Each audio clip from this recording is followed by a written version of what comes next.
The Return of Tarzan. By Edgar Rice Burroughs. Chapter 1. The Affair on the Liner. Magnifique, ejaculated the Countess de Coude, beneath her breath. Questioned the Count, turning toward his young wife. What is it that is magnificent? And the Count bent his eyes in various directions in quest of the object of her admiration. Oh, nothing at all, my dear, replied the Countess, a slight flush momentarily coloring her already pink cheek. I was but recalling with admiration those stupendous skyscrapers, as they call them, of New York, and the fair Countess settled herself more comfortably in her steamer chair, and resumed the magazine which, nothing at all, had caused her to let fall upon her lap. Her husband again buried himself in his book. But not without a mild wonderment that 3 days out from New York his Countess should suddenly have realized an admiration for the very building she had but recently characterized as horrid. Presently the Count put down his book. It is very tiresome, Olga, he said. I think that I shall hunt up some others who may be equally bored, and see if we cannot find enough for a game of cards. You are not very gallant, my husband, replied the young woman, smiling, but as I am equally bored I can forgive you. Go and play at your tiresome old cards, then, if you will. When he had gone she let her eyes wander slyly to the figure of a tall young man stretched lazily in a chair not far distant. Magnifique, she breathed once more. The Countess Olga de Coude was 20. Her husband 40. She was a very faithful and loyal wife, but as she had had nothing whatever to do with the selection of a husband, it is not at all unlikely that she was not wildly and passionately in love with the one that fate and her titled Russian father had selected for her. However, simply because she was surprised into a tiny exclamation of approval at sight of a splendid young stranger, it must not be inferred therefrom that her thoughts were in any way disloyal to her spouse. She merely admired, as she might have admired a particularly fine specimen of any species. Furthermore, the young man was unquestionably good to look at. As her furtive glance rested upon his profile he rose to leave the deck. The Countess de Coude beckoned to a passing steward. Who is that gentleman? She asked. He is booked, madam, as Monsieur Tarzan, of Africa, replied the steward. Rather a large estate, thought the girl, but now her interest was still further aroused. As Tarzan walked slowly toward the smoking room he came unexpectedly upon two men whispering excitedly just without. He would have vouchsafed them not even a passing thought but for the strangely guilty glance that one of them shot in his direction. They reminded Tarzan of melodramatic villains he had seen at the theaters in Paris. Both were very dark, and this, in connection with the shrugs and stealthy glances that accompanied their palpable intriguing, lent still greater force to the similarity. Tarzan entered the smoking room, and sought a chair a little apart from the others who were there. He felt in no mood for conversation, and as he sipped his absinthe he let his mind run rather sorrowfully over the past few weeks of his life. Time and again he had wondered if he had acted wisely in renouncing his birthright to a man to whom he owed nothing. It is true that he liked Clayton, but that was not the question. It was not for William Cecil Clayton, Lord Greystoke, that he had denied his birth. It was for the woman whom both he and Clayton had loved, and whom a strange freak of fate had given to Clayton instead of to him. That she loved him made the thing doubly difficult to bear, yet he knew that he could have done nothing less than he did do that night within the little railway station in the far Wisconsin woods. To him her happiness was the first consideration of all. And his brief experience with civilization and civilized men had taught him that without money and position life to most of them was unendurable.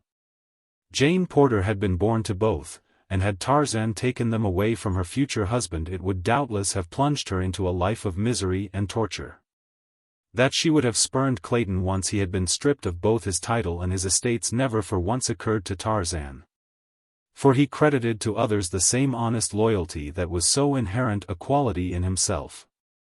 Nor, in this instance, had he erred.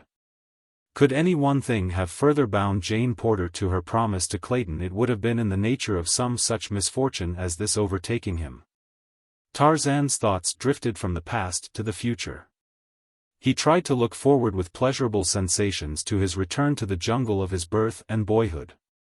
The cruel, fierce jungle in which he had spent 20 of his 22 years. But who or what of all the myriad jungle life would there be to welcome his return? Not one. Only Tantor, the elephant, could he call friend. The others would hunt him or flee from him as had been their way in the past. Not even the apes of his own tribe would extend the hand of fellowship to him. If civilization had done nothing else for Tarzan of the Apes, it had to some extent taught him to crave the society of his own kind. And to feel with genuine pleasure the congenial warmth of companionship. And in the same ratio had it made any other life distasteful to him. It was difficult to imagine a world without a friend, without a living thing who spoke the new tongues which Tarzan had learned to love so well. And so it was that Tarzan looked with little relish upon the future he had mapped out for himself. As he sat musing over his cigarette, his eyes fell upon a mirror before him, and in it he saw reflected a table at which 4 men sat at cards. Presently one of them rose to leave, and then another approached, and Tarzan could see that he courteously offered to fill the vacant chair, that the game might not be interrupted. He was the smaller of the 2 whom Tarzan had seen whispering just outside the smoking room. It was this fact that aroused a faint spark of interest in Tarzan, and so as he speculated upon the future he watched in the mirror the reflection of the players at the table behind him. Aside from the man who had but just entered the game, Tarzan knew the name of but one of the other players. It was he who sat opposite the new player, Count Raoul de Coude, whom an over-attentive steward had pointed out as one of the celebrities of the passage. Describing him as a man high in the official family of the French Minister of War. Suddenly Tarzan's attention was riveted upon the picture in the glass. The other swarthy plotter had entered, and was standing behind the Count's chair. Tarzan saw him turn and glance furtively about the room, but his eyes did not rest for a sufficient time upon the mirror to note the reflection of Tarzan's watchful eyes. Stealthily the man withdrew something from his pocket. Tarzan could not discern what the object was, for the man's hand covered it. Slowly the hand approached the Count, and then, very deftly, the thing that was in it was transferred to the Count's pocket. The man remained standing where he could watch the Frenchman's cards. Tarzan was puzzled, but he was all attention now, nor did he permit another detail of the incident to escape him. The play went on for some 10 minutes after this, until the Count won a considerable wager from him who had last joined the game. And then Tarzan saw the fellow back of the Count's chair nod his head to his confederate. Instantly the player arose and pointed a finger at the Count. Had I known that Monsieur was a professional card sharp, I had not been so ready to be drawn into the game, he said. Instantly the Count and the 2 other players were upon their feet. De Coude's face went white. "What do you mean, sir?" he cried. "Do you know to whom you speak?" "I know that I speak, for the last time, to one who cheats at cards," replied the fellow. The Count leaned across the table, and struck the man full in the mouth with his open palm, and then the others closed in between them. "There is some mistake, sir," cried one of the other players. "Why, this is Count de Coude, of France." "If I am mistaken," said the accuser, "I shall gladly apologize. But before I do so, first let Monsieur le Count explain the extra cards which I saw him drop into his side pocket." And then the man whom Tarzan had seen drop them there turned to sneak from the room, but to his annoyance he found the exit barred by a tall, grey-eyed stranger. "Pardon," said the man brusquely, attempting to pass to one side. "Wait," said Tarzan. "But why, monsieur?" exclaimed the other petulantly. "Permit me to pass, monsieur." "Wait," said Tarzan.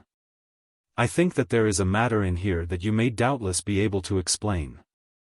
The fellow had lost his temper by this time, and with a low oath seized Tarzan to push him to one side. The ape-man but smiled as he twisted the big fellow about and, grasping him by the collar of his coat, escorted him back to the table, struggling, cursing, and striking in futile remonstrance. It was Nikolas Rokoff's first experience with the muscles that had brought their savage owner victorious through encounters with Numa, the lion, and Turkaz, the great bull ape. The man who had accused de Coude, and the two others who had been playing, stood looking expectantly at the Count. Several other passengers had drawn toward the scene of the altercation, and all awaited the denouement. "The fellow is crazy," said the Count. "Gentlemen, I implore that one of you search me. The accusation is ridiculous." This from one of the players. "You have but to slip your hand in the Count's coat pocket and you will see that the accusation is quite serious," insisted the accuser. And then, as the others still hesitated to do so, "Come, I shall do it myself if no other will," and he stepped forward toward the Count. "No, monsieur," said de Coude. "I will submit to a search only at the hands of a gentleman. It is unnecessary to search the Count. The cards are in his pocket. I myself saw them placed there." All turned in surprise toward this new speaker, to behold a very well-built young man urging a resisting captive toward them by the scruff of his neck. "It is a conspiracy," cried de Coude angrily. "There are no cards in my coat," and with that he ran his hand into his pocket. As he did so tense silence reigned in the little group. The Count went dead white, and then very slowly he withdrew his hand, and in it were 3 cards. He looked at them in mute and horrified surprise, and slowly the red of mortification suffused his face. Expressions of pity and contempt tinged the features of those who looked on at the death of a man's honor. "It is a conspiracy, monsieur."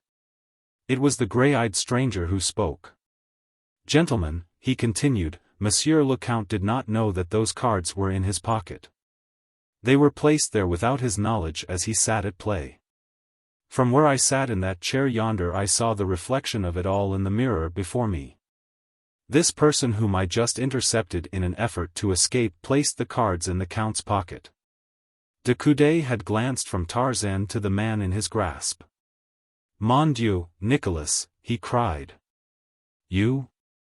Then he turned to his accuser, and eyed him intently for a moment. "And you, monsieur, I did not recognize you without your beard. It quite disguises you, Paulovitch. I see it all now. It is quite clear, gentlemen." "What shall we do with them, monsieur?" asked Tarzan. "Turn them over to the captain?" "No, my friend," said the Count hastily. "It is a personal matter, and I beg that you will let it drop. It is sufficient that I have been exonerated from the charge. The less we have to do with such fellows, the better. But, monsieur, how can I thank you for the great kindness you have done me? Permit me to offer you my card, and should the time come when I may serve you, remember that I am yours to command." Tarzan had released Rokoff, who, with his confederate, Paulovitch, had hastened from the smoking room. Just as he was leaving, Rokoff turned to Tarzan. "Monsieur will have ample opportunity to regret his interference in the affairs of others." Tarzan smiled, and then, bowing to the Count, handed him his own card. The Count read. M. Jean C. Tarzan. "Monsieur Tarzan," he said, "may indeed wish that he had never befriended me, for I can assure him that he has won the enmity of 2 of the most unmitigated scoundrels in all Europe. Avoid them, monsieur, by all means." "I have had more awe-inspiring enemies, my dear Count," replied Tarzan with a quiet smile, "yet I am still alive and unworried. I think that neither of these 2 will ever find the means to harm me." "Let us hope not, monsieur," said de Coude. "But yet it will do no harm to be on the alert, and to know that you have made at least one enemy today who never forgets and never forgives. And in whose malignant brain there are always hatching new atrocities to perpetrate upon those who have thwarted or offended him. To say that Nikolas Rokoff is a devil would be to place a wanton affront upon his satanic majesty." That night as Tarzan entered his cabin he found a folded note upon the floor that had evidently been pushed beneath the door. He opened it and read. M. Tarzan. Doubtless you did not realize the gravity of your offense, or you would not have done the thing you did today.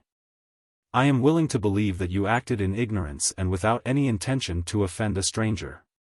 For this reason I shall gladly permit you to offer an apology, and on receiving your assurances that you will not again interfere in affairs that do not concern you, I shall drop the matter. Otherwise, but I am sure that you will see the wisdom of adopting the course I suggest. Very respectfully, Nikolas Rokoff. Tarzan permitted a grim smile to play about his lips for a moment, then he promptly dropped the matter from his mind, and went to bed. In a nearby cabin the Countess de Coude was speaking to her husband. "Why so grave, my dear Raoul?" she asked. "You have been as glum as could be all evening. What worries you?" "Olga, Nikolas is on board." "Did you know it?" "Nikolas," she exclaimed. "But it is impossible, Raoul. It cannot be. Nikolas is under arrest in Germany. So I thought myself until I saw him today, him and that other arch-scoundrel, Paulovitch. Olga, I cannot endure his persecution much longer. No, not even for you. Sooner or later I shall turn him over to the authorities. In fact, I am half-minded to explain all to the captain before we land. On a French liner it were an easy matter, Olga, permanently to settle this nemesis of ours." "Oh, no, Raoul!" cried the Countess, sinking to her knees before him as he sat with bowed head upon a divan. "Do not do that. Remember your promise to me. Tell me, Raoul, that you will not do that. Do not even threaten him, Raoul." De Coude took his wife's hands in his, and gazed upon her pale and troubled countenance for some time before he spoke. As though he would wrest from those beautiful eyes the real reason which prompted her to shield this man. "Let it be as you wish, Olga," he said at length. "I cannot understand. He has forfeited all claim upon your love, loyalty, or respect.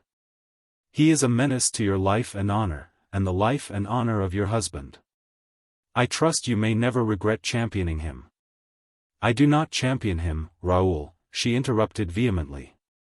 "I believe that I hate him as much as you do, but, oh, Raoul, blood is thicker than water. I should today have liked to sample the consistency of his," growled de Coude grimly. "The two deliberately attempted to besmirch my honor, Olga, and then he told her of all that had happened in the smoking room. Had it not been for this utter stranger, they had succeeded, for who would have accepted my unsupported word against the damning evidence of those cards hidden on my person? I had almost begun to doubt myself when this Monsieur Tarzan dragged your precious Nikolas before us, and explained the whole cowardly transaction." "Monsieur Tarzan?" asked the Countess, in evident surprise. "Yes. Do you know him, Olga?" "I have seen him. A steward pointed him out to me." "I did not know that he was a celebrity," said the Count. Olga de Coude changed the subject. She discovered suddenly that she might find it difficult to explain just why the steward had pointed out the handsome Monsieur Tarzan to her. Perhaps she flushed the least little bit, for was not the Count, her husband, gazing at her with a strangely quizzical expression. Ah, she thought, a guilty conscience is a most suspicious thing. "How do you find this book? Any thoughts about the book or the author? Any suggestion for improvement? Please take a moment to share your thoughts in a comment. If you like it, share it with your friends who might enjoy it as well. Subscribe to keep in touch. Visit CompleteAudiobooks.com for more quality content. Chapter 2. Forging Bonds of Hate. It was not until late the following afternoon that Tarzan saw anything more of the fellow passengers into the midst of whose affairs his love of fair play had thrust him. And then he came most unexpectedly upon Rokoff and Paulovitch at a moment when of all others the two might least appreciate his company. They were standing on deck at a point which was temporarily deserted, and as Tarzan came upon them they were in heated argument with a woman. Tarzan noted that she was richly apparelled, and that her slender, well-modeled figure denoted youth, but as she was heavily veiled he could not discern her features. The men were standing on either side of her, and the backs of all were toward Tarzan, so that he was quite close to them without their being aware of his presence. He noticed that Rokoff seemed to be threatening, the woman pleading, but they spoke in a strange tongue, and he could only guess from appearances that the girl was afraid. Rokoff's attitude was so distinctly filled with the threat of physical violence that the ape-man paused for an instant just behind the trio, instinctively sensing an atmosphere of danger. Scarcely had he hesitated ere the man seized the woman roughly by the wrist, twisting it as though to wring a promise from her through torture. What would have happened next had Rokoff had his way we may only conjecture, since he did not have his way at all. Instead, steel fingers gripped his shoulder, and he was swung unceremoniously around, to meet the cold grey eyes of the stranger who had thwarted him on the previous day. "Sapristi!" screamed the infuriated Rokoff. "What do you mean? Are you a fool that you thus again insult Nikolas Rokoff?" "This is my answer to your note, monsieur," said Tarzan, in a low voice. And then he hurled the fellow from him with such force that Rokoff lunged sprawling against the rail. "Name of a name," shrieked Rokoff.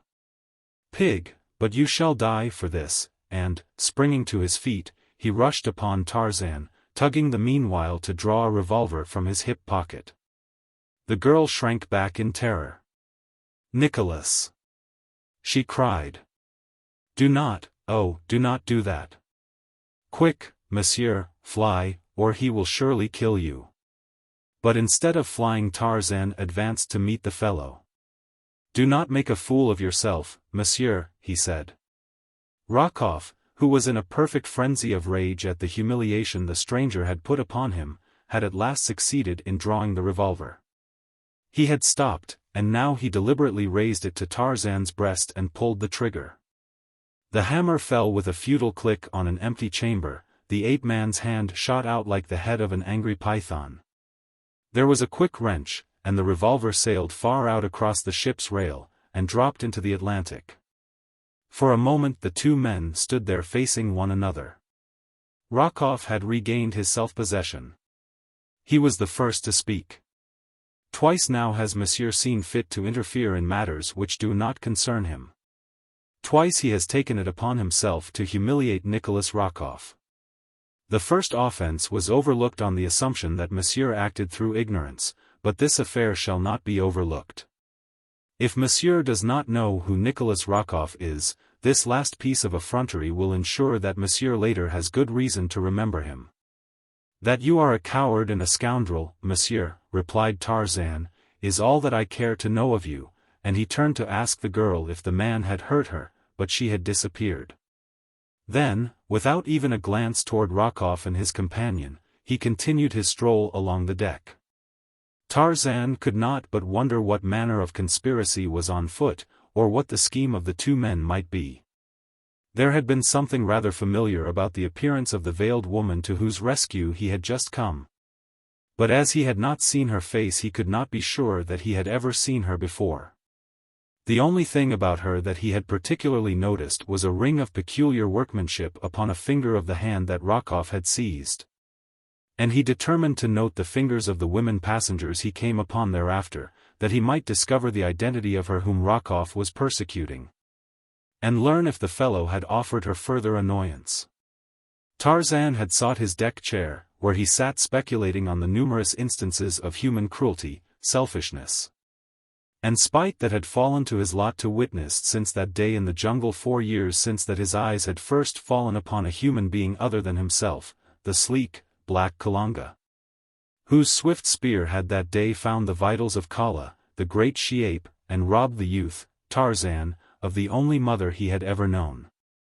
He recalled the murder of King by the rat-faced Snipes, the abandonment of Professor Porter and his party by the mutineers of the Arrow, the cruelty of the black warriors and women of Mbanga to their captives, the petty jealousies of the civil and military officers of the West Coast colony that had afforded him his first introduction to the civilized world. "Mon Dieu," he soliloquized, "but they are all alike. Cheating, murdering, lying, fighting, and all for things that the beasts of the jungle would not deign to possess, money to purchase the effeminate pleasures of weaklings. And yet withal bound down by silly customs that make them slaves to their unhappy lot while firm in the belief that they be the lords of creation enjoying the only real pleasures of existence. In the jungle one would scarcely stand supinely aside while another took his mate. It is a silly world, an idiotic world, and Tarzan of the Apes was a fool to renounce the freedom and the happiness of his jungle to come into it. Presently, as he sat there, the sudden feeling came over him that eyes were watching from behind, and the old instinct of the wild beast broke through the thin veneer of civilization. So that Tarzan wheeled about so quickly that the eyes of the young woman who had been surreptitiously regarding him had not even time to drop before the gray eyes of the ape-man shot an inquiring look straight into them. Then, as they fell, Tarzan saw a faint wave of crimson creep swiftly over the now half-averted face. He smiled to himself at the result of his very uncivilized and ungallant action, for he had not lowered his own eyes when they met those of the young woman. She was very young, and equally good to look upon. Further, there was something rather familiar about her that set Tarzan to wondering where he had seen her before.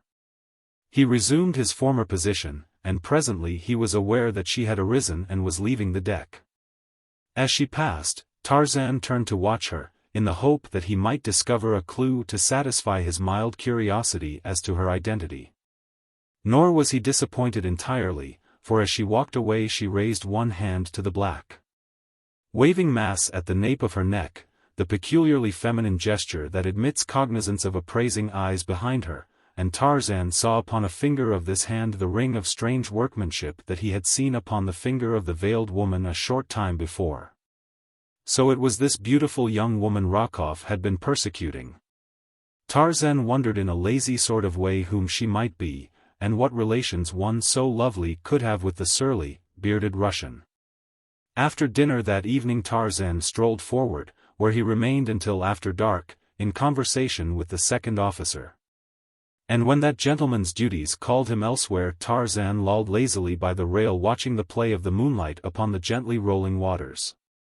He was half hidden by a davit, so that two men who approached along the deck did not see him, and as they passed Tarzan caught enough of their conversation to cause him to fall in behind them, to follow and learn what deviltry they were up to. He had recognized the voice as that of Rokoff, and had seen that his companion was Paulovitch. Tarzan had overheard but a few words, and if she screams you may choke her until, but those had been enough to arouse the spirit of adventure within him. And so he kept the two men in sight as they walked, briskly now, along the deck. To the smoking room he followed them, but they merely halted at the doorway long enough, apparently, to assure themselves that one whose whereabouts they wished to establish was within. Then they proceeded directly to the first-class cabins upon the promenade deck. Here Tarzan found greater difficulty in escaping detection, but he managed to do so successfully. As they halted before one of the polished hardwood doors, Tarzan slipped into the shadow of a passageway not a dozen feet from them. To their knock a woman's voice asked in French, "Who is it?" "It is I, Olga, Nikolas," was the answer, in Rokoff's now familiar guttural. "May I come in?" "Why do you not cease persecuting me, Nikolas?" came the voice of the woman from beyond the thin panel. "I have never harmed you." "Come, come, Olga," urged the man, in propitiatory tones, "I but ask a half-dozen words with you. I shall not harm you, nor shall I enter your cabin. But I cannot shout my message through the door." Tarzan heard the catch click as it was released from the inside. He stepped out from his hiding place far enough to see what transpired and the door was opened, for he could not but recall the sinister words he had heard a few moments before upon the deck. "And if she screams you may choke her." Rokoff was standing directly in front of the door. Paulovitch had flattened himself against the paneled wall of the corridor beyond. The door opened. Rokoff half entered the room, and stood with his back against the door, speaking in a low whisper to the woman, whom Tarzan could not see.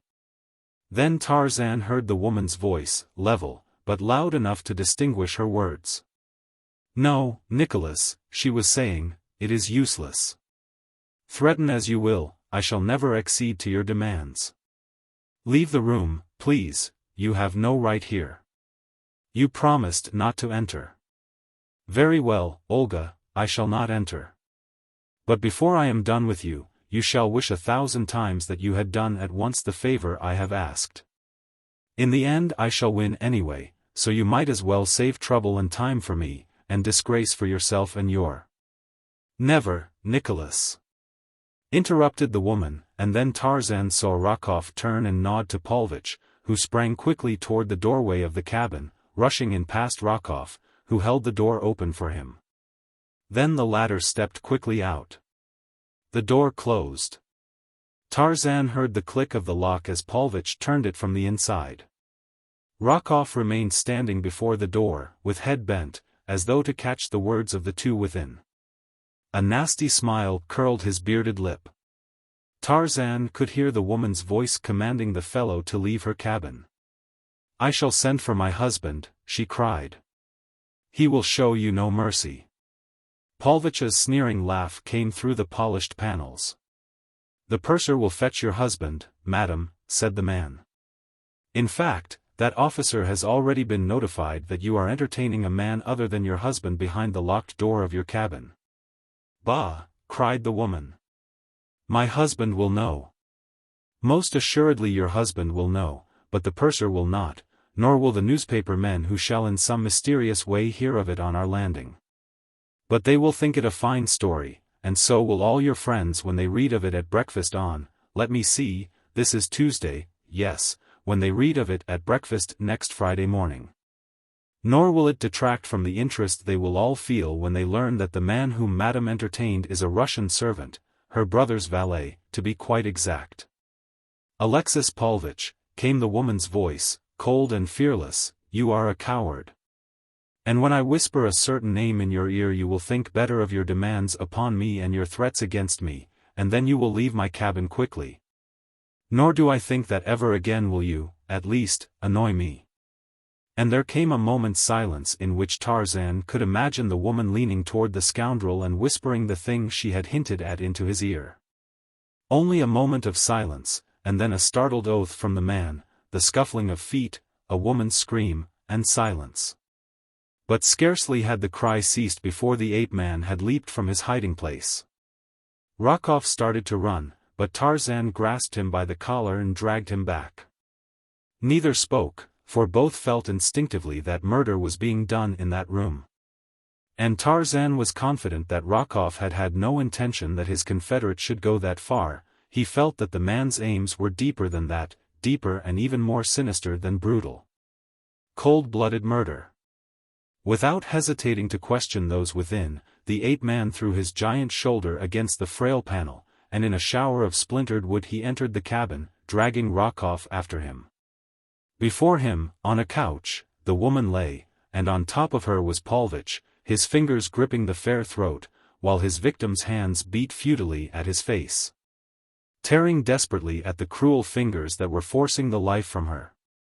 The noise of his entrance brought Paulovitch to his feet, where he stood glowering menacingly at Tarzan. The girl rose falteringly to a sitting posture upon the couch. One hand was at her throat, and her breath came in little gasps. Although disheveled and very pale, Tarzan recognized her as the young woman whom he had caught staring at him on deck earlier in the day. "What is the meaning of this?" said Tarzan, turning to Rokoff, whom he intuitively singled out as the instigator of the outrage. The man remained silent, scowling.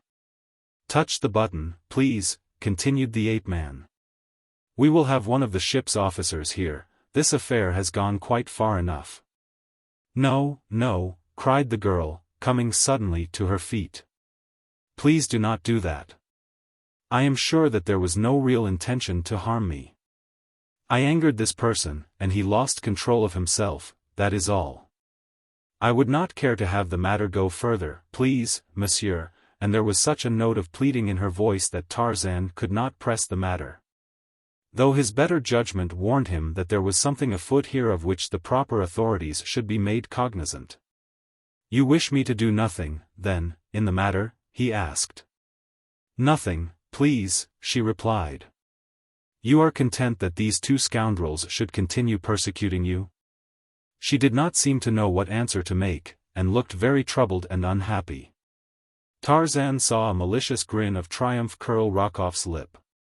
The girl evidently was in fear of these two, she dared not express her real desires before them.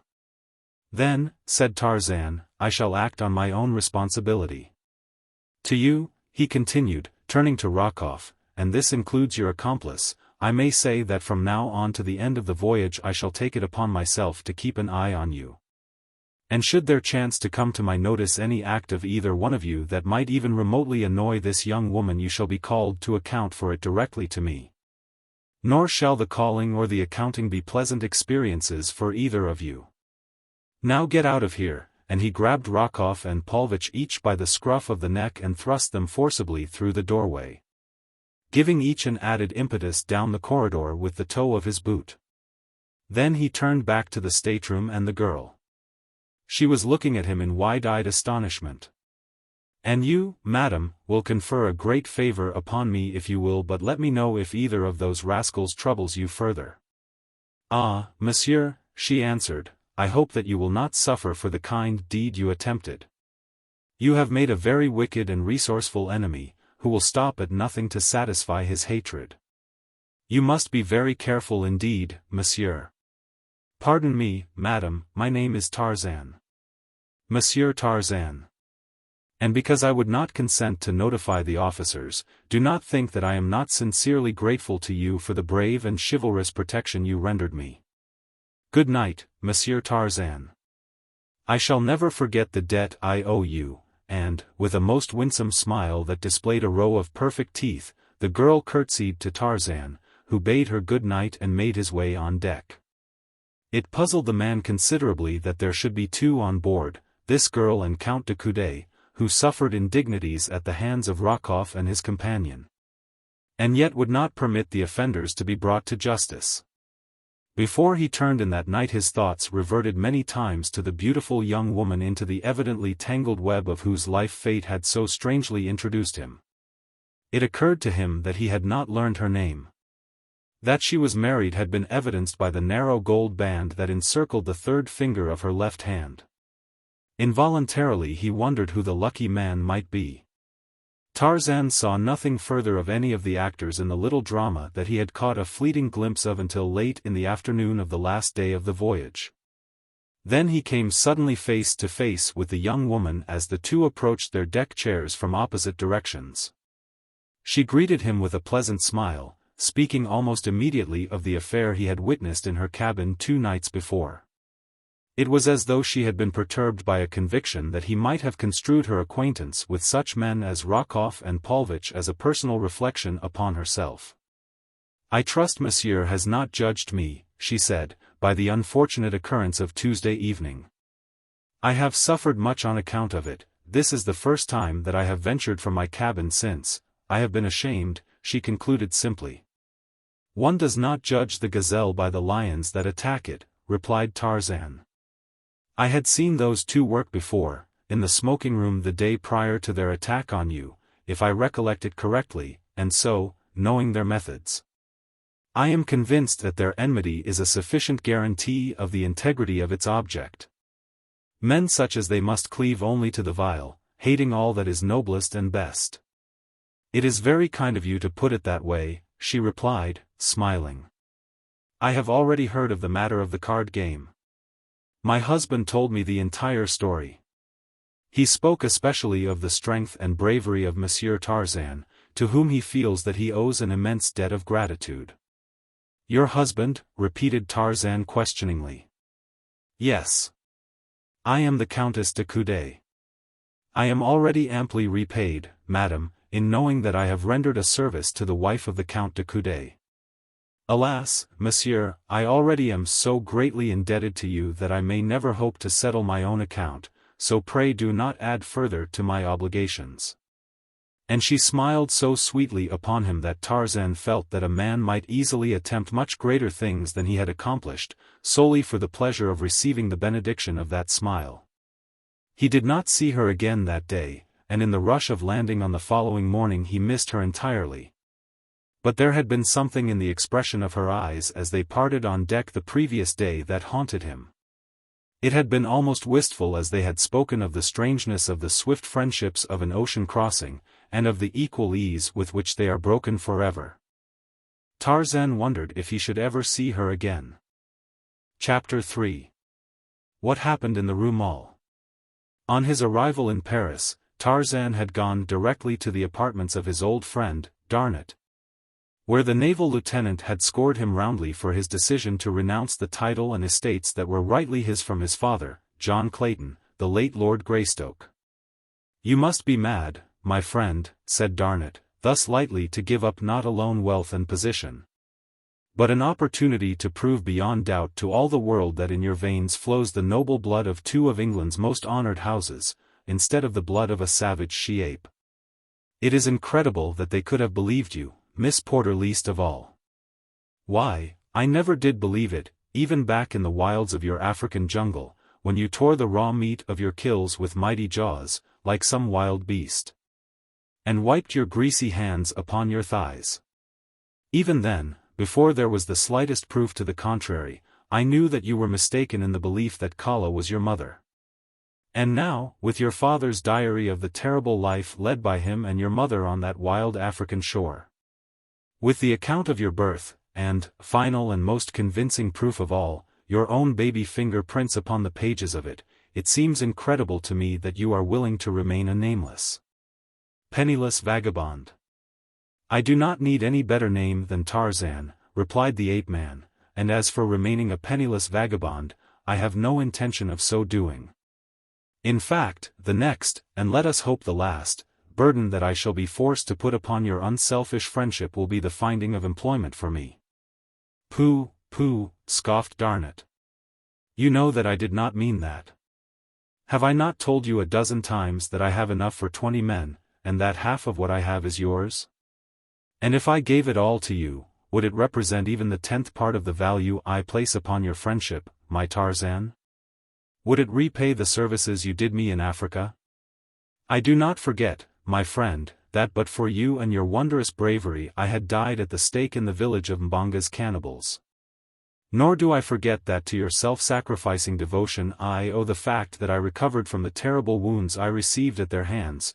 I discovered later something of what it meant to you to remain with me in the amphitheater of apes while your heart was urging you on to the coast. When we finally came there, and found that Miss Porter and her party had left, I commenced to realize something of what you had done for an utter stranger. Nor am I trying to repay you with money, Tarzan. It is that just at present you need money. Were it sacrifice that I might offer you it were the same, my friendship must always be yours, because our tastes are similar, and I admire you. That I cannot command, but the money I can and shall." "Well," laughed Tarzan, "we shall not quarrel over the money. I must live, and so I must have it, but I shall be more contented with something to do. You cannot show me your friendship in a more convincing manner than to find employment for me. I shall die of inactivity in a short while. As for my birthright, it is in good hands.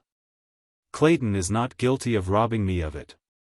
He truly believes that he is the real Lord Greystoke, and the chances are that he will make a better English lord than a man who was born and raised in an African jungle. You know that I am but half civilized even now.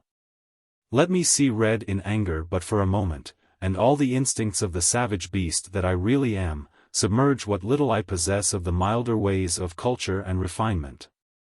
And then again, had I declared myself I should have robbed the woman I love of the wealth and position that her marriage to Clayton will now ensure to her. I could not have done that, could I, Paul? Nor is the matter of birth of great importance to me," he went on, without waiting for a reply. "Raised as I have been, I see no worth in man or beast that is not theirs by virtue of their own mental or physical prowess. And so I am as happy to think of Kala as my mother as I would be to try to picture the poor, unhappy little English girl who passed away a year after she bore me. Kala was always kind to me in her fierce and savage way. I must have nursed at her hairy breast from the time that my own mother died. She fought for me against the wild denizens of the forest, and against the savage members of our tribe, with the ferocity of Raoul mother love. And I, on my part, loved her, Paul. I did not realize how much until after the cruel spear and the poisoned arrow of Mbanga's black warrior had stolen her away from me. I was still a child when that occurred, and I threw myself upon her dead body and wept out my anguish as a child might for his own mother. To you, my friend, she would have appeared a hideous and ugly creature, but to me she was beautiful, so gloriously does love transfigure its object. And so I am perfectly content to remain forever the son of Kala, the she-ape. I do not admire you the less for your loyalty, said Darnot, but the time will come when you will be glad to claim your own. Remember what I say, and let us hope that it will be as easy then as it is now. You must bear in mind that Professor Porter and Mr. Philander are the only people in the world who can swear that the little skeleton found in the cabin with those of your father and mother was that of an infant anthropoid ape, and not the offspring of Lord and Lady Greystoke. That evidence is most important. They are both old men. They may not live many years longer.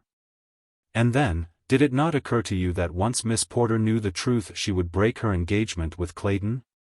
You might easily have your title, your estates, and the woman you love, Tarzan. Had you not thought of that? Tarzan shook his head. You do not know her, he said. Nothing could bind her closer to her bargain than some misfortune to Clayton. She is from an old Southern family in America, and Southerners pride themselves upon their loyalty. Tarzan spent the 2 following weeks renewing his former brief acquaintance with Paris. In the daytime he haunted the libraries and picture galleries. He had become an omnivorous reader.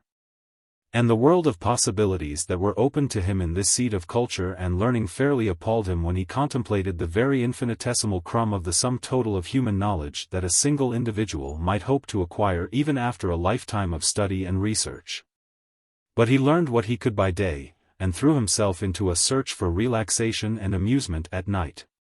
Nor did he find Paris a whit less fertile field for his nocturnal avocation. If he smoked too many cigarettes and drank too much absinthe, it was because he took civilization as he found it, and did the things that he found his civilized brothers doing. The life was a new and alluring one, and in addition he had a sorrow in his breast and a great longing which he knew could never be fulfilled. And so he sought in study and in dissipation, the 2 extremes, to forget the past and inhibit contemplation of the future. He was sitting in a music hall one evening, sipping his absinthe and admiring the art of a certain famous Russian dancer, when he caught a passing glimpse of a pair of evil black eyes upon him. The man turned and was lost in the crowd at the exit before Tarzan could catch a good look at him. But he was confident that he had seen those eyes before and that they had been fastened on him this evening through no passing accident. He had had the uncanny feeling for some time that he was being watched. And it was in response to this animal instinct that was strong within him that he had turned suddenly and surprised the eyes in the very act of watching him. Before he left the music hall the matter had been forgotten. Nor did he notice the swarthy individual who stepped deeper into the shadows of an opposite doorway as Tarzan emerged from the brilliantly lighted amusement hall. Had Tarzan but known it, he had been followed many times from this and other places of amusement, but seldom if ever had he been alone. Tonight Darnot had had another engagement, and Tarzan had come by himself. As he turned in the direction he was accustomed to taking from this part of Paris to his apartments, the watcher across the street ran from his hiding place and hurried on ahead at a rapid pace. Tarzan had been wont to traverse the Rue Mall on his way home at night. Because it was very quiet and very dark, it reminded him more of his beloved African jungle than did the noisy and garish streets surrounding it. If you are familiar with your Paris you will recall the narrow, forbidding precincts of the Rue Mall. If you are not, you need but ask the police about it to learn that in all Paris there is no street to which you should give a wider berth after dark. On this night Tarzan had proceeded some 2 squares through the dense shadows of the squalid old tenements which line this dismal way when he was attracted by screams and cries for help from the 3rd floor of an opposite building. The voice was a woman's. Before the echoes of her first cries had died, Tarzan was bounding up the stairs and through the dark corridors to her rescue. At the end of the corridor on the 3rd landing a door stood slightly ajar, and from within Tarzan heard again the same appeal that had lured him from the street. Another instant found him in the center of a dimly lighted room. An oil lamp burned upon a high, old-fashioned mantel, casting its dim rays over a dozen repulsive figures. All but one were men. The other was a woman of about 30. Her face, marked by low passions and dissipation, might once have been lovely. She stood with one hand at her throat, crouching against the farther wall. "Help, monsieur," she cried in a low voice as Tarzan entered the room, "they were killing me." As Tarzan turned toward the men about him he saw the crafty, evil faces of habitual criminals. He wondered that they had made no effort to escape. A movement behind him caused him to turn. Two things his eyes saw, and one of them caused him considerable wonderment. A man was sneaking stealthily from the room, and in the brief glance that Tarzan had of him he saw that it was Rokoff. But the other thing that he saw was of more immediate interest. It was a great brute of a fellow tiptoeing upon him from behind with a huge bludgeon in his hand, and then, as the man and his confederates saw that he was discovered, there was a concerted rush upon Tarzan from all sides. Some of the men drew knives. Others picked up chairs, while the fellow with the bludgeon raised it high above his head in a mighty swing that would have crushed Tarzan's head had it ever descended upon it. But the brain, and the agility, and the muscles that had coped with the mighty strength and cruel craftiness of Turkaz and Numa in the fastness of their savage jungle were not to be so easily subdued as these Apaches of Paris had believed. Selecting his most formidable antagonist, the fellow with the bludgeon, Tarzan charged full upon him, dodging the falling weapon, and catching the man a terrific blow on the point of the chin that felled him in his tracks. Then he turned upon the others. This was sport. He was reveling in the joy of battle and the lust of blood. As though it had been but a brittle shell, to break at the least rough usage, the thin veneer of his civilization fell from him. And the 10 burly villains found themselves penned in a small room with a wild and savage beast, against whose steel muscles their puny strength was less than futile. At the end of the corridor without stood Rokoff, waiting the outcome of the affair. He wished to be sure that Tarzan was dead before he left, but it was not a part of his plan to be one of those within the room when the murder occurred. The woman still stood where she had when Tarzan entered, but her face had undergone a number of changes with the few minutes which had elapsed. From the semblance of distress which it had worn when Tarzan first saw it, it had changed to one of craftiness as he had wheeled to meet the attack from behind, but the change Tarzan had not seen. Later an expression of surprise and then one of horror superseded the others. And who may wonder? For the immaculate gentleman her cries had lured to what was to have been his death had been suddenly metamorphosed into a demon of revenge. Instead of soft muscles and a weak resistance, she was looking upon a veritable Hercules gone mad. "Mon Dieu," she cried, "he is a beast." For the strong, white teeth of the ape-man had found the throat of one of his assailants, and Tarzan fought as he had learned to fight with the great bull apes of the tribe of Kerchak. He was in a dozen places at once, leaping hither and thither about the room in sinuous bounds that reminded the woman of a panther she had seen at the zoo. Now a wrist bone snapped in his iron grip, now a shoulder was wrenched from its socket as he forced a victim's arm backward and upward. With shrieks of pain the men escaped into the hallway as quickly as they could. But even before the first one staggered, bleeding and broken, from the room, Rokoff had seen enough to convince him that Tarzan would not be the one to lie dead in that house this night. And so the Russian had hastened to a nearby den and telephoned the police that a man was committing murder on the 3rd floor of Rue Maule, 27. When the officers arrived they found 3 men groaning on the floor, a frightened woman lying upon a filthy bed, her face buried in her arms, and what appeared to be a well-dressed young gentleman standing in the center of the room awaiting the reinforcements which he had thought the footsteps of the officers hurrying up the stairway had announced, but they were mistaken in the last. It was a wild beast that looked upon them through those narrowed lids and steel-gray eyes. With the smell of blood the last vestige of civilization had deserted Tarzan, and now he stood at bay, like a lion surrounded by hunters, awaiting the next overt act. and crouching to charge its author. "What has happened here?" asked one of the policemen. Tarzan explained briefly, but when he turned to the woman for confirmation of his statement he was appalled by her reply. "He lies!" she screamed shrilly, addressing the policeman. "He came to my room while I was alone, and for no good purpose. When I repulsed him he would have killed me had not my screams attracted these gentlemen, who were passing the house at the time. He is a devil, messieurs. Alone he has all but killed 10 men with his bare hands and his teeth." So shocked was Tarzan by her ingratitude that for a moment he was struck dumb. The police were inclined to be a little skeptical, for they had had other dealings with this same lady in her lovely coterie of gentlemen friends. However, they were policemen, not judges, so they decided to place all the inmates of the room under arrest, and let another, whose business it was, separate the innocent from the guilty. But they found that it was one thing to tell this well-dressed young man that he was under arrest, but quite another to enforce it. "I am guilty of no offense," he said quietly. "I have but sought to defend myself. I do not know why the woman has told you what she has. She can have no enmity against me, for never until I came to this room in response to her cries for help had I seen her." "Come, come," said one of the officers. "There are judges to listen to all that," and he advanced to lay his hand upon Tarzan's shoulder. An instant later he lay crumpled in a corner of the room, and then, as his comrades rushed in upon the ape-man, they experienced a taste of what the Apaches had but recently gone through. So quickly and so roughly did he handle them that they had not even an opportunity to draw their revolvers. During the brief fight Tarzan had noted the open window and, beyond, the stem of a tree, or a telegraph pole, he could not tell which.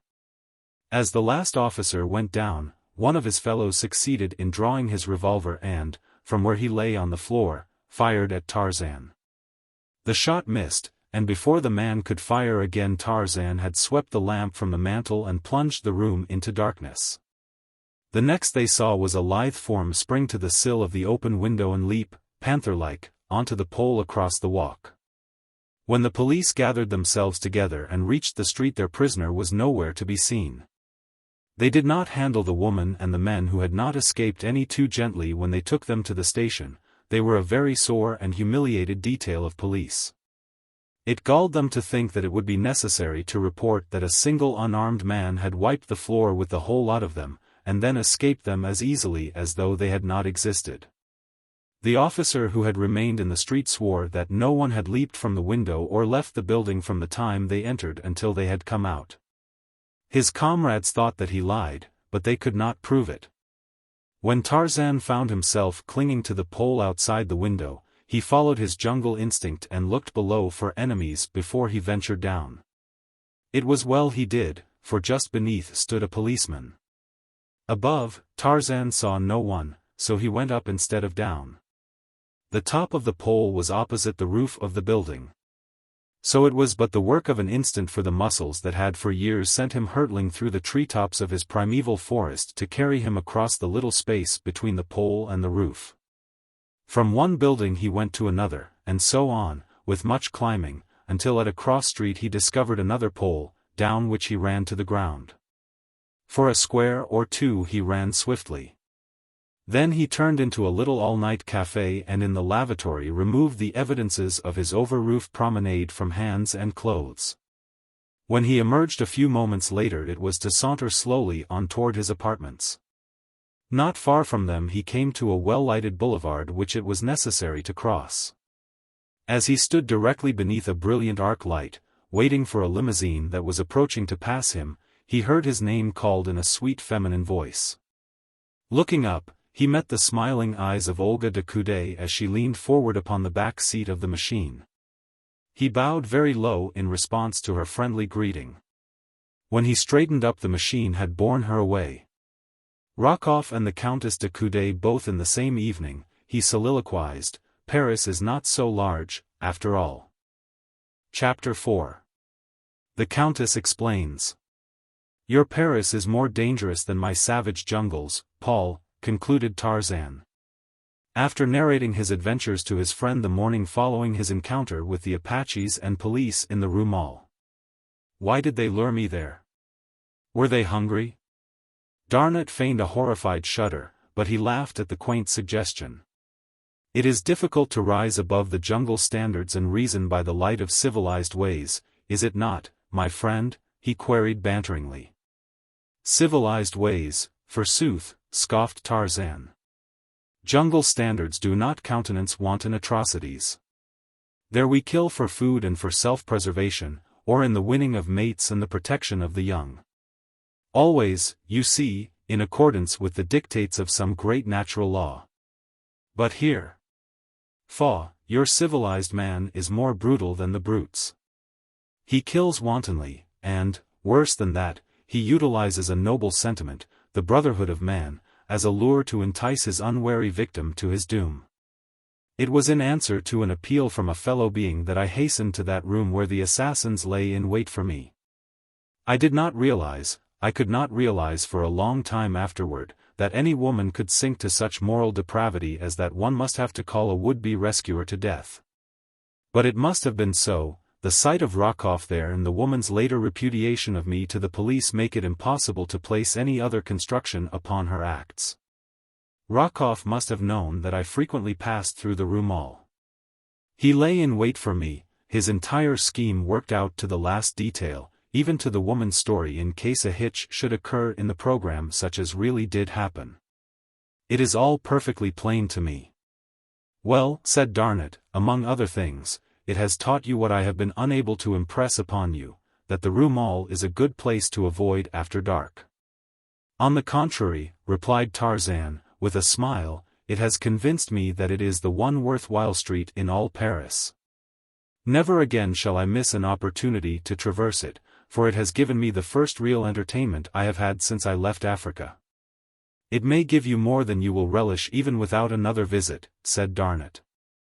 You are not through with the police yet, remember. I know the Paris police well enough to assure you that they will not soon forget what you did to them. Sooner or later they will get you, my dear Tarzan, and then they will lock the wild man of the woods up behind iron bars. How will you like that? They will never lock Tarzan of the Apes behind iron bars, replied he, grimly. There was something in the man's voice as he said it that caused Darnot to look up sharply at his friend. What he saw in the set jaw and the cold, grey eyes made the young Frenchman very apprehensive for this great child, who could recognize no law mightier than his own mighty physical prowess. He saw that something must be done to set Tarzan right with the police before another encounter was possible. You have much to learn, Tarzan, he said gravely. The law of man must be respected, whether you relish it or no. Nothing but trouble can come to you and your friends should you persist in defying the police. I can explain it to them once for you, and that I shall do this very day, but hereafter you must obey the law. If its representatives say, come, you must come, if they say, go, you must go. Now we shall go to my great friend in the department and fix up this matter of the Rue Mall. Come. Together they entered the office of the police official a half-hour later. He was very cordial. He remembered Tarzan from the visit the two had made him several months prior in the matter of fingerprints. When Darnot had concluded the narration of the events which had transpired the previous evening, a grim smile was playing about the lips of the policeman. He touched a button near his hand, and as he waited for the clerk to respond to its summons he searched through the papers on his desk for one which he finally located. Here, Jubbin, he said as the clerk entered. Summon these officers, have them come to me at once, and he handed the man the paper he had sought. Then he turned to Tarzan. You have committed a very grave offense, monsieur, he said, not unkindly, and but for the explanation made by our good friend here I should be inclined to judge you harshly. I am, instead, about to do a rather unheard of thing. I have summoned the officers whom you maltreated last night. They shall hear Lieutenant Darnot's story, and then I shall leave it to their discretion to say whether you shall be prosecuted or not. You have much to learn about the ways of civilization. Things that seem strange or unnecessary to you, you must learn to accept until you are able to judge the motives behind them. The officers whom you attacked were but doing their duty. They had no discretion in the matter. Every day they risk their lives in the protection of the lives or property of others. They would do the same for you. They are very brave men, and they are deeply mortified that a single unarmed man bested and beat them. Make it easy for them to overlook what you did. Unless I am gravely in error, you are yourself a very brave man, and brave men are proverbially magnanimous. Further conversation was interrupted by the appearance of the 4 policemen. As their eyes fell on Tarzan, surprise was writ large on each countenance. "My children," said the official, "here is the gentleman whom you met in the Rue Mall last evening. He has come voluntarily to give himself up. I wish you to listen attentively to Lieutenant Darnot, who will tell you a part of the story of Monsieur's life. It may explain his attitude toward you of last night. Proceed, my dear lieutenant." Darnot spoke to the policemen for half an hour. He told them something of Tarzan's wild jungle life. He explained the savage training that had taught him to battle like a wild beast in self-preservation. It became plain to them that the man had been guided by instinct rather than reason in his attack upon them. He had not understood their intentions. To him they had been little different from any of the various forms of life he had been accustomed to in his native jungle, where practically all were his enemies. "Your pride has been wounded," said Darnot, in conclusion. "It is the fact that this man overcame you that hurts the most. But you need feel no shame. You would not make apologies for defeat had you been penned in that small room with an African lion, or with the great gorilla of the jungles. And yet you were battling with muscles that have time and time again been pitted, and always victoriously, against these terrors of the Dark Continent. It is no disgrace to fall beneath the superhuman strength of Tarzan of the Apes." And then, as the men stood looking first at Tarzan and then at their superior, the ape-man did the one thing which was needed to erase the last remnant of animosity which they might have felt for him. With outstretched hand he advanced toward them. "I am sorry for the mistake I made," he said simply. "Let us be friends." And that was the end of the whole matter, except that Tarzan became a subject of much conversation in the barracks of the police, and increased the number of his friends by 4 brave men at least. On their return to Darnot's apartments, the lieutenant found a letter awaiting him from an English friend, William Cecil Clayton, Lord Greystoke. The two had maintained a correspondence since the birth of their friendship on that ill-fated expedition in search of Jane Porter after her theft by Turcoz, the bull ape. "They are to be married in London in about 2 months, said Darnot, as he completed his perusal of the letter.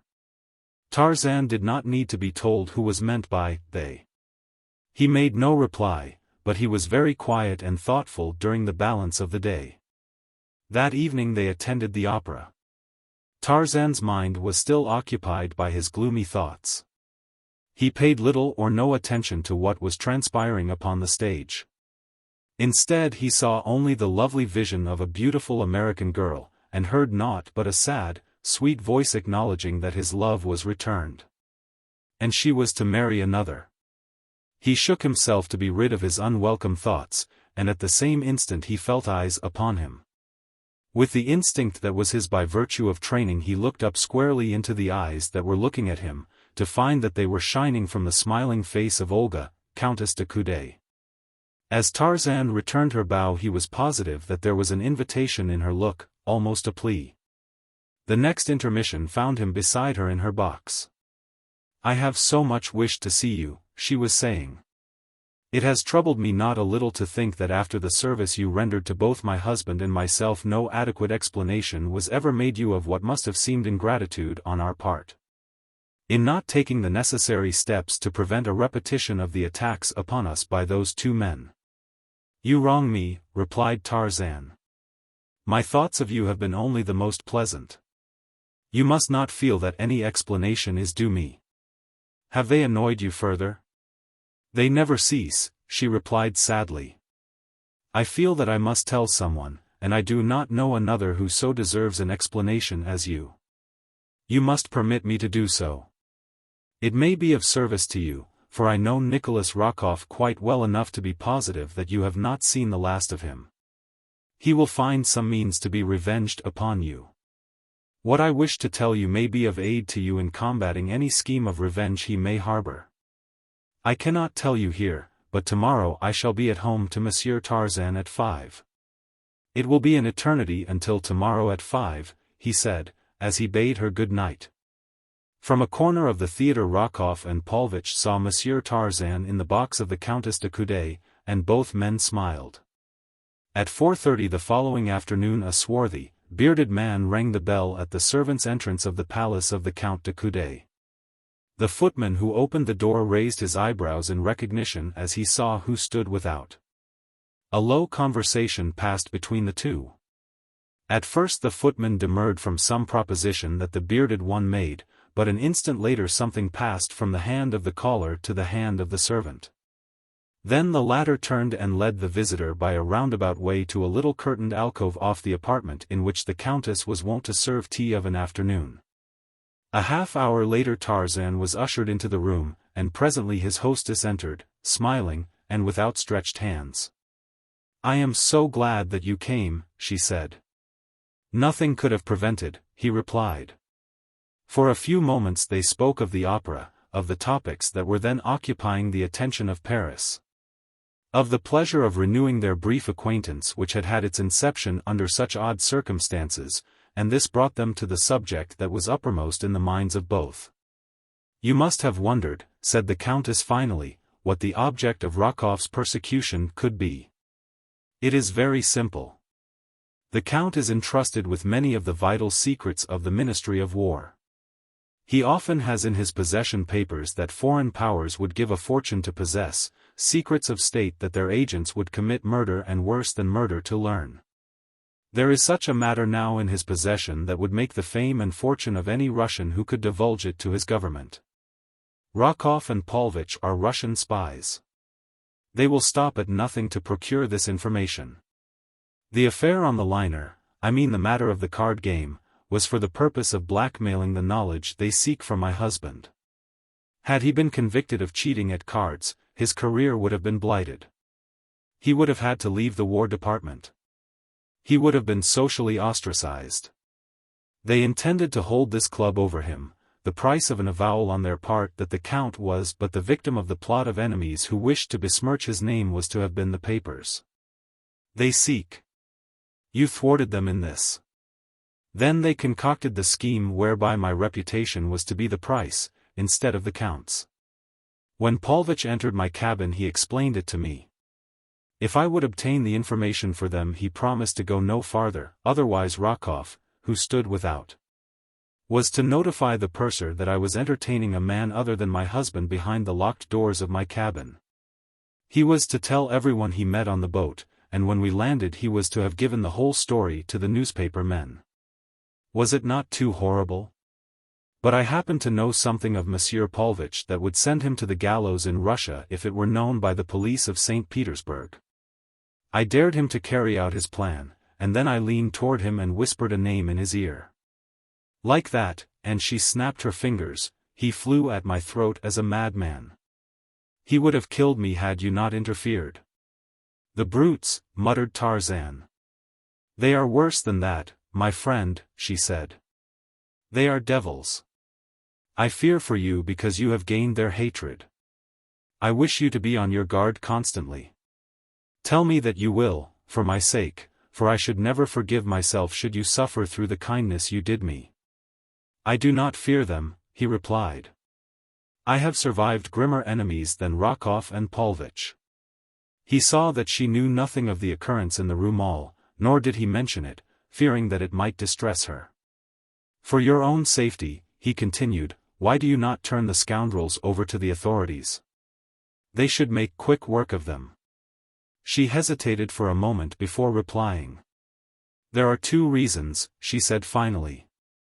One of them it is that keeps the Count from doing that very thing. The other, my real reason for fearing to expose them, I have never told, only Rokoff and I know it. I wonder, and then she paused, looking intently at him for a long time. And what do you wonder? He asked, smiling. I was wondering why it is that I want to tell you the thing that I have not dared tell even to my husband. I believe that you would understand, and that you could tell me the right course to follow. I believe that you would not judge me too harshly. I fear that I should prove a very poor judge, madam, Tarzan replied, for if you had been guilty of murder I should say that the victim should be grateful to have met so sweet a fate. Oh, dear, no, she expostulated, it is not so terrible as that. But first let me tell you the reason the Count has for not prosecuting these men. Then, if I can hold my courage, I shall tell you the real reason that I dare not. The first is that Nikolas Rokoff is my brother. We are Russians. Nikolas has been a bad man since I can remember. He was cashiered from the Russian army, in which he held a captaincy. There was a scandal for a time, but after a while it was partially forgotten, and my father obtained a position for him in the secret service. There have been many terrible crimes laid at Nikolas' door, but he has always managed to escape punishment. Of late he has accomplished it by trumped-up evidence convicting his victims of treason against the Tsar, and the Russian police, who are always only too ready to fasten guilt of this nature upon any and all, have accepted his version and exonerated him. Have not his attempted crimes against you and your husband forfeited whatever rights the bonds of kinship might have accorded him? Asked Tarzan. The fact that you are his sister has not deterred him from seeking to besmirch your honor. You owe him no loyalty, madam. Ah, but there is that other reason. If I owe him no loyalty though he be my brother, I cannot so easily disavow the fear I hold him in because of a certain episode in my life of which he is cognizant. I might as well tell you all, she resumed after a pause, for I see that it is in my heart to tell you sooner or later. I was educated in a convent. While there I met a man whom I supposed to be a gentleman. I knew little or nothing about men and less about love. I got it into my foolish head that I loved this man, and at his urgent request I ran away with him. We were to have been married. I was with him just 3 hours. All in the daytime and in public places, railroad stations and upon a train. When we reached our destination where we were to have been married, 2 officers stepped up to my escort as we descended from the train, and placed him under arrest. They took me also, but when I had told my story they did not detain me, other than to send me back to the convent under the care of a matron. It seemed that the man who had wooed me was no gentleman at all, but a deserter from the army as well as a fugitive from civil justice. He had a police record in nearly every country in Europe. The matter was hushed up by the authorities of the convent. Not even my parents knew of it. But Nikolas met the man afterward, and learned the whole story. Now he threatens to tell the Count if I do not do just as he wishes me to. Tarzan laughed. You are still but a little girl. The story that you have told me cannot reflect in any way upon your reputation, and were you not a little girl at heart you would know it. Go to your husband tonight, and tell him the whole story, just as you have told it to me. Unless I am much mistaken he will laugh at you for your fears, and take immediate steps to put that precious brother of yours in prison where he belongs. I only wish that I dared, she said. But I am afraid. I learned early to fear men. First my father, then Nikolas, then the fathers in the convent. Nearly all my friends fear their husbands, why should I not fear mine? It does not seem right that women should fear men, said Tarzan, an expression of puzzlement on his face. I am better acquainted with the jungle folk, and there it is more often the other way around, except among the black men, and they to my mind are in most ways lower in the scale than the beasts. No, I cannot understand why civilized women should fear men, the beings that are created to protect them. I should hate to think that any woman feared me. I do not think that any woman would fear you, my friend, said Olga de Coude softly. I have known you but a short while, yet though it may seem foolish to say it, you are the only man I have ever known whom I think that I should never fear. It is strange, too. For you are very strong. I wondered at the ease with which you handled Nikolas and Paulovitch that night in my cabin. It was marvelous. As Tarzan was leaving her a short time later he wondered a little at the clinging pressure of her hand at parting. and the firm insistence with which she exacted a promise from him that he would call again on the morrow. The memory of her half-veiled eyes and perfect lips as she had stood smiling up into his face as he bade her goodbye remained with him for the balance of the day. Olga de Coude was a very beautiful woman, and Tarzan of the Apes a very lonely young man, with a heart in him that was in need of the doctoring that only a woman may provide. As the Countess turned back into the room after Tarzan's departure, she found herself face to face with Nikolas Rokoff. "How long have you been here?" she cried, shrinking away from him. "Since before your lover came," he answered, with a nasty leer. "Stop!" she commanded. "How dare you say such a thing to me, your sister?" "Well, my dear Olga, if he is not your lover, accept my apologies, but it is no fault of yours that he is not. Had he 1/10 the knowledge of women that I have, you would be in his arms this minute. He is a stupid fool, Olga. Why, your every word and act was an open invitation to him, and he had not the sense to see it." The woman put her hands to her ears. "I will not listen. You are wicked to say such things as that. No matter what you may threaten me with, you know that I am a good woman. After tonight you will not dare to annoy me, for I shall tell Raoul all. He will understand, and then, Monsieur Nicholas, beware."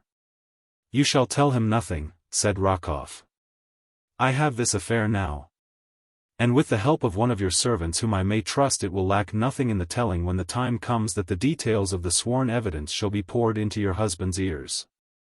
The other affair served its purpose well, we now have something tangible to work on, Olga. A real affair, and you a trusted wife." "Shame, Olga," and the brute laughed. So the Countess told her Count nothing, and matters were worse than they had been. From a vague fear her mind was transferred to a very tangible one. It may be, too, that conscience helped to enlarge it out of all proportion. Chapter 5. The Plot That Failed. For a month Tarzan was a regular and very welcome devotee at the shrine of the beautiful Countess de Coude. Often he met other members of the select little coterie that dropped in for tea of an afternoon. More often Olga found devices that would give her an hour of Tarzan alone. For a time she had been frightened by what Nikolas had insinuated. She had not thought of this big, young man as anything more than friend. But with the suggestion implanted by the evil words of her brother she had grown to speculate much upon the strange force which seemed to attract her toward the gray-eyed stranger. She did not wish to love him, nor did she wish his love. She was much younger than her husband, and without having realized it she had been craving the haven of a friendship with one nearer her own age. 20 is shy in exchanging confidences with 40. Tarzan was but 2 years her senior. He could understand her, she felt. Then he was clean and honorable and chivalrous. She was not afraid of him. That she could trust him she had felt instinctively from the first. From a distance Rokoff had watched this growing intimacy with malicious glee. Ever since he had learned that Tarzan knew that he was a Russian spy, there had been added to his hatred for the ape-man a great fear that he would expose him. He was but waiting now until the moment was propitious for a master stroke. He wanted to rid himself forever of Tarzan, and at the same time reap an ample revenge for the humiliations and defeats that he had suffered at his hands. Tarzan was nearer to contentment than he had been since the peace and tranquility of his jungle had been broken in upon by the advent of the marooned porter party. He enjoyed the pleasant social intercourse with Olga's friends, while the friendship which had sprung up between the fair Countess and himself was a source of never-ending delight. It broke in upon and dispersed his gloomy thoughts, and served as a balm to his lacerated heart. Sometimes Darnat accompanied him on his visits to the de Coude home, for he had long known both Olga and the Count. Occasionally de Coude dropped in, but the multitudinous affairs of his official position and the never-ending demands of politics kept him from home usually until late at night. Rokoff spied upon Tarzan almost constantly, waiting for the time that he should call at the de Coude palace at night, but in this he was doomed to disappointment. On several occasions Tarzan accompanied the Countess to her home after the opera, but he invariably left her at the entrance, much to the disgust of the lady's devoted brother. Finding that it seemed impossible to trap Tarzan through any voluntary act of his own, Rokoff and Paulovitch put their heads together to hatch a plan that would trap the ape-man in all the circumstantial evidence of a compromising position. For days they watched the papers as well as the movements of de Coude and Tarzan. At length they were rewarded. A morning paper made brief mention of a smoker that was to be given on the following evening by the German minister. De Coude's name was among those of the invited guests. If he attended, this meant that he would be absent from his home until after midnight. On the night of the banquet, Paulovitch waited at the curb before the residence of the German minister, where he could scan the face of each guest that arrived. He had not long to wait before de Coude descended from his car and passed him. That was enough. Paulovitch hastened back to his quarters, where Rokoff awaited him. There they waited until after 11, then Paulovitch took down the receiver of their telephone. He called a number. "The apartments of Lieutenant Darnot?" he asked, when he had obtained his connection. "A message for Monsieur Tarzan, if he will be so kind as to step to the telephone." For a minute there was silence. "Monsieur Tarzan?" "Ah, yes, monsieur, this is François, in the service of the Countess de Coude." "Possibly monsieur does poor François the honor to recall him, yes?" "Yes, monsieur. I have a message, an urgent message from the Countess. She asks that you hasten to her at once, she is in trouble, monsieur." "No, monsieur, poor François does not know." "Shall I tell madame that monsieur will be here shortly?" "Thank you, monsieur. The good God will bless you." Paulovitch hung up the receiver and turned to grin at Rokoff. "It will take him 30 minutes to get there. If you reach the German minister's in 15, de Coude should arrive at his home in about 45 minutes. It all depends upon whether the fool will remain 15 minutes after he finds that a trick has been played upon him. But unless I am mistaken, Olga will be loath to let him go in so short a time as that. Here is the note for de Coude. Hasten." Paulovitch lost no time in reaching the German minister's. At the door he handed the note to a footman. "This is for the Count de Coude. It is very urgent. You must see that it is placed in his hands at once," and he dropped a piece of silver into the willing hand of the servant. Then he returned to his quarters. A moment later de Coude was apologizing to his host as he tore open the envelope. What he read left his face white and his hand trembling. "Monsieur le Count de Coude. One who wishes to save the honor of your name takes this means to warn you that the sanctity of your home is this minute in jeopardy.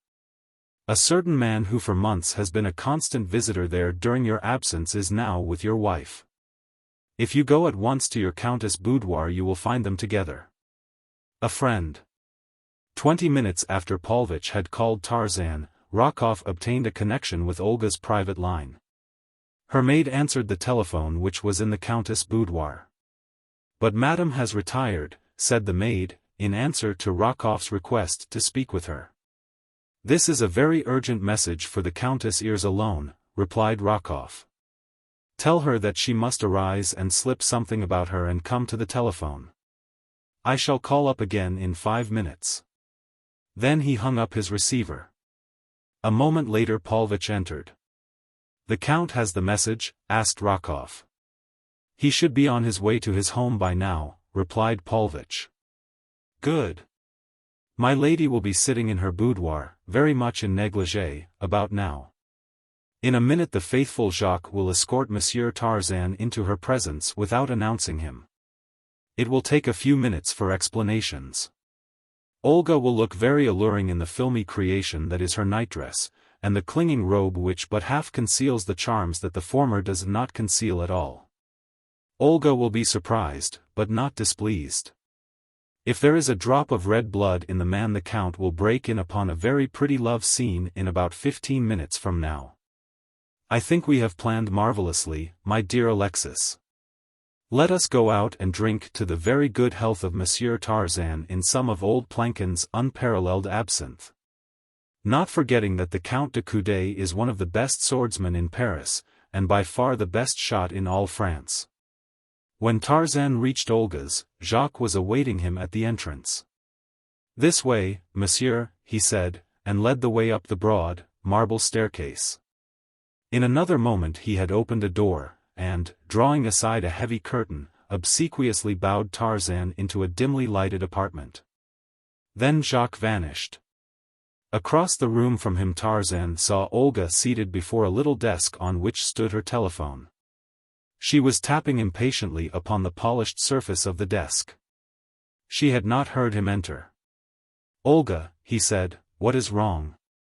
She turned toward him with a little cry of alarm. "Jean," she cried. "What are you doing here? Who admitted you? What does it mean?" Tarzan was thunderstruck, but in an instant he realized a part of the truth. "Then you did not send for me, Olga? Send for you at this time of night? Mon Dieu! Jean, do you think that I am quite mad? François telephoned me to come at once, that you were in trouble and wanted me." "François? Who in the world is François?" "He said that he was in your service. He spoke as though I should recall the fact. There is no one by that name in my employ. Someone has played a joke upon you, Jean," and Olga laughed. "I fear that it may be a most sinister joke, Olga," he replied. "There is more back of it than humor." "What do you mean? You do not think that?" "Where is the Count?" he interrupted. "At the German ambassador's. This is another move by your estimable brother. Tomorrow the Count will hear of it. He will question the servants. Everything will point to what Rokoff wishes the Count to think." "The scoundrel!" cried Olga. She had arisen, and come close to Tarzan, where she stood looking up into his face. She was very frightened. In her eyes was an expression that the hunter sees in those of a poor, terrified doe, puzzled, questioning. She trembled, and to steady herself raised her hands to his broad shoulders. "What shall we do, Jean?" she whispered. "It is terrible. Tomorrow all Paris will read of it, he will see to that." Her look, her attitude, her words were eloquent of the age-old appeal of defenseless woman to her natural protector, man. Tarzan took one of the warm little hands that lay on his breast in his own strong one. The act was quite involuntary, and almost equally so was the instinct of protection that threw a sheltering arm around the girl's shoulders. The result was electrical. Never before had he been so close to her. In startled guilt they looked suddenly into each other's eyes, and where Olga de Coude should have been strong she was weak, for she crept closer into the man's arms. And clasped her own about his neck. And Tarzan of the Apes? He took the panting figure into his mighty arms, and covered the hot lips with kisses. Raoul de Coude made hurried excuses to his host after he had read the note handed him by the ambassador's butler. Never afterward could he recall the nature of the excuses he made. Everything was quite a blur to him up to the time that he stood on the threshold of his own home. Then he became very cool, moving quietly and with caution. For some inexplicable reason Jacques had the door open before he was halfway to the steps. It did not strike him at the time as being unusual, though afterward he remarked it. Very softly he tiptoed up the stairs and along the gallery to the door of his wife's boudoir. In his hand was a heavy walking stick, in his heart, murder. Olga was the first to see him. With a horrified shriek she tore herself from Tarzan's arms, and the ape-man turned just in time to ward with his arm a terrific blow that de Coude had aimed at his head. Once, twice, 3 times the heavy stick fell with lightning rapidity, and each blow aided in the transition of the ape-man back to the primordial. With the low, guttural snarl of the bull ape he sprang for the Frenchman. The great stick was torn from his grasp and broken in two as though it had been matchwood, to be flung aside as the now infuriated beast charged for his adversary's throat. Olga de Coude stood a horrified spectator of the terrible scene which ensued during the next brief moment. Then she sprang to where Tarzan was murdering her husband, choking the life from him, shaking him as a terrier might shake a rat. Frantically she tore at his great hands. "Mother of God," she cried. "You are killing him, you are killing him. Oh, Jean, you are killing my husband." Tarzan was deaf with rage. Suddenly he hurled the body to the floor, and, placing his foot upon the upturned breast, raised his head. Then through the palace of the Count de Coude rang the awesome challenge of the bull ape that has made a kill. From cellar to attic the horrid sound searched out the servants, and left them blanched and trembling. The woman in the room sank to her knees beside the body of her husband, and prayed. Slowly the red mist faded from before Tarzan's eyes. Things began to take form, he was regaining the perspective of civilized man. His eyes fell upon the figure of the kneeling woman. "Olga," he whispered. She looked up, expecting to see the maniacal light of murder in the eyes above her. Instead she saw sorrow and contrition. "Oh, Jean," she cried. "See what you have done. He was my husband. I loved him, and you have killed him." Very gently Tarzan raised the limp form of the Count de Coude and bore it to a couch. Then he put his ear to the man's breast. "Some brandy, Olga," he said. She brought it, and together they forced it between his lips. Presently a faint gasp came from the white lips. The head turned, and de Coude groaned. "He will not die," said Tarzan. "Thank God." "Why did you do it, Jean?" she asked. "I do not know. He struck me, and I went mad. I have seen the apes of my tribe do the same thing. I have never told you my story, Olga. It would have been better had you known it, this might not have happened. I never saw my father. The only mother I knew was a ferocious she-ape. Until I was 15 I had never seen a human being. I was 20 before I saw a white man. A little more than a year ago I was a naked beast of prey in an African jungle. Do not judge me too harshly. 2 years is too short a time in which to attempt to work the change in an individual that it has taken countless ages to accomplish in the white race. I do not judge at all, Jean. The fault is mine. You must go now, he must not find you here when he regains consciousness. Goodbye." It was a sorrowful Tarzan who walked with bowed head from the palace of the Count de Coude. Once outside his thoughts took definite shape, to the end that 20 minutes later he entered a police station not far from the Rue Mall. Here he soon found one of the officers with whom he had had the encounter several weeks previous. The policeman was genuinely glad to see again the man who had so roughly handled him. After a moment of conversation Tarzan asked if he had ever heard of Nikolas Rokoff or Alexis Paulvitch. "Very often, indeed, monsieur. Each has a police record, and while there is nothing charged against them now, we make it a point to know pretty well where they may be found should the occasion demand. It is only the same precaution that we take with every known criminal." "Why does monsieur ask?" "They are known to me," replied Tarzan. "I wish to see Monsieur Rokoff on a little matter of business. If you can direct me to his lodgings I shall appreciate it." A few minutes later he bade the policeman adieu, and, with a slip of paper in his pocket bearing a certain address in a semi-respectable quarter, he walked briskly toward the nearest taxi stand. Rokoff and Paulovitch had returned to their rooms, and were sitting talking over the probable outcome of the evening's events. They had telephoned to the offices of 2 of the morning papers from which they momentarily expected representatives to hear the first report of the scandal that was to stir social Paris on the morrow. A heavy step sounded on the stairway. "Ah, but these newspaper men are prompt," exclaimed Rokoff, and as a knock fell upon the door of their room, "Enter, monsieur."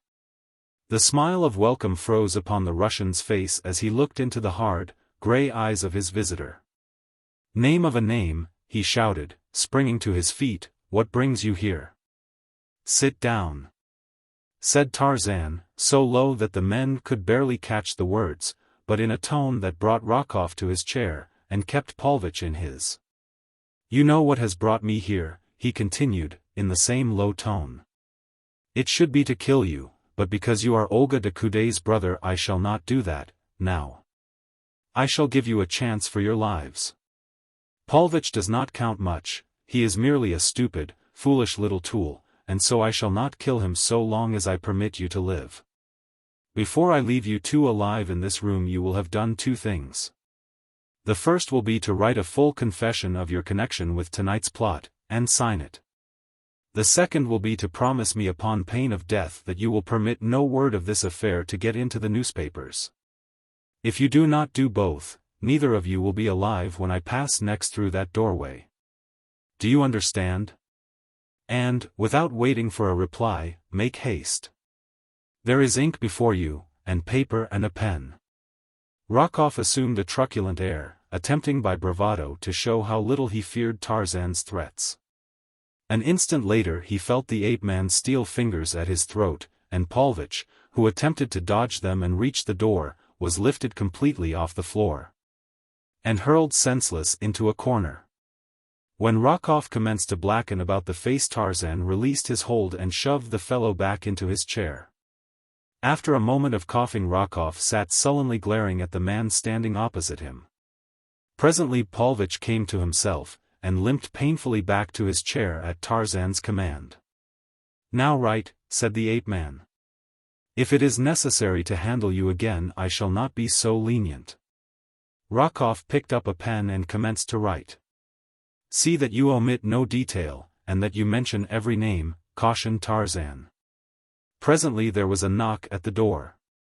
"Enter," said Tarzan. A dapper young man came in. "I am from the Matin," he announced. "I understand that Monsieur Rokoff has a story for me." "Then you are mistaken, monsieur," replied Tarzan. "You have no story for publication, have you, my dear Nikolas?"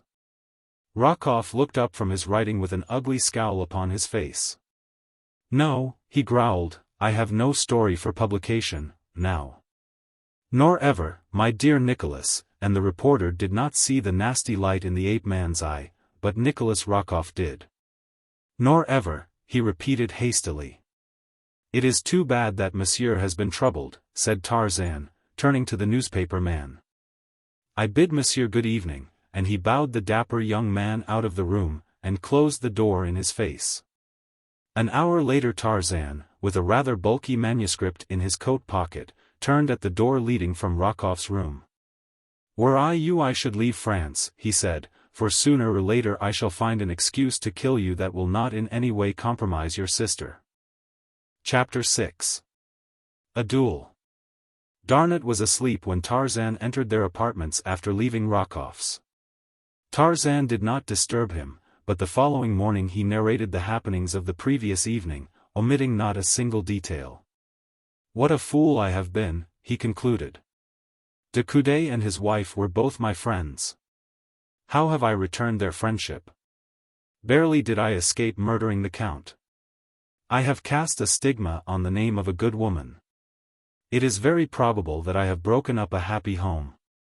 "Do you love Olga de Coude?" asked Darnot. "Were I not positive that she does not love me I could not answer your question, Paul. But without disloyalty to her I tell you that I do not love her, nor does she love me. For an instant we were the victims of a sudden madness, it was not love, and it would have left us, unharmed, as suddenly as it had come upon us even though de Coude had not returned. As you know, I have had little experience of women. Olga de Coude is very beautiful. That, and the dim light and the seductive surroundings, and the appeal of the defenseless for protection, might have been resisted by a more civilized man. But my civilization is not even skin deep, it does not go deeper than my clothes. Paris is no place for me. I will but continue to stumble into more and more serious pitfalls. The man-made restrictions are irksome. I feel always that I am a prisoner. I cannot endure it, my friend, and so I think that I shall go back to my own jungle, and lead the life that God intended that I should lead when he put me there." "Do not take it so to heart, Jean," responded Darnot. "You have acquitted yourself much better than most civilized men would have under similar circumstances. As to leaving Paris at this time, I rather think that Raoul de Coude may be expected to have something to say on that subject before long. Nor was Darnot mistaken. A week later on, Monsieur Flaubert was announced about 11 in the morning, as Darnot and Tarzan were breakfasting. Monsieur Flaubert was an impressively polite gentleman. With many low bows he delivered Monsieur le Count de Coude's challenge to Monsieur Tarzan. Would Monsieur be so very kind as to arrange to have a friend meet Monsieur Flaubert at as early an hour as convenient, that the details might be arranged to the mutual satisfaction of all concerned? Certainly. Monsieur Tarzan would be delighted to place his interests unreservedly in the hands of his friend, Lieutenant Darnot. And so it was arranged that Darnot was to call on Monsieur Flaubert at 2 that afternoon, and the polite Monsieur Flaubert, with many bows, left them. When they were again alone, Darnot looked quizzically at Tarzan. "Well," he said. "Now to my sins I must add murder, or else myself be killed," said Tarzan. "I am progressing rapidly in the ways of my civilized brothers." "What weapons shall you select?" asked Darnot. De Coude is accredited with being a master with the sword, and a splendid shot. "I might then choose poisoned arrows at 20 paces, or spears at the same distance," laughed Tarzan. "Make it pistols, Paul." "He will kill you, Jean." "I have no doubt of it," replied Tarzan. "I must die some day." "We had better make it swords," said Darnot. "He will be satisfied with wounding you, and there is less danger of a mortal wound." "Pistols," said Tarzan, with finality. Darnot tried to argue him out of it, but without avail, so pistols it was. Darnot returned from his conference with Monsieur Flaubert shortly after 4. "It is all arranged," he said. "Everything is satisfactory. Tomorrow morning at daylight, there is a secluded spot on the road not far from Étampes. For some personal reason Monsieur Flaubert preferred it. I did not demur." "Good," was Tarzan's only comment. He did not refer to the matter again, even indirectly. That night he wrote several letters before he retired. After sealing and addressing them he placed them all in an envelope addressed to Darnot. As he undressed, Darnot heard him humming a music-hall ditty. The Frenchman swore under his breath. He was very unhappy, for he was positive that when the sun rose the next morning it would look down upon a dead Tarzan. It grated upon him to see Tarzan so unconcerned. "This is a most uncivilized hour for people to kill each other," remarked the ape-man when he had been routed out of a comfortable bed in the blackness of the early morning hours. He had slept well, and so it seemed that his head scarcely touched the pillow ere his man deferentially aroused him. His remark was addressed to Darnot, who stood fully dressed in the doorway of Tarzan's bedroom. Darnot had scarcely slept at all during the night. He was nervous, and therefore inclined to be irritable. "I presume you slept like a baby all night," he said. Tarzan laughed. "From your tone, Paul, I infer that you rather harbor the fact against me." "I could not help it, really." "No, Jean, it is not that," replied Darnot, himself smiling. "But you take the entire matter with such infernal indifference, it is exasperating. One would think that you were going out to shoot at a target, rather than to face one of the best shots in France." Tarzan shrugged his shoulders. "I am going out to expiate a great wrong, Paul. A very necessary feature of the expiation is the marksmanship of my opponent. Wherefore, then, should I be dissatisfied? Have you not yourself told me that Count de Coude is a splendid marksman?" "You mean that you hope to be killed?" exclaimed Darnot, in horror. "I cannot say that I hope to be, but you must admit that there is little reason to believe that I shall not be killed." Had Darnot known the thing that was in the ape-man's mind, that had been in his mind almost from the first intimation that de Coude would call him to account on the field of honor, he would have been even more horrified than he was. In silence they entered Darnot's great car, and in similar silence they sped over the dim road that leads to Étampes. Each man was occupied with his own thoughts. Darnot's were very mournful, for he was genuinely fond of Tarzan.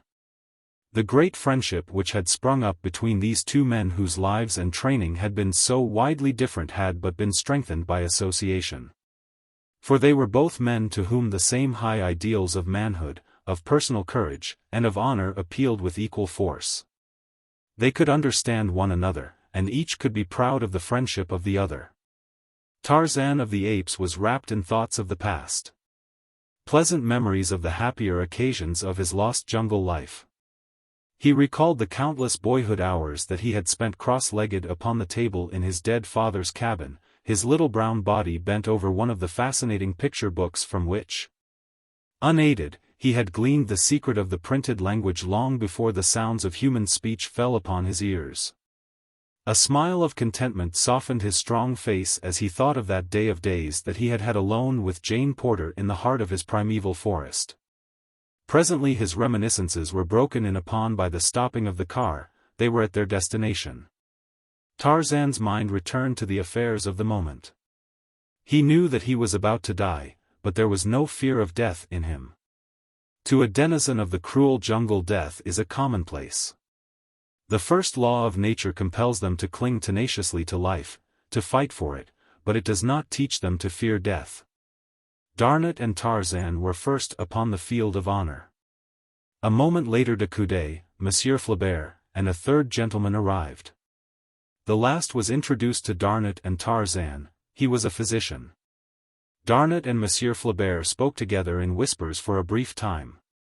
The Count de Coude and Tarzan stood apart at opposite sides of the field. Presently the second summoned them. Darnot and Monsieur Flaubert had examined both pistols. The two men who were to face each other a moment later stood silently while Monsieur Flaubert recited the conditions they were to observe. They were to stand back to back. At a signal from Monsieur Flaubert they were to walk in opposite directions, their pistols hanging by their sides. When each had proceeded 10 paces, Darnot was to give the final signal, then they were to turn and fire at will until one fell, or each had expended the 3 shots allowed. While Monsieur Flaubert spoke, Tarzan selected a cigarette from his case, and lighted it. De Coude was the personification of coolness. Was he not the best shot in France? Presently Monsieur Flaubert nodded to Darnot, and each man placed his principal in position. "Are you quite ready, gentlemen?" asked Monsieur Flaubert. "Quite," replied de Coude. Tarzan nodded. Monsieur Flaubert gave the signal. He and Darnot stepped back a few paces to be out of the line of fire as the men paced slowly apart. 6. 7. 8. There were tears in Darnot's eyes. He loved Tarzan very much. 9. Another pace, and the poor lieutenant gave the signal he so hated to give. To him it sounded the doom of his best friend. Quickly de Coude wheeled and fired. Tarzan gave a little start. His pistol still dangled at his side. De Coude hesitated, as though waiting to see his antagonist crumple to the ground. The Frenchman was too experienced a marksman not to know that he had scored a hit. Still Tarzan made no move to raise his pistol. De Coude fired once more, but the attitude of the ape-man, the utter indifference that was so apparent in every line of the nonchalant ease of his giant figure, and the even unruffled puffing of his cigarette, had disconcerted the best marksman in France. This time Tarzan did not start, but again de Coude knew that he had hit. Suddenly the explanation leaped to his mind: his antagonist was coolly taking these terrible chances in the hope that he would receive no staggering wound from any of de Coude's 3 shots. Then he would take his own time about shooting de Coude down deliberately, coolly, and in cold blood. A little shiver ran up the Frenchman's spine. It was fiendish, diabolical. What manner of creature was this that could stand complacently with 2 bullets in him, waiting for the third? And so de Coude took careful aim this time, but his nerve was gone, and he made a clean miss. Not once had Tarzan raised his pistol hand from where it hung beside his leg. For a moment the two stood looking straight into each other's eyes. On Tarzan's face was a pathetic expression of disappointment. On de Coude's a rapidly growing expression of horror, yes, of terror. He could endure it no longer. Mother of God! Monsieur, shoot, he screamed. But Tarzan did not raise his pistol. Instead, he advanced toward de Coude, and when Darnot and Monsieur Flaubert, misinterpreting his intention, would have rushed between them, he raised his left hand in a sign of remonstrance. "Do not fear," he said to them, "I shall not harm him." It was most unusual, but they halted. Tarzan advanced until he was quite close to de Coude. "There must have been something wrong with Monsieur's pistol," he said. "Or Monsieur is unstrung. Take mine, Monsieur, and try again," and Tarzan offered his pistol, but foremost, to the astonished de Coude. "Mon Dieu, Monsieur," cried the latter. "Are you mad?" "No, my friend," replied the ape-man, "but I deserve to die. It is the only way in which I may atone for the wrong I have done a very good woman. Take my pistol and do as I bid." "It would be murder," replied de Coude. "But what wrong did you do my wife?" "She swore to me that." "I do not mean that," said Tarzan quickly. "You saw all the wrong that passed between us. But that was enough to cast a shadow upon her name, and to ruin the happiness of a man against whom I had no enmity. The fault was all mine, and so I hope to die for it this morning. I am disappointed that Monsieur is not so wonderful a marksman as I had been led to believe." "You say that the fault was all yours?" asked de Coude eagerly. "All mine, Monsieur. Your wife is a very pure woman. She loves only you. The fault that you saw was all mine. The thing that brought me there was no fault of either the Countess de Coude or myself. Here is a paper which will quite positively demonstrate that," and Tarzan drew from his pocket the statement Rokoff had written and signed. De Coude took it and read. Darnot and Monsieur Flaubert had drawn near. They were interested spectators of this strange ending of a strange duel. None spoke until de Coude had quite finished, then he looked up at Tarzan. "You are a very brave and chivalrous gentleman," he said. "I thank God that I did not kill you." De Coude was a Frenchman. Frenchmen are impulsive. He threw his arms about Tarzan and embraced him. Monsieur Flaubert embraced Darnot. There was no one to embrace the doctor. So possibly it was pique which prompted him to interfere, and demand that he be permitted to dress Tarzan's wounds. "This gentleman was hit once at least," he said. "Possibly thrice." "Twice," said Tarzan. "Once in the left shoulder, and again in the left side, both flesh wounds, I think." But the doctor insisted upon stretching him upon the sward, and tinkering with him until the wounds were cleansed and the flow of blood checked. One result of the duel was that they all rode back to Paris together in Darnot's car, the best of friends. De Coude was so relieved to have had this double assurance of his wife's loyalty that he felt no rancor at all toward Tarzan. It is true that the latter had assumed much more of the fault than was rightly his, but if he lied a little he may be excused, for he lied in the service of a woman, and he lied like a gentleman. The ape-man was confined to his bed for several days. He felt that it was foolish and unnecessary, but the doctor and Darnot took the matter so to heart that he gave in to please them, though it made him laugh to think of it. "It is droll," he said to Darnot, "to lie abed because of a pin-prick.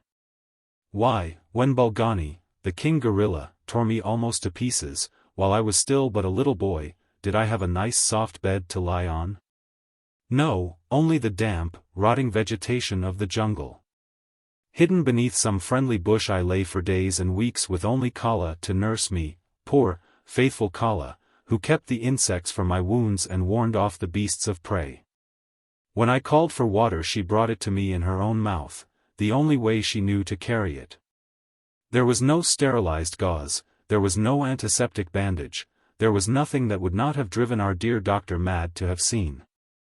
Yet I recovered to lie in bed because of a tiny scratch that one of the jungle folk would scarce realize unless it were upon the end of his nose.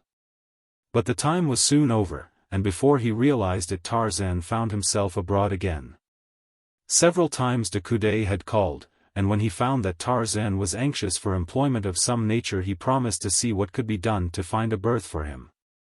It was the first day that Tarzan was permitted to go out that he received a message from de Coude requesting him to call at the Count's office that afternoon. He found de Coude awaiting him with a very pleasant welcome, and a sincere congratulation that he was once more upon his feet. Neither had ever mentioned the duel or the cause of it since that morning upon the field of honor. "I think that I have found just the thing for you, Monsieur Tarzan," said the Count. "It is a position of much trust and responsibility, which also requires considerably physical courage and prowess. I cannot imagine a man better fitted than you, my dear Monsieur Tarzan, for this very position. It will necessitate travel, and later it may lead to a very much better post, possibly in the diplomatic service. At first, for a short time only, you will be a special agent in the service of the Ministry of War. Come, I will take you to the gentleman who will be your chief. He can explain the duties better than I, and then you will be in a position to judge if you wish to accept or no." De Coude himself escorted Tarzan to the office of General Rokoff, the chief of the bureau to which Tarzan would be attached if he accepted the position. There the Count left him, after a glowing description to the general of the many attributes possessed by the ape-man which should fit him for the work of the service. A half-hour later Tarzan walked out of the office the possessor of the first position he had ever held. On the morrow he was to return for further instructions, though General Rokoff had made it quite plain that Tarzan might prepare to leave Paris for an almost indefinite period. Possibly on the morrow. It was with feelings of the keenest elation that he hastened home to bear the good news to Darnot. At last he was to be of some value in the world. He was to earn money, and, best of all, to travel and see the world. He could scarcely wait to get well inside Darnot's sitting room before he burst out with the glad tidings. Darnot was not so pleased. "It seems to delight you to think that you are to leave Paris, and that we shall not see each other for months, perhaps. Tarzan, you are a most ungrateful beast." And Darnot laughed. "No, Paul, I am a little child. I have a new toy, and I am tickled to death." And so it came that on the following day Tarzan left Paris en route for Marseille's Norin. Chapter 7. The Dancing Girl of Sidi Issa. Tarzan's first mission did not bid fair to be either exciting or vastly important. There was a certain lieutenant of Spahis whom the government had reason to suspect of improper relations with a great European power.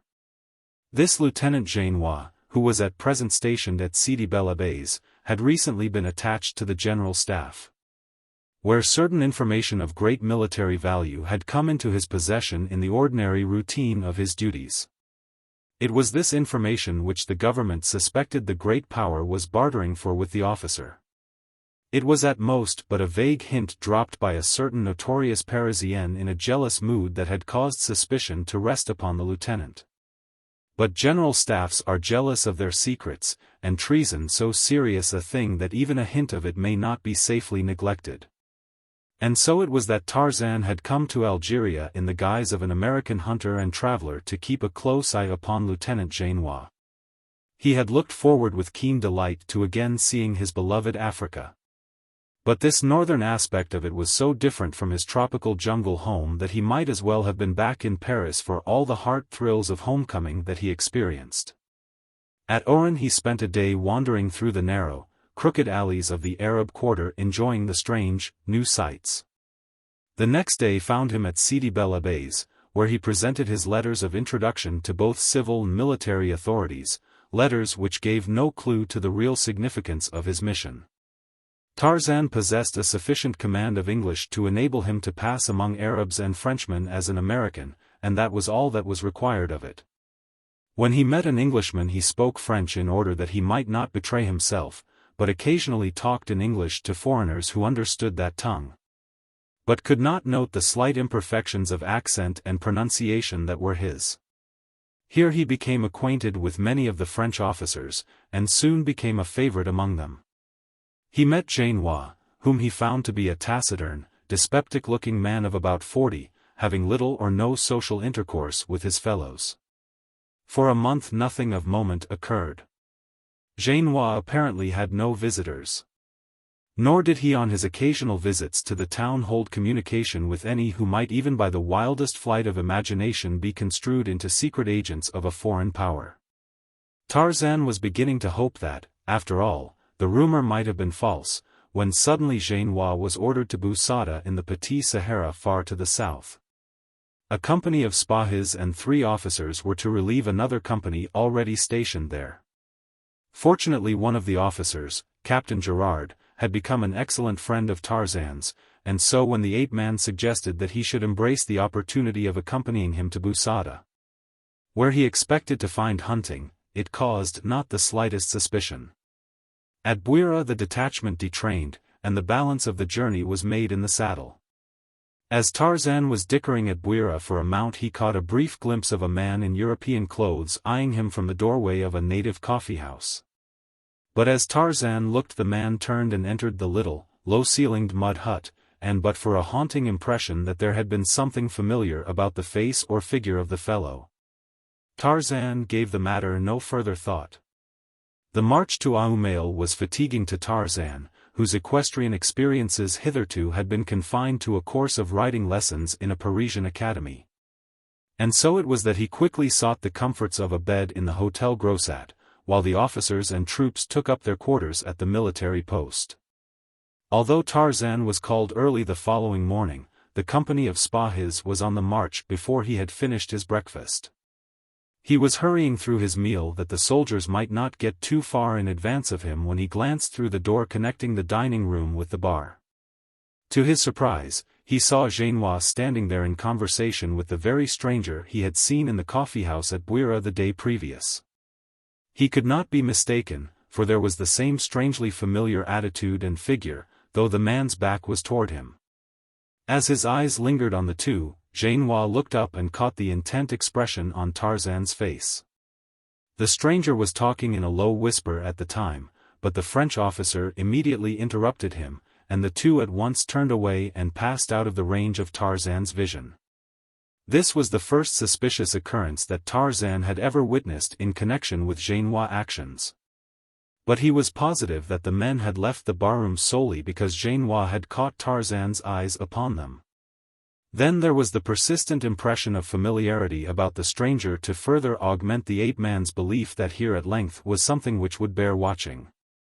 A moment later Tarzan entered the barroom, but the men had left, nor did he see aught of them in the street beyond. Though he found a pretext to ride to various shops before he set out after the column which had now considerable start of him. He did not overtake them until he reached Sidi Issa shortly after noon, where the soldiers had halted for an hour's rest. Here he found Genois with the column, but there was no sign of the stranger. It was market day at Sidi Issa, and the numberless caravans of camels coming in from the desert, and the crowds of bickering Arabs in the marketplace, filled Tarzan with a consuming desire to remain for a day that he might see more of these sons of the desert. Thus it was that the company of Spahis marched on that afternoon toward Bou Saada without him. He spent the hours until dark wandering about the market in company with a youthful Arab, one Abdul, who had been recommended to him by the innkeeper as a trustworthy servant and interpreter. Here Tarzan purchased a better mount than the one he had selected at Bouira, and, entering into conversation with the stately Arab to whom the animal had belonged, learned that the seller was Kadir ben Sa'dan, sheikh of a desert tribe far south of Jelfa. Through Abdul, Tarzan invited his new acquaintance to dine with him. As the three were making their way through the crowds of marketers, camels, donkeys, and horses that filled the marketplace with a confusing babble of sounds, Abdul plucked at Tarzan's sleeve. "Look, master, behind us," and he turned, pointing at a figure which disappeared behind a camel as Tarzan turned. "He has been following us about all afternoon," continued Abdul. "I caught only a glimpse of an Arab in a dark blue burnous and white turban," replied Tarzan. "Is it he you mean?" "Yes. I suspected him because he seems a stranger here, without other business than following us, which is not the way of the Arab who is honest. And also because he keeps the lower part of his face hidden, only his eyes showing. He must be a bad man, or he would have honest business of his own to occupy his time. "He is on the wrong scent then, Abdul," replied Tarzan, "for no one here can have any grievance against me. This is my first visit to your country, and none knows me. He will soon discover his error, and cease to follow us." "Unless he be bent on robbery," returned Abdul. "Then all we can do is wait until he is ready to try his hand upon us," laughed Tarzan, "and I warrant that he will get his belly full of robbing now that we are prepared for him." And so he dismissed the subject from his mind, though he was destined to recall it before many hours through a most unlooked-for occurrence. Kadur ben Sa'dan, having dined well, prepared to take leave of his host.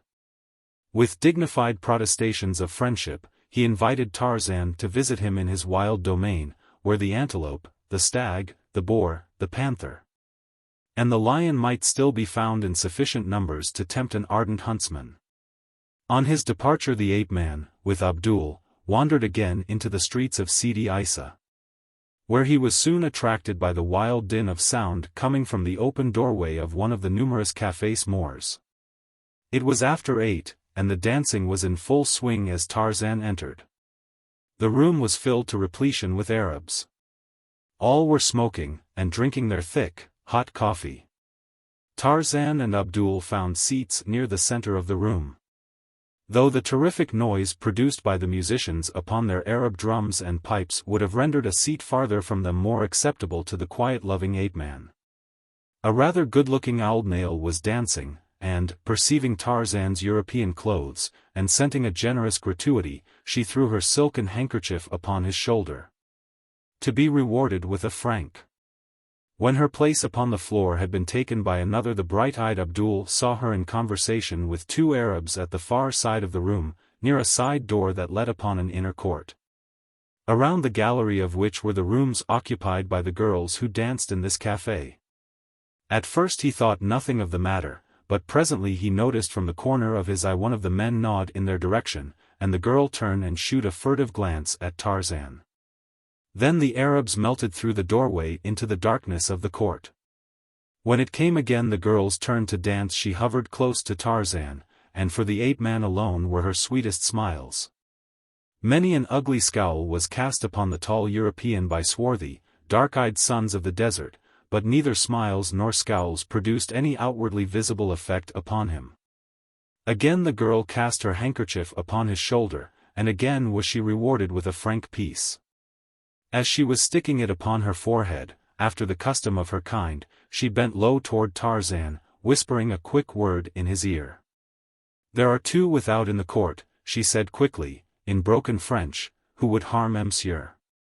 At first I promised to lure you to them, but you have been kind, and I cannot do it. Go quickly, before they find that I have failed them. I think that they are very bad men."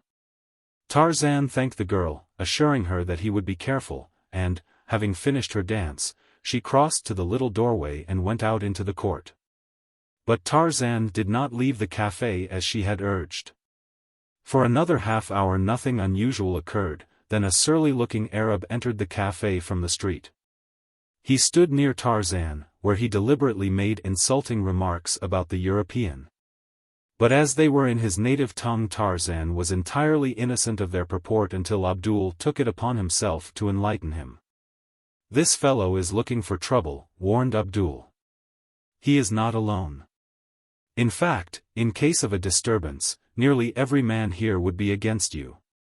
It would be better to leave quietly, master." "Ask the fellow what he wants," commanded Tarzan.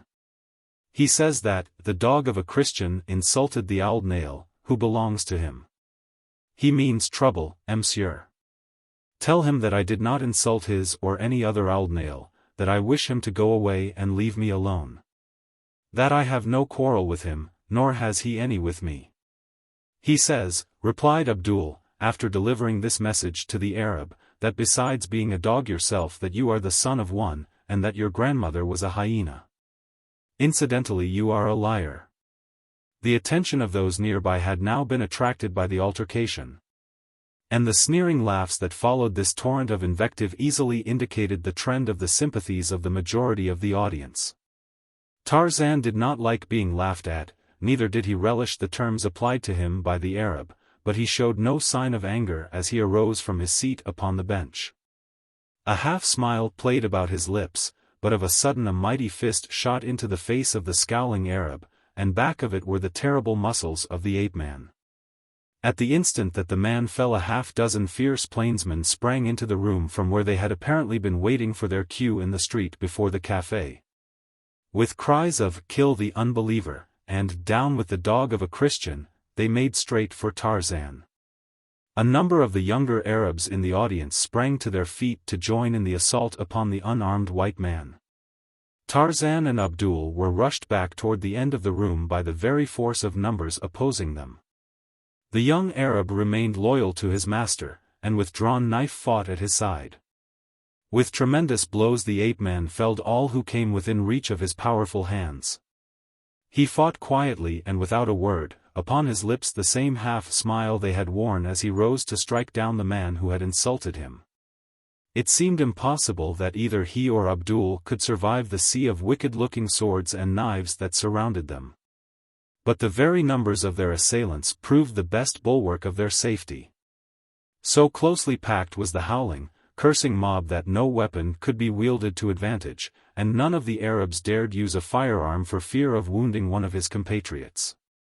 Finally Tarzan succeeded in seizing one of the most persistent of his attackers. With a quick wrench he disarmed the fellow, and then, holding him before them as a shield, he backed slowly beside Abdul toward the little door which led into the inner courtyard. At the threshold he paused for an instant, and, lifting the struggling Arab above his head, hurled him, as though from a catapult, full in the faces of his on-pressing fellows. Then Tarzan and Abdul stepped into the semi-darkness of the court. The frightened Aldnails were crouching at the tops of the stairs which led to their respective rooms. The only light in the courtyard coming from the sickly candles which each girl had stuck with its own grease to the woodwork of her doorframe. The better to display her charms to those who might happen to traverse the dark enclosure.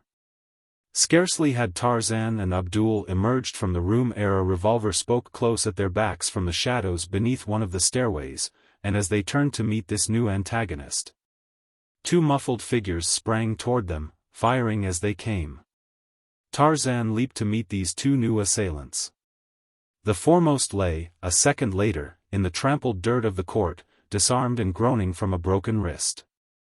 Abdul's knife found the vitals of the second in the instant that the fellow's revolver missed fire as he held it to the faithful Arab's forehead. The maddened horde within the café were now rushing out in pursuit of their quarry. The Aldnails had extinguished their candles at a cry from one of their number, and the only light within the yard came feebly from the open and half-blocked door of the café. Tarzan had seized a sword from the man who had fallen before Abdul's knife, and now he stood waiting for the rush of men that was coming in search of them through the darkness. Suddenly he felt a light hand upon his shoulder from behind, and a woman's voice whispering, "Quick, monsieur, this way. Follow me." "Come, Abdul," said Tarzan, in a low tone, to the youth. "We can be no worse off elsewhere than we are here." The woman turned and led them up the narrow stairway that ended at the door of her quarters. Tarzan was close beside her. He saw the gold and silver bracelets upon her bare arms, the strings of gold coin that depended from her hair ornaments, and the gorgeous colors of her dress. He saw that she was a Aldnail, and instinctively he knew that she was the same who had whispered the warning in his ear earlier in the evening. As they reached the top of the stairs they could hear the angry crowd searching the yard beneath. "Soon they will search here," whispered the girl. "They must not find you, for, though you fight with the strength of many men, they will kill you in the end. Hasten, you can drop from the farther window of my room to the street beyond. Before they discover that you are no longer in the court of the buildings you will be safe within the hotel." But even as she spoke, several men had started up the stairway at the head of which they stood. There was a sudden cry from one of the searchers. They had been discovered. Quickly the crowd rushed for the stairway. The foremost assailant leaped quickly upward, but at the top he met the sudden sword that he had not expected. The quarry had been unarmed before. With a cry, the man toppled back upon those behind him. Like tenpins they rolled down the stairs. The ancient and rickety structure could not withstand the strain of this unwanted weight and jarring. With a creaking and rending of breaking wood it collapsed beneath the Arabs, leaving Tarzan, Abdul, and the girl alone upon the frail platform at the top. "Come," cried the owled nail. "They will reach us from another stairway through the room next to mine. We have not a moment to spare." Just as they were entering the room Abdul heard and translated a cry from the yard below for several to hasten to the street and cut off escape from that side. "We are lost now," said the girl simply. "We?" questioned Tarzan. "Yes, monsieur," she responded, "they will kill me as well. Have I not aided you?" This put a different aspect on the matter. Tarzan had rather been enjoying the excitement and danger of the encounter. He had not for an instant supposed that either Abdul or the girl could suffer except through accident, and he had only retreated just enough to keep from being killed himself. He had had no intention of running away until he saw that he was hopelessly lost were he to remain. Alone he could have sprung into the midst of that close-packed mob, and, laying about him after the fashion of Numa, the lion, have struck the Arabs with such consternation that escape would have been easy. Now he must think entirely of these two faithful friends.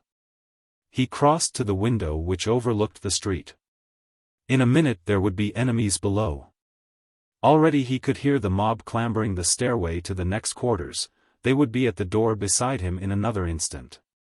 He put a foot upon the sill and leaned out, but he did not look down. Above him, within arm's reach, was the low roof of the building. He called to the girl. She came and stood beside him. He put a great arm about her and lifted her across his shoulder. "Wait here until I reach down for you from above," he said to Abdul. "In the meantime shove everything in the room against that door, it may delay them long enough." Then he stepped to the sill of the narrow window with the girl upon his shoulders. "Hold tight," he cautioned her. A moment later he had clambered to the roof above with the ease and dexterity of an ape. Setting the girl down, he leaned far over the roof's edge, calling softly to Abdul. The youth ran to the window. "Your hand," whispered Tarzan. The men in the room beyond were battering at the door. With a sudden crash it fell splintering in, and at the same instant Abdul felt himself lifted like a feather onto the roof above. They were not a moment too soon. For as the men broke into the room which they had just quitted, a dozen more rounded the corner in the street below and came running to a spot beneath the girl's window. Chapter 8. The Fight in the Desert. As the three squatted upon the roof above the quarters of the owled nails they heard the angry cursing of the Arabs in the room beneath. Abdul translated from time to Tarzan. "They are berating those in the street below now," said Abdul, "for permitting us to escape so easily.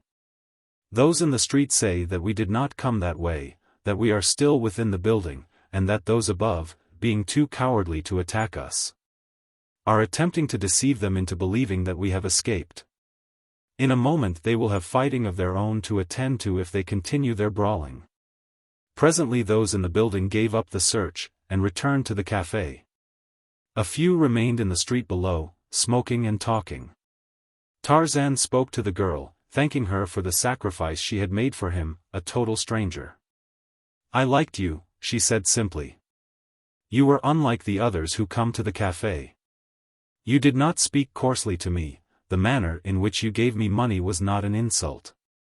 "What shall you do after tonight?" he asked. "You cannot return to the café. Can you even remain with safety in Sidi Isa?" "Tomorrow it will be forgotten," she replied.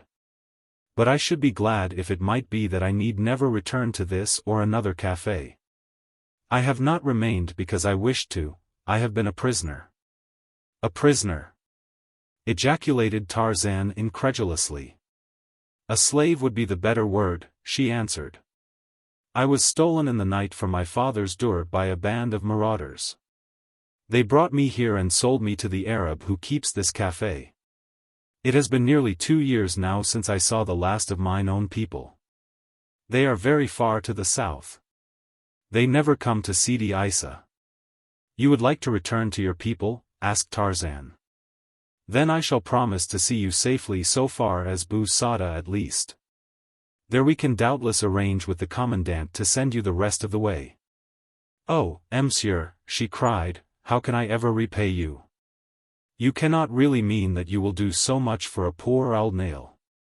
But my father can reward you, and he will, for is he not a great sheik? He is Kadur ben Sa'dan. Kadur ben Sa'dan, ejaculated Tarzan. Why, Kadur ben Sa'dan is in Sidi Isa this very night. He dined with me but a few hours since. My father in Sidi Isa, cried the amazed girl. Allah be praised then, for I am indeed saved. HSSH, cautioned Abdul. Listen. From below came the sound of voices, quite distinguishable upon the still night air. Tarzan could not understand the words, but Abdul and the girl translated. They have gone now, said the latter. It is you they want, monsieur. One of them said that the stranger who had offered money for your slaying lay in the house of Ahmed din Solef with a broken wrist. But that he had offered a still greater reward if some would lay in wait for you upon the road to Bou Sada and kill you. It is he who followed monsieur about the market today, exclaimed Abdul. I saw him again within the café, him and another. And the two went out into the inner court after talking with this girl here. It was they who attacked and fired upon us, as we came out of the café. Why do they wish to kill you, monsieur? I do not know, replied Tarzan, and then, after a pause, but he did not finish, for the thought that had come to his mind, while it seemed the only reasonable solution of the mystery, appeared at the same time quite improbable. Presently the men in the street went away. The courtyard and the café were deserted. Cautiously Tarzan lowered himself to the sill of the girl's window. The room was empty. He returned to the roof and let Abdul down, then he lowered the girl to the arms of the waiting Arab. From the window Abdul dropped the short distance to the street below, while Tarzan took the girl in his arms and leaped down as he had done on so many other occasions in his own forest with a burden in his arms. A little cry of alarm was startled from the girl's lips, but Tarzan landed in the street with but an imperceptible jar, and lowered her in safety to her feet. She clung to him for a moment. How strong monsieur is, and how active, she cried. El Adrea, the black lion, himself is not more so. I should like to meet this El Adrea of yours, he said. I have heard much about him. And you come to the door of my father you shall see him, said the girl. He lives in a spur of the mountains north of us, and comes down from his lair at night to rob my father's door. With a single blow of his mighty paw he crushes the skull of a bull, and woe betide the belated wayfarer who meets El Adrea abroad at night. Without further mishap they reached the hotel. The sleepy landlord objected strenuously to instituting a search for Kadur ben Sa'dan until the following morning, but a piece of gold put a different aspect on the matter. So that a few moments later a servant had started to make the rounds of the lesser native hostelries where it might be expected that a desert sheik would find congenial associations. Tarzan had felt it necessary to find the girl's father that night, for fear he might start on his homeward journey too early in the morning to be intercepted. They had waited perhaps half an hour when the messenger returned with Kadur ben Sa'dan. The old sheik entered the room with a questioning expression upon his proud face. Monsieur has done me the honor to, he commenced, and then his eyes fell upon the girl. With outstretched arms he crossed the room to meet her. My daughter, he cried. Allah is merciful. And tears dimmed the martial eyes of the old warrior. When the story of her abduction and her final rescue had been told to Kadur ben Sa'dan he extended his hand to Tarzan. All that is Kadur ben Sa'dan's is thine, my friend, even to his life, he said very simply, but Tarzan knew that those were no idle words. It was decided that although three of them would have to ride after practically no sleep, it would be best to make an early start in the morning, and attempt to ride all the way to Bou Sada in one day. It would have been comparatively easy for the men, but for the girl it was sure to be a fatiguing journey. She, however, was the most anxious to undertake it, for it seemed to her that she could not quickly enough reach the family and friends from whom she had been separated for 2 years. It seemed to Tarzan that he had not closed his eyes before he was awakened, and in another hour the party was on its way south toward Bou Saada. For a few miles the road was good, and they made rapid progress, but suddenly it became only a waste of sand, into which the horses sank fetlock deep at nearly every step. In addition to Tarzan, Abdul, the sheik, and his daughter were 4 of the wild plainsmen of the sheik's tribe who had accompanied him upon the trip to Sidi Isa. Thus, 7 guns strong, they entertained little fear of attack by day, and if all went well they should reach Bou Saada before nightfall. A brisk wind enveloped them in the blowing sand of the desert, until Tarzan's lips were parched and cracked. What little he could see of the surrounding country was far from alluring, a vast expanse of rough country, rolling in little, barren hillocks, and tufted here and there with clumps of dreary shrub. Far to the south rose the dim lines of the Saharan Atlas Range. How different, thought Tarzan, from the gorgeous Africa of his boyhood. Abdul, always on the alert, looked backward quite as often as he did ahead. At the top of each hillock that they mounted he would draw in his horse and, turning, scan the country to the rear with utmost care. At last his scrutiny was rewarded. "Look," he cried. "There are 6 horsemen behind us." "Your friends of last evening, no doubt, monsieur," remarked Kadur Ben Saden dryly to Tarzan. "No doubt," replied the ape-man. "I am sorry that my society should endanger the safety of your journey. At the next village I shall remain and question these gentlemen, while you ride on. There is no necessity for my being at Bou Saada tonight, and less still why you should not ride in peace." "If you stop we shall stop," said Kadur Ben Saden. "Until you are safe with your friends, or the enemy has left your trail, we shall remain with you. There is nothing more to say." Tarzan nodded his head. He was a man of few words, and possibly it was for this reason as much as any that Kadur Ben Saden had taken to him, for if there be one thing that an Arab despises it is a talkative man. All the balance of the day Abdul caught glimpses of the horsemen in their rear. They remained always at about the same distance. During the occasional halts for rest, and at the longer halt at noon, they approached no closer. "They are waiting for darkness," said Kadur Ben Saden. And darkness came before they reached Bou Saada. The last glimpse that Abdul had of the grim, white-robed figures that trailed them, just before dusk made it impossible to distinguish them. Had made it apparent that they were rapidly closing up the distance that intervened between them and their intended quarry. He whispered this fact to Tarzan, for he did not wish to alarm the girl. The ape-man drew back beside him. "You will ride ahead with the others, Abdul," said Tarzan. "This is my quarrel. I shall wait at the next convenient spot, and interview these fellows. Then Abdul shall wait at thy side," replied the young Arab, nor would any threats or commands move him from his decision. "Very well, then," replied Tarzan. "Here is as good a place as we could wish. Here are rocks at the top of this hillock. We shall remain hidden here and give an account of ourselves to these gentlemen when they appear." They drew in their horses and dismounted. The others riding ahead were already out of sight in the darkness. Beyond them shone the lights of Bou Saada. Tarzan removed his rifle from its boot and loosened his revolver in its holster. He ordered Abdul to withdraw behind the rocks with the horses, so that they should be shielded from the enemy's bullets should they fire. The young Arab pretended to do as he was bid, but when he had fastened the 2 animals securely to a low shrub he crept back to lie on his belly a few paces behind Tarzan. The ape-man stood erect in the middle of the road, waiting.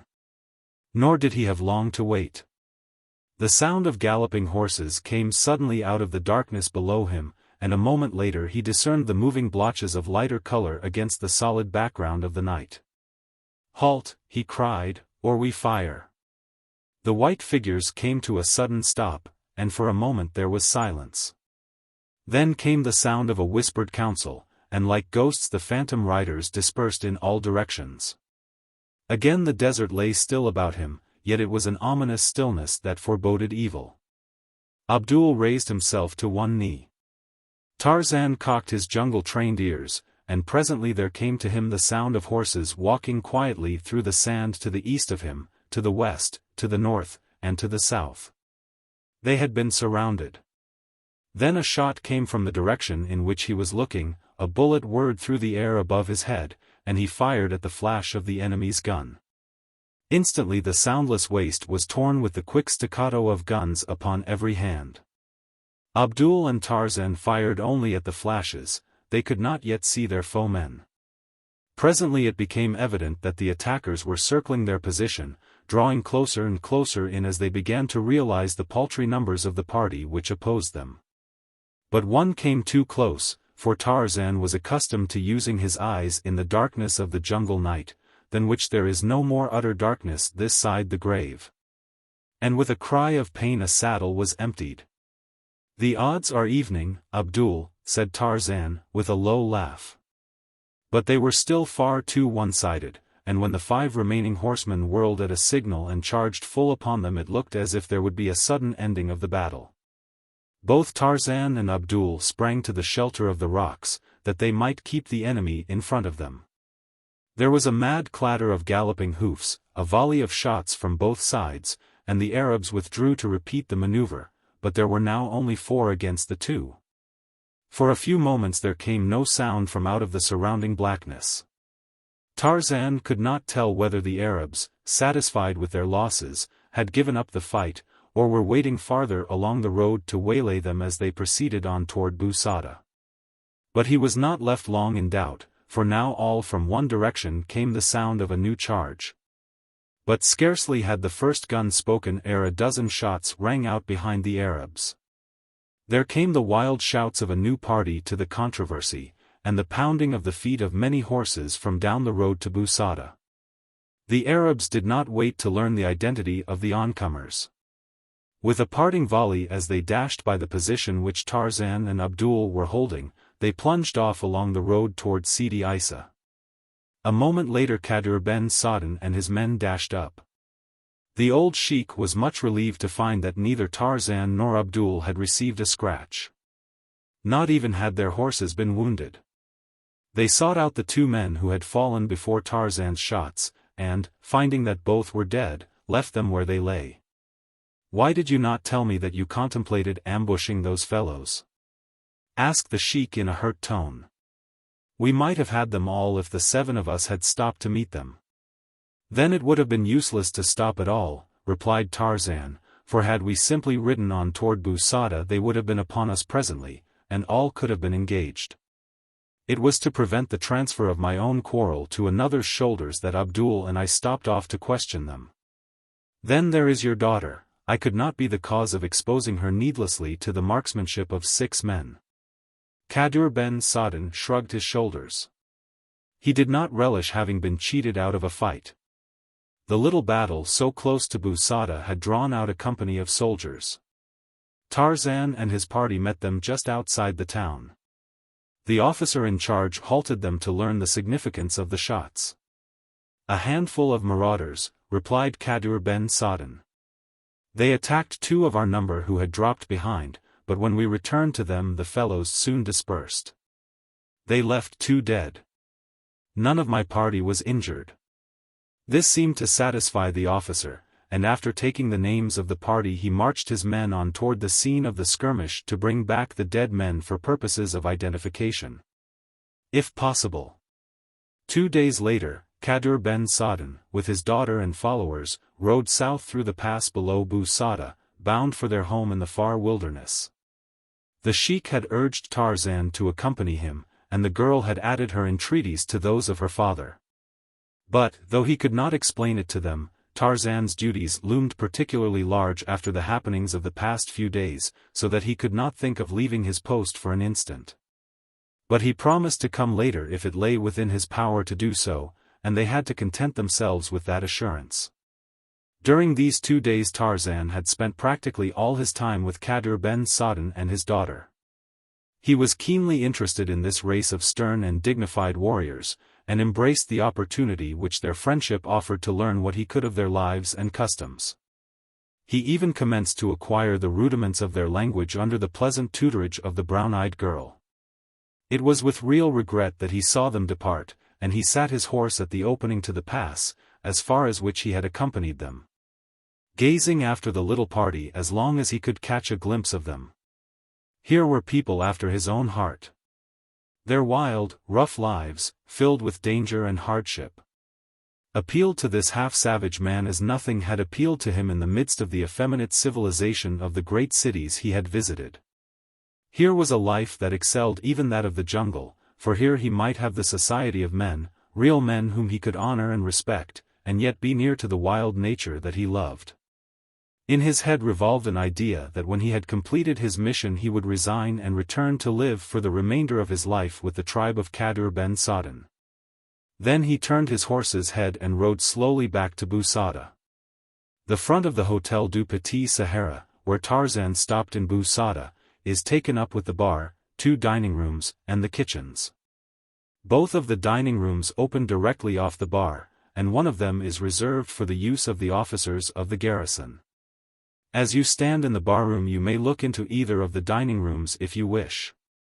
It was to the bar that Tarzan repaired after speeding Kadur ben Sadan and his party on their way.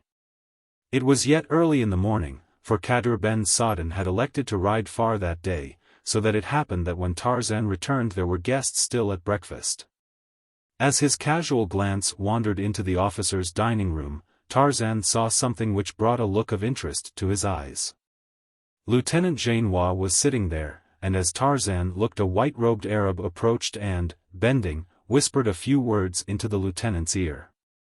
Then he passed on out of the building through another door. In itself the thing was nothing, but as the man had stooped to speak to the officer, Tarzan had caught sight of something which the accidental parting of the man's burnous had revealed. He carried his left arm in a sling. Chapter 9. Numa El Adrea. On the same day that Kadur ben Sadan rode south, the diligence from the north brought Tarzan a letter from Darnat which had been forwarded from Sidi Bel Abbes. It opened the old wound that Tarzan would have been glad to have forgotten, yet he was not sorry that Darnat had written, for one at least of his subjects could never cease to interest the ape-man. Here is the letter. My dear Jean, since last I wrote you I have been across to London on a matter of business. I was there but 3 days. The very first day I came upon an old friend of yours, quite unexpectedly, in Henrietta Street. Now you never in the world would guess whom. None other than Mr. Samuel T. Philander. But it is true. I can see your look of incredulity. Nor is this all. He insisted that I return to the hotel with him, and there I found the others, Professor Archimedes Q. Porter, Miss Porter, and that enormous black woman, Miss Porter's maid, Esmeralda, you will recall. While I was there Clayton came in. They are to be married soon, or rather sooner, for I rather suspect that we shall receive announcements almost any day. On account of his father's death it is to be a very quiet affair, only blood relatives. While I was alone with Mr. Philander the old fellow became rather confidential. Said Miss Porter had already postponed the wedding on 3 different occasions. He confided that it appeared to him that she was not particularly anxious to marry Clayton at all. But this time it seems that it is quite likely to go through. Of course they all asked after you, but I respected your wishes in the matter of your true origin, and only spoke to them of your present affairs. Miss Porter was especially interested in everything I had to say about you, and asked many questions. I am afraid I took a rather unchivalrous delight in picturing your desire and resolve to go back eventually to your native jungle. I was sorry afterward, for it did seem to cause her real anguish to contemplate the awful dangers to which you wished to return. And yet, she said, I do not know. There are more unhappy fates than the grim and terrible jungle presents to Monsieur Tarzan. At least his conscience will be free from remorse. And there are moments of quiet and restfulness by day, and vistas of exquisite beauty. You may find it strange that I should say it, who experienced such terrifying experiences in that frightful forest, yet at times I long to return. for I cannot but feel that the happiest moments of my life were spent there." There was an expression of ineffable sadness on her face as she spoke, and I could not but feel that she knew that I knew her secret. And that this was her way of transmitting to you a last tender message from a heart that might still enshrine your memory, though its possessor belonged to another. Clayton appeared nervous and ill at ease while you were the subject of conversation.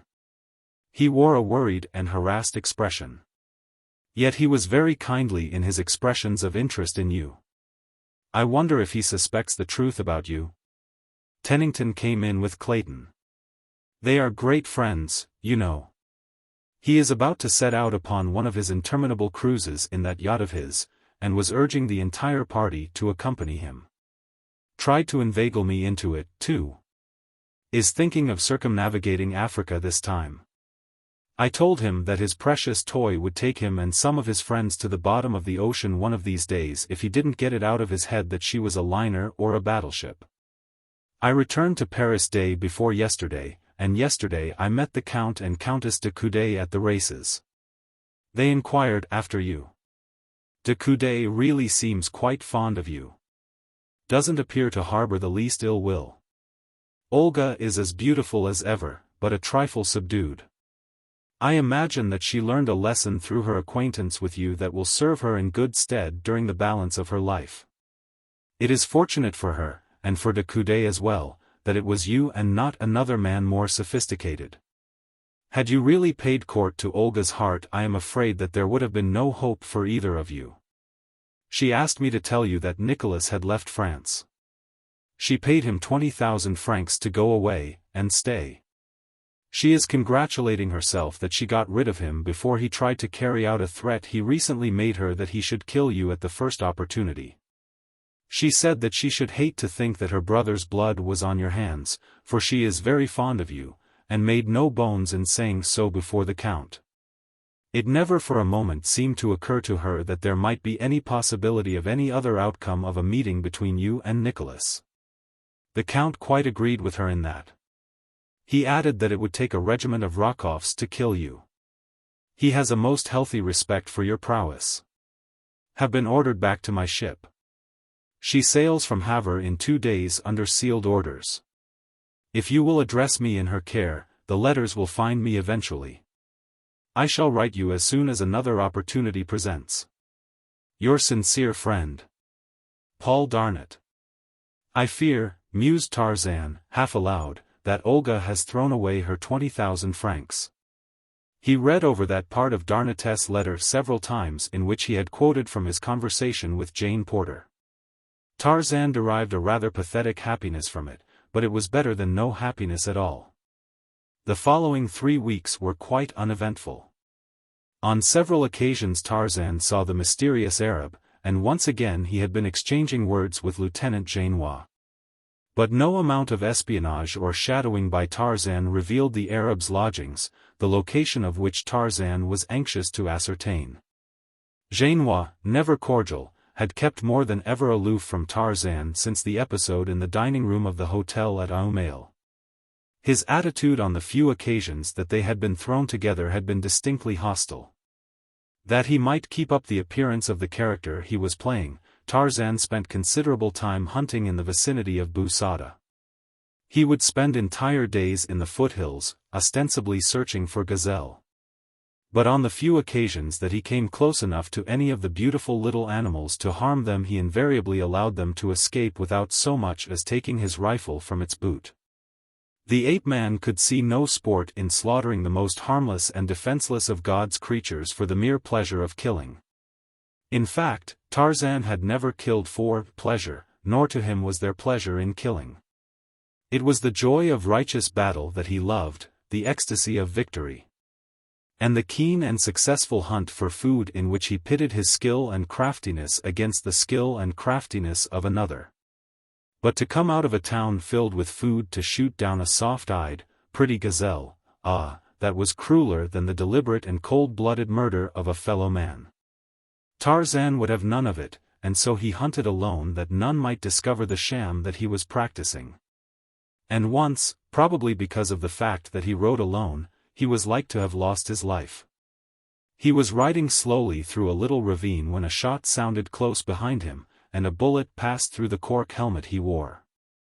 Although he turned at once and galloped rapidly to the top of the ravine, there was no sign of any enemy, nor did he see aught of another human being until he reached Busada. Yes, he soliloquized, in recalling the occurrence, Olga has indeed thrown away her 20,000 francs. That night he was Captain Gerard's guest at a little dinner. "Your hunting has not been very fortunate?" questioned the officer. "No," replied Tarzan, "the game hereabout is timid, nor do I care particularly about hunting game birds or antelope. I think I shall move on farther south, and have a try at some of your Algerian lions." "Good," exclaimed the captain. "We are marching toward Jelfa on the morrow. You shall have company that far at least. Lieutenant Genois and I, with 100 men, are ordered south to patrol a district in which the marauders are giving considerable trouble. Possibly we may have the pleasure of hunting the lion together. What say you?" Tarzan was more than pleased, nor did he hesitate to say so. But the captain would have been astonished had he known the real reason of Tarzan's pleasure. Genois was sitting opposite the ape-man. He did not seem so pleased with his captain's invitation. "You will find lion hunting more exciting than gazelle shooting," remarked Captain Gerard, "and more dangerous." "Even gazelle shooting has its dangers," replied Tarzan. "Especially when one goes alone. I found it so today. I also found that while the gazelle is the most timid of animals, it is not the most cowardly." He let his glance rest only casually upon Genois after he had spoken, for he did not wish the man to know that he was under suspicion, or surveillance, no matter what he might think. The effect of his remark upon him, however, might tend to prove his connection with, or knowledge of, certain recent happenings. Tarzan saw a dull red creep up from beneath Genois' collar. He was satisfied, and quickly changed the subject. When the column rode south from Busada the next morning there were half a dozen Arabs bringing up the rear.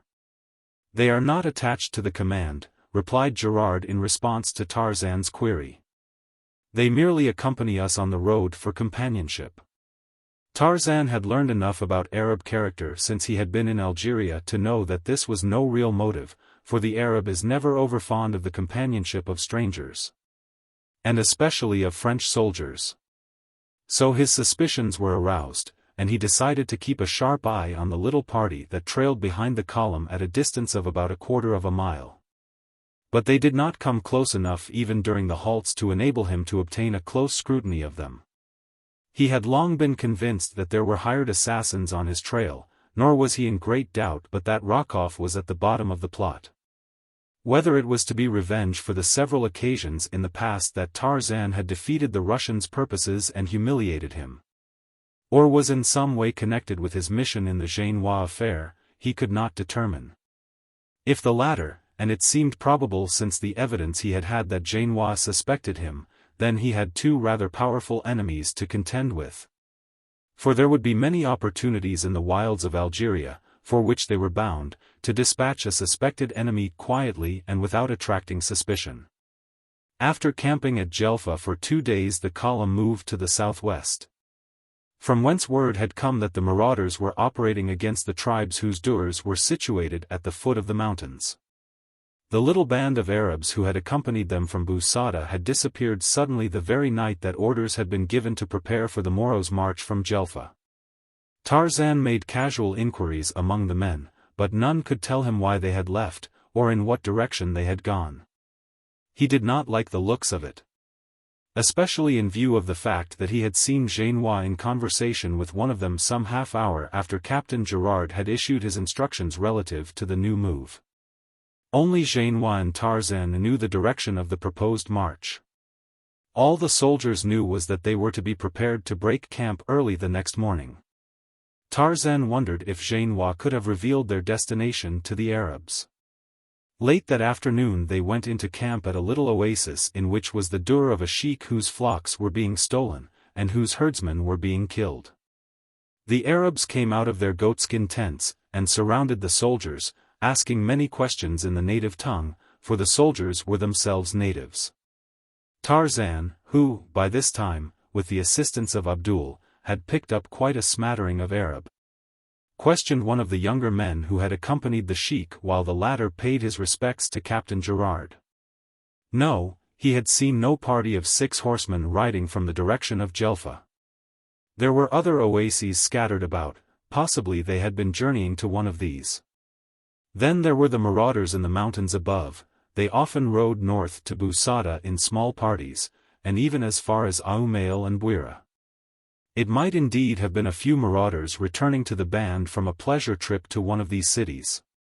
Early the next morning Captain Gerard split his command in two, giving Lieutenant Genois command of one party, while he headed the other. They were to scour the mountains upon opposite sides of the plain.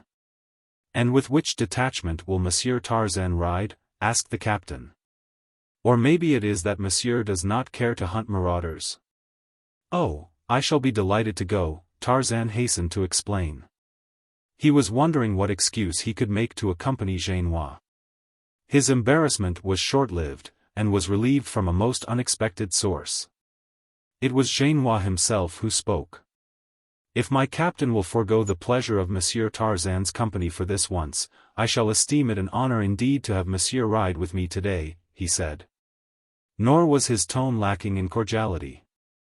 In fact, Tarzan imagined that he had overdone it a trifle, but, even so, he was both astounded and pleased, hastening to express his delight at the arrangement. And so it was that Lieutenant Genois and Tarzan rode off side by side at the head of the little detachment of Spahis. Genois' cordiality was short-lived. No sooner had they ridden out of sight of Captain Gerard and his men than he lapsed once more into his accustomed taciturnity.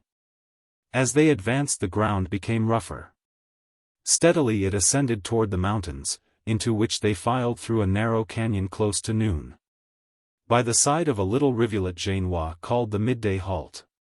Here the men prepared and ate their frugal meal, and refilled their canteens. After an hour's rest they advanced again along the canyon, until they presently came to a little valley, from which several rocky gorges diverged. Here they halted, while Genois minutely examined the surrounding heights from the center of the depression. "We shall separate here," he said, several riding into each of these gorges. And then he commenced to detail his various squads and issue instructions to the non-commissioned officers who were to command them. When he had done he turned to Tarzan. "Monsieur will be so good as to remain here until we return." Tarzan demurred, but the officer cut him short. "There may be fighting for one of these sections," he said, "and troops cannot be embarrassed by civilian non-combatants during action." "But, my dear lieutenant," expostulated Tarzan, "I am most ready and willing to place myself under command of yourself or any of your sergeants or corporals. And to fight in the ranks as they direct. It is what I came for." "I should be glad to think so," retorted Genois, with a sneer he made no attempt to disguise. Then shortly, "You are under my orders, and they are that you remain here until we return. Let that end the matter," and he turned and spurred away at the head of his men. A moment later Tarzan found himself alone in the midst of a desolate mountain fastness. The sun was hot, so he sought the shelter of a nearby tree, where he tethered his horse, and sat down upon the ground to smoke. Inwardly he swore at Genois for the trick he had played upon him. A mean little revenge, thought Tarzan, and then suddenly it occurred to him that the man would not be such a fool as to antagonize him through a trivial annoyance of so petty a description. There must be something deeper than this behind it. With the thought he arose and removed his rifle from its boot. He looked to its loads and saw that the magazine was full. Then he inspected his revolver. After this preliminary precaution he scanned the surrounding heights and the mouths of the several gorges. He was determined that he should not be caught napping. The sun sank lower and lower, yet there was no sign of returning Spahis. At last the valley was submerged in shadow. Tarzan was too proud to go back to camp until he had given the detachment ample time to return to the valley, which he thought was to have been their rendezvous. With the closing in of night he felt safer from attack, for he was at home in the dark. He knew that none might approach him so cautiously as to elude those alert and sensitive ears of his. Then there were his eyes, too, for he could see well at night, and his nose, if they came toward him from upwind, would apprise him of the approach of an enemy while they were still a great way off. So he felt that he was in little danger, and thus lulled to a sense of security he fell asleep, with his back against the tree. He must have slept for several hours, for when he was suddenly awakened by the frightened snorting and plunging of his horse, the moon was shining full upon the little valley, and there, not 10 paces before him, stood the grim cause of the terror of his mount. Superb, majestic, his graceful tail extended and quivering, and his 2 eyes of fire riveted full upon his prey, stood Numa El Adrea, the black lion. A little thrill of joy tingled through Tarzan's nerves. It was like meeting an old friend after years of separation. For a moment he sat rigid to enjoy the magnificent spectacle of this lord of the wilderness. But now Numa was crouching for the spring. Very slowly Tarzan raised his gun to his shoulder. He had never killed a large animal with a gun in all his life. Heretofore he had depended upon his spear, his poisoned arrows, his rope, his knife, or his bare hands. Instinctively he wished that he had his arrows and his knife, he would have felt sure with them. Numa was lying quite flat upon the ground now, presenting only his head. Tarzan would have preferred to fire a little from one side, for he knew what terrific damage the lion could do if he lived 2 minutes, or even a minute after he was hit. The horse stood trembling in terror at Tarzan's back. The ape-man took a cautious step to one side, Numa but followed him with his eyes. Another step he took, and then another. Numa had not moved. Now he could aim at a point between the eye and the ear. His finger tightened upon the trigger, and as he fired Numa sprang. At the same instant the terrified horse made a last frantic effort to escape, the tether parted, and he went careening down the canyon toward the desert. No ordinary man could have escaped those frightful claws when Numa sprang from so short a distance, but Tarzan was no ordinary man. From earliest childhood his muscles had been trained by the fierce exigencies of his existence to act with the rapidity of thought. As quick as was El Adrea, Tarzan of the Apes was quicker, and so the great beast crashed against a tree where he had expected to feel the soft flesh of man, while Tarzan, a couple of paces to the right, pumped another bullet into him that brought him clawing and roaring to his side. Twice more Tarzan fired in quick succession, and then El Adrea lay still and roared no more. It was no longer Monsieur Jean Tarzan. It was Tarzan of the Apes that put a savage foot upon the body of his savage kill, and, raising his face to the full moon, lifted his mighty voice in the weird and terrible challenge of his kind. A bull ape had made his kill. And the wild things in the wild mountains stopped in their hunting, and trembled at this new and awful voice. While down in the desert the children of the wilderness came out of their goatskin tents and looked toward the mountains, wondering what new and savage scourge had come to devastate their flocks.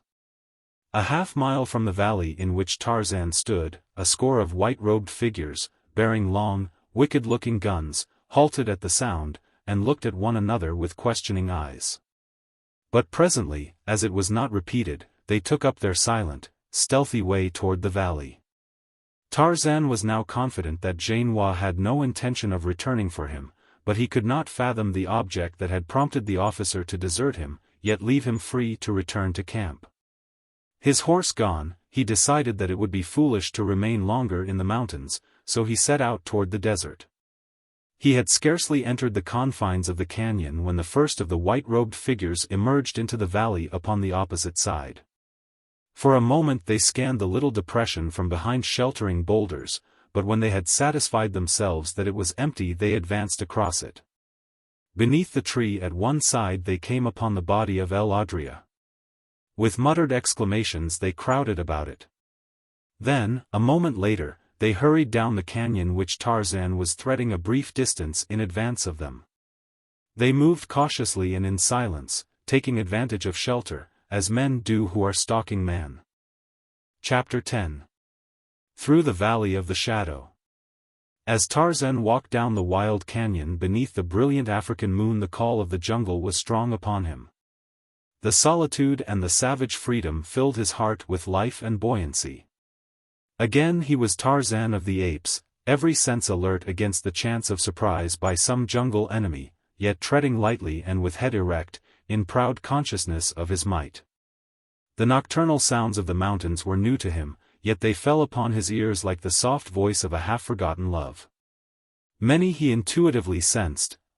There was one that was familiar indeed, the distant coughing of Sheeta, the leopard, but there was a strange note in the final wail which made him doubt. It was a panther he heard.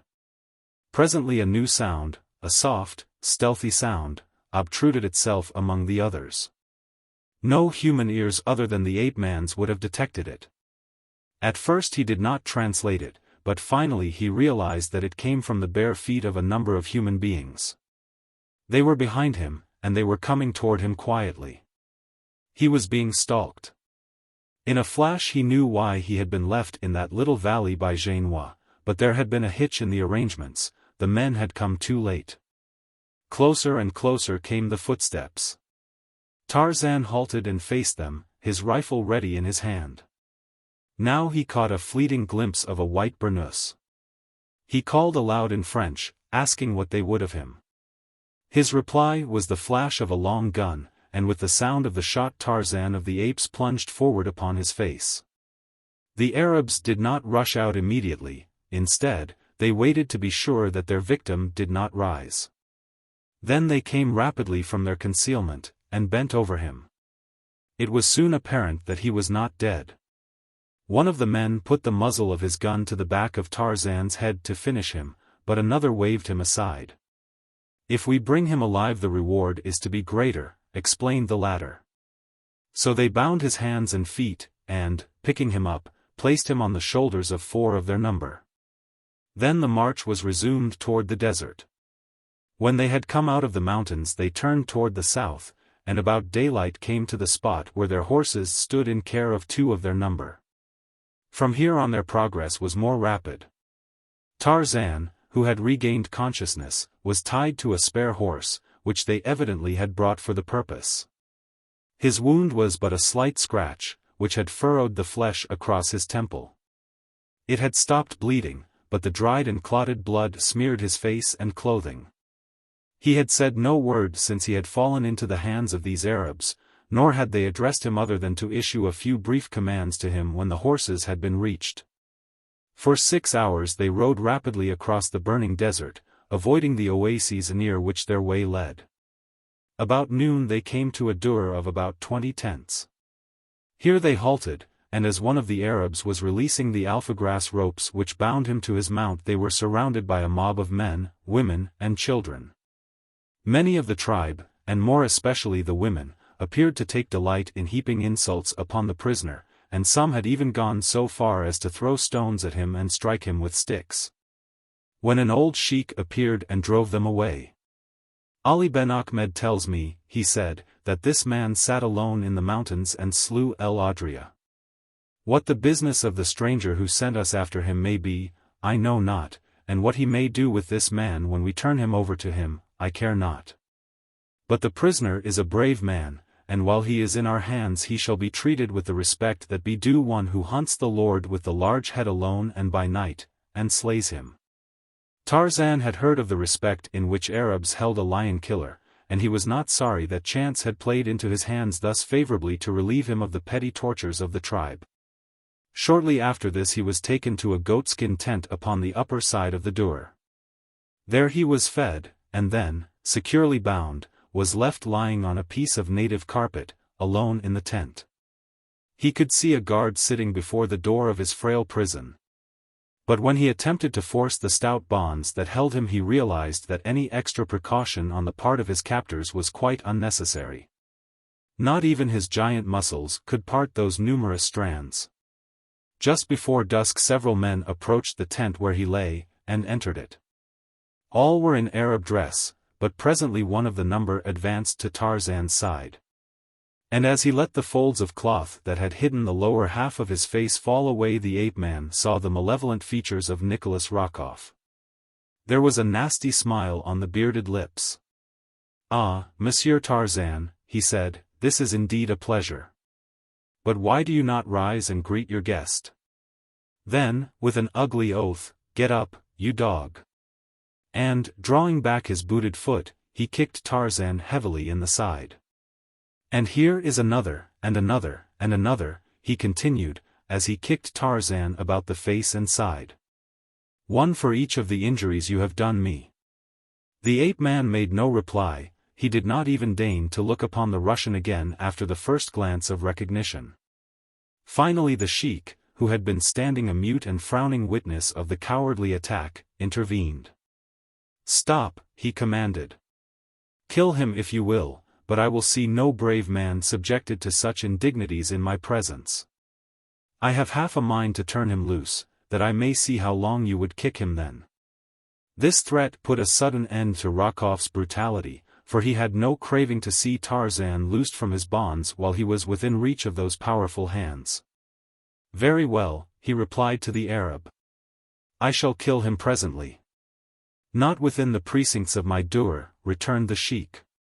"When he leaves here he leaves alive. What you do with him in the desert is none of my concern. But I shall not have the blood of a Frenchman on the hands of my tribe on account of another man's quarrel. They would send soldiers here and kill many of my people. And burn our tents and drive away our flocks." "As you say," growled Rokoff. "I'll take him out into the desert below the Dour, and dispatch him." "You will take him a day's ride from my country," said the sheik, firmly. "And some of my children shall follow you to see that you do not disobey me, otherwise there may be 2 dead Frenchmen in the desert." Rokoff shrugged. "Then I shall have to wait until the morrow. It is already dark." "As you will," said the sheik. "But by an hour after dawn you must be gone from my Dour. I have little liking for unbelievers, and none at all for a coward." Rokoff would have made some kind of retort, but he checked himself, for he realized that it would require but little excuse for the old man to turn upon him. Together they left the tent. At the door Rokoff could not resist the temptation to turn and fling a parting taunt at Tarzan. "Sleep well, monsieur," he said, "and do not forget to pray well, for when you die tomorrow it will be in such agony that you will be unable to pray for blaspheming." No one had bothered to bring Tarzan either food or water since noon, and consequently he suffered considerably from thirst. He wondered if it would be worth while to ask his guard for water, but after making 2 or 3 requests without receiving any response, he decided that it would not. Far up in the mountains he heard a lion roar. How much safer one was, he soliloquized, in the haunts of wild beasts than in the haunts of men. Never in all his jungle life had he been more relentlessly tracked down than in the past few months of his experience among civilized men. Never had he been any nearer death. Again the lion roared. It sounded a little nearer. Tarzan felt the old, wild impulse to reply with the challenge of his kind. His kind? He had almost forgotten that he was a man and not an ape. He tugged at his bonds.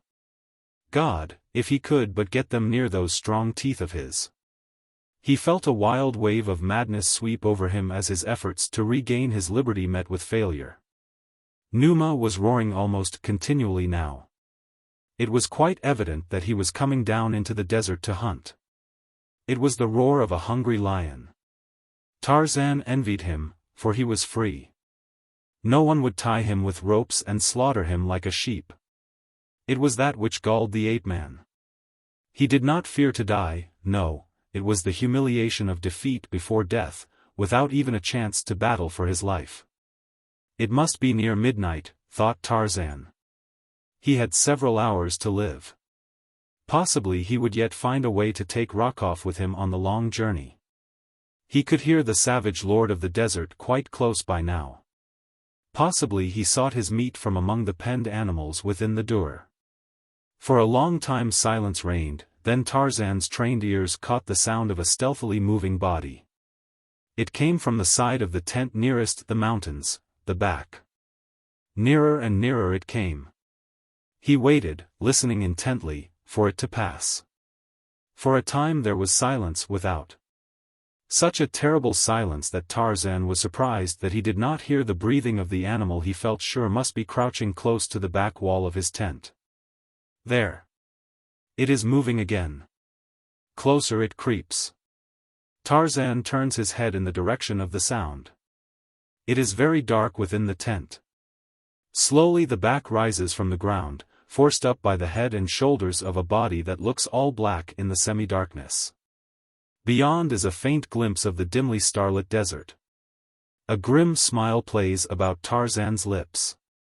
At least Rokoff will be cheated. How mad he will be. And death will be more merciful than he could have hoped for at the hands of the Russian. Now the back of the tent drops into place, and all is darkness again.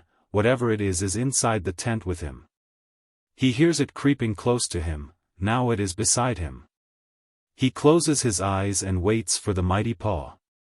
Upon his upturned face falls the gentle touch of a soft hand groping in the dark, and then a girl's voice in a scarcely audible whisper pronounces his name. "Yes, it is I," he whispers in reply. "But in the name of heaven, who are you?" "The old nail of Sisi Isa," came the answer. While she spoke, Tarzan could feel her working about his bonds. Occasionally the cold steel of a knife touched his flesh. A moment later he was free. "Come," she whispered. On hands and knees he followed her out of the tent by the way she had come. She continued crawling thus flat to the ground until she reached a little patch of shrub. There she halted until he gained her side. For a moment he looked at her before he spoke. "I cannot understand," he said at last. "Why are you here? How did you know that I was a prisoner in that tent? How does it happen that it is you who have saved me?" She smiled. "I have come a long way tonight," she said, "and we have a long way to go before we shall be out of danger. Come, I shall tell you all about it as we go." Together they rose and set off across the desert in the direction of the mountains. "I was not quite sure that I should ever reach you," she said at last. "El Adrea is abroad tonight, and after I left the horses I think he winded me and was following. I was terribly frightened." "What a brave girl," he said. "And you ran all that risk for a stranger, an alien, an unbeliever?" She drew herself up very proudly. "I am the daughter of the Sheikh Kabur ben Sa'dan," she answered. "I should be no fit daughter of his if I would not risk my life to save that of the man who saved mine while he yet thought that I was but a common old nail." "Nevertheless," he insisted, "you are a very brave girl. But how did you know that I was a prisoner back there?" "Ahmet din Tayeb, who is my cousin on my father's side, was visiting some friends who belong to the tribe that captured you. He was at the Duel when you were brought in. When he reached home he was telling us about the big Frenchman who had been captured by Ali Ben Ahmed for another Frenchman who wished to kill him. From the description I knew that it must be you. My father was away. I tried to persuade some of the men to come and save you, but they would not do it, saying, 'Let the unbelievers kill one another if they wish. It is none of our affair, and if we go and interfere with Ali Ben Ahmed's plans we shall only stir up a fight with our own people. So when it was dark I came alone, riding one horse and leading another for you. They are tethered and not far from here. By morning we shall be within my father's door. He should be there himself by now, then let them come and try to take Kadur ben Sa'dan's friend.'" For a few moments they walked on in silence. "We should be near the horses," she said. "It is strange that I do not see them here." Then a moment later she stopped, with a little cry of consternation. "They are gone," she exclaimed. "It is here that I tethered them." Tarzan stooped to examine the ground. He found that a large shrub had been torn up by the roots. Then he found something else. There was a wry smile on his face as he rose and turned toward the girl. "El Adrea has been here. From the signs, though, I rather think that his prey escaped him. With a little start they would be safe enough from him in the open." There was nothing to do but continue on foot. The way led them across a low spur of the mountains, but the girl knew the trail as well as she did her mother's face. They walked in easy, swinging strides, Tarzan keeping a hand's breadth behind the girl's shoulder, that she might set the pace, and thus be less fatigued. As they walked they talked, occasionally stopping to listen for sounds of pursuit. It was now a beautiful, moonlit night. The air was crisp and invigorating. Behind them lay the interminable vista of the desert, dotted here and there with an occasional oasis. The date palms of the little fertile spot they had just left, and the circle of goatskin tents, stood out in sharp relief against the yellow sand, a phantom paradise upon a phantom sea. Before them rose the grim and silent mountains. Tarzan's blood leaped in his veins. This was life. He looked down upon the girl beside him, a daughter of the desert walking across the face of a dead world with a son of the jungle. He smiled at the thought. He wished that he had had a sister, and that she had been like this girl. What a bully chum she would have been. They had entered the mountains now, and were progressing more slowly, for the trail was steeper and very rocky. For a few minutes they had been silent. The girl was wondering if they would reach her father's door before the pursuit had overtaken them. Tarzan was wishing that they might walk on thus forever. If the girl were only a man they might. He longed for a friend who loved the same wild life that he loved. He had learned to crave companionship, but it was his misfortune that most of the men he knew preferred immaculate linen and their clubs to nakedness and the jungle. It was, of course, difficult to understand, yet it was very evident that they did. The two had just turned a projecting rock around which the trail ran when they were brought to a sudden stop. There, before them, directly in the middle of the path, stood Numa El Adrea, the black lion. His green eyes looked very wicked, and he bared his teeth, and lashed his bay-black sides with his angry tail. Then he roared, the fearsome, terror-inspiring roar of the hungry lion which is also angry. "Your knife," said Tarzan to the girl, extending his hand. She slipped the hilt of the weapon into his waiting palm. As his fingers closed upon it he drew her back and pushed her behind him. "Walk back to the desert as rapidly as you can. If you hear me call you will know that all is well, and you may return." "It is useless," she replied, resignedly. "This is the end." "Do as I tell you," he commanded. "Quickly. He is about to charge." The girl dropped back a few paces, where she stood watching for the terrible sight that she knew she should soon witness. The lion was advancing slowly toward Tarzan, his nose to the ground, like a challenging bull, his tail extended now and quivering as though with intense excitement. The ape-man stood, half crouching, the long Arab knife glistening in the moonlight. Behind him the tense figure of the girl, motionless as a carven statue. She leaned slightly forward, her lips parted, her eyes wide. Her only conscious thought was wonder at the bravery of the man who dared face with a puny knife the lord with the large head. A man of her own blood would have knelt in prayer and gone down beneath those awful fangs without resistance. In either case the result would be the same, it was inevitable. But she could not repress a thrill of admiration as her eyes rested upon the heroic figure before her. Not a tremor in the whole giant frame, his attitude as menacing and defiant as that of El Adrea himself. The lion was quite close to him now, but a few paces intervened. He crouched, and then, with a deafening roar, he sprang. Chapter 11. John Caldwell, London.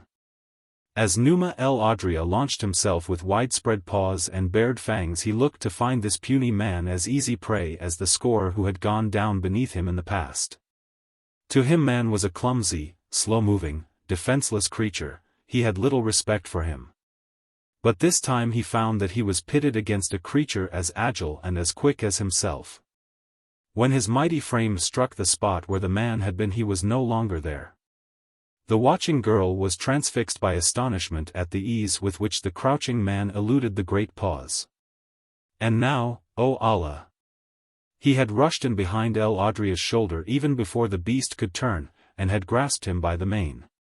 The lion reared upon his hind legs like a horse. Tarzan had known that he would do this, and he was ready.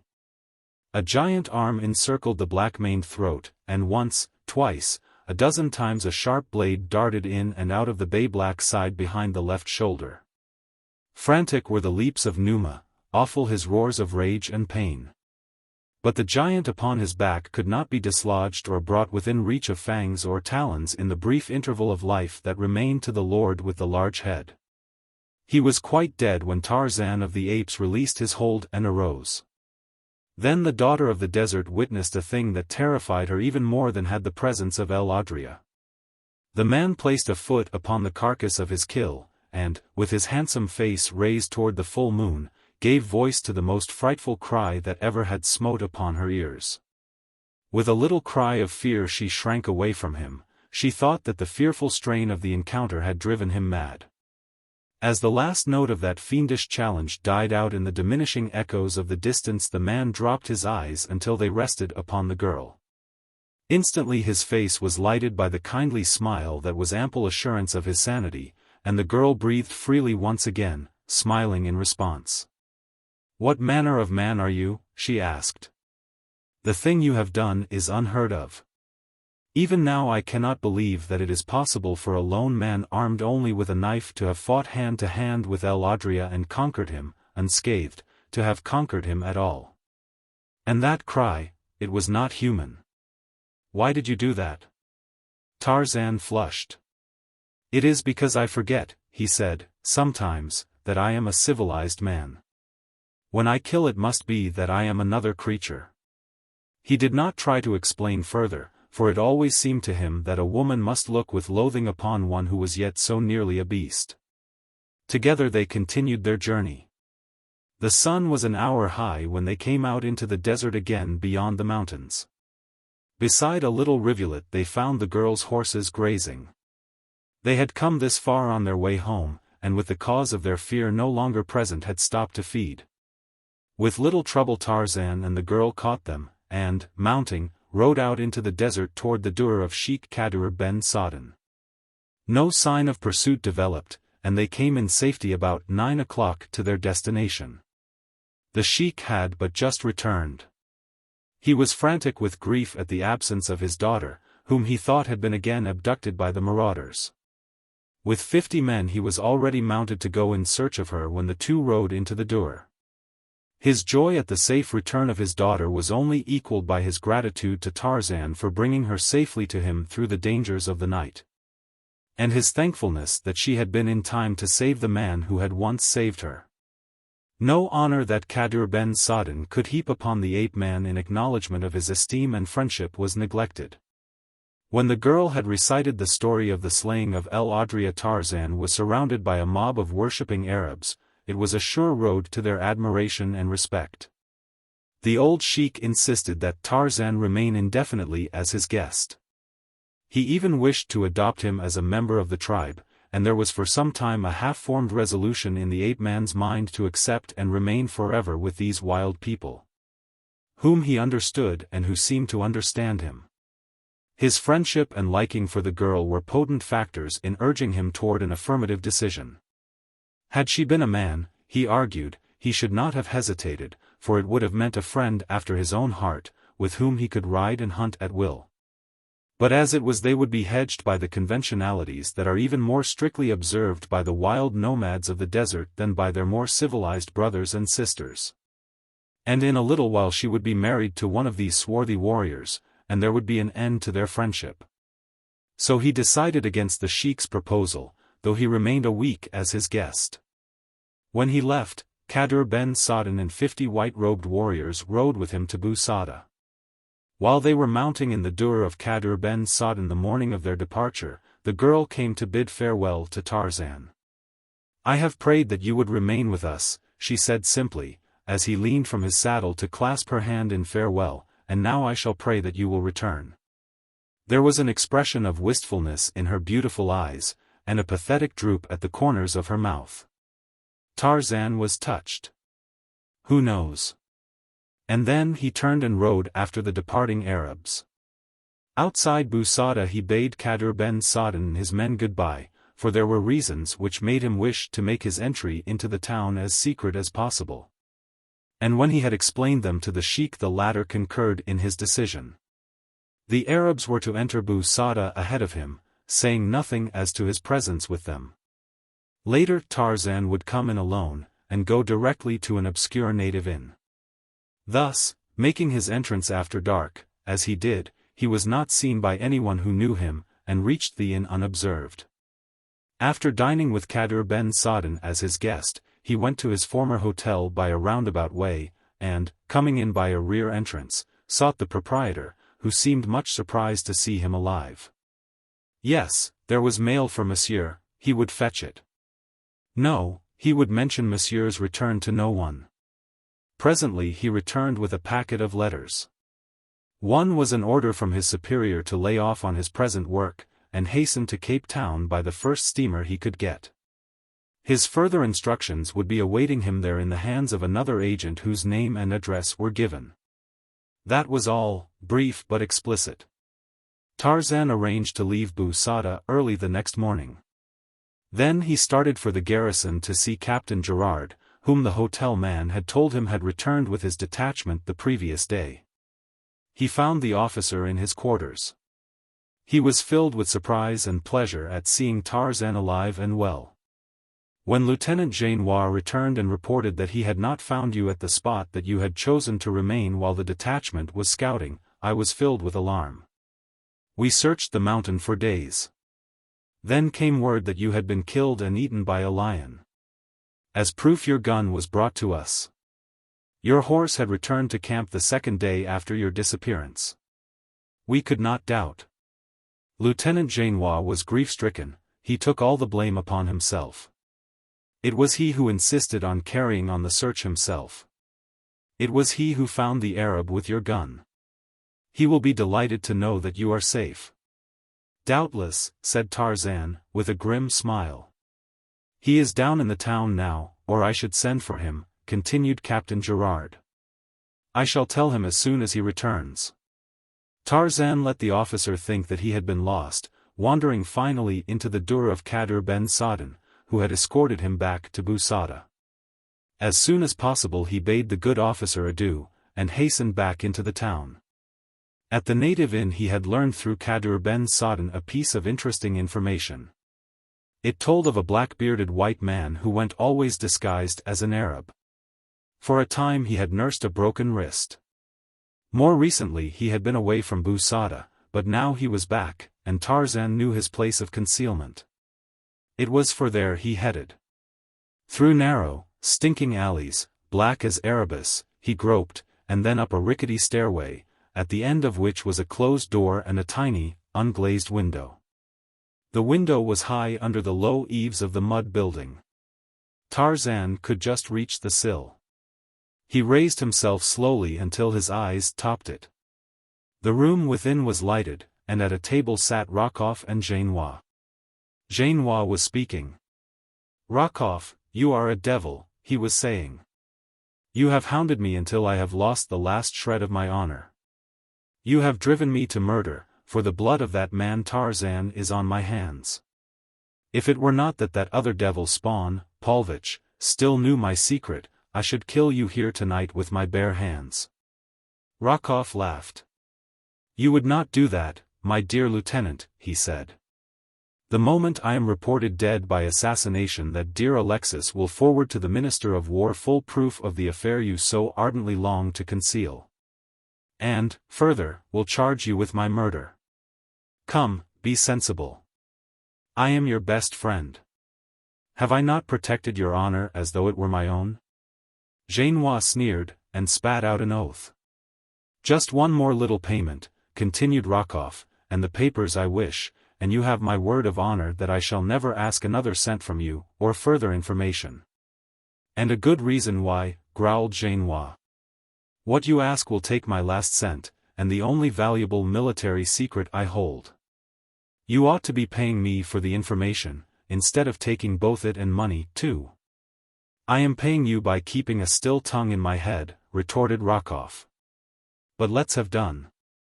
Will you, or will you not? I give you 3 minutes to decide. If you are not agreeable, I shall send a note to your commandant tonight that will end in the degradation that Dreyfus suffered, the only difference being that he did not deserve it." For a moment Genois sat with bowed head. At length he arose. He drew 2 pieces of paper from his blouse. "Here," he said hopelessly. "I had them ready, for I knew that there could be but one outcome." He held them toward the Russian. Rokoff's cruel face lighted in malignant gloating. He seized the bits of paper. "You have done well, Genois," he said. "I shall not trouble you again, unless you happen to accumulate some more money or information," and he grinned. "You never shall again, you dog," hissed Genois. "The next time I shall kill you. I came near doing it tonight. For an hour I sat with these 2 pieces of paper on my table before me ere I came here, beside them lay my loaded revolver. I was trying to decide which I should bring. Next time the choice shall be easier, for I already have decided. You had a close call tonight, Rokoff, do not tempt fate a second time." Then Genois rose to leave. Tarzan barely had time to drop to the landing and shrink back into the shadows on the far side of the door. Even then he scarcely hoped to elude detection. The landing was very small, and though he flattened himself against the wall at its far edge, he was scarcely more than a foot from the doorway. Almost immediately it opened, and Genois stepped out. Rokoff was behind him. Neither spoke. Genois had taken perhaps 3 steps down the stairway when he halted and half-turned, as though to retrace his steps. Tarzan knew that discovery would be inevitable. Rokoff still stood on the threshold a foot from him, but he was looking in the opposite direction, toward Genois. Then the officer evidently reconsidered his decision, and resumed his downward course. Tarzan could hear Rokoff's sigh of relief. A moment later the Russian went back into the room and closed the door. Tarzan waited until Genois had had time to get well out of hearing, then he pushed open the door and stepped into the room. He was on top of Rokoff before the man could rise from the chair where he sat scanning the paper Genois had given him. As his eyes turned and fell upon the ape-man's face, his own went livid. "You!" he gasped. "I," replied Tarzan. "What do you want?" whispered Rokoff, for the look in the ape-man's eyes frightened him. "Have you come to kill me? You do not dare. They would guillotine you. You do not dare kill me." "I dare kill you, Rokoff," replied Tarzan, "for no one knows that you are here or that I am here, and Paulovitch would tell them that it was Genois. I heard you tell Genois so. But that would not influence me, Rokoff. I would not care who knew that I had killed you. The pleasure of killing you would more than compensate for any punishment they might inflict upon me. You are the most despicable cur of a coward, Rokoff, I have ever heard of. You should be killed. I should love to kill you," and Tarzan approached closer to the man. Rokoff's nerves were keyed to the breaking point. With a shriek he sprang toward an adjoining room, but the ape-man was upon his back while his leap was yet but half completed. Iron fingers sought his throat, the great coward squealed like a stuck pig, until Tarzan had shut off his wind. Then the ape-man dragged him to his feet, still choking him. The Russian struggled futilely, he was like a babe in the mighty grasp of Tarzan of the Apes. Tarzan sat him in a chair, and long before there was danger of the man's dying he released his hold upon his throat. When the Russian's coughing spell had abated, Tarzan spoke to him again. "I have given you a taste of the suffering of death," he said. "But I shall not kill, this time. I am sparing you solely for the sake of a very good woman whose great misfortune it was to have been born of the same woman who gave birth to you. But I shall spare you only this once on her account. Should I ever learn that you have again annoyed her or her husband, should you ever annoy me again, should I hear that you have returned to France or to any French possession, I shall make it my sole business to hunt you down and complete the choking I commenced tonight." Then he turned to the table, on which the 2 pieces of paper still lay. As he picked them up, Rokoff gasped in horror. Tarzan examined both the check and the other. He was amazed at the information the latter contained. Rokoff had partially read it, but Tarzan knew that no one could remember the salient facts and figures it held which made it of real value to an enemy of France. "These will interest the Chief of Staff," he said, as he slipped them into his pocket. Rokoff groaned. He did not dare curse aloud. The next morning Tarzan rode north on his way to Bouira and Algiers. As he had ridden past the hotel, Lieutenant Genois was standing on the veranda. As his eyes discovered Tarzan, he went white as chalk. The ape-man would have been glad had the meeting not occurred, but he could not avoid it. He saluted the officer as he rode past. Mechanically Genois returned the salute, but those terrible, wide eyes followed the horseman, expressionless except for horror. It was as though a dead man looked upon a ghost. At Sidi Issa Tarzan met a French officer with whom he had become acquainted on the occasion of his recent sojourn in the town. "You left Bou Saada early?" questioned the officer. "Then you have not heard about poor Genois?" "He was the last man I saw as I rode away," replied Tarzan. "What about him?" "He is dead. He shot himself about 8 o'clock this morning." 2 days later Tarzan reached Algiers. There he found that he would have a 2 days' wait before he could catch a ship bound for Cape Town. He occupied his time in writing out a full report of his mission. The secret papers he had taken from Rokoff he did not enclose, for he did not dare trust them out of his own possession until he had been authorized to turn them over to another agent, or himself return to Paris with them. As Tarzan boarded his ship after what seemed a most tedious wait to him, 2 men watched him from an upper deck. Both were fashionably dressed and smooth-shaven. The taller of the 2 had sandy hair, but his eyebrows were very black. Later in the day they chanced to meet Tarzan on deck, but as one hurriedly called his companion's attention to something at sea, their faces were turned from Tarzan as he passed, so that he did not notice their features. In fact, he had paid no attention to them at all. Following the instructions of his chief, Tarzan had booked his passage under an assumed name, John Caldwell, London. He did not understand the necessity of this, and it caused him considerable speculation. He wondered what role he was to play in Cape Town. "Well," he thought, "thank heaven that I am rid of Rokoff. He was commencing to annoy me. I wonder if I am really becoming so civilized that presently I shall develop a set of nerves. He would give them to me if anyone could, for he does not fight fair. One never knows through what new agency he is going to strike. It is as though Numa, the lion, had induced Tantor, the elephant, and Hista, the snake, to join him in attempting to kill me. I would then never have known what minute, or by whom, I was to be attacked next.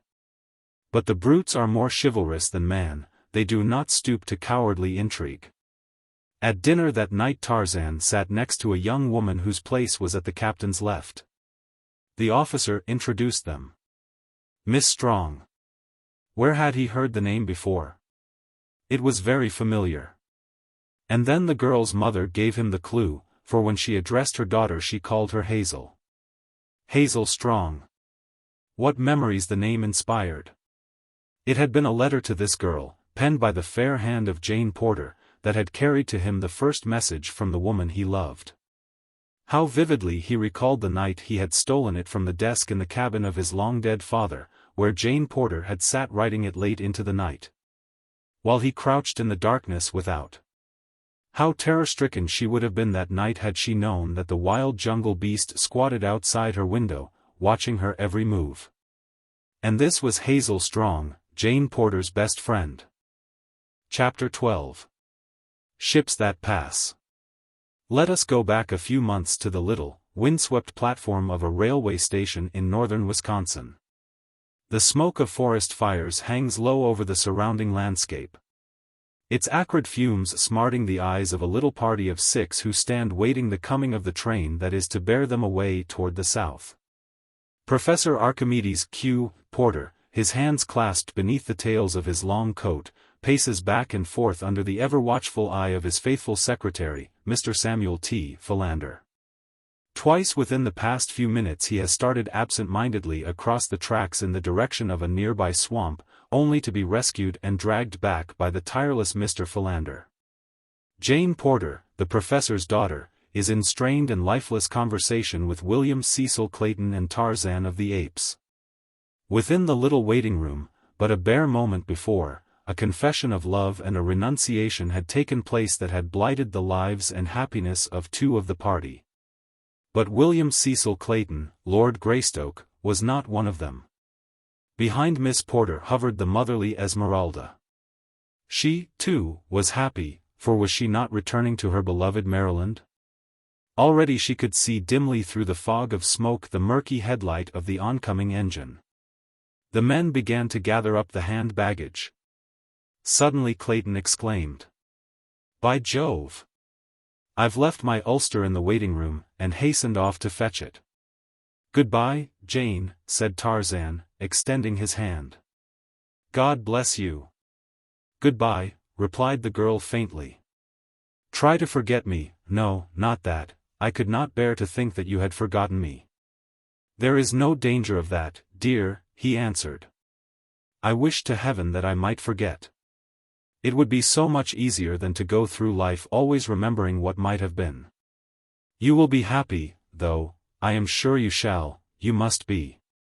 You may tell the others of my decision to drive my car on to New York. I don't feel equal to bidding Clayton goodbye. I want always to remember him kindly, but I fear that I am too much of a wild beast yet to be trusted too long with the man who stands between me and the one person in all the world I want." As Clayton stooped to pick up his coat in the waiting room, his eyes fell on a telegraph blank lying face down upon the floor. He stooped to pick it up, thinking it might be a message of importance which someone had dropped. He glanced at it hastily, and then suddenly he forgot his coat, the approaching train, everything but that terrible little piece of yellow paper in his hand. He read it twice before he could fully grasp the terrific weight of meaning that it bore to him. When he had picked it up he had been an English nobleman, the proud and wealthy possessor of vast estates. A moment later he had read it, and he knew that he was an untitled and penniless beggar. It was Darnat's cablegram to Tarzan, and it read, "Fingerprints prove you Greystoke. Congratulations. Darnat." He staggered as though he had received a mortal blow. Just then he heard the others calling to him to hurry. The train was coming to a stop at the little platform. Like a man dazed he gathered up his ulster. He would tell them about the cablegram when they were all on board the train. Then he ran out upon the platform just as the engine whistled twice in the final warning that precedes the first rumbling jerk of coupling pins. The others were on board, leaning out from the platform of a Pullman, crying to him to hurry. Quite 5 minutes elapsed before they were settled in their seats, nor was it until then that Clayton discovered that Tarzan was not with them. "Where is Tarzan?" he asked Jane Porter. "In another car?" "No," she replied. At the last minute he determined to drive his machine back to New York. He is anxious to see more of America than is possible from a car window. He is returning to France, you know. Clayton did not reply. He was trying to find the right words to explain to Jane Porter the calamity that had befallen him, and her. He wondered just what the effect of his knowledge would be on her. Would she still wish to marry him, to be plain Mrs. Clayton? Suddenly the awful sacrifice which one of them must make loomed large before his imagination. Then came the question, will Tarzan claim his own?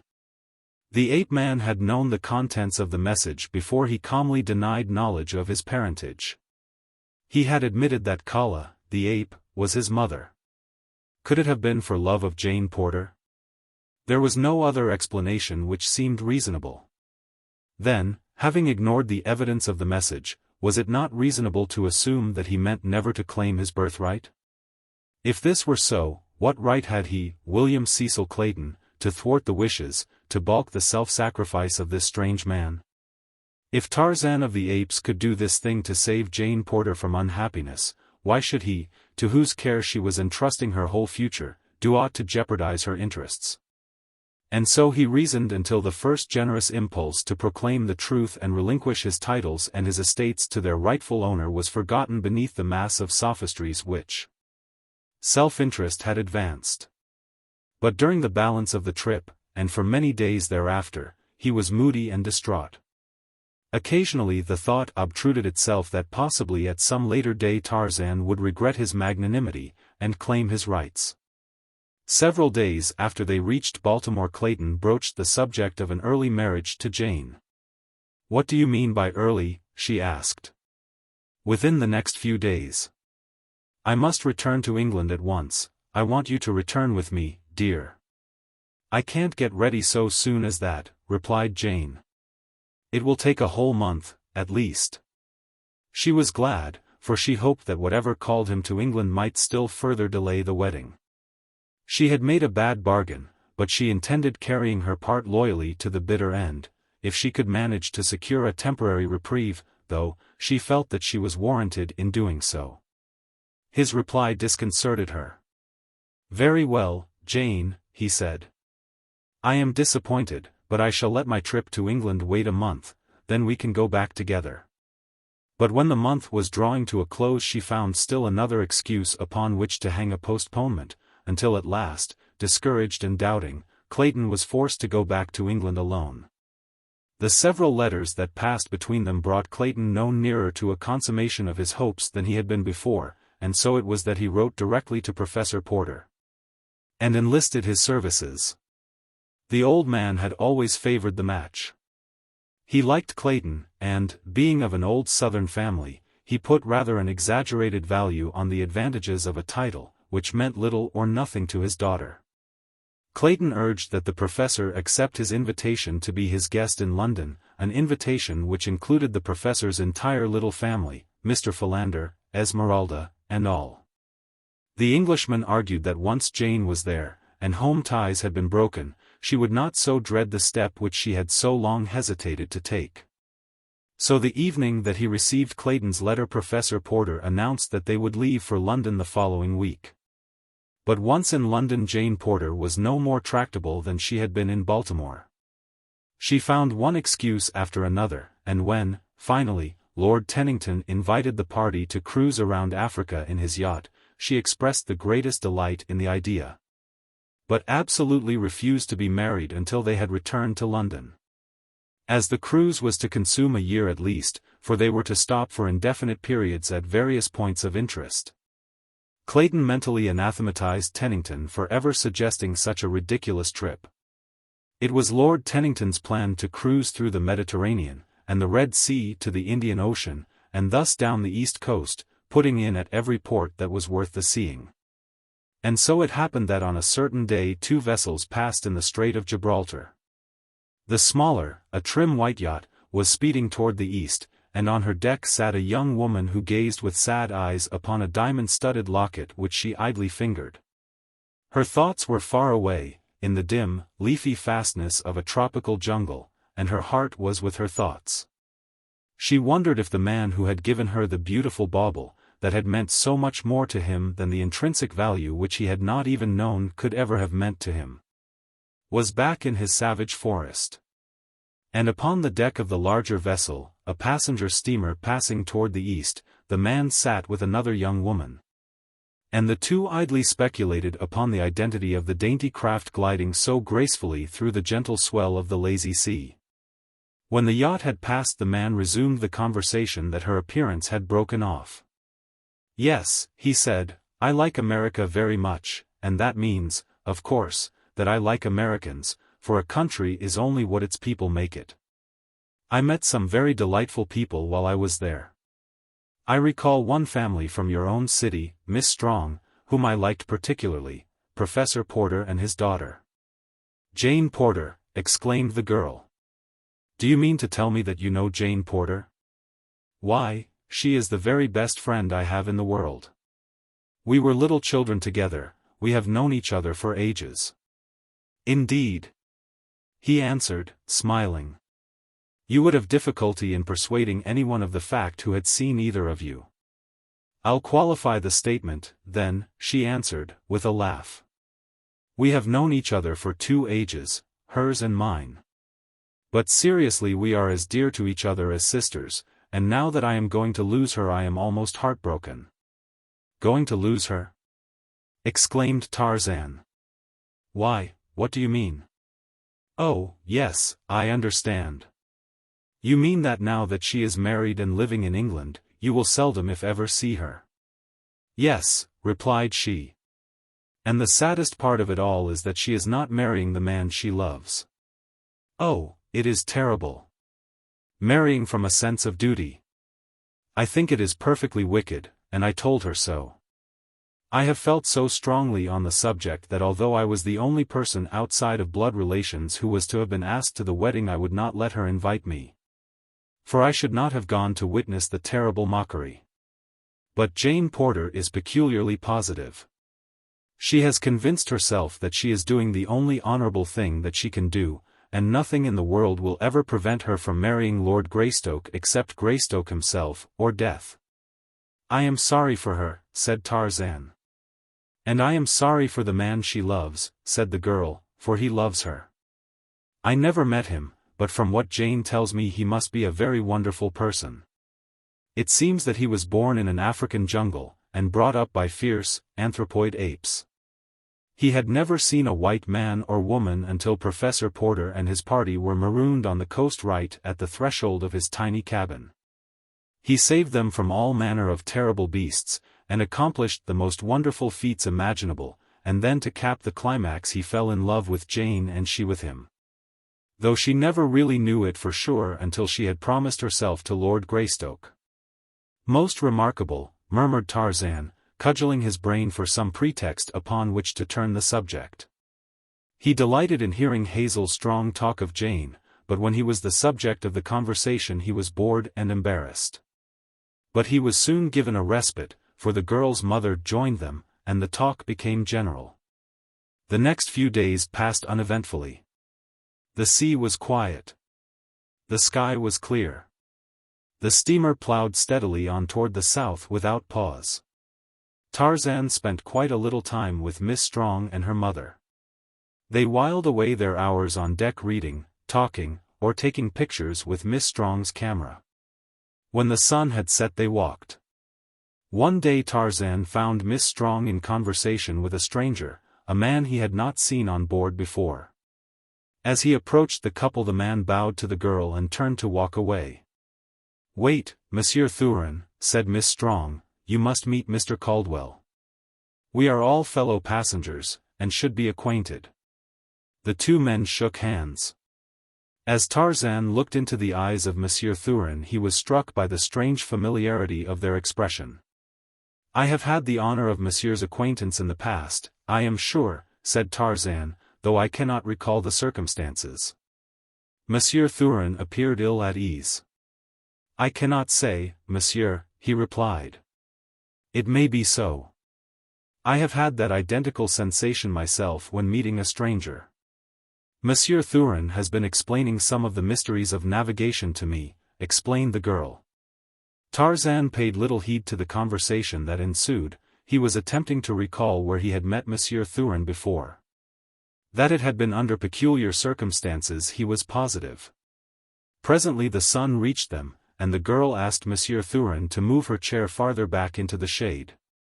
Tarzan happened to be watching the man at the time, and noticed the awkward manner in which he handled the chair. His left wrist was stiff. That clue was sufficient. A sudden train of associated ideas did the rest. Monsieur Thurin had been trying to find an excuse to make a graceful departure. The lull in the conversation following the moving of their position gave him an opportunity to make his excuses. Bowing low to Miss Strong, and inclining his head to Tarzan, he turned to leave them. "Just a moment," said Tarzan. "If Miss Strong will pardon me I will accompany you. I shall return in a moment, Miss Strong." Monsieur Thurin looked uncomfortable. When the two men had passed out of the girl's sight, Tarzan stopped, laying a heavy hand on the other's shoulder. "What is your game now, Rokoff?" he asked. "I am leaving France as I promised you," replied the other, in a surly voice. "I see you are," said Tarzan. But I know you so well that I can scarcely believe that your being on the same boat with me is purely a coincidence. If I could believe it, the fact that you are in disguise would immediately disabuse my mind of any such idea." "Well," growled Rokoff, with a shrug, "I cannot see what you are going to do about it. This vessel flies the English flag.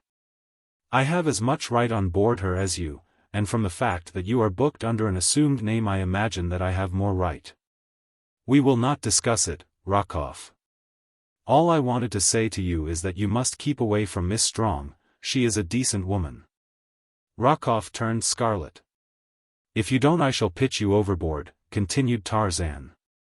"Do not forget that I am just waiting for some excuse."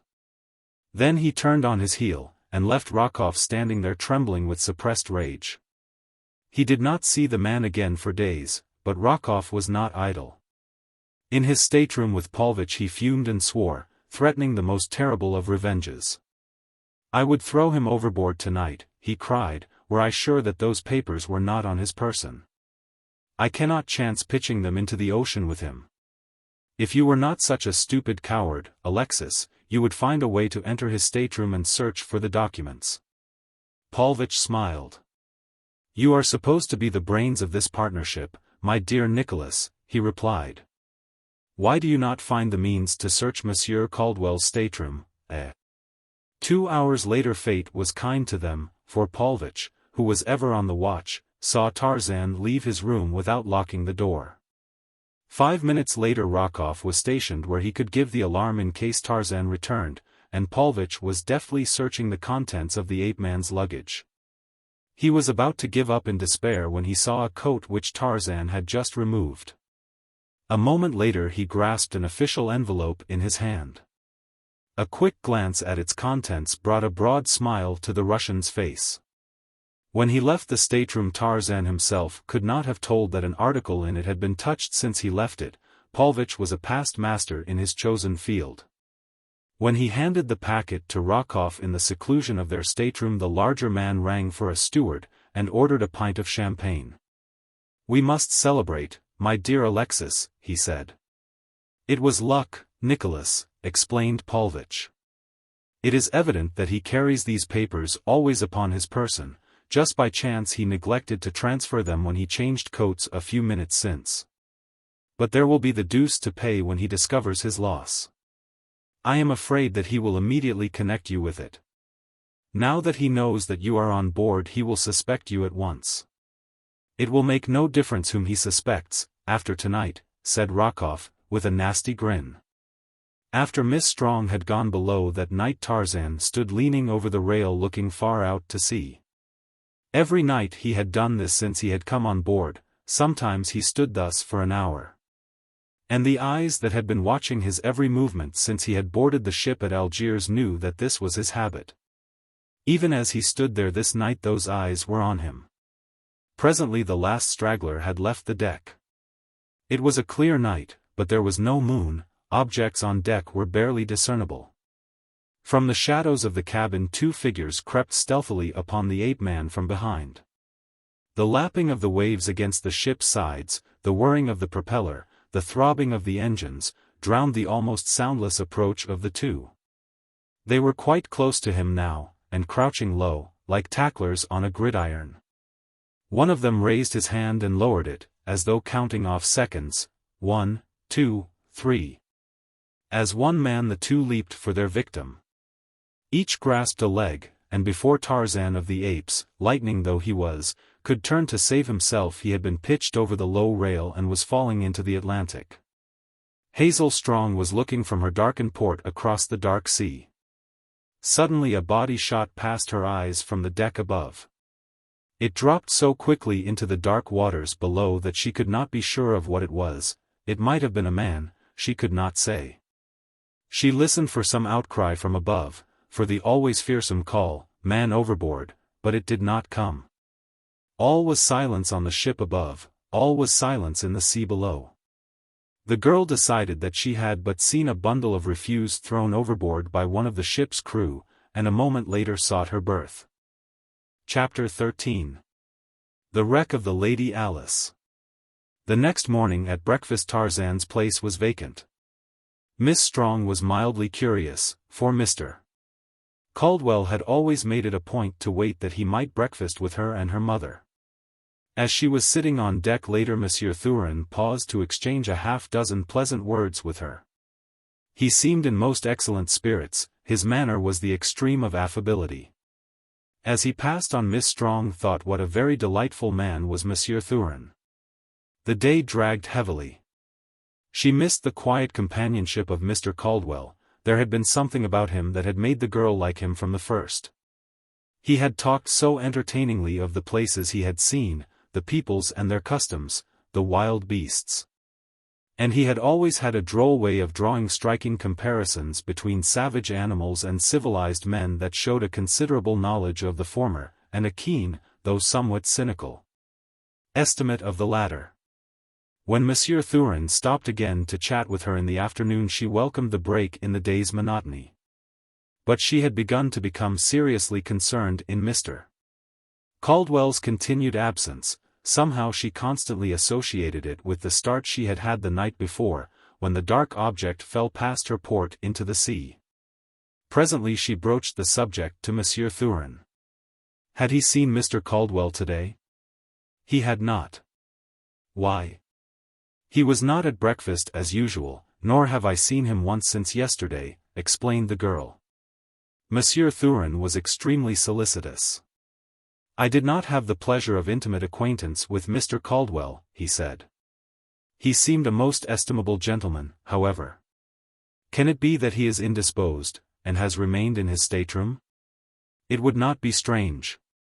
No, replied the girl, it would not be strange, of course. But for some inexplicable reason I have one of those foolish feminine presentiments that all is not right with Mr. Caldwell. It is the strangest feeling. It is as though I knew that he was not on board the ship. Monsieur Thurin laughed pleasantly. Mercy, my dear Miss Strong, he said. Where in the world could he be then? We have not been within sight of land for days. Of course, it is ridiculous of me, she admitted. And then, but I am not going to worry about it any longer. I am going to find out where Mr. Caldwell is, and she motioned to a passing steward. That may be more difficult than you imagine, my dear girl, thought Monsieur Thurin, but aloud he said, by all means. Find Mr. Caldwell, please, she said to the steward, and tell him that his friends are much worried by his continued absence. You are very fond of Mr. Caldwell, suggested Monsieur Thurin. I think he is splendid, replied the girl. And Mamma is perfectly infatuated with him. He is the sort of man with whom one has a feeling of perfect security. No one could help but have confidence in Mr. Caldwell. A moment later the steward returned to say that Mr. Caldwell was not in his stateroom. I cannot find him, Miss Strong, and, he hesitated, I have learned that his berth was not occupied last night. I think that I had better report the matter to the captain. Most assuredly, exclaimed Miss Strong. I shall go with you to the captain myself. It is terrible. I know that something awful has happened. My presentiments were not false, after all. It was a very frightened young woman and an excited steward who presented themselves before the captain a few moments later. He listened to their stories in silence, a look of concern marking his expression as the steward assured him that he had sought for the missing passenger in every part of the ship that a passenger might be expected to frequent. And are you sure, Miss Strong, that you saw a body fall overboard last night? He asked. There is not the slightest doubt about that, she answered. I cannot say that it was a human body, there was no outcry. It might have been only what I thought it was, a bundle of refuse. But if Mr. Caldwell is not found on board, I shall always be positive that it was he whom I saw fall past my port. The captain ordered an immediate and thorough search of the entire ship from stem to stern. No nook or cranny was to be overlooked. Miss Strong remained in his cabin, waiting the outcome of the quest. The captain asked her many questions, but she could tell him nothing about the missing man other than what she had herself seen during their brief acquaintance on shipboard. For the first time she suddenly realized how very little indeed Mr. Caldwell had told her about himself or his past life. That he had been born in Africa and educated in Paris was about all she knew. And this meager information had been the result of her surprise that an Englishman should speak English with such a marked French accent. "Did he ever speak of any enemies?" asked the captain. "Never." "Was he acquainted with any of the other passengers?" "Only as he had been with me, through the circumstance of casual meeting as fellow shipmates." Was he, in your opinion, Miss Strong, a man who drank to excess?" "I do not know that he drank at all. He certainly had not been drinking up to half an hour before I saw that body fall overboard," she answered, "for I was with him on deck up to that time." "It is very strange," said the captain. "He did not look to me like a man who was subject to fainting spells, or anything of that sort. And even had he been, it is scarcely credible that he should have fallen completely over the rail had he been taken with an attack while leaning upon it. He would rather have fallen inside. Upon the deck. If he is not on board, Miss Strong, he was thrown overboard, and the fact that you heard no outcry would lead to the assumption that he was dead before he left the ship's deck, murdered." The girl shuddered. It was a full hour later that the first officer returned to report the outcome of the search. "Mr. Caldwell is not on board, sir," he said. "I fear that there is something more serious than accident here, Mr. Bentley," said the captain. "I wish that you would make a personal and very careful examination of Mr. Caldwell's effects, to ascertain if there is any clue to a motive either for suicide or murder. Sift the thing to the bottom." Aye, sir," responded Mr.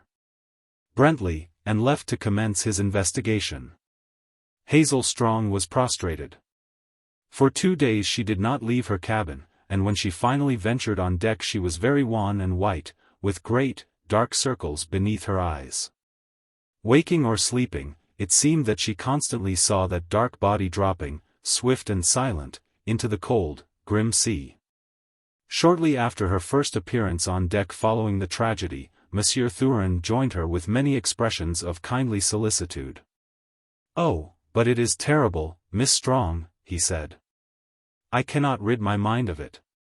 "Nor I," said the girl wearily.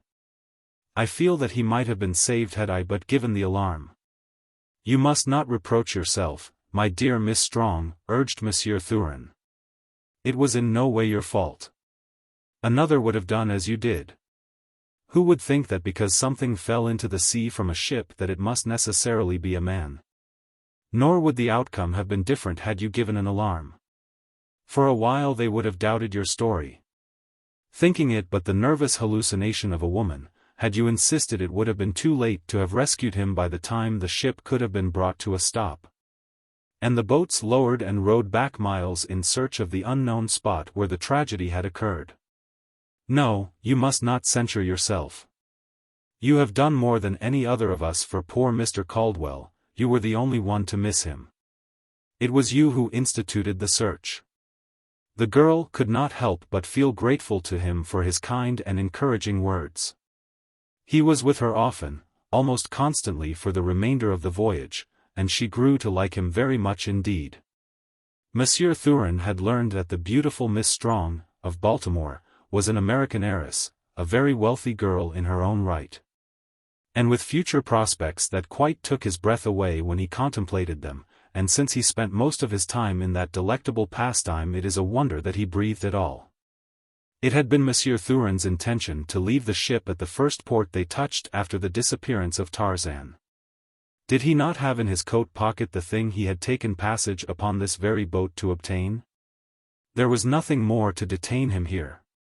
He could not return to the continent fast enough, that he might board the first express for St. Petersburg. But now another idea had obtruded itself, and was rapidly crowding his original intentions into the background. That American fortune was not to be sneezed at, nor was its possessor a whit less attractive. Sapristi! But she would cause a sensation in St. Petersburg. And he would, too, with the assistance of her inheritance. After Monsieur Thurin had squandered a few $1,000,000, he discovered that the vocation was so entirely to his liking that he would continue on down to Cape Town, where he suddenly decided that he had pressing engagements that might detain him there for some time. Miss Strong had told him that she and her mother were to visit the latter's brother there. They had not decided upon the duration of their stay, and it would probably run into months. She was delighted when she found that Monsieur Thurin was to be there also. "I hope that we shall be able to continue our acquaintance," she said. "You must call upon Mamma and me as soon as we are settled." Monsieur Thurin was delighted at the prospect, and lost no time in saying so. Mrs. Strong was not quite so favorably impressed by him as her daughter. "I do not know why I should distrust him," she said to Hazel one day as they were discussing him. "He seems a perfect gentleman in every respect, but sometimes there is something about his eyes, a fleeting expression which I cannot describe, but which when I see it gives me a very uncanny feeling." The girl laughed. "You are a silly dear, Mamma," she said. "I suppose so, but I am sorry that we have not poor Mr. Caldwell for company instead." "And I, too," replied her daughter. Monsieur Thurin became a frequent visitor at the home of Hazel Strong's uncle in Cape Town. His attentions were very marked, but they were so punctiliously arranged to meet the girl's every wish that she came to depend upon him more and more. Did she or her mother or a cousin require an escort, was there a little friendly service to be rendered, the genial and ubiquitous Monsieur Thurin was always available. Her uncle and his family grew to like him for his unfailing courtesy and willingness to be of service. Monsieur Thurin was becoming indispensable. At length, feeling the moment propitious, he proposed. Miss Strong was startled. She did not know what to say. "I had never thought that you cared for me in any such way," she told him. "I have looked upon you always as a very dear friend. I shall not give you my answer now. Forget that you have asked me to be your wife. Let us go on as we have been, then I can consider you from an entirely different angle for a time. It may be that I shall discover that my feeling for you is more than friendship. I certainly have not thought for a moment that I loved you." This arrangement was perfectly satisfactory to Monsieur Thurin. He deeply regretted that he had been hasty, but he had loved her for so long a time, and so devotedly, that he thought that everyone must know it. "From the first time I saw you, Hazel," he said, "I have loved you. I am willing to wait, for I am certain that so great and pure a love as mine will be rewarded. All that I care to know is that you do not love another. Will you tell me?" "I have never been in love in my life," she replied, and he was quite satisfied. On the way home that night he purchased a steam yacht, and built a $1 million villa on the Black Sea. The next day Hazel Strong enjoyed one of the happiest surprises of her life. She ran face to face upon Jane Porter as she was coming out of a jeweler's shop. "Why, Jane Porter," she exclaimed. "Where in the world did you drop from? Why, I can't believe my own eyes." "Well, of all things," cried the equally astonished Jane. "And here I have been wasting whole reams of perfectly good imagination picturing you in Baltimore, the very idea." And she threw her arms about her friend once more, and kissed her a dozen times. By the time mutual explanations had been made, Hazel knew that Lord Tennington's yacht had put in at Cape Town for at least a week's stay. And at the end of that time was to continue on her voyage, this time up the west coast, and so back to England. "Where," concluded Jane, "I am to be married." "Then you are not married yet?" asked Hazel. "Not yet," replied Jane, and then, quite irrelevantly, "I wish England were 1,000,000 miles from here." Visits were exchanged between the yacht and Hazel's relatives. Dinners were arranged, and trips into the surrounding country to entertain the visitors. Monsieur Thurin was a welcome guest at every function. He gave a dinner himself to the men of the party, and managed to ingratiate himself in the goodwill of Lord Tennington by many little acts of hospitality.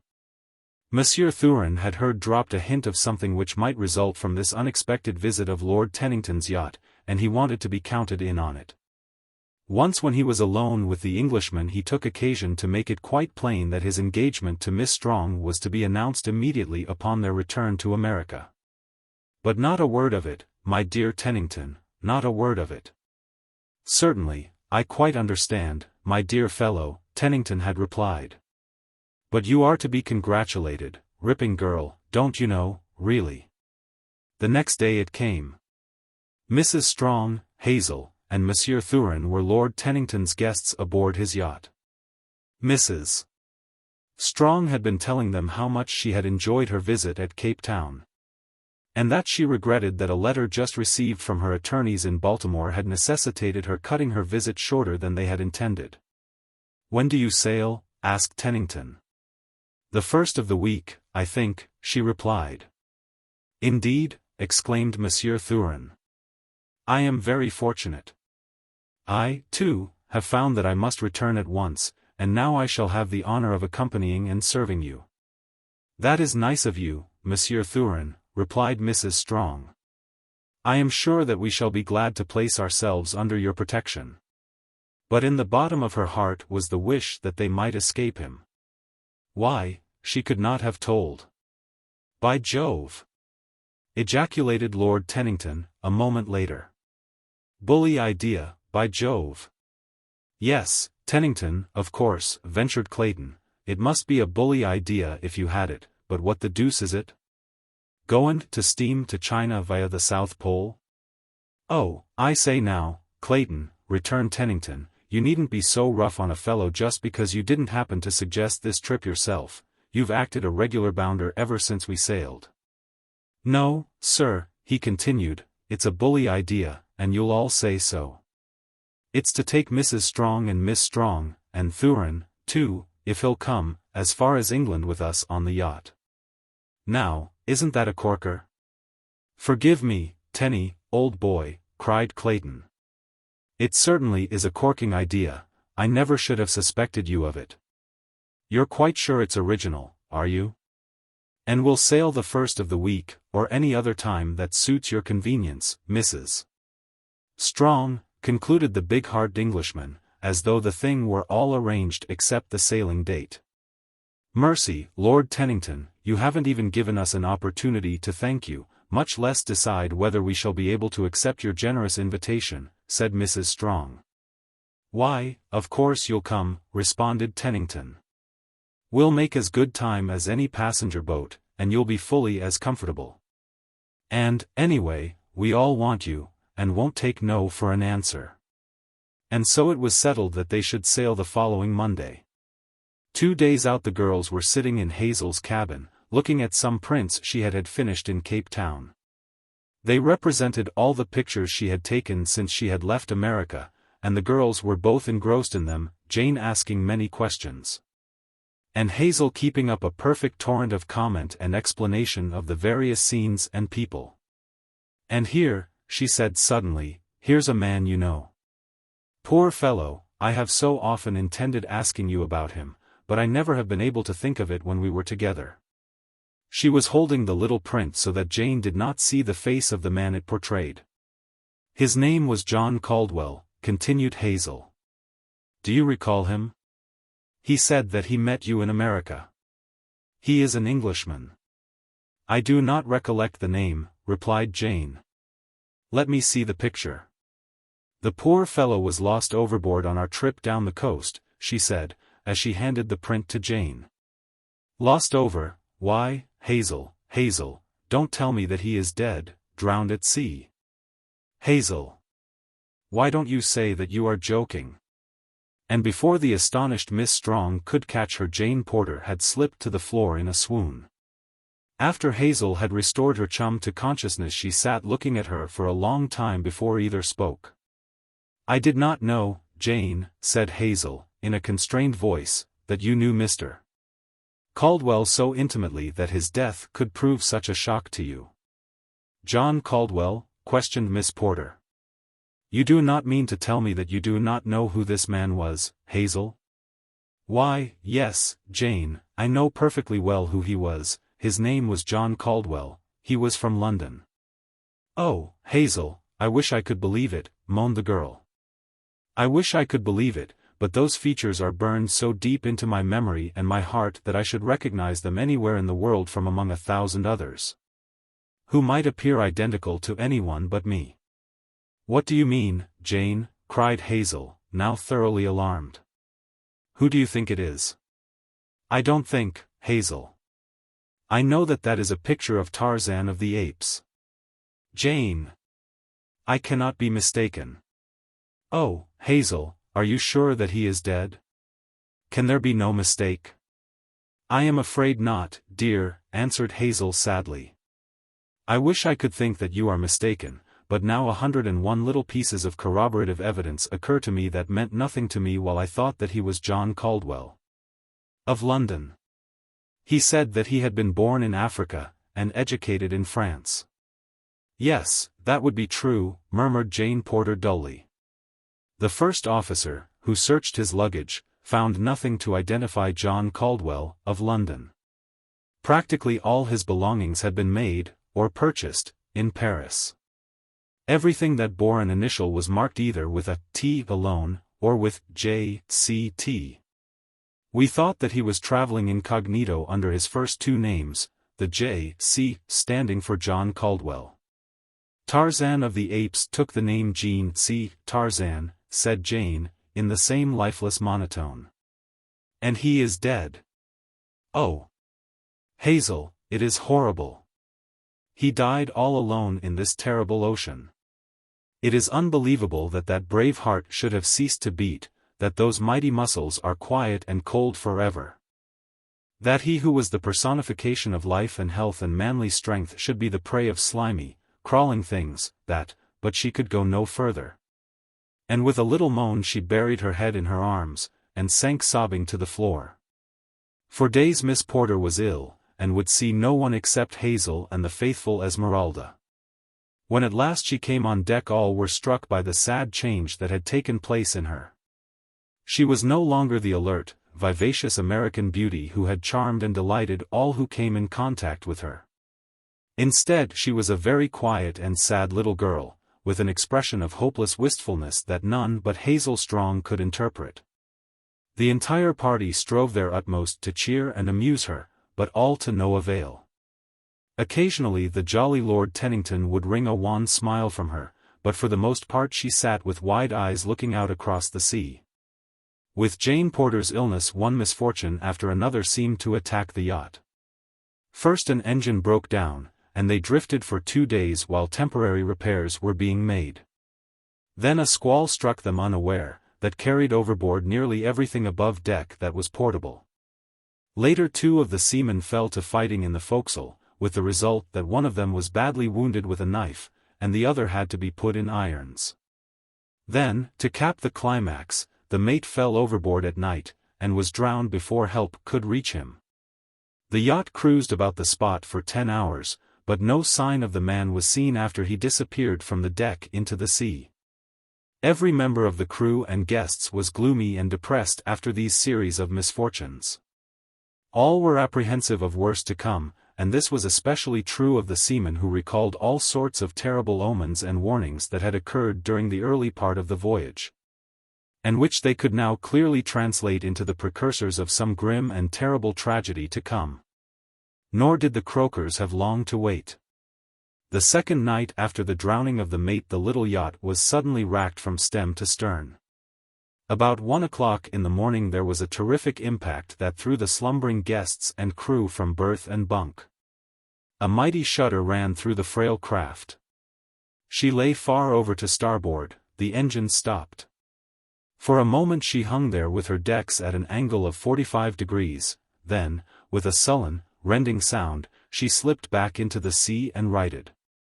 Instantly the men rushed upon deck, followed closely by the women. Though the night was cloudy, there was little wind or sea, nor was it so dark but that just off the port bow a black mass could be discerned floating low in the water. A derelict, was the terse explanation of the officer of the watch. Presently the engineer hurried on deck in search of the captain. "That patch we put on the cylinder head's blown out, sir," he reported, "and she's makin' water fast for'ard on the port bow." An instant later a seaman rushed up from below. "My God," he cried. "Her whole bleedin' bottom's ripped out. She can't float 20 minutes. "Shut up," roared Tennington. "Ladies, go below and get some of your things together. It may not be so bad as that, but we may have to take to the boats. It will be safer to be prepared. Go at once, please.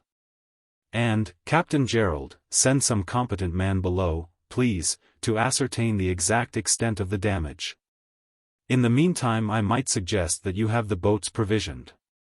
The calm, low voice of the owner did much to reassure the entire party, and a moment later all were occupied with the duties he had suggested.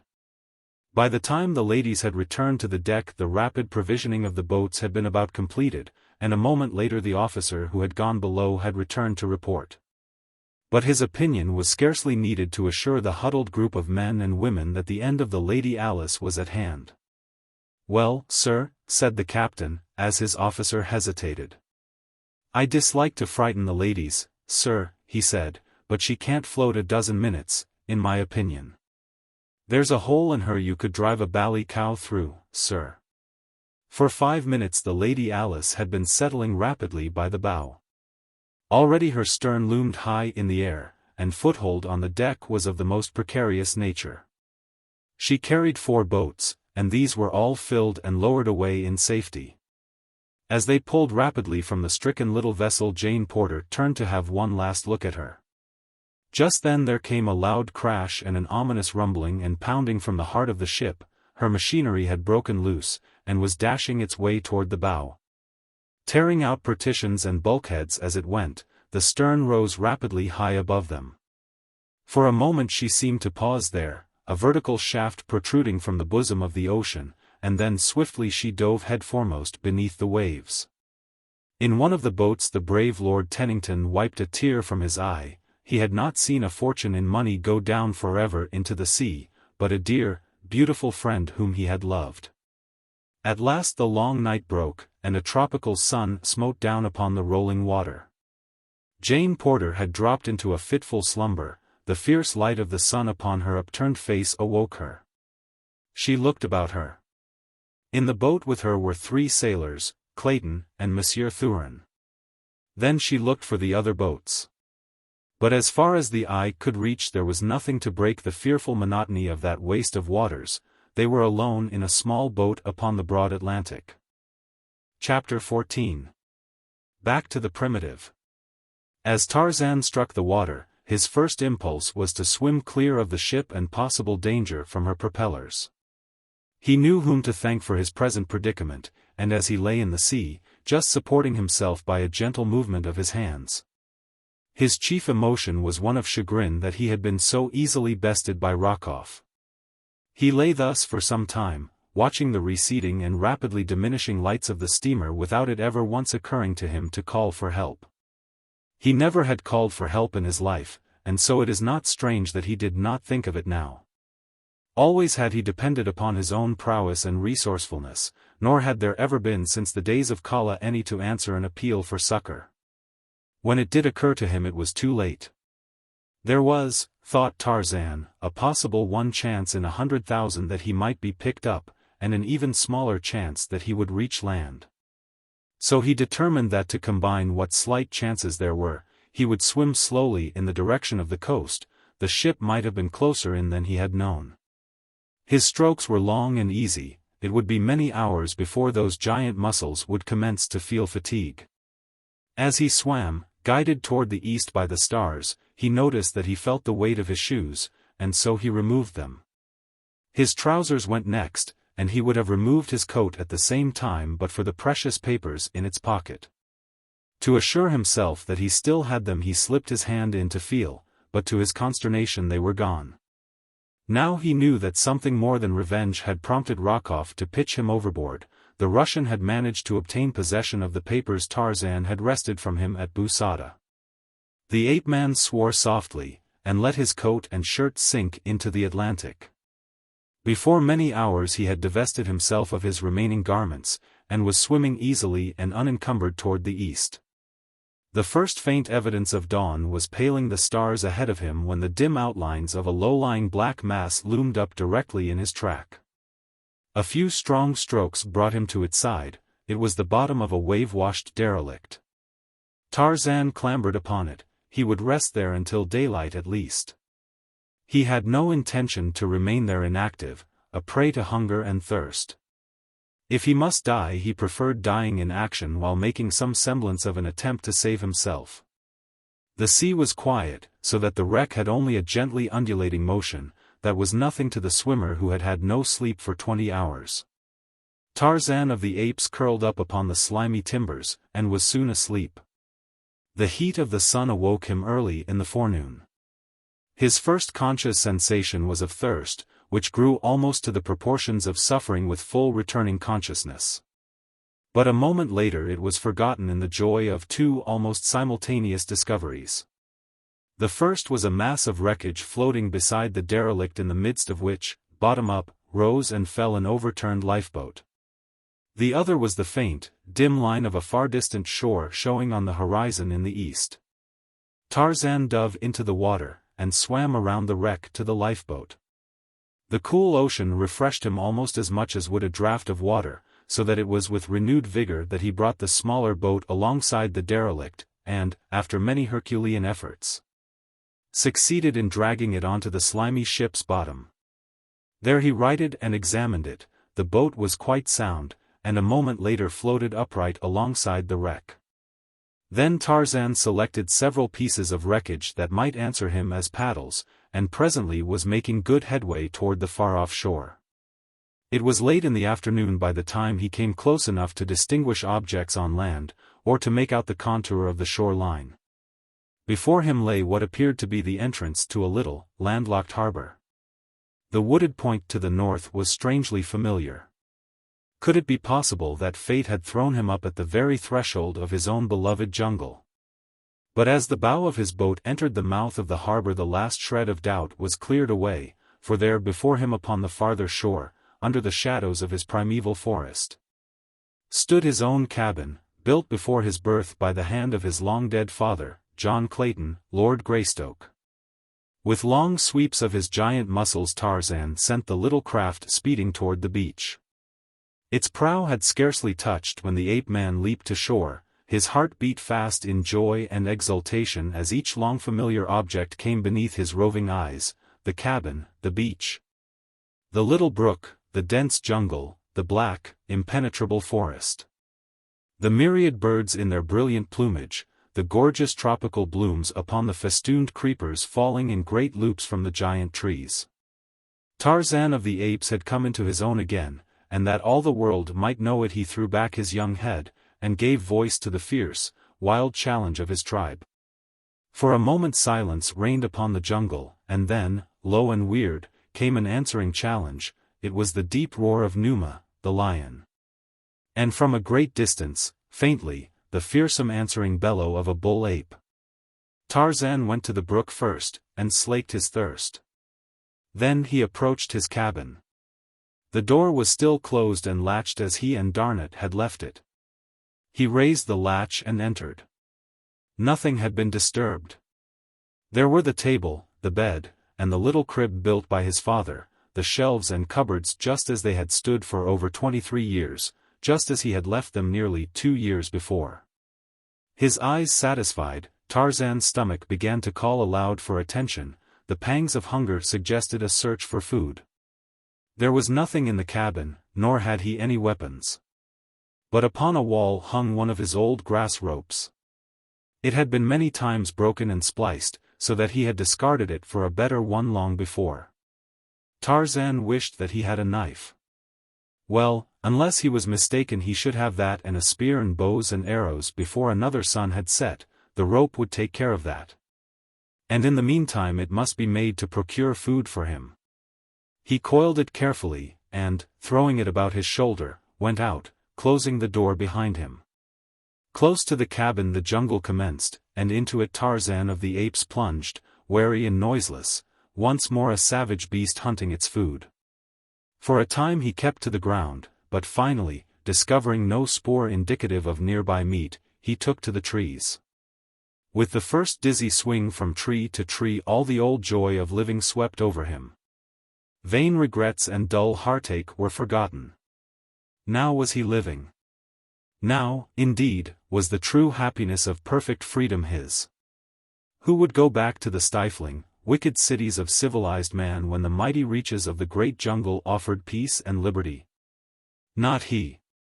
While it was yet light, Tarzan came to a drinking place by the side of a jungle river. There was a ford there, and for countless ages the beasts of the forest had come down to drink at this spot. Here of a night might always be found either Sabor or Numa crouching in the dense foliage of the surrounding jungle awaiting an antelope or a water buck for their meal.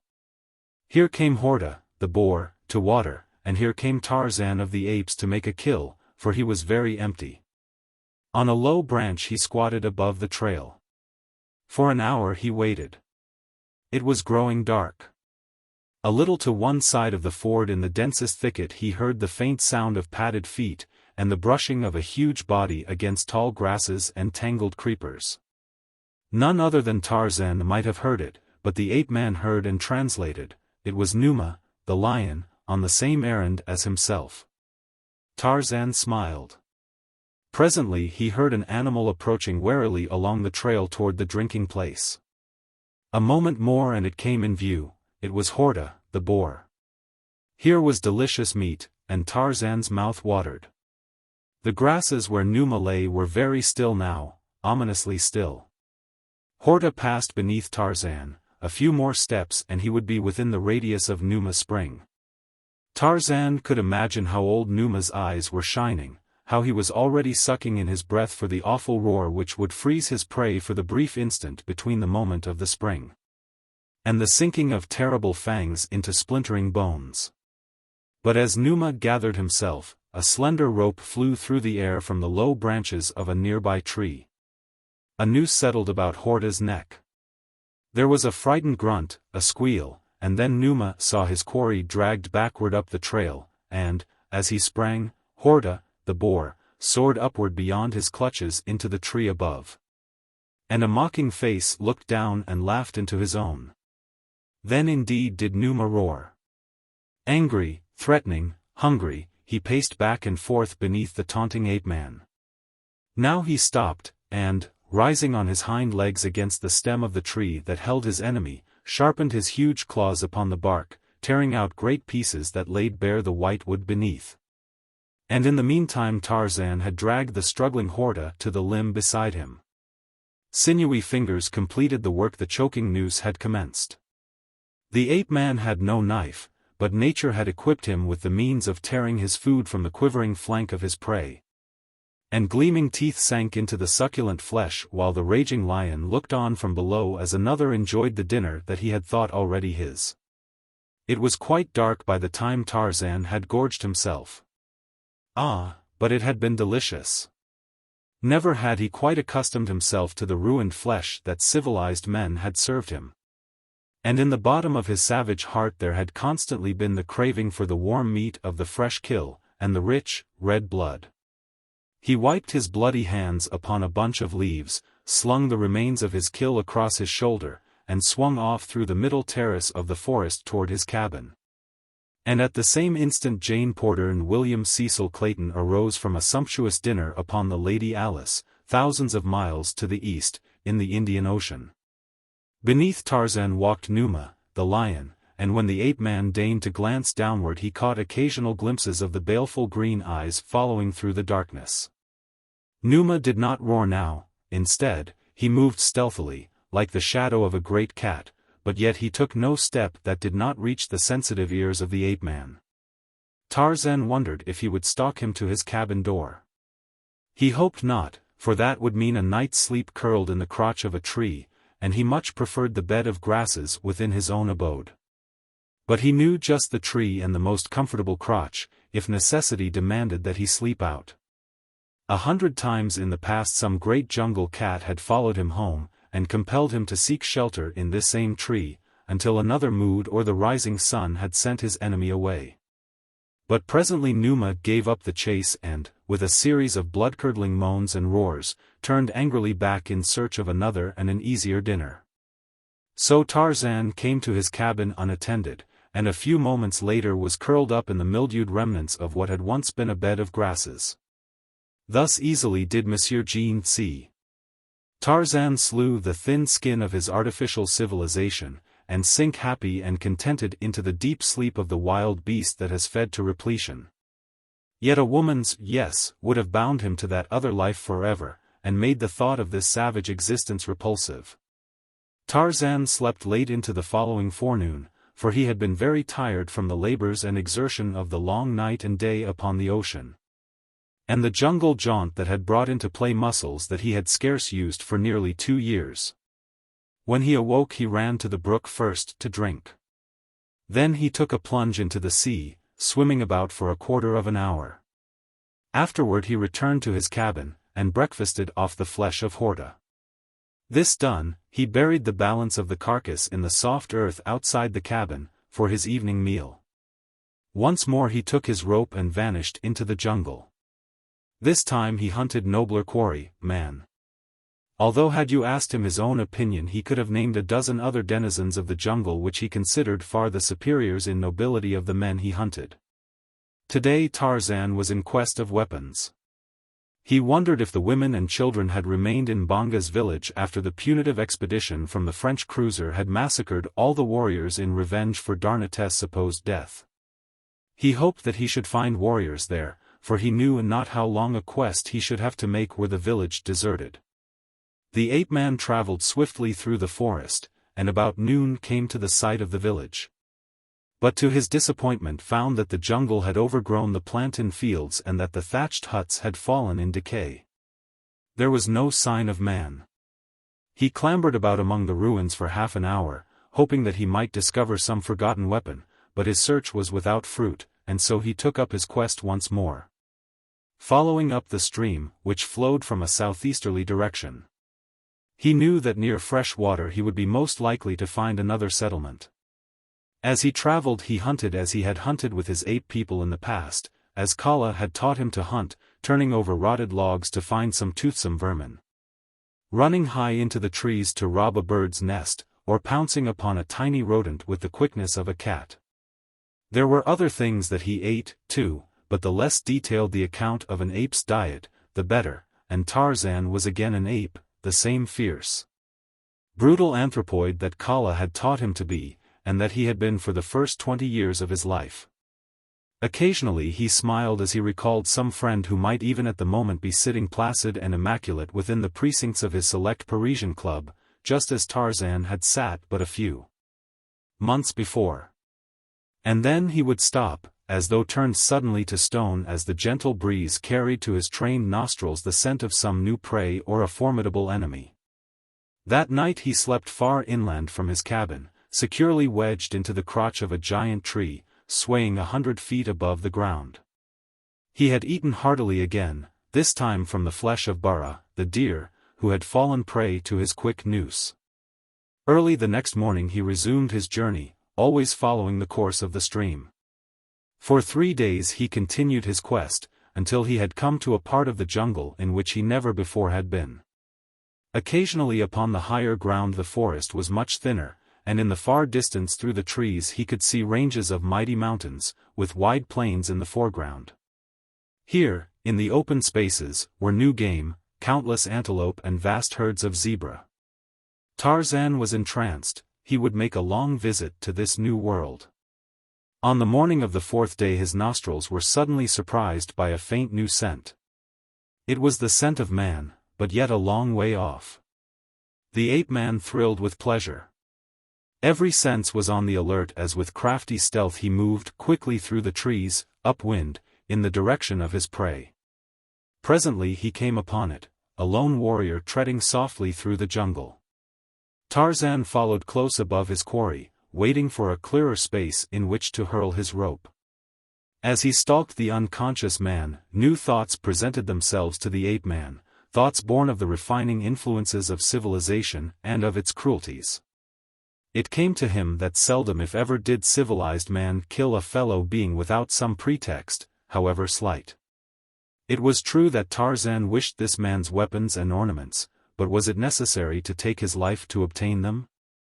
The longer he thought about it, the more repugnant became the thought of taking human life needlessly. And thus it happened that while he was trying to decide just what to do, they had come to a little clearing, at the far side of which lay a palisaded village of beehive huts. As the warrior emerged from the forest, Tarzan caught a fleeting glimpse of a tawny hide worming its way through the matted jungle grasses in his wake. It was Numa, the lion. He, too, was stalking the black man. With the instant that Tarzan realized the native's danger, his attitude toward his erstwhile prey altered completely. Now he was a fellow man threatened by a common enemy. Numa was about to charge. There was little time in which to compare various methods or weigh the probable results of any. And then a number of things happened. Almost simultaneously, the lion sprang from his ambush toward the retreating black.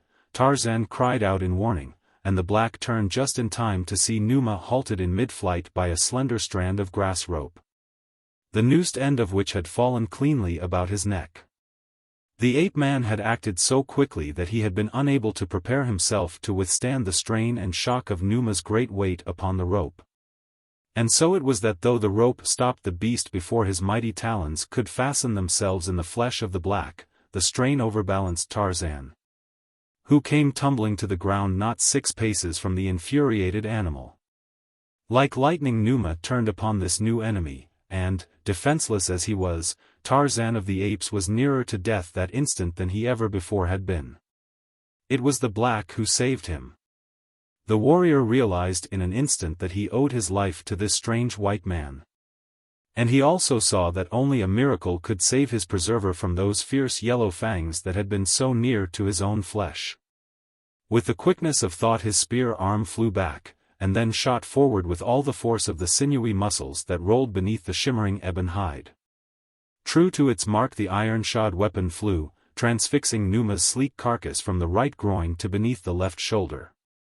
With a hideous scream of rage and pain the brute turned again upon the black.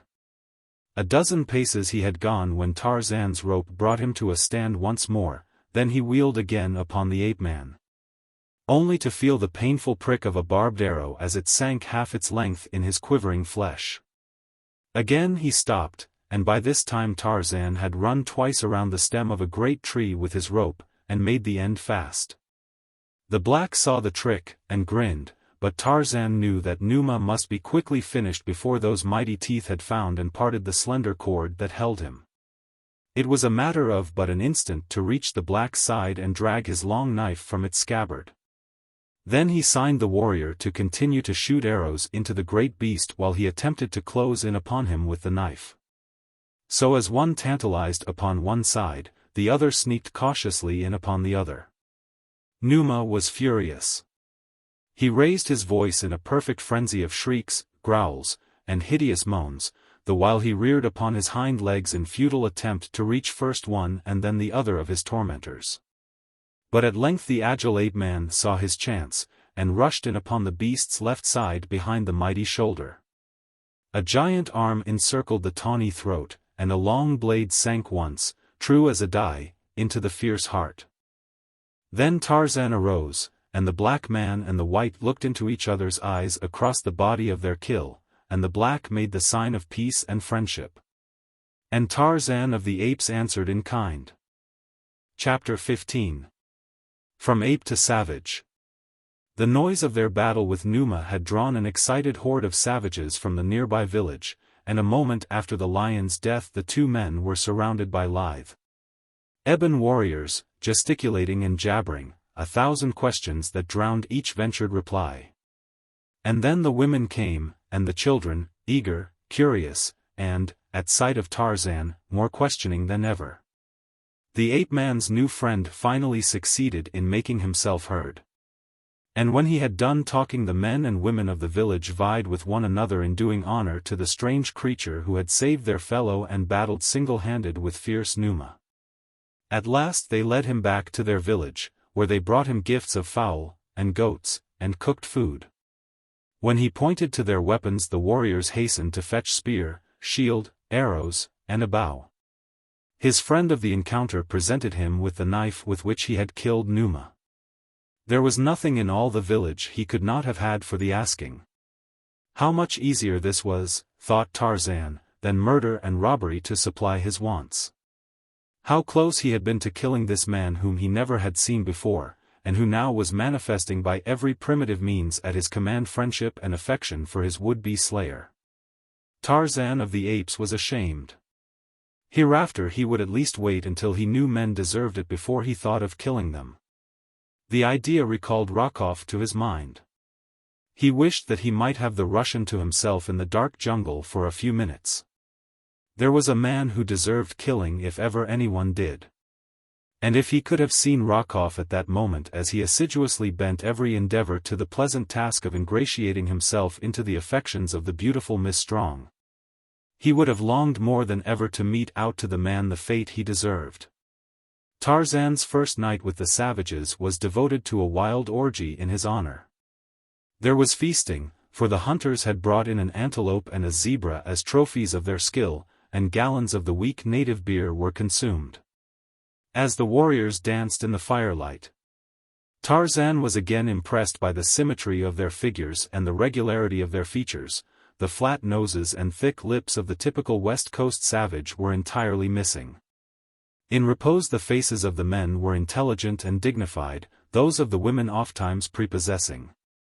It was during this dance that the ape-man first noticed that some of the men and many of the women wore ornaments of gold, principally anklets and armlets of great weight, apparently beaten out of the solid metal.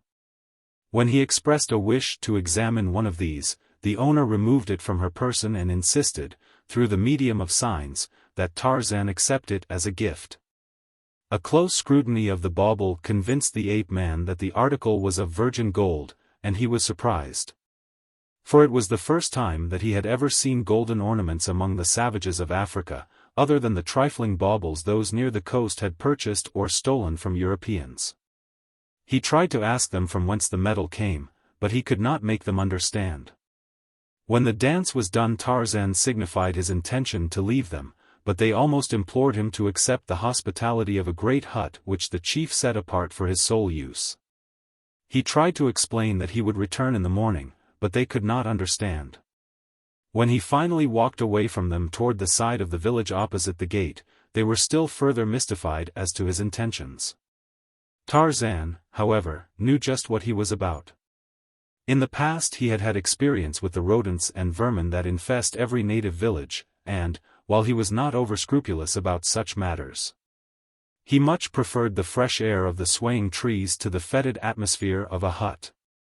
The natives followed him to where a great tree overhung the palisade, and as Tarzan leaped for a lower branch and disappeared into the foliage above, precisely after the manner of Manu, the monkey, there were loud exclamations of surprise and astonishment.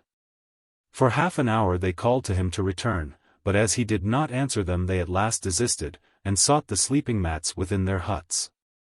Tarzan went back into the forest a short distance until he had found a tree suited to his primitive requirements, and then, curling himself in a great crotch, he fell immediately into a deep sleep. The following morning he dropped into the village street as suddenly as he had disappeared the preceding night. For a moment the natives were startled and afraid, but when they recognized their guest of the night before they welcomed him with shouts and laughter. That day he accompanied a party of warriors to the nearby plains on a great hunt. And so dexterous did they find this white man with their own crude weapons that another bond of respect and admiration was thereby wrought. For weeks Tarzan lived with his savage friends, hunting buffalo, antelope, and zebra for meat, and elephant for ivory. Quickly he learned their simple speech, their native customs, and the ethics of their wild, primitive tribal life. He found that they were not cannibals, that they looked with loathing and contempt upon men who ate men. Busili, the warrior whom he had stalked to the village, told him many of the tribal legends, how, many years before, his people had come many long marches from the north. How once they had been a great and powerful tribe. And how the slave raiders had wrought such havoc among them with their death-dealing guns that they had been reduced to a mere remnant of their former numbers and power. They hunted us down as one hunts a fierce beast, said Busili. There was no mercy in them. When it was not slaves they sought it was ivory, but usually it was both. Our men were killed and our women driven away like sheep. We fought against them for many years. But our arrows and spears could not prevail against the sticks which spit fire and lead in death to many times the distance that our mightiest warrior could place an arrow. At last, when my father was a young man, the Arabs came again, but our warriors saw them a long way off, and Chowambi, who was chief then, told his people to gather up their belongings and come away with him, that he would lead them far to the south until they found a spot to which the Arab raiders did not come. And they did as he bid, carrying all their belongings, including many tusks of ivory. For months they wandered, suffering untold hardships and privations, for much of the way was through dense jungle, and across mighty mountains, but finally they came to this spot. And although they sent parties farther on to search for an even better location, none has ever been found. And the raiders have never found you here? Asked Tarzan. About a year ago a small party of Arabs and Manyuema stumbled upon us, but we drove them off, killing many. For days we followed them, stalking them for the wild beasts they are, picking them off one by one, until but a handful remained, but these escaped us. As Busili talked he fingered a heavy gold armlet that encircled the glossy hide of his left arm. Tarzan's eyes had been upon the ornament, but his thoughts were elsewhere. Presently he recalled the question he had tried to ask when he first came to the tribe, the question he could not at that time make them understand. For weeks he had forgotten so trivial a thing as gold, for he had been for the time a truly primeval man with no thought beyond today. But of a sudden the sight of gold awakened the sleeping civilization that was in him, and with it came the lust for wealth. That lesson Tarzan had learned well in his brief experience of the ways of civilized man. He knew that gold meant power and pleasure. He pointed to the bauble. From whence came the yellow metal, Busili? He asked. The black pointed toward the southeast. A moon's march away, maybe more, he replied. Have you been there? Asked Tarzan.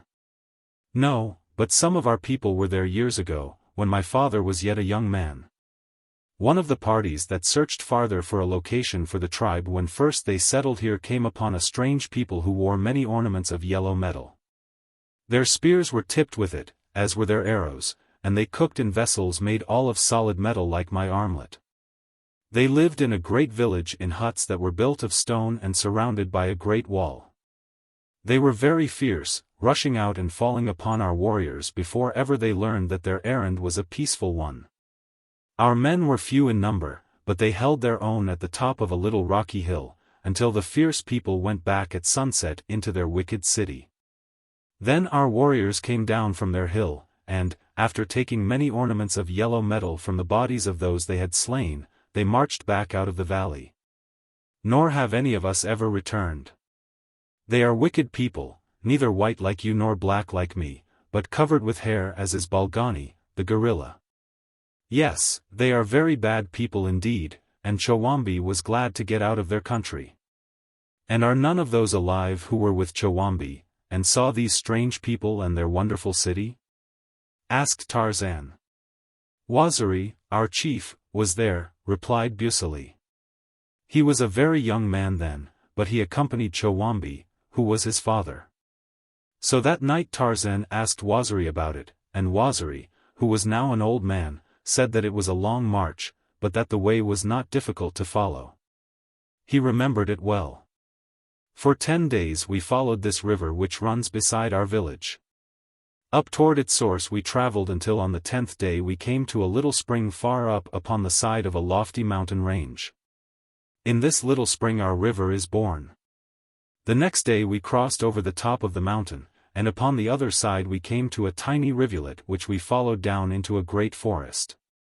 For many days we traveled along the winding banks of the rivulet that had now become a river, until we came to a greater river, into which it emptied, and which ran down the center of a mighty valley. Then we followed this large river toward its source, hoping to come to more open land.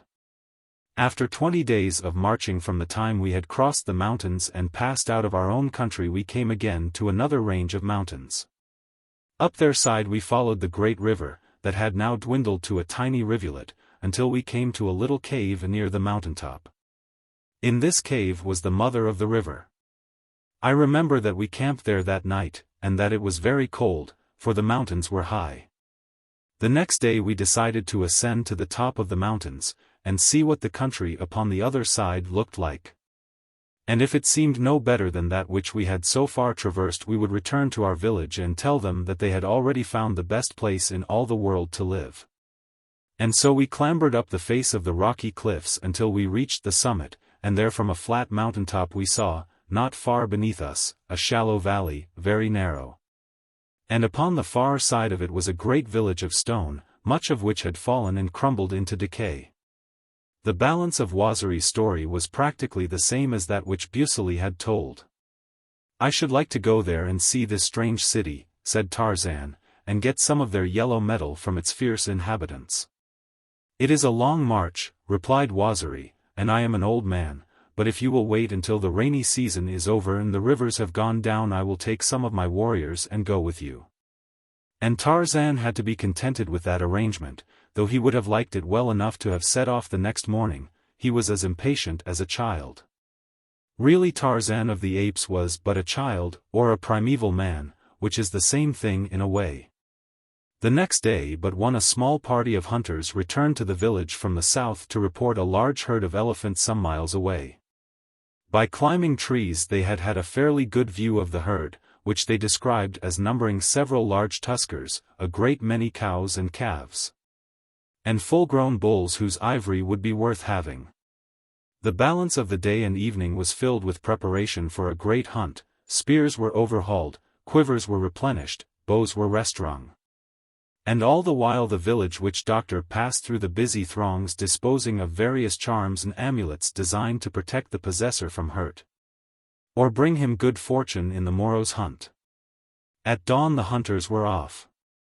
There were 50 sleek, black warriors, and in their midst, lithe and active as a young forest god, strode Tarzan of the Apes, his brown skin contrasting oddly with the ebony of his companions. Except for color he was one of them. His ornaments and weapons were the same as theirs, he spoke their language, he laughed and joked with them, and leaped and shouted in the brief wild dance that preceded their departure from the village, to all intent and purpose a savage among savages. Nor, had he questioned himself, is it to be doubted that he would have admitted that he was far more closely allied to these people and their life than to the Parisian friends whose ways, ape-like, he had successfully mimicked for a few short months.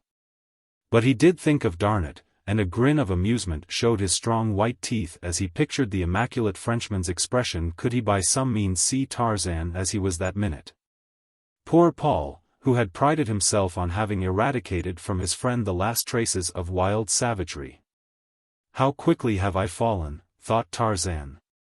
But in his heart he did not consider it a fall, rather, he pitied the poor creatures of Paris, penned up like prisoners in their silly clothes, and watched by policemen all their poor lives, that they might do nothing that was not entirely artificial and tiresome. A 2 hours' march brought them close to the vicinity in which the elephants had been seen the previous day. From there on they moved very quietly indeed, searching for the spoor of the great beasts. At length they found the well-marked trail along which the herd had passed not many hours before. In single file they followed it for about half an hour. It was Tarzan who first raised his hand in signal that the quarry was at hand. His sensitive nose had warned him that the elephants were not far ahead of them. The blacks were skeptical when he told them how he knew. "Come with me," said Tarzan, "and we shall see." With the agility of a squirrel he sprang into a tree and ran nimbly to the top. One of the blacks followed more slowly and carefully.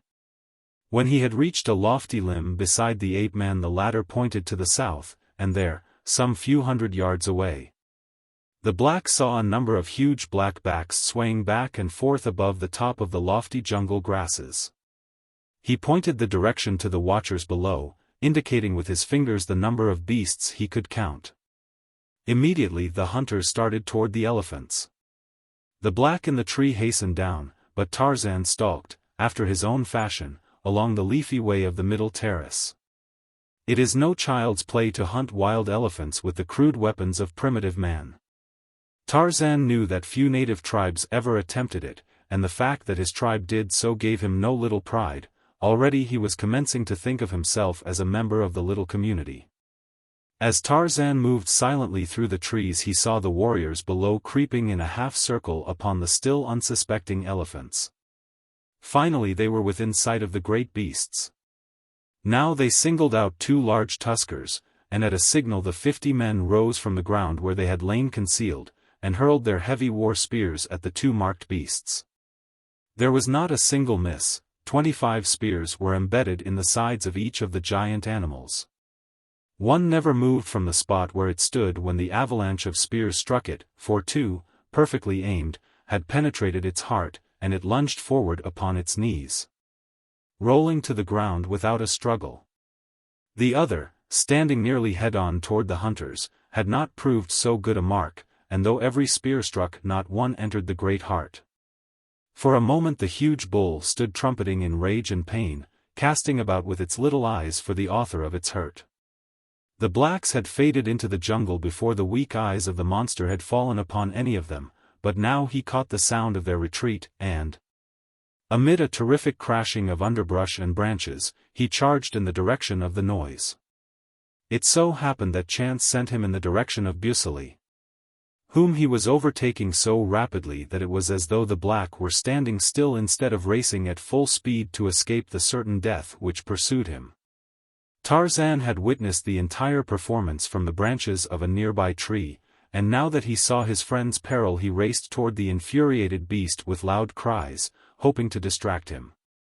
But it had been as well had he saved his breath, for the brute was deaf and blind to all else save the particular object of his rage that raced futilely before him. And now Tarzan saw that only a miracle could save Waziri. And with the same unconcern with which he had once hunted this very man he hurled himself into the path of the elephant to save the black warrior's life. He still grasped his spear, and while Tantor was yet 6 or 8 paces behind his prey, a sinewy white warrior dropped as from the heavens, almost directly in his path. With a vicious lunge the elephant swerved to the right to dispose of this temerarious foeman who dared intervene between himself and his intended victim. But he had not reckoned on the lightning quickness that could galvanize those steel muscles into action so marvelously swift as to baffle even a keener eyesight than Tantor's. And so it happened that before the elephant realized that his new enemy had leaped from his path, Tarzan had driven his iron-shod spear from behind the massive shoulder straight into the fierce heart. And the colossal pachyderm had toppled to his death at the feet of the ape-man. Waziri had not beheld the manner of his deliverance, but Waziri, the old chief, had seen, and several of the other warriors. And they hailed Tarzan with delight as they swarmed about him and his great kill. When he leaped upon the mighty carcass, and gave voice to the weird challenge with which he announced a great victory, the blacks shrank back in fear, for to them it marked the brutal Balgani, whom they feared fully as much as they feared Numa, the lion. But with a fear with which was mixed a certain uncanny awe of the manlike thing to which they attributed supernatural powers. But when Tarzan lowered his raised head and smiled upon them they were reassured, though they did not understand. Nor did they ever fully understand this strange creature who ran through the trees as quickly as Manu, yet was even more at home upon the ground than themselves. Who was except as to color like unto themselves, yet as powerful as 10 of them, and single-handed a match for the fiercest denizens of the fierce jungle. When the remainder of the warriors had gathered, the hunt was again taken up and the stalking of the retreating herd once more begun. But they had covered a bare 100 yards when from behind them, at a great distance, sounded faintly a strange popping. For an instant they stood like a group of statuary, intently listening. Then Tarzan spoke. "Guns," he said. "The village is being attacked."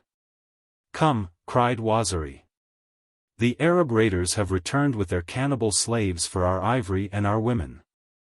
Chapter 16. The Ivory Raiders. Waziri's warriors marched at a rapid trot through the jungle in the direction of the village. For a few minutes, the sharp cracking of guns ahead warned them to haste, but finally the reports dwindled to an occasional shot, presently ceasing altogether. Nor was this less ominous than the rattle of musketry. For it suggested but a single solution to the little band of rescuers, that the illy garrisoned village had already succumbed to the onslaught of a superior force. The returning hunters had covered a little more than 3 miles of the 5 that had separated them from the village when they met the first of the fugitives who had escaped the bullets and clutches of the foe. There were a dozen women, youths, and girls in the party. And so excited were they that they could scarce make themselves understood as they tried to relate to Waziri the calamity that had befallen his people. "They are as many as the leaves of the forest," cried one of the women, in attempting to explain the enemy's force. "There are many Arabs and countless Manyuema, and they all have guns. They crept close to the village before we knew that they were about, and then, with many shouts, they rushed in upon us, shooting down men, and women, and children. Those of us who could fled in all directions into the jungle, but more were killed. I do not know whether they took any prisoners or not, they seemed only bent upon killing us all. The Manyuema called us many names, saying that they would eat us all before they left our country, that this was our punishment for killing their friends last year. I did not hear much, for I ran away quickly." The march toward the village was now resumed, more slowly and with greater stealth, for Waziri knew that it was too late to rescue, their only mission could be one of revenge. Inside the next mile 100 more fugitives were met. There were many men among these, and so the fighting strength of the party was augmented. Now a dozen warriors were sent creeping ahead to reconnoiter. Waziri remained with the main body, which advanced in a thin line that spread in a great crescent through the forest. By the chief's side walked Tarzan. Presently one of the scouts returned. He had come within sight of the village. "They are all within the palisade," he whispered. "Good," said Waziri. "We shall rush in upon them and slay them all." And he made ready to send word along the line that they were to halt at the edge of the clearing until they saw him rush toward the village, then all were to follow. "Wait," cautioned Tarzan. "If there are even 50 guns within the palisade we shall be repulsed and slaughtered. Let me go alone through the trees, so that I may look down upon them from above, and see just how many there be, and what chance we might have were we to charge. It were foolish to lose a single man needlessly if there be no hope of success. I have an idea that we can accomplish more by cunning than by force. Will you wait, Waziri?" "Yes," said the old chief. "Go." So Tarzan sprang into the trees and disappeared in the direction of the village. He moved more cautiously than was his wont, for he knew that men with guns could reach him quite as easily in the treetops as on the ground. And when Tarzan of the Apes elected to adopt stealth, no creature in all the jungle could move so silently or so completely efface himself from the sight of an enemy. In 5 minutes he had wormed his way to the great tree that overhung the palisade at one end of the village, and from his point of vantage looked down upon the savage horde beneath. He counted 50 Arabs and estimated that there were 5 times as many Manyuema. The latter were gorging themselves upon food and, under the very noses of their white masters, preparing the gruesome feast which is the piece de resistance that follows a victory in which the bodies of their slain enemies fall into their horrid hands.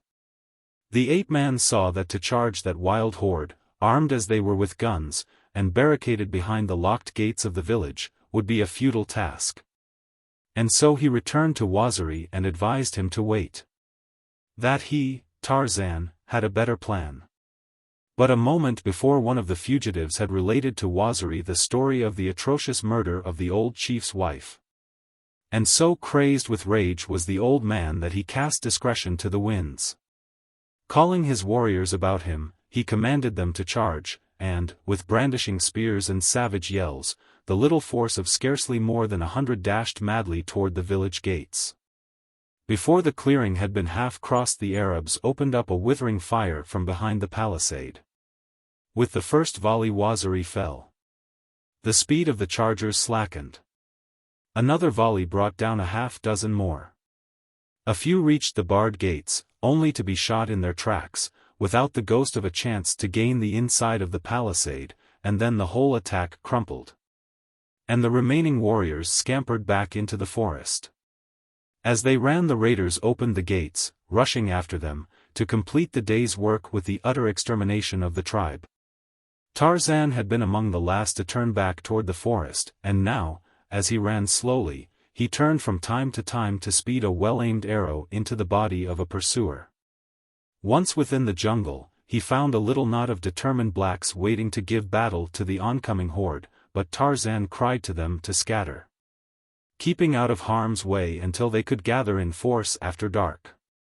"Do as I tell you," he urged, "and I will lead you to victory over these enemies of yours.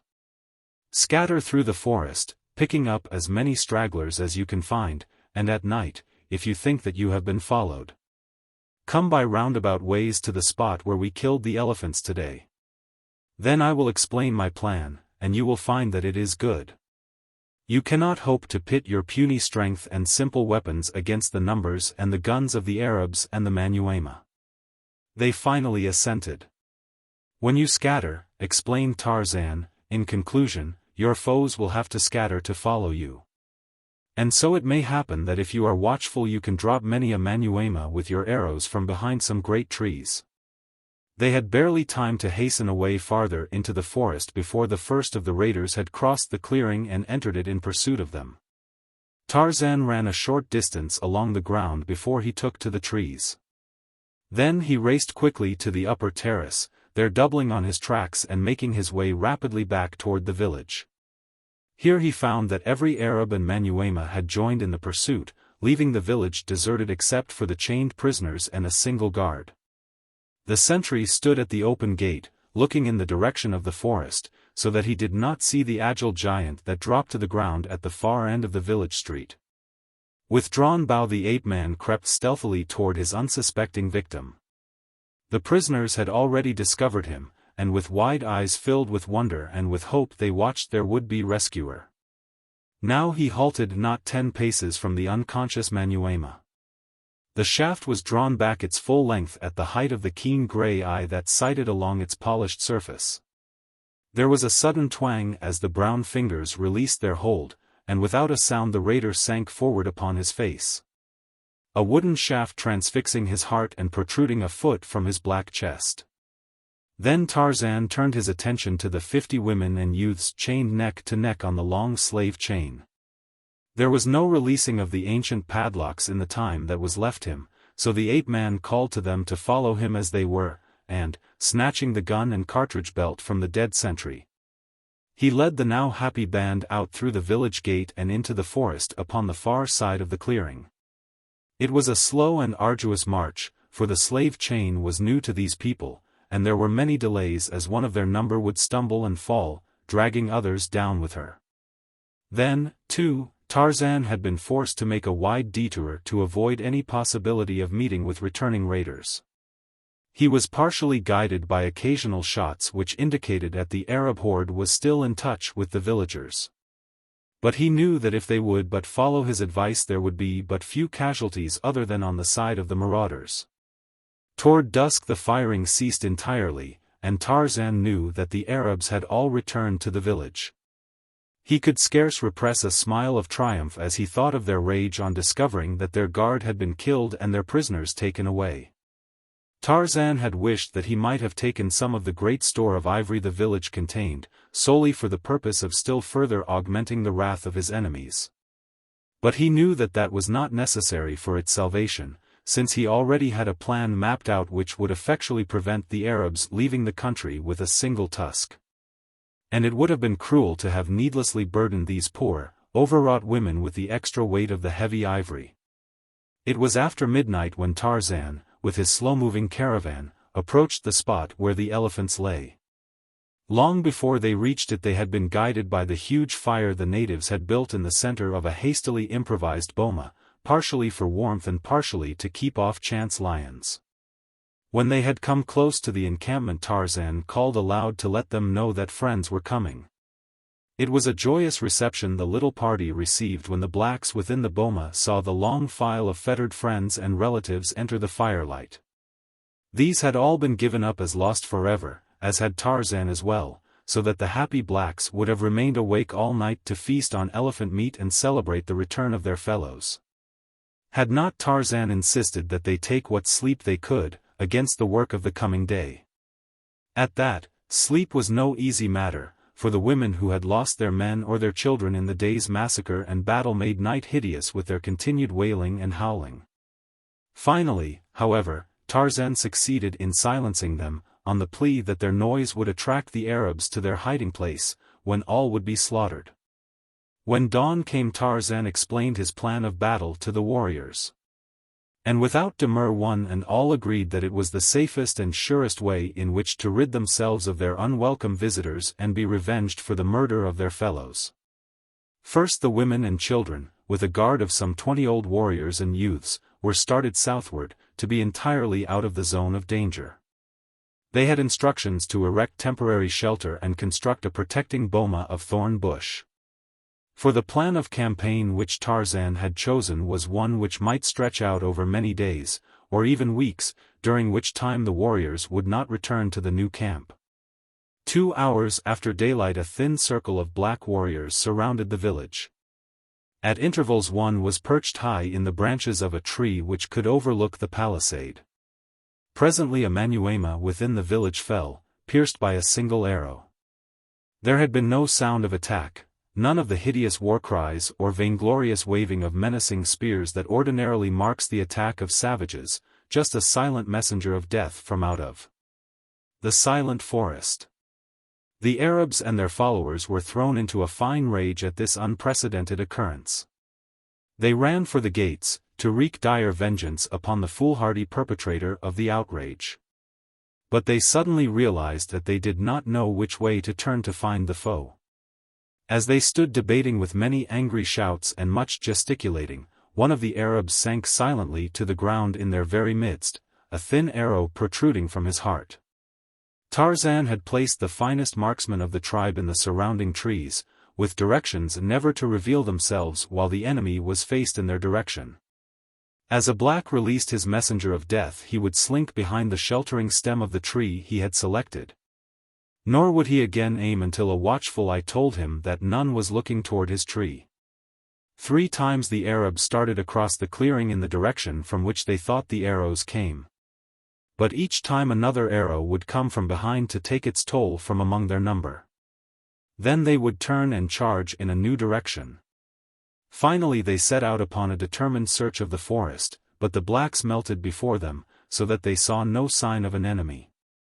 But above them lurked a grim figure in the dense foliage of the mighty trees. It was Tarzan of the Apes, hovering over them as if he had been the shadow of death. Presently a Manyuema forged ahead of his companions. There was none to see from what direction death came, and so it came quickly. And a moment later those behind stumbled over the dead body of their comrade, the inevitable arrow piercing the still heart. It does not take a great deal of this manner of warfare to get upon the nerves of white men, and so it is little to be wondered at that the Manyuema were soon panic-stricken. Did one forge ahead an arrow found his heart, did one lag behind he never again was seen alive. Did one stumble to one side, even for a bare moment from the sight of his fellows, he did not return, and always when they came upon the bodies of their dead they found those terrible arrows driven with the accuracy of superhuman power straight through the victim's heart. But worse than all else was the hideous fact that not once during the morning had they seen or heard the slightest sign of an enemy other than the pitiless arrows. When finally they returned to the village it was no better. Every now and then, at varying intervals that were maddening in the terrible suspense they caused, a man would plunge forward dead. The blacks besought their masters to leave this terrible place. But the Arabs feared to take up the march through the grim and hostile forest beset by this new and terrible enemy while laden with the great store of ivory they had found within the village. But, worse yet, they hated to leave the ivory behind. Finally the entire expedition took refuge within the thatched huts. Here, at least, they would be free from the arrows. Tarzan, from the tree above the village, had marked the hut into which the chief Arabs had gone, and, balancing himself upon an overhanging limb, he drove his heavy spear with all the force of his giant muscles through the thatched roof. A howl of pain told him that it had found a mark. With this parting salute to convince them that there was no safety for them anywhere within the country, Tarzan returned to the forest, collected his warriors, and withdrew a mile to the south to rest and eat. He kept sentries in several trees that commanded a view of the trail toward the village, but there was no pursuit. An inspection of his force showed not a single casualty, not even a minor wound. While rough estimates of the enemy's loss convinced the blacks that no fewer than 20 had fallen before their arrows. They were wild with elation, and were for finishing the day in one glorious rush upon the village, during which they would slaughter the last of their foemen. They were even picturing the various tortures they would inflict, and gloating over the suffering of the Manyuema, for whom they entertained a peculiar hatred. When Tarzan put his foot down flatly upon the plan. "You are crazy," he cried. "I have shown you the only way to fight these people.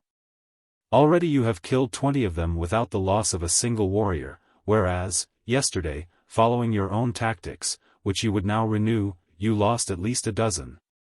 And killed not a single Arab or Manyuema. You will fight just as I tell you to fight, or I shall leave you and go back to my own country." They were frightened when he threatened this, and promised to obey him scrupulously if he would but promise not to desert them. "Very well," he said. "We shall return to the elephant boma for the night. I have a plan to give the Arabs a little taste of what they may expect if they remain in our country, but I shall need no help. Come. If they suffer no more for the balance of the day they will feel reassured, and the relapse into fear will be even more nerve-wracking than as though we continued to frighten them all afternoon." So they marched back to their camp of the previous night, and, lighting great fires, ate and recounted the adventures of the day until long after dark. Tarzan slept until midnight, then he arose and crept into the Cimmerian blackness of the forest. An hour later he came to the edge of the clearing before the village. There was a campfire burning within the palisade. The ape-man crept across the clearing until he stood before the barred gates. Through the interstices he saw a lone sentry sitting before the fire. Quietly Tarzan went to the tree at the end of the village street. He climbed softly to his place, and fitted an arrow to his bow. For several minutes he tried to sight fairly upon the sentry. But the waving branches and flickering firelight convinced him that the danger of a miss was too great. He must touch the heart full in the center to bring the quiet and sudden death his plan required. He had brought, besides, his bow, arrows, and rope, the gun he had taken the previous day from the other sentry he had killed. Caching all these in a convenient crotch of the tree, he dropped lightly to the ground within the palisade, armed only with his long knife. The sentry's back was toward him. Like a cat Tarzan crept upon the dozing man. He was within 2 paces of him now, another instant and the knife would slide silently into the fellow's heart.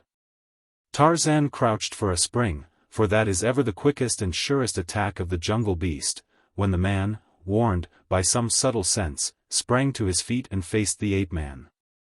Chapter 17. The White Chief of the Waziri. When the eyes of the black Manyuema savage fell upon the strange apparition that confronted him with menacing knife they went wide in horror. He forgot the gun within his hands.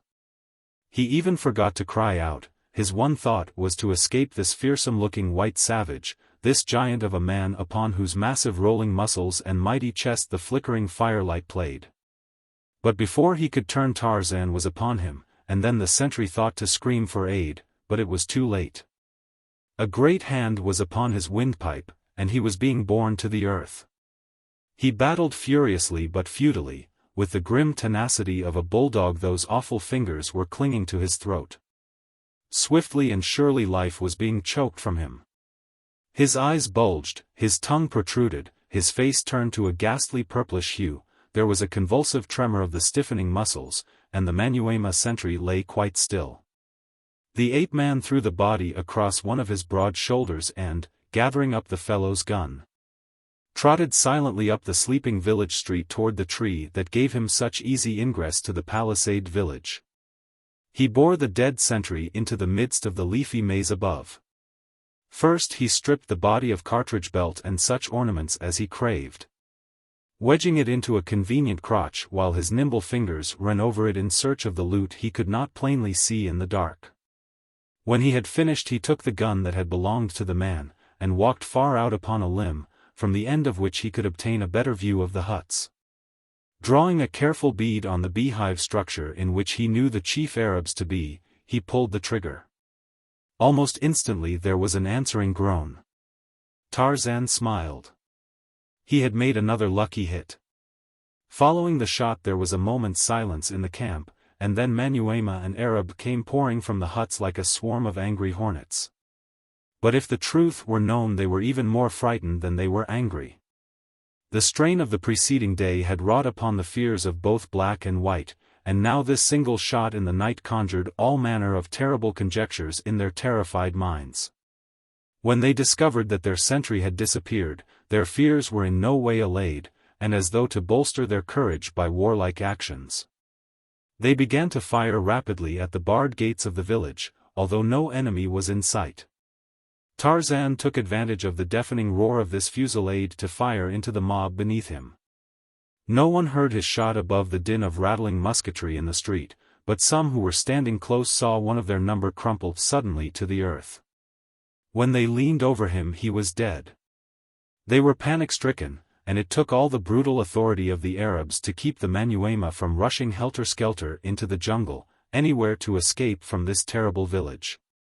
After a time they commenced to quiet down, and as no further mysterious deaths occurred among them they took heart again. But it was a short-lived respite, for just as they had concluded that they would not be disturbed again Tarzan gave voice to a weird moan.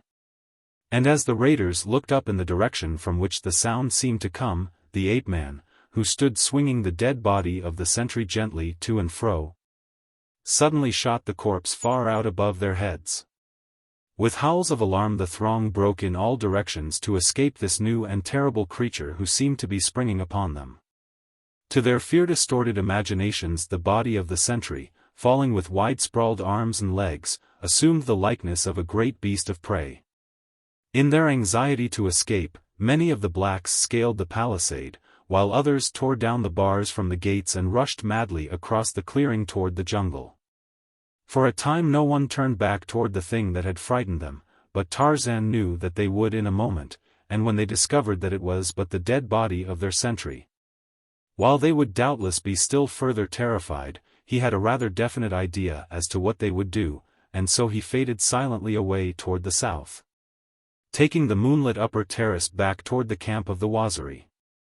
Presently one of the Arabs turned and saw that the thing that had leaped from the tree upon them lay still and quiet where it had fallen in the center of the village street. Cautiously he crept back toward it until he saw that it was but a man. A moment later he was beside the figure, and in another had recognized it as the corpse of the Manyuema who had stood on guard at the village gate. His companions rapidly gathered around at his call, and after a moment's excited conversation they did precisely what Tarzan had reasoned they would. Raising their guns to their shoulders, they poured volley after volley into the tree from which the corpse had been thrown. Had Tarzan remained there he would have been riddled by 100 bullets.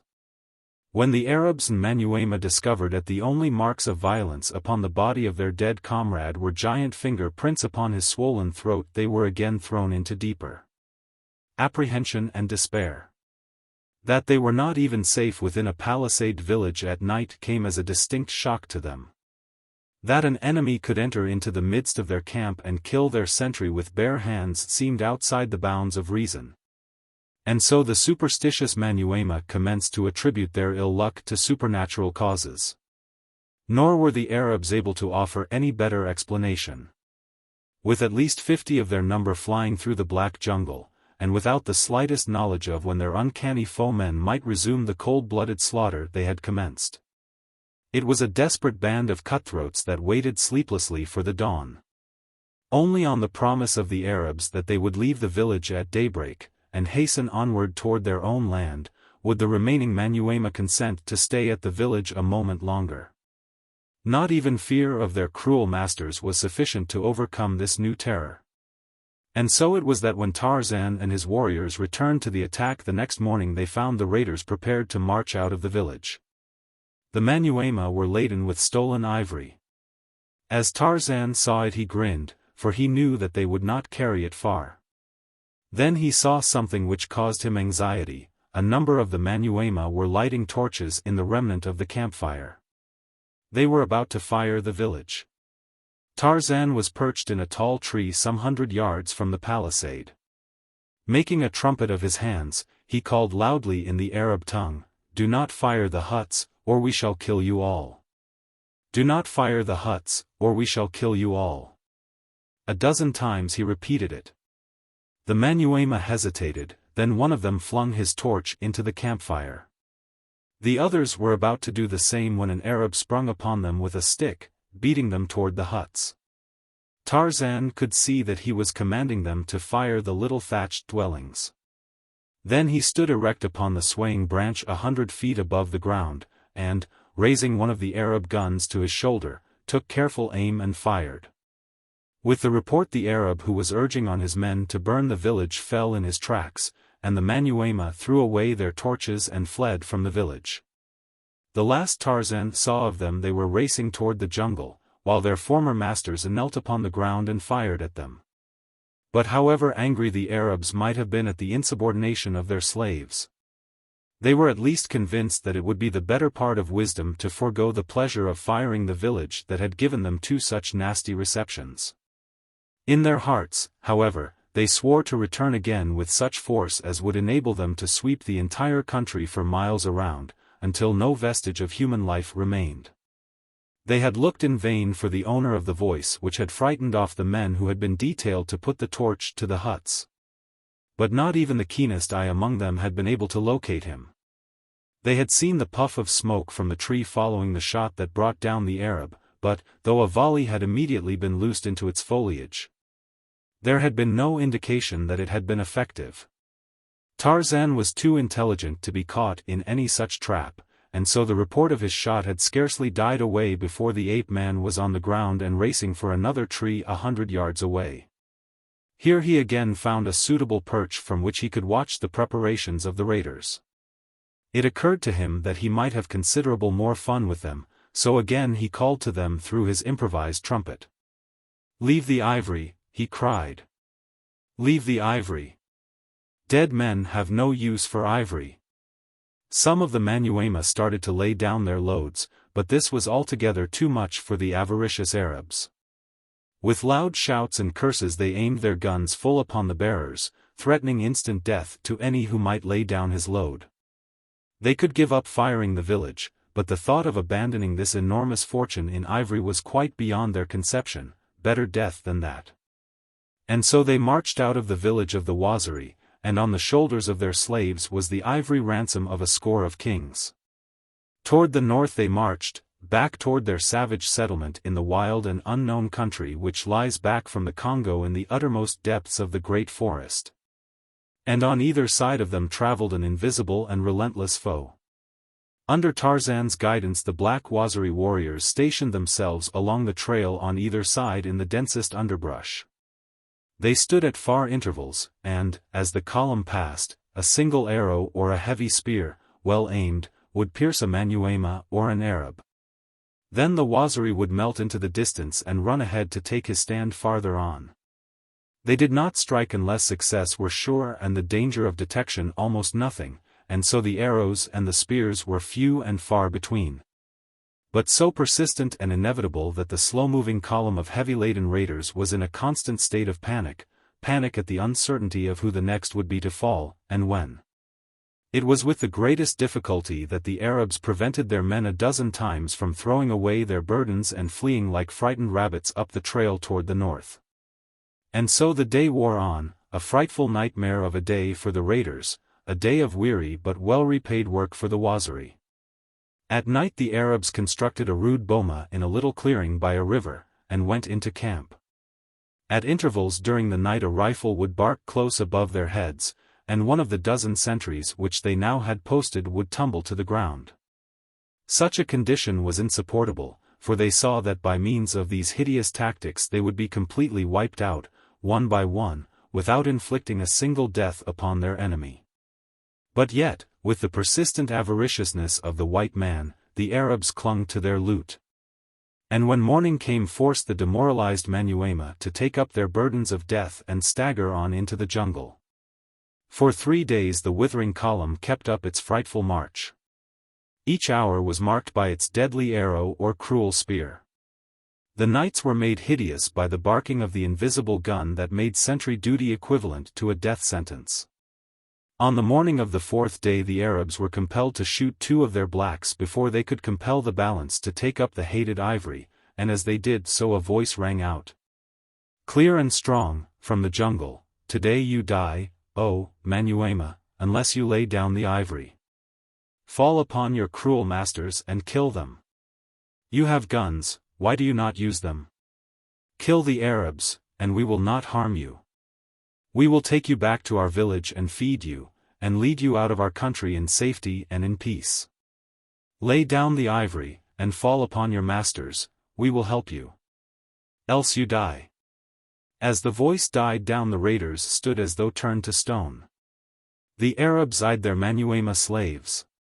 The slaves looked first at one of their fellows, and then at another, they were but waiting for someone to take the initiative.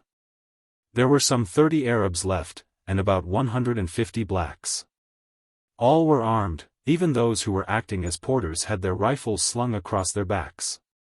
The Arabs drew together. The sheik ordered the Manyuema to take up the march, and as he spoke he cocked his rifle and raised it.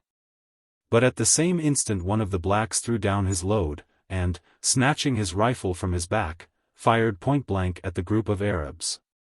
In an instant the camp was a cursing, howling mass of demons, fighting with guns and knives and pistols.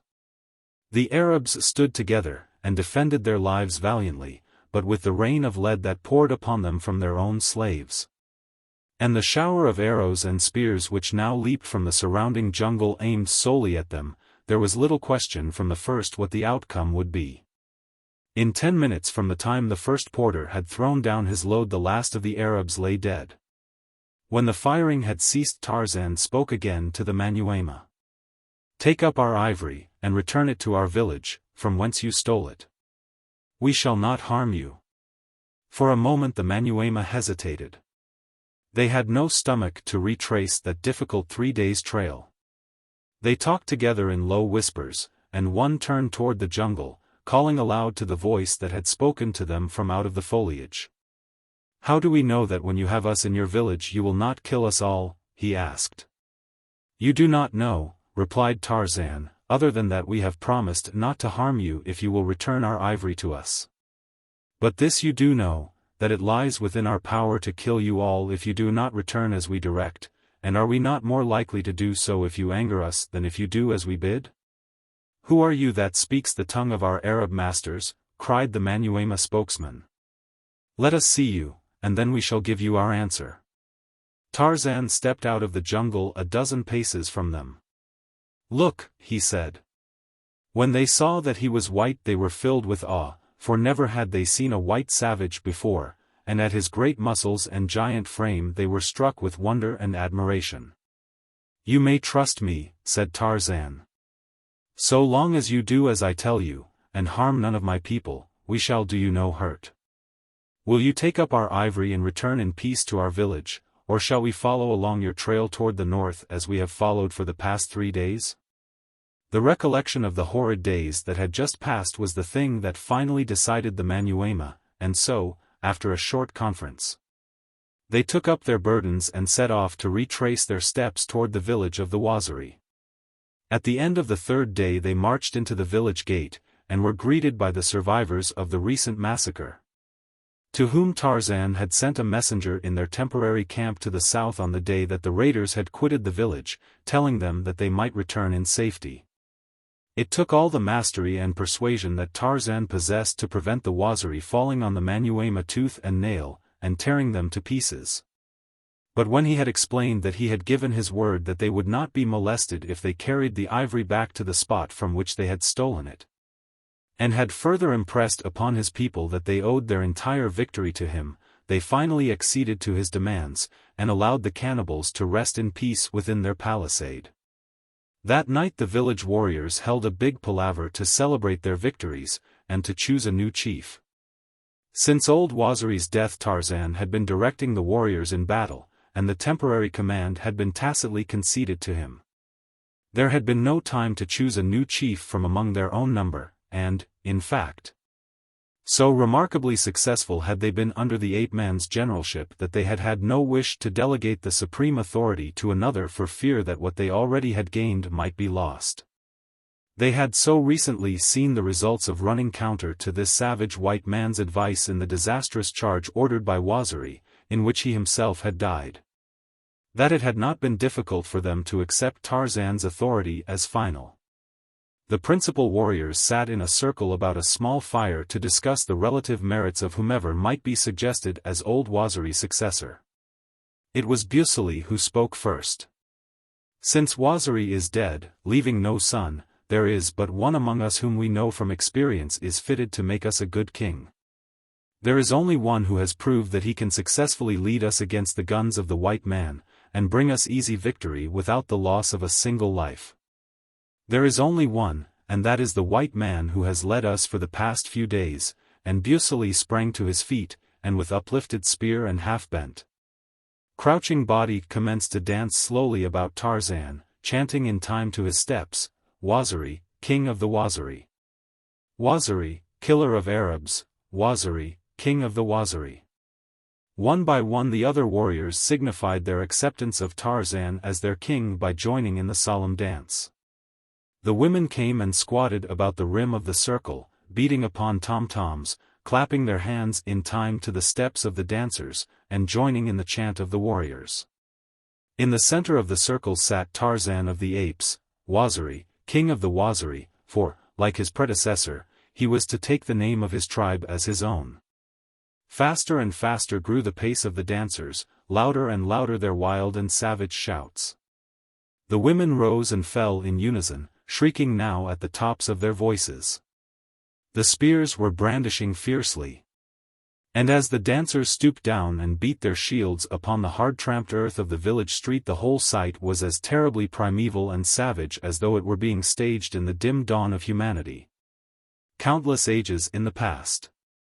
As the excitement waxed, the ape-man sprang to his feet and joined in the wild ceremony. In the center of the circle of glittering black bodies he leaped and roared and shook his heavy spear in the same mad abandon that enthralled his fellow savages. The last remnant of his civilization was forgotten, he was a primitive man to the fullest now. Reveling in the freedom of the fierce, wild life he loved, gloating in his kingship among these wild blacks. Ah, if Olga de Coude had but seen him then, could she have recognized the well-dressed, quiet young man whose well-bred face and irreproachable manners had so captivated her but a few short months ago? And Jane Porter? Would she have still loved this savage warrior chieftain, dancing naked among his naked savage subjects? And Darnot? Could Darnot have believed that this was the same man he had introduced into half a dozen of the most select clubs of Paris? What would his fellow peers in the House of Lords have said had one pointed to this dancing giant, with his barbaric headdress and his metal ornaments, and said, "There, my lords, is John Clayton, Lord Greystoke"? And so Tarzan of the Apes came into a real kingship among men. Slowly but surely was he following the evolution of his ancestors, for had he not started at the very bottom? Chapter 18. The Lottery of Death. Jane Porter had been the first of those in the lifeboat to awaken the morning after the wreck of the Lady Alice. The other members of the party were asleep upon the thwarts or huddled in cramped positions in the bottom of the boat. When the girl realized that they had become separated from the other boats, she was filled with alarm.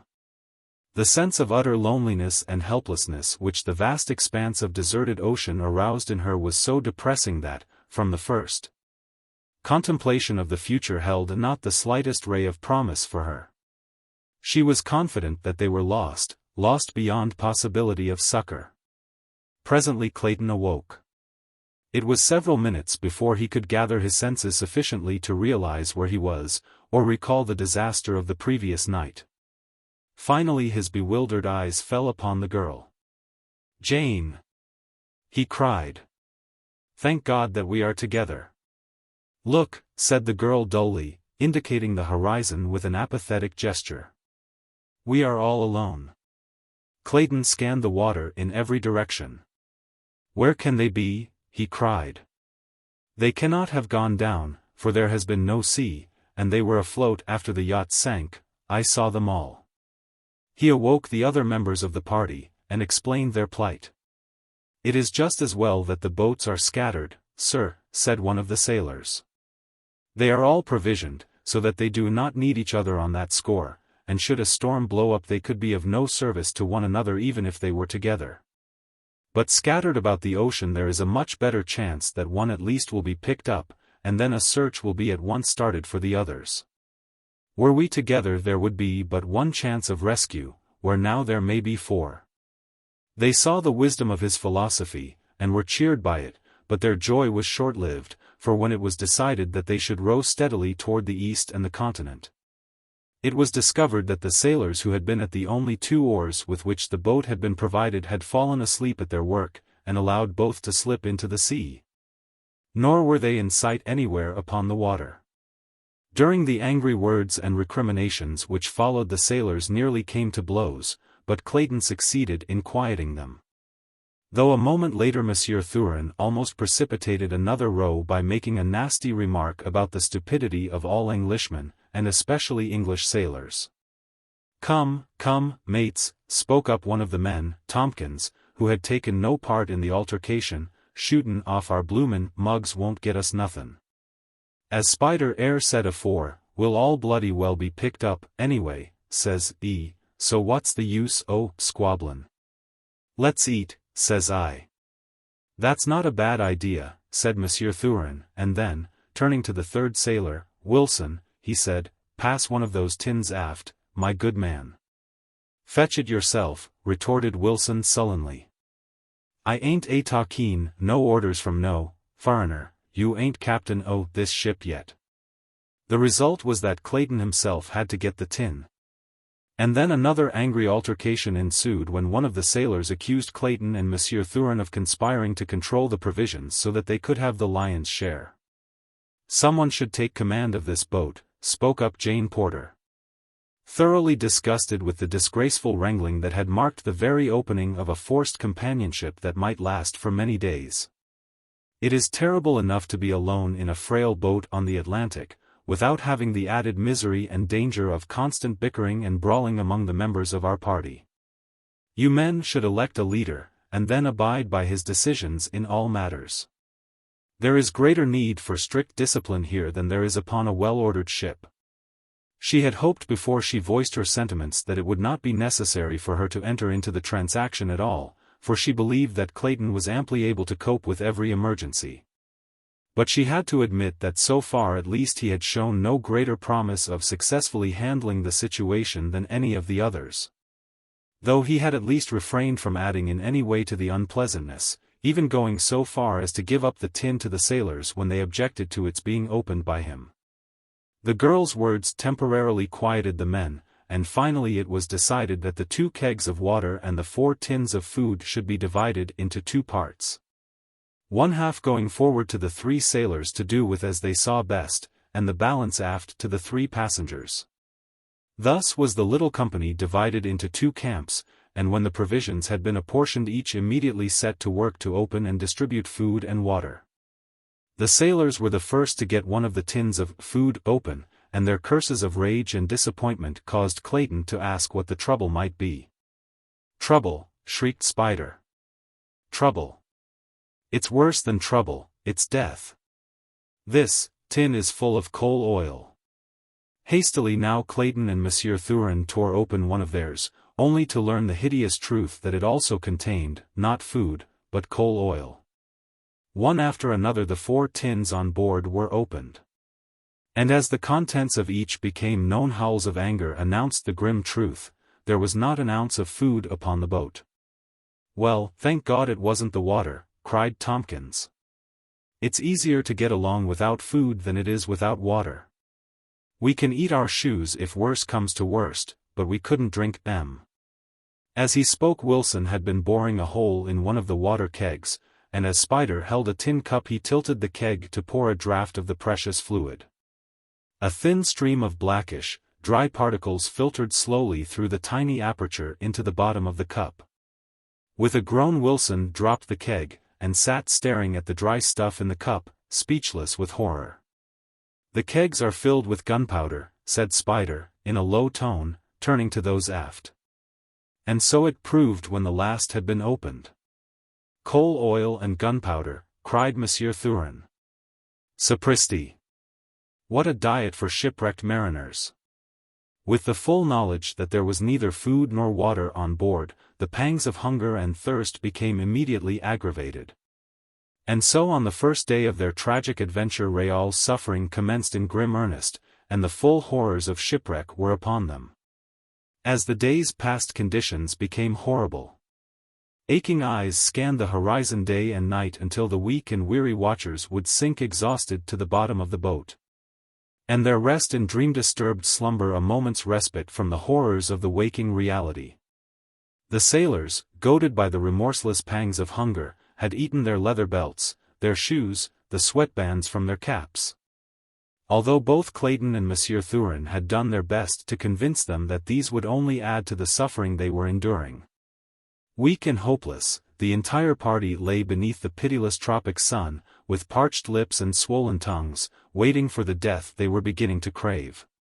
The intense suffering of the first few days had become deadened for the 3 passengers who had eaten nothing, but the agony of the sailors was pitiful. As their weak and impoverished stomachs attempted to cope with the bits of leather with which they had filled them. Tompkins was the first to succumb.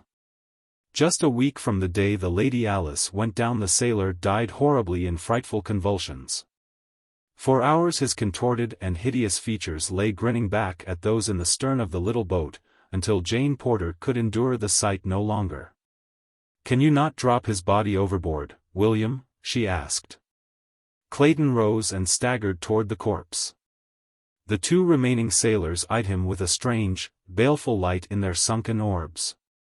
Futilely the Englishman tried to lift the corpse over the side of the boat, but his strength was not equal to the task. "Lend me a hand here, please," he said to Wilson, who lay nearest him. "What do you want to throw him over for?" questioned the sailor, in a querulous voice. "We've got to before we're too weak to do it," replied Clayton. "He'd be awful by tomorrow, after a day under that broiling sun." "Better leave well enough alone," grumbled Wilson. "We may need him before tomorrow." Slowly the meaning of the man's words percolated into Clayton's understanding. At last he realized the fellow's reason for objecting to the disposal of the dead man. "God!" whispered Clayton, in a horrified tone. "You don't mean—" "Why not?" growled Wilson. "Ain't we gotta live?" "He's dead," he added, jerking his thumb in the direction of the corpse. "He won't care." "Come here, Thurin," said Clayton, turning toward the Russian. "We'll have something worse than death aboard us if we don't get rid of this body before dark." Wilson staggered up menacingly to prevent the contemplated act, but when his comrade, Spider, took sides with Clayton and Monsieur Thurin he gave up. And sat eyeing the corpse hungrily as the 3 men, by combining their efforts, succeeded in rolling it overboard. All the balance of the day Wilson sat glaring at Clayton, in his eyes the gleam of insanity. Toward evening, as the sun was sinking into the sea, he commenced to chuckle and mumble to himself, but his eyes never left Clayton. After it became quite dark Clayton could still feel those terrible eyes upon him. He dared not sleep, and yet so exhausted was he that it was a constant fight to retain consciousness. After what seemed an eternity of suffering his head dropped upon a thwart, and he slept. How long he was unconscious he did not know. He was awakened by a shuffling noise quite close to him. The moon had risen, and as he opened his startled eyes he saw Wilson creeping stealthily toward him, his mouth open and his swollen tongue hanging out. The slight noise had awakened Jane Porter at the same time, and as she saw the hideous tableau she gave a shrill cry of alarm. And at the same instant the sailor lurched forward and fell upon Clayton. Like a wild beast his teeth sought the throat of his intended prey, but Clayton, weak though he was, still found sufficient strength to hold the maniac's mouth from him. At Jane Porter's scream Monsieur Thurin and Spider awoke. On seeing the cause of her alarm, both men crawled to Clayton's rescue, and between the 3 of them were able to subdue Wilson and hurl him to the bottom of the boat. For a few minutes he lay there chattering and laughing, and then, with an awful scream, and before any of his companions could prevent, he staggered to his feet and leaped overboard. The reaction from the terrific strain of excitement left the weak survivors trembling and prostrated. Spider broke down and wept, Jane Porter prayed, Clayton swore softly to himself. Monsieur Thurin sat with his head in his hands, thinking. The result of his cogitation developed the following morning in a proposition he made to Spider and Clayton. "Gentlemen," said Monsieur Thurin, "you see the fate that awaits us all unless we are picked up within a day or two. That there is little hope of that is evidenced by the fact that during all the days we have drifted we have seen no sail, nor the faintest smudge of smoke upon the horizon. There might be a chance if we had food, but without food there is none. There remains for us, then, but one of two alternatives, and we must choose at once. Either we must all die together within a few days, or one must be sacrificed that the others may live. Do you quite clearly grasp my meaning?" Jane Porter, who had overheard, was horrified.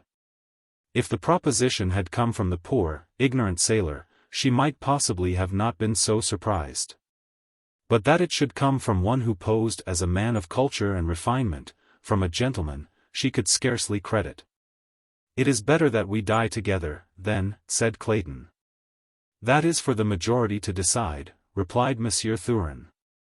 "As only one of us three will be the object of sacrifice, we shall decide. Miss Porter is not interested, since she will be in no danger." "How shall we know who is to be first?" asked Spider. "It may be fairly fixed by lot," replied Monsieur Thurin. "I have a number of franc pieces in my pocket. We can choose a certain date from among them, the one to draw this date first from beneath a piece of cloth will be the first." "I shall have nothing to do with any such diabolical plan," muttered Clayton, "even yet land may be sighted or a ship appear, in time." "You will do as the majority decide, or you will be the first, without the formality of drawing lots," said Monsieur Thurin threateningly. "Come, let us vote on the plan. I for one am in favor of it. How about you, Spider?" "And I," replied the sailor. "It is the will of the majority," announced Monsieur Thurin, "and now let us lose no time in drawing lots. It is as fair for one as for another. That three may live, one of us must die perhaps a few hours sooner than otherwise." Then he began his preparation for the lottery of death, while Jane Porter sat wide-eyed and horrified at thought of the thing that she was about to witness. Monsieur Thurin spread his coat upon the bottom of the boat, and then from a handful of money he selected 6 franc pieces. The other 2 men bent close above him as he inspected them. Finally he handed them all to Clayton. "Look at them carefully," he said. "The oldest date is 1875, and there is only one of that year." Clayton and the sailor inspected each coin. To them there seemed not the slightest difference that could be detected other than the dates. They were quite satisfied. Had they known that Monsieur Thurin's past experience as a card sharp had trained his sense of touch to so fine a point that he could almost differentiate between cards by the mere feel of them, they would scarcely have felt that the plan was so entirely fair. The 1875 piece was a hair thinner than the other coins, but neither Clayton nor Spider could have detected it without the aid of a micrometer. "In what order shall we draw?" asked Monsieur Thurin. Knowing from past experience that the majority of men always prefer last chance in a lottery where the single prize is some distasteful thing, there is always the chance and the hope that another will draw it first. Monsieur Thurin, for reasons of his own, preferred to draw first if the drawing should happen to require a second adventure beneath the coat. And so when Spider elected to draw last he graciously offered to take the first chance himself. His hand was under the coat for but a moment, yet those quick, deft fingers had felt of each coin, and found and discarded the fatal piece. When he brought forth his hand it contained an 1888 franc piece. Then Clayton drew. Jane Porter leaned forward with a tense and horrified expression on her face as the hand of the man she was to marry groped about beneath the coat. Presently he withdrew it, a franc piece lying in the palm. For an instant he dared not look, but Monsieur Thurin, who had leaned nearer to see the date, exclaimed that he was safe. Jane Porter sank weak and trembling against the side of the boat. She felt sick and dizzy. And now, if Spider should not draw the 1875 piece, she must endure the whole horrid thing again. The sailor already had his hand beneath the coat. Great beads of sweat were standing upon his brow. He trembled as though with a fit of ague. Aloud he cursed himself for having taken the last draw, for now his chances for escape were but 3-1, whereas Monsieur Thurin's had been 5-1, and Clayton's 4-1. The Russian was very patient, and did not hurry the man, for he knew that he himself was quite safe whether the 1875 piece came out this time or not.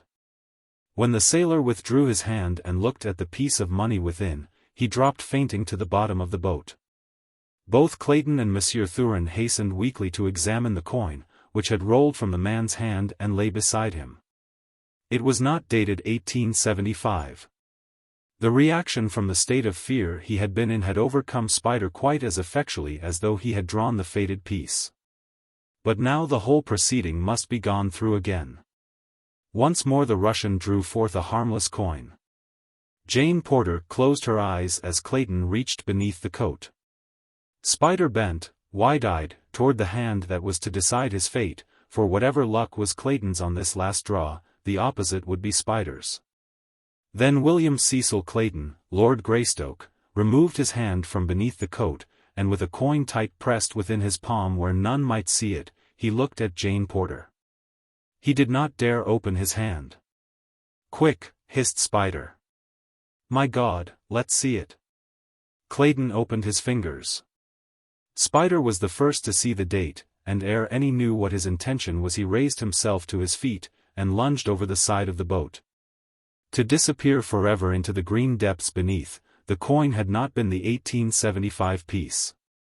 The strain had exhausted those who remained to such an extent that they lay half unconscious for the balance of the day, nor was the subject referred to again for several days. Horrible days of increasing weakness and hopelessness. At length Monsieur Thurin crawled to where Clayton lay. "We must draw once more before we are too weak even to eat," he whispered. Clayton was in such a state that he was scarcely master of his own will. Jane Porter had not spoken for 3 days. He knew that she was dying. Horrible as the thought was, he hoped that the sacrifice of either Thurin or himself might be the means of giving her renewed strength, and so he immediately agreed to the Russian's proposal. They drew under the same plan as before, but there could be but one result. Clayton drew the 1875 piece. "When shall it be?" he asked Thurin. The Russian had already drawn a pocket-knife from his trousers, and was weakly attempting to open it. "Now," he muttered, and his greedy eyes gloated upon the Englishman. "Can't you wait until dark?" asked Clayton. "Miss Porter must not see this thing done. We were to have been married, you know." A look of disappointment came over Monsieur Thurin's face. "Very well," he replied hesitatingly. "It will not be long until night. I have waited for many days, I can wait a few hours longer." "Thank you, my friend," murmured Clayton. "Now I shall go to her side and remain with her until it is time. I would like to have an hour or two with her before I die." When Clayton reached the girl's side she was unconscious. He knew that she was dying, and he was glad that she should not have to see or know the awful tragedy that was shortly to be enacted. He took her hand and raised it to his cracked and swollen lips. For a long time he lay caressing the emaciated, claw-like thing that had once been the beautiful, shapely white hand of the young Baltimore belle. It was quite dark before he knew it, but he was recalled to himself by a voice out of the night. It was the Russian calling him to his doom. "I am coming, Monsieur Thurin," he hastened to reply. Thrice he attempted to turn himself upon his hands and knees, that he might crawl back to his death, but in the few hours that he had lain there he had become too weak to return to Thurin's side. "You will have to come to me, monsieur," he called weakly. "I have not sufficient strength to gain my hands and knees." "Sapristi," muttered Monsieur Thurin. "You are attempting to cheat me out of my winnings." Clayton heard the man shuffling about in the bottom of the boat. Finally there was a despairing groan. "I cannot crawl," he heard the Russian wail. "It is too late. You have tricked me, you dirty English dog." "I have not tricked you, monsieur," replied Clayton. "I have done my best to rise, but I shall try again, and if you will try possibly each of us can crawl halfway, and then you shall have your winnings." Again Clayton exerted his remaining strength to the utmost, and he heard Thurin apparently doing the same. Nearly an hour later the Englishman succeeded in raising himself to his hands and knees, but at the first forward movement he pitched upon his face. A moment later he heard an exclamation of relief from Monsieur Thurin. "I am coming," whispered the Russian. Again Clayton essayed to stagger on to meet his fate, but once more he pitched headlong to the boat's bottom, nor, try as he would, could he again rise. His last effort caused him to roll over on his back, and there he lay looking up at the stars, while behind him, coming ever nearer and nearer, he could hear the laborious shuffling and the stertorous breathing of the Russian. It seemed that he must have lain thus an hour waiting for the thing to crawl out of the dark and end his misery. It was quite close now, but there were longer and longer pauses between its efforts to advance, and each forward movement seemed to the waiting Englishman to be almost imperceptible. Finally he knew that Thurin was quite close beside him. He heard a cackling laugh, something touched his face, and he lost consciousness. Chapter 19. The City of Gold. The very night that Tarzan of the Apes became chief of the Waziri, the woman he loved lay dying in a tiny boat 200 miles west of him upon the Atlantic. As he danced among his naked fellow savages, the firelight gleaming against his great, rolling muscles, the personification of physical perfection and strength. The woman who loved him lay thin and emaciated in the last coma that precedes death by thirst and starvation. The week following the induction of Tarzan into the kingship of the Waziri was occupied in escorting the Manuema of the Arab raiders to the northern boundary of Waziri in accordance with the promise which Tarzan had made them. Before he left them he exacted a pledge from them that they would not lead any expeditions against the Waziri in the future, nor was it a difficult promise to obtain. They had had sufficient experience with the fighting tactics of the new Waziri chief not to have the slightest desire to accompany another predatory force within the boundaries of his domain. Almost immediately upon his return to the village Tarzan commenced making preparations for leading an expedition in search of the ruined city of gold which old Waziri had described to him. He selected 50 of the sturdiest warriors of his tribe, choosing only men who seemed anxious to accompany him on the arduous march, and share the dangers of a new and hostile country. The fabulous wealth of the fabled city had been almost constantly in his mind since Waziri had recounted the strange adventures of the former expedition which had stumbled upon the vast ruins by chance. The lure of adventure may have been quite as powerful a factor in urging Tarzan of the Apes to undertake the journey as the lure of gold, but the lure of gold was there, too. For he had learned among civilized men something of the miracles that may be wrought by the possessor of the magic yellow metal. What he would do with a golden fortune in the heart of savage Africa it had not occurred to him to consider. It would be enough to possess the power to work wonders, even though he never had an opportunity to employ it. So one glorious tropical morning Waziri, chief of the Waziri, set out at the head of 50 clean-limbed ebon warriors in quest of adventure and of riches. They followed the course which old Waziri had described to Tarzan. For days they marched, up one river, across a low divide, down another river, up a third, until at the end of the 25th day they camped upon a mountainside, from the summit of which they hoped to catch their first view of the marvelous city of treasure. Early the next morning they were climbing the almost perpendicular crags which formed the last, but greatest, natural barrier between them and their destination. It was nearly noon before Tarzan, who headed the thin line of climbing warriors, scrambled over the top of the last cliff and stood upon the little flat tableland of the mountaintop. On either hand towered mighty peaks thousands of feet higher than the pass through which they were entering the forbidden valley. Behind him stretched the wooded valley across which they had marched for many days, and at the opposite side the low range which marked the boundary of their own country. But before him was the view that centered his attention. Here lay a desolate valley, a shallow, narrow valley dotted with stunted trees and covered with many great boulders. And on the far side of the valley lay what appeared to be a mighty city, its great walls, its lofty spires, its turrets, minarets, and domes showing red and yellow in the sunlight. Tarzan was yet too far away to note the marks of ruin. To him it appeared a wonderful city of magnificent beauty. And in imagination he peopled its broad avenues and its huge temples with a throng of happy, active people. For an hour the little expedition rested upon the mountaintop, and then Tarzan led them down into the valley below. There was no trail, but the way was less arduous than the ascent of the opposite face of the mountain had been. Once in the valley their progress was rapid, so that it was still light when they halted before the towering walls of the ancient city. The outer wall was 50 feet in height where it had not fallen into ruin, but nowhere as far as they could see had more than 10 or 20 feet of the upper courses fallen away. It was still a formidable defense.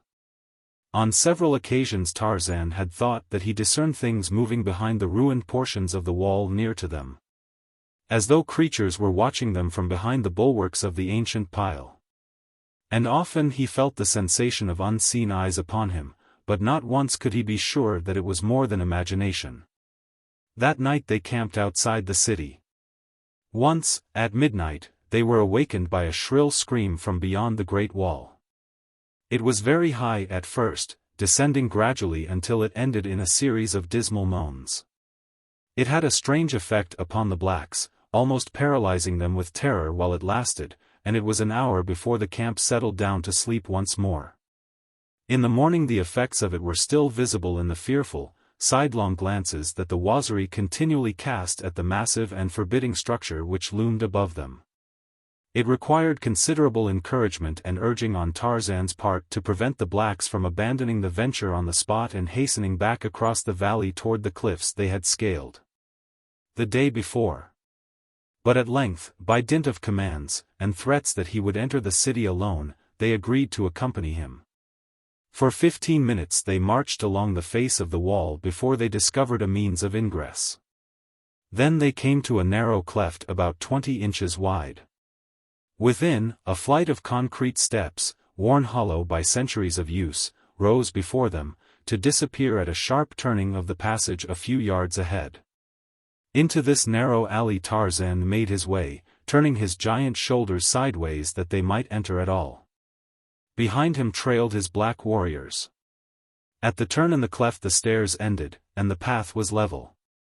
But it wound and twisted in a serpentine fashion, until suddenly at a sharp angle it debouched upon a narrow court, across which loomed an inner wall equally as high as the outer. This inner wall was set with little round towers alternating along its entire summit with pointed monoliths. In places these had fallen, and the wall was ruined, but it was in a much better state of preservation than the outer wall. Another narrow passage led through this wall, and at its end Tarzan and his warriors found themselves in a broad avenue, on the opposite side of which crumbling edifices of hewn granite loomed dark and forbidding. Upon the crumbling debris along the face of the buildings trees had grown, and vines wound in and out of the hollow, staring windows. But the building directly opposite them seemed less overgrown than the others, and in a much better state of preservation. It was a massive pile, surmounted by an enormous dome. At either side of its great entrance stood rows of tall pillars, each capped by a huge, grotesque bird carved from the solid rock of the monoliths. As the ape-man and his companion stood gazing in varying degrees of wonderment at this ancient city in the midst of savage Africa, several of them became aware of movement within the structure at which they were looking. Dim, shadowy shapes appeared to be moving about in the semi-darkness of the interior. There was nothing tangible that the eye could grasp, only an uncanny suggestion of life where it seemed that there should be no life, for living things seemed out of place in this weird, dead city of the long-dead past. Tarzan recalled something that he had read in the library at Paris of a lost race of white men that native legend described as living in the heart of Africa. He wondered if he were not looking upon the ruins of the civilization that this strange people had wrought amid the savage surroundings of their strange and savage home. Could it be possible that even now a remnant of that lost race inhabited the ruined grandeur that had once been their progenitor? Again he became conscious of a stealthy movement within the great temple before him. "Come," he said, to his Waziri. "Let us have a look at what lies behind those ruined walls." His men were loath to follow him. But when they saw that he was bravely entering the frowning portal, they trailed a few paces behind in a huddled group that seemed the personification of nervous terror. A single shriek such as they had heard the night before would have been sufficient to have sent them all racing madly for the narrow cleft that led through the great walls to the outer world. As Tarzan entered the building, he was distinctly aware of many eyes upon him. There was a rustling in the shadows of a nearby corridor. And he could have sworn that he saw a human hand withdrawn from an embrasure that opened above him into the dome-like rotunda in which he found himself. The floor of the chamber was of concrete, the walls of smooth granite, upon which strange figures of men and beasts were carved. In places tablets of yellow metal had been set in the solid masonry of the walls. When he approached closer to one of these tablets, he saw that it was of gold, and bore many hieroglyphics. Beyond this first chamber there were others, and back of them the building branched out into enormous wings. Tarzan passed through several of these chambers, finding many evidences of the fabulous wealth of the original builders. In one room were 7 pillars of solid gold, and in another the floor itself was of the precious metal. And all the while that he explored, his blacks huddled close together at his back, and strange shapes hovered upon either hand and before them and behind.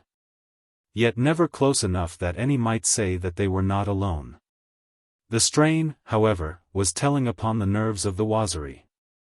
They begged Tarzan to return to the sunlight. They said that no good could come of such an expedition, for the ruins were haunted by the spirits of the dead who had once inhabited them. "They are watching us, O king," whispered Busili. "They are waiting until they have led us into the innermost recesses of their stronghold, and then they will fall upon us and tear us to pieces with their teeth. That is the way with spirits. My mother's uncle, who is a great witch doctor, has told me all about it many times." Tarzan laughed. "Run back into the sunlight, my children," he said. "I will join you when I have searched this old ruin from top to bottom, and found the gold, or found that there is none. At least we may take the tablets from the walls, though the pillars are too heavy for us to handle. But there should be great storerooms filled with gold, gold that we can carry away upon our backs with ease. Run on now, out into the fresh air where you may breathe easier." Some of the warriors started to obey their chief with alacrity, but Busili and several others hesitated to leave him, hesitated between love and loyalty for their king, and superstitious fear of the unknown. And then, quite unexpectedly, that occurred which decided the question without the necessity for further discussion. Out of the silence of the ruined temple there rang, close to their ears, the same hideous shriek they had heard the previous night. And with horrified cries the black warriors turned and fled through the empty halls of the age-old edifice. Behind them stood Tarzan of the Apes where they had left him, a grim smile upon his lips, waiting for the enemy he fully expected was about to pounce upon him.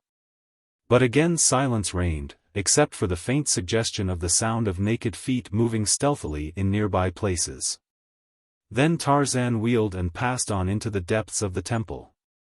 From room to room he went, until he came to one at which a rude, barred door still stood, and as he put his shoulder against it to push it in, again the shriek of warning rang out almost beside him. It was evident that he was being warned to refrain from desecrating this particular room. Or could it be that within lay the secret to the treasure stores? At any rate, the very fact that the strange, invisible guardians of this weird place had some reason for wishing him not to enter this particular chamber was sufficient to treble Tarzan's desire to do so.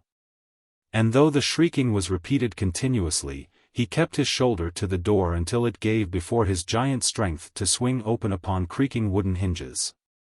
Within all was black as the tomb. There was no window to let in the faintest ray of light, and as the corridor upon which it opened was itself in semi-darkness, even the open door shed no relieving rays within.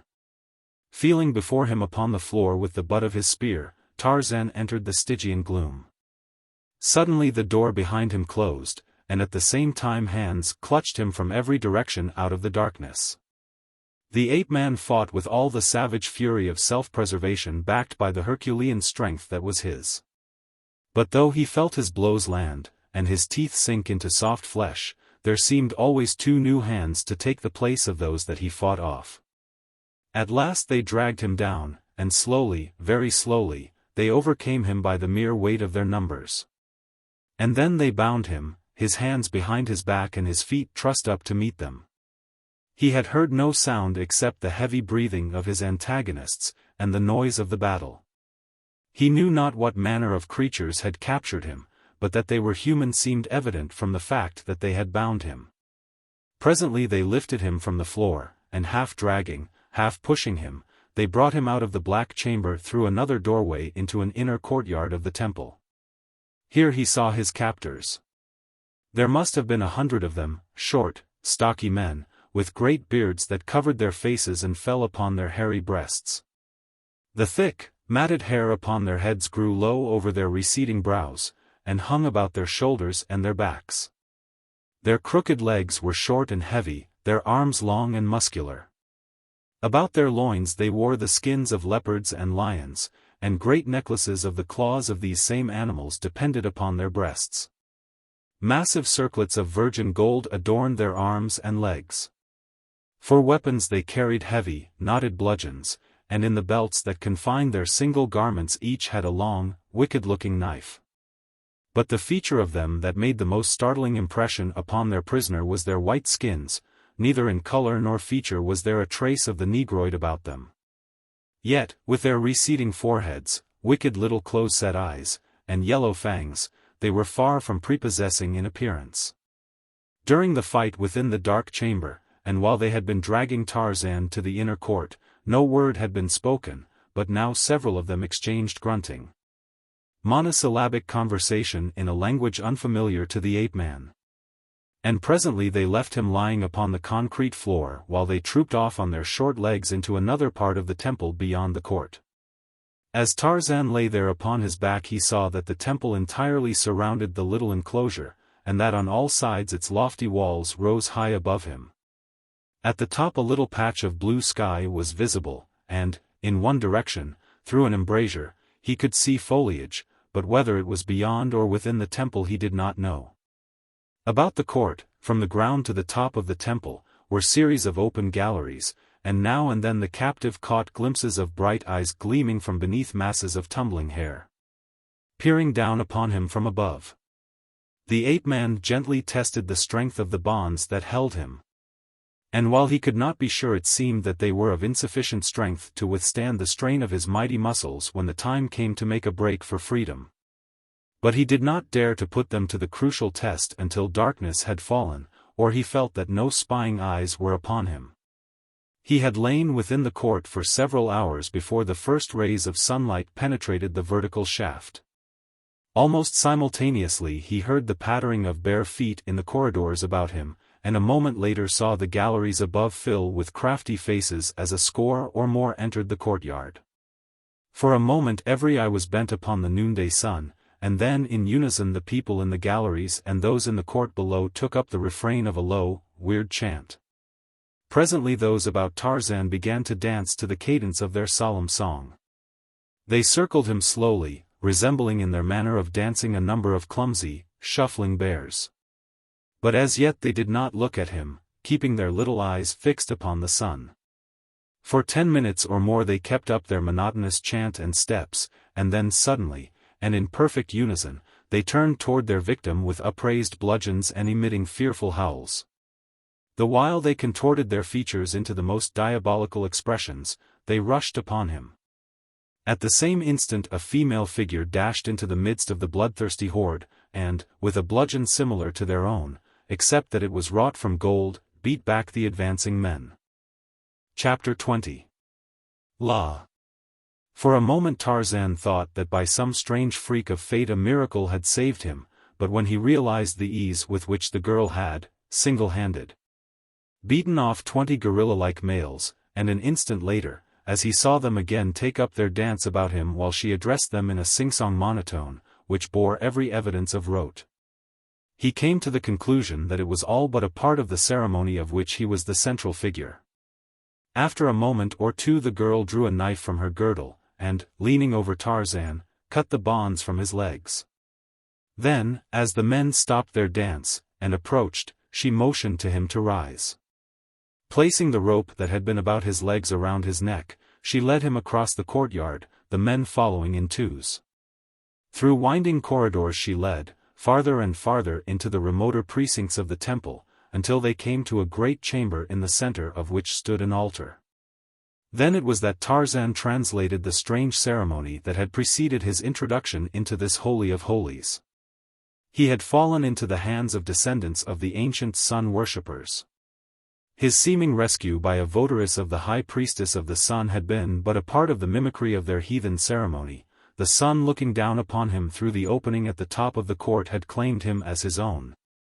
And the priestess had come from the inner temple to save him from the polluting hands of worldlings, to save him as a human offering to their flaming deity.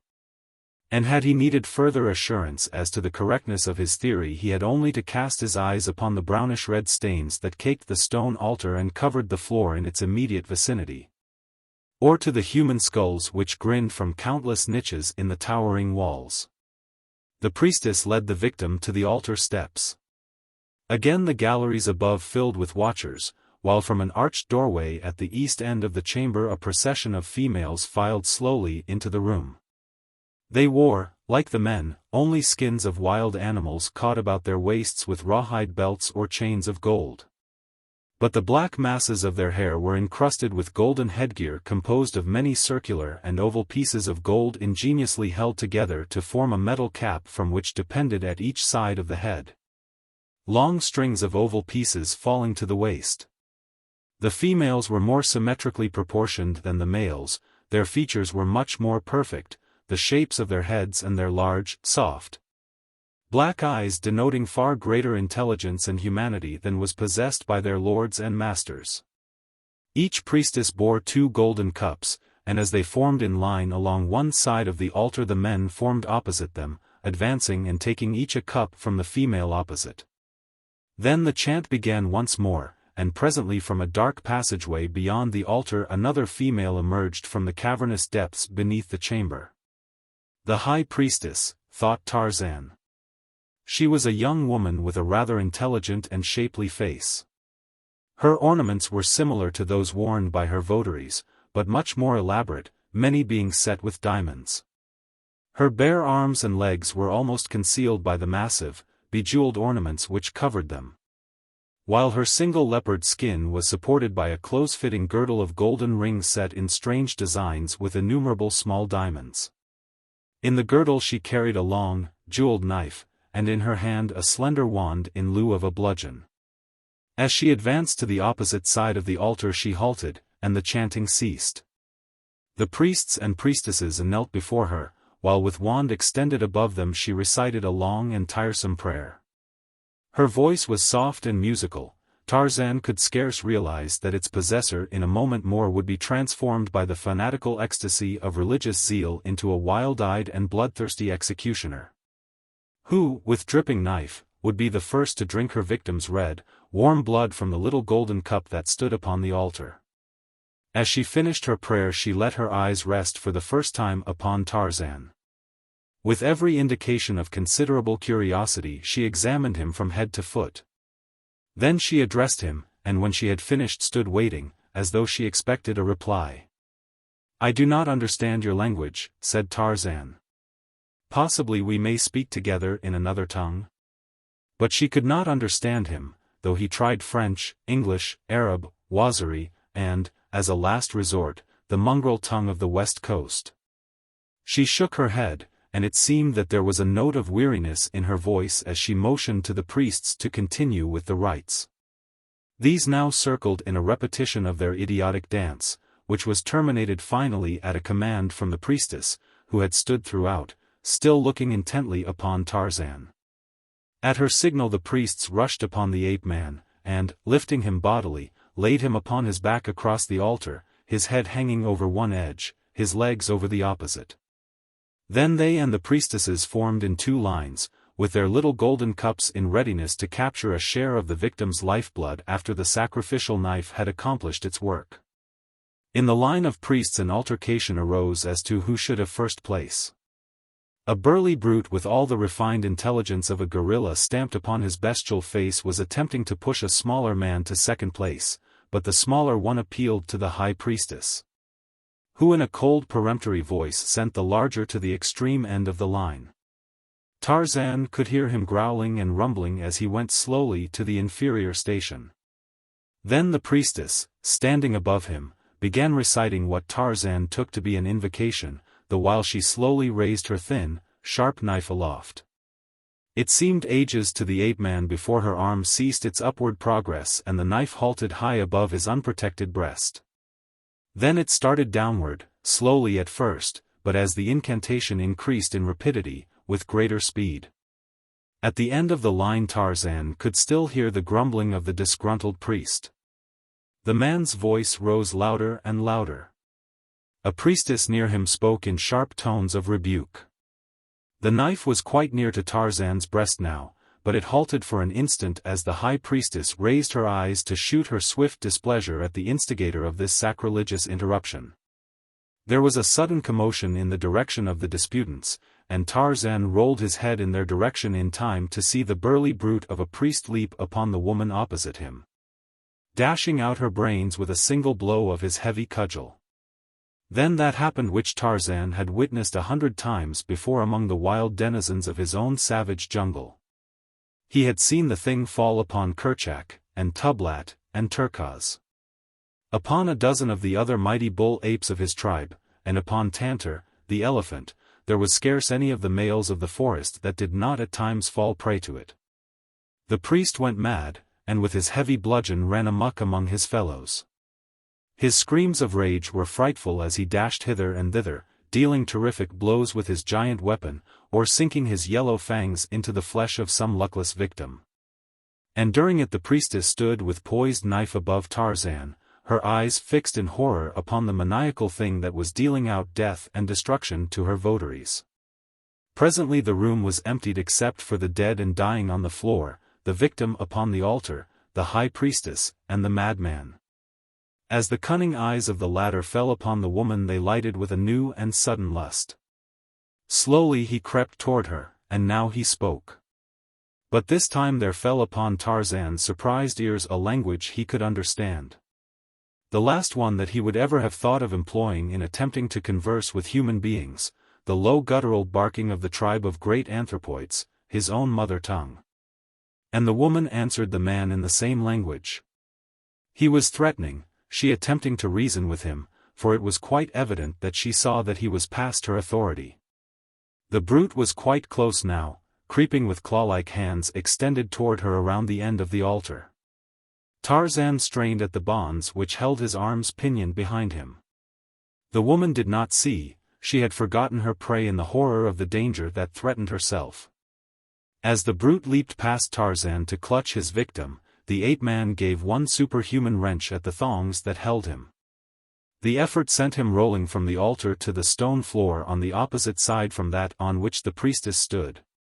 But as he sprang to his feet the thongs dropped from his freed arms, and at the same time he realized that he was alone in the inner temple, the high priestess and the mad priest had disappeared. And then a muffled scream came from the cavernous mouth of the dark hole beyond the sacrificial altar through which the priestess had entered the temple. Without even a thought for his own safety, or the possibility for escape which this rapid series of fortuitous circumstances had thrust upon him, Tarzan of the Apes answered the call of the woman in danger. With a little bound he was at the gaping entrance to the subterranean chamber, and a moment later was running down a flight of age-old concrete steps that led he knew not where.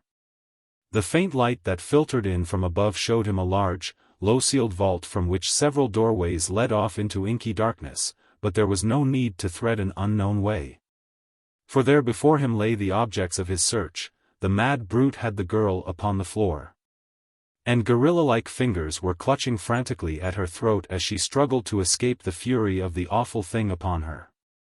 As Tarzan's heavy hand fell upon his shoulder, the priest dropped his victim, and turned upon her would-be rescuer. With foam-flecked lips and bared fangs, the mad sun-worshipper battled with the tenfold power of the maniac. In the blood-lust of his fury, the creature had undergone a sudden reversion to type, which left him a wild beast. Forgetful of the dagger that projected from his belt, thinking only of nature's weapons with which his brute prototype had battled. But if he could use his teeth and hands to advantage, he found one even better versed in the school of savage warfare to which he had reverted, for Tarzan of the Apes closed with him. And they fell to the floor, tearing and rending at one another like two bull apes. While the primitive priestess stood flattened against the wall, watching with wide, fear-fascinated eyes the growling, snapping beasts at her feet. At last she saw the stranger close one mighty hand upon the throat of his antagonist, and as he forced the bruteman's head far back, rain blow after blow upon the upturned face. A moment later he threw the still thing from him, and, arising, shook himself like a lion. He placed a foot upon the carcass before him, and raised his head to give the victory cry of his kind. But as his eyes fell upon the opening above him leading into the temple of human sacrifice, he thought better of his intended act.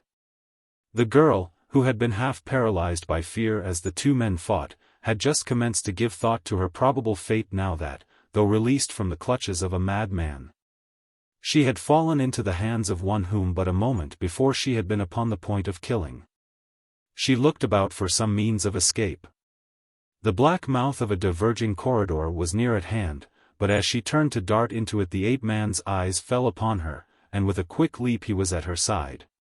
And a restraining hand was laid upon her arm. "Wait," said Tarzan of the Apes, in the language of the tribe of Kerchak. The girl looked at him in astonishment. "Who are you?" she whispered, "who speaks the language of the first man?" "I am Tarzan of the Apes," he answered in the vernacular of the anthropoids. "What do you want of me?" she continued. "For what purpose did you save me from the... I could not see a woman murdered?" It was a half-question that answered her. "But what do you intend to do with me now?" she continued. "Nothing," he replied, "but you can do something for me, you can lead me out of this place to freedom." He made the suggestion without the slightest thought that she would accede. He felt quite sure that the sacrifice would go on from the point where it had been interrupted if the high priestess had her way. Though he was equally positive that they would find Tarzan of the Apes unbound and with a long dagger in his hand, a much less tractable victim than Tarzan disarmed and bound.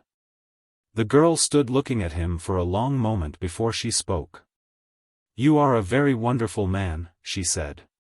"You are such a man as I have seen in my daydreams ever since I was a little girl.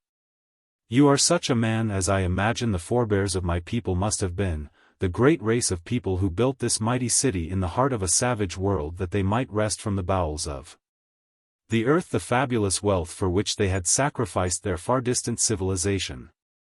I cannot understand why you came to my rescue in the first place, and now I cannot understand why, having me within your power, you do not wish to be revenged upon me for having sentenced you to death, for having almost put you to death with my own hand."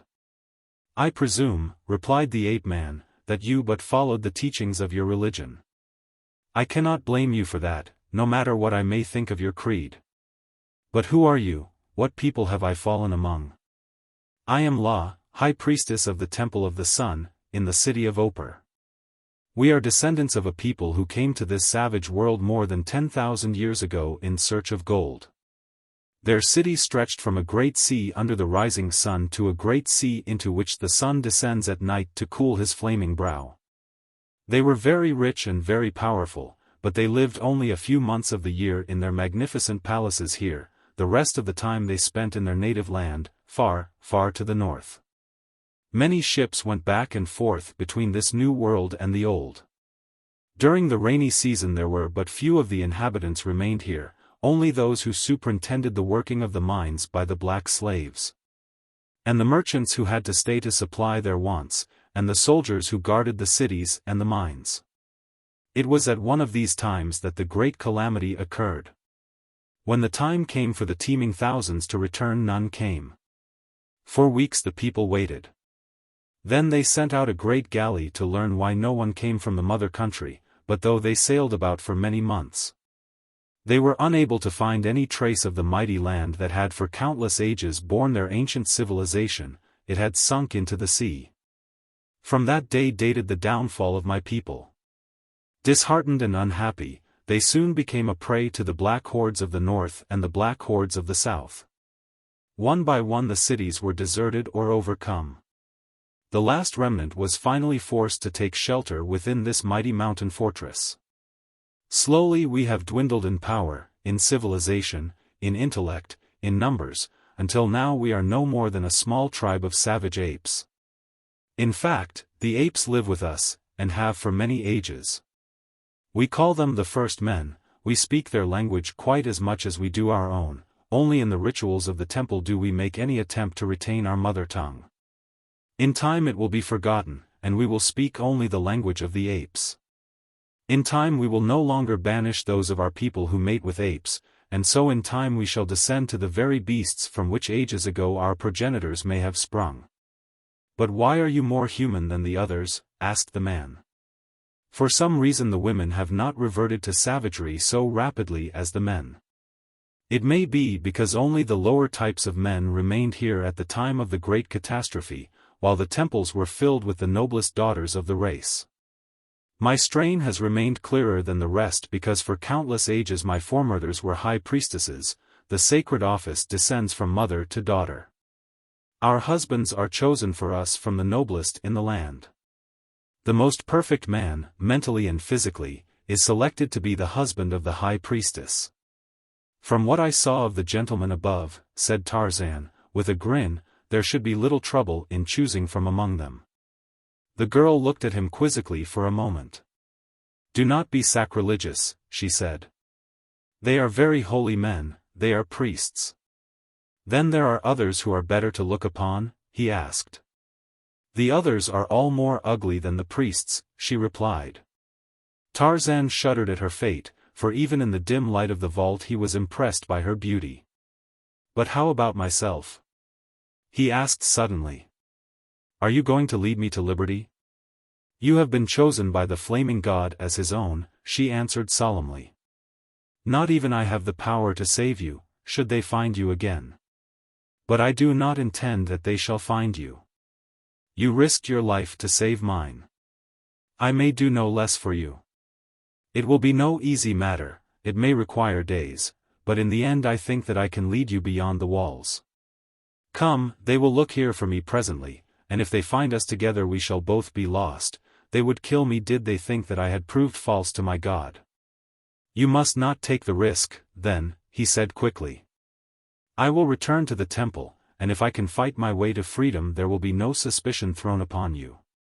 But she would not have it so, and finally persuaded him to follow her.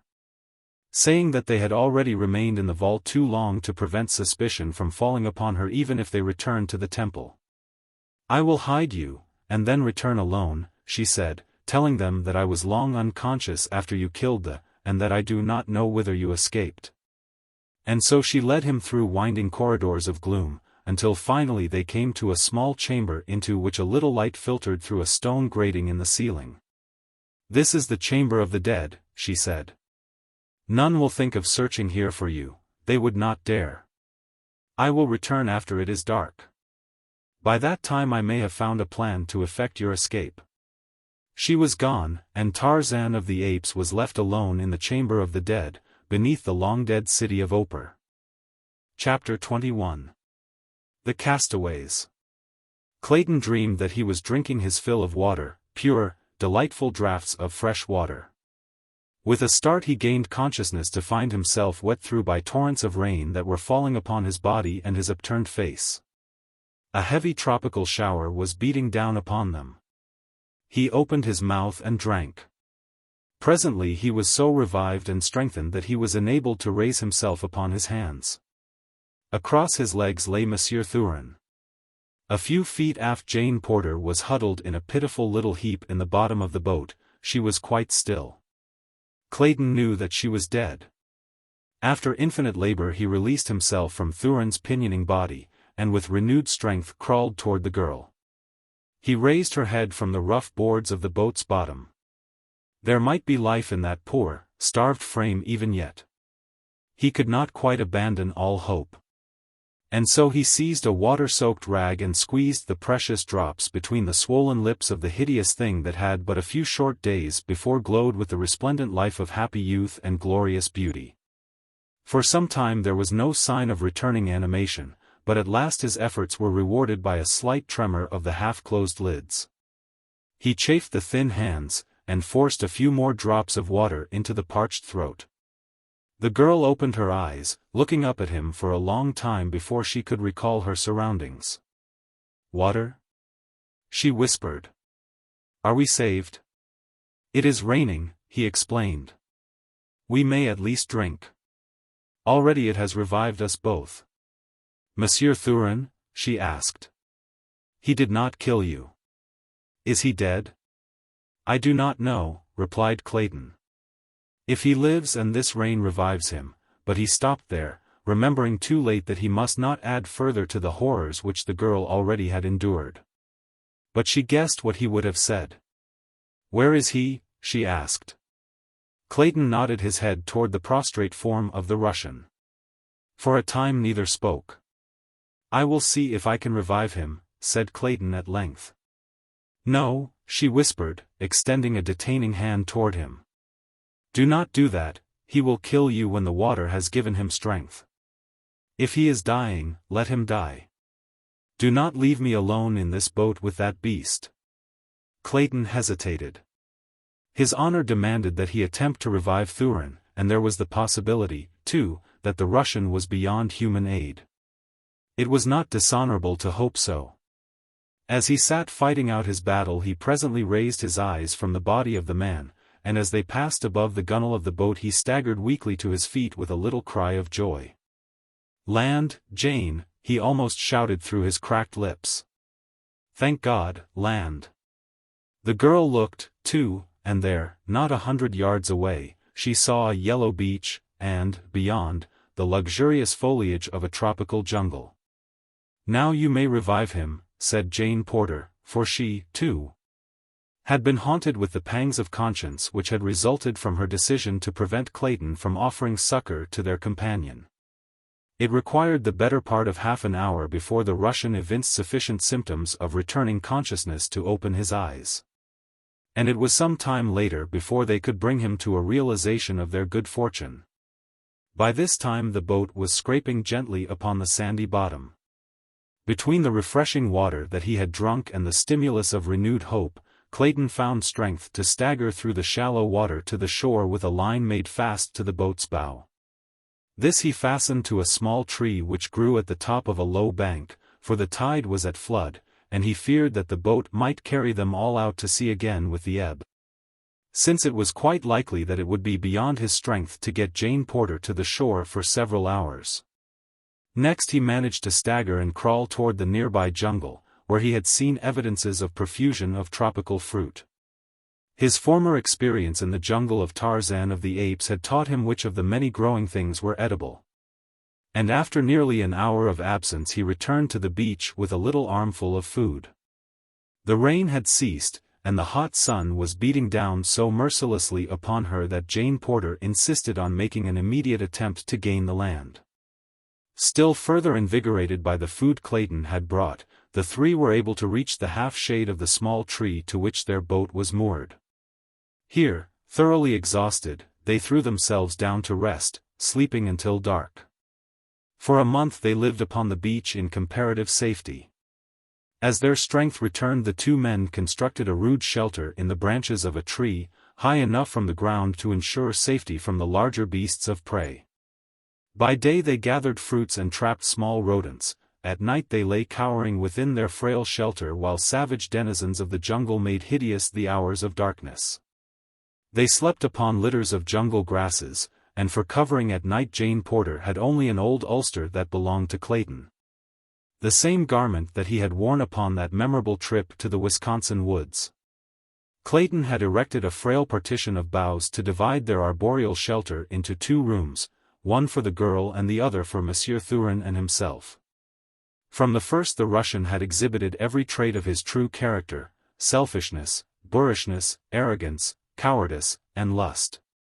Twice had he and Clayton come to blows because of Thurin's attitude toward the girl. Clayton dared not leave her alone with him for an instant. The existence of the Englishman and his fiancée was one continual nightmare of horror, and yet they lived on in hope of ultimate rescue. Jane Porter's thoughts often reverted to her other experience on this savage shore. Ah, if the invincible forest god of that dead past were but with them now! No longer would there be aught to fear from prowling beasts, or from the bestial Russian.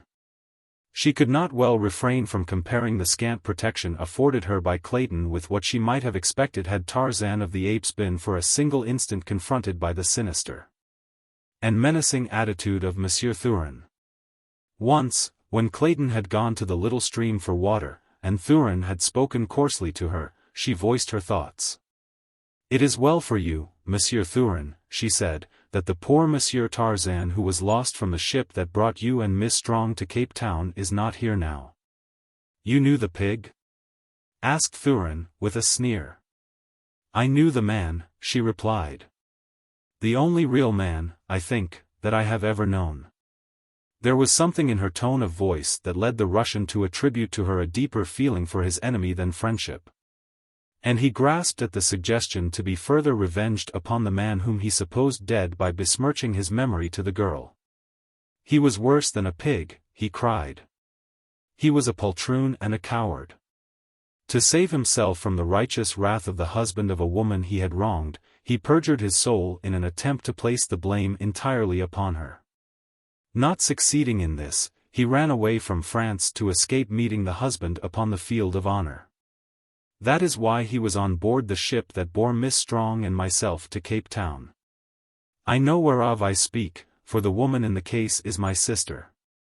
Something more I know that I have never told another. Your brave Monsieur Tarzan leaped overboard in an agony of fear because I recognized him, and insisted that he make reparation to me the following morning. We could have fought with knives in my stateroom." Jane Porter laughed.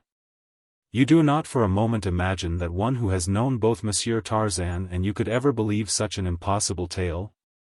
"Then why did he travel under an assumed name?" asked Monsieur Thurin. "I do not believe you," she cried, but nevertheless the seed of suspicion was sown, for she knew that Hazel Strong had known her forest god only as John Caldwell, of London. A scant 5 miles north of their rude shelter, all unknown to them, and practically as remote as though separated by thousands of miles of impenetrable jungle, lay the snug little cabin of Tarzan of the Apes. While farther up the coast, a few miles beyond the cabin, in crude but well-built shelters, lived a little party of 18 souls, the occupants of the 3 boats from the Lady Alice from which Clayton's boat had become separated. Over a smooth sea they had rowed to the mainland in less than 3 days. None of the horrors of shipwreck had been theirs, and though depressed by sorrow and suffering from the shock of the catastrophe and the unaccustomed hardships of their new existence, there was none much the worse for the experience.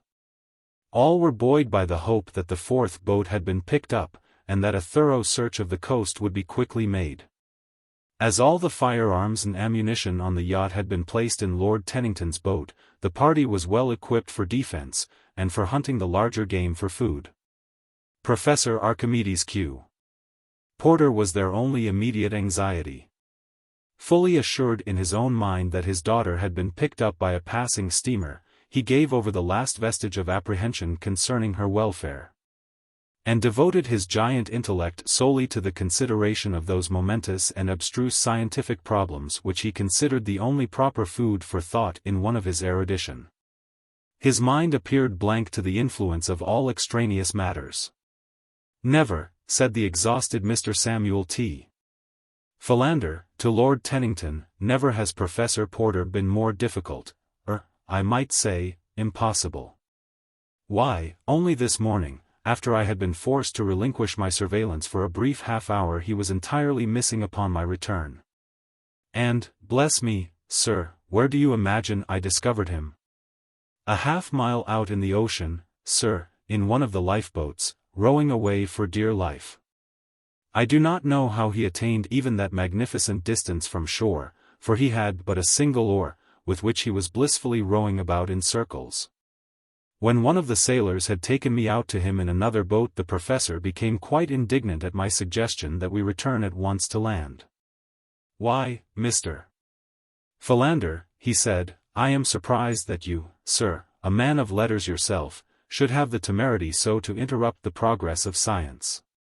I had about deduced from certain astronomic phenomena I have had under minute observation during the past several tropic nights an entirely new nebular hypothesis which will unquestionably startle the scientific world.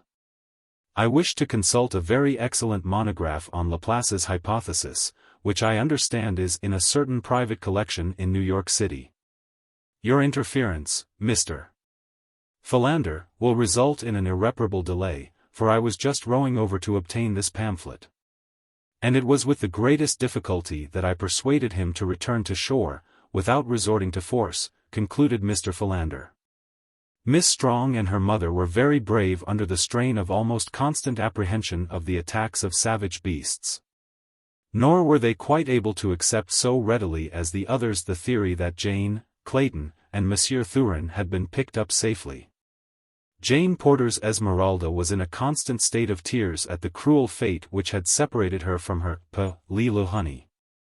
Lord Tennington's great-hearted good nature never deserted him for a moment. He was still the jovial host, seeking always for the comfort and pleasure of his guests. With the men of his yacht he remained the just but firm commander. There was never any more question in the jungle than there had been on board the Lady Alice as to who was the final authority in all questions of importance. And in all emergencies requiring cool and intelligent leadership. Could this well-organized and comparatively secure party of castaways have seen the ragged, fear-haunted trio a few miles south of them, they would scarcely have recognized in them the formerly immaculate members of the little company that had laughed and played upon the Lady Alice. Clayton and Monsieur Thurin were almost naked.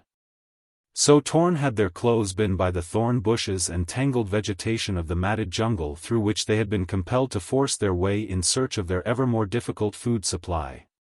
Jane Porter had of course not been subjected to these strenuous expeditions, but her apparel was, nevertheless, in a sad state of disrepair. Clayton, for lack of any better occupation, had carefully saved the skin of every animal they had killed.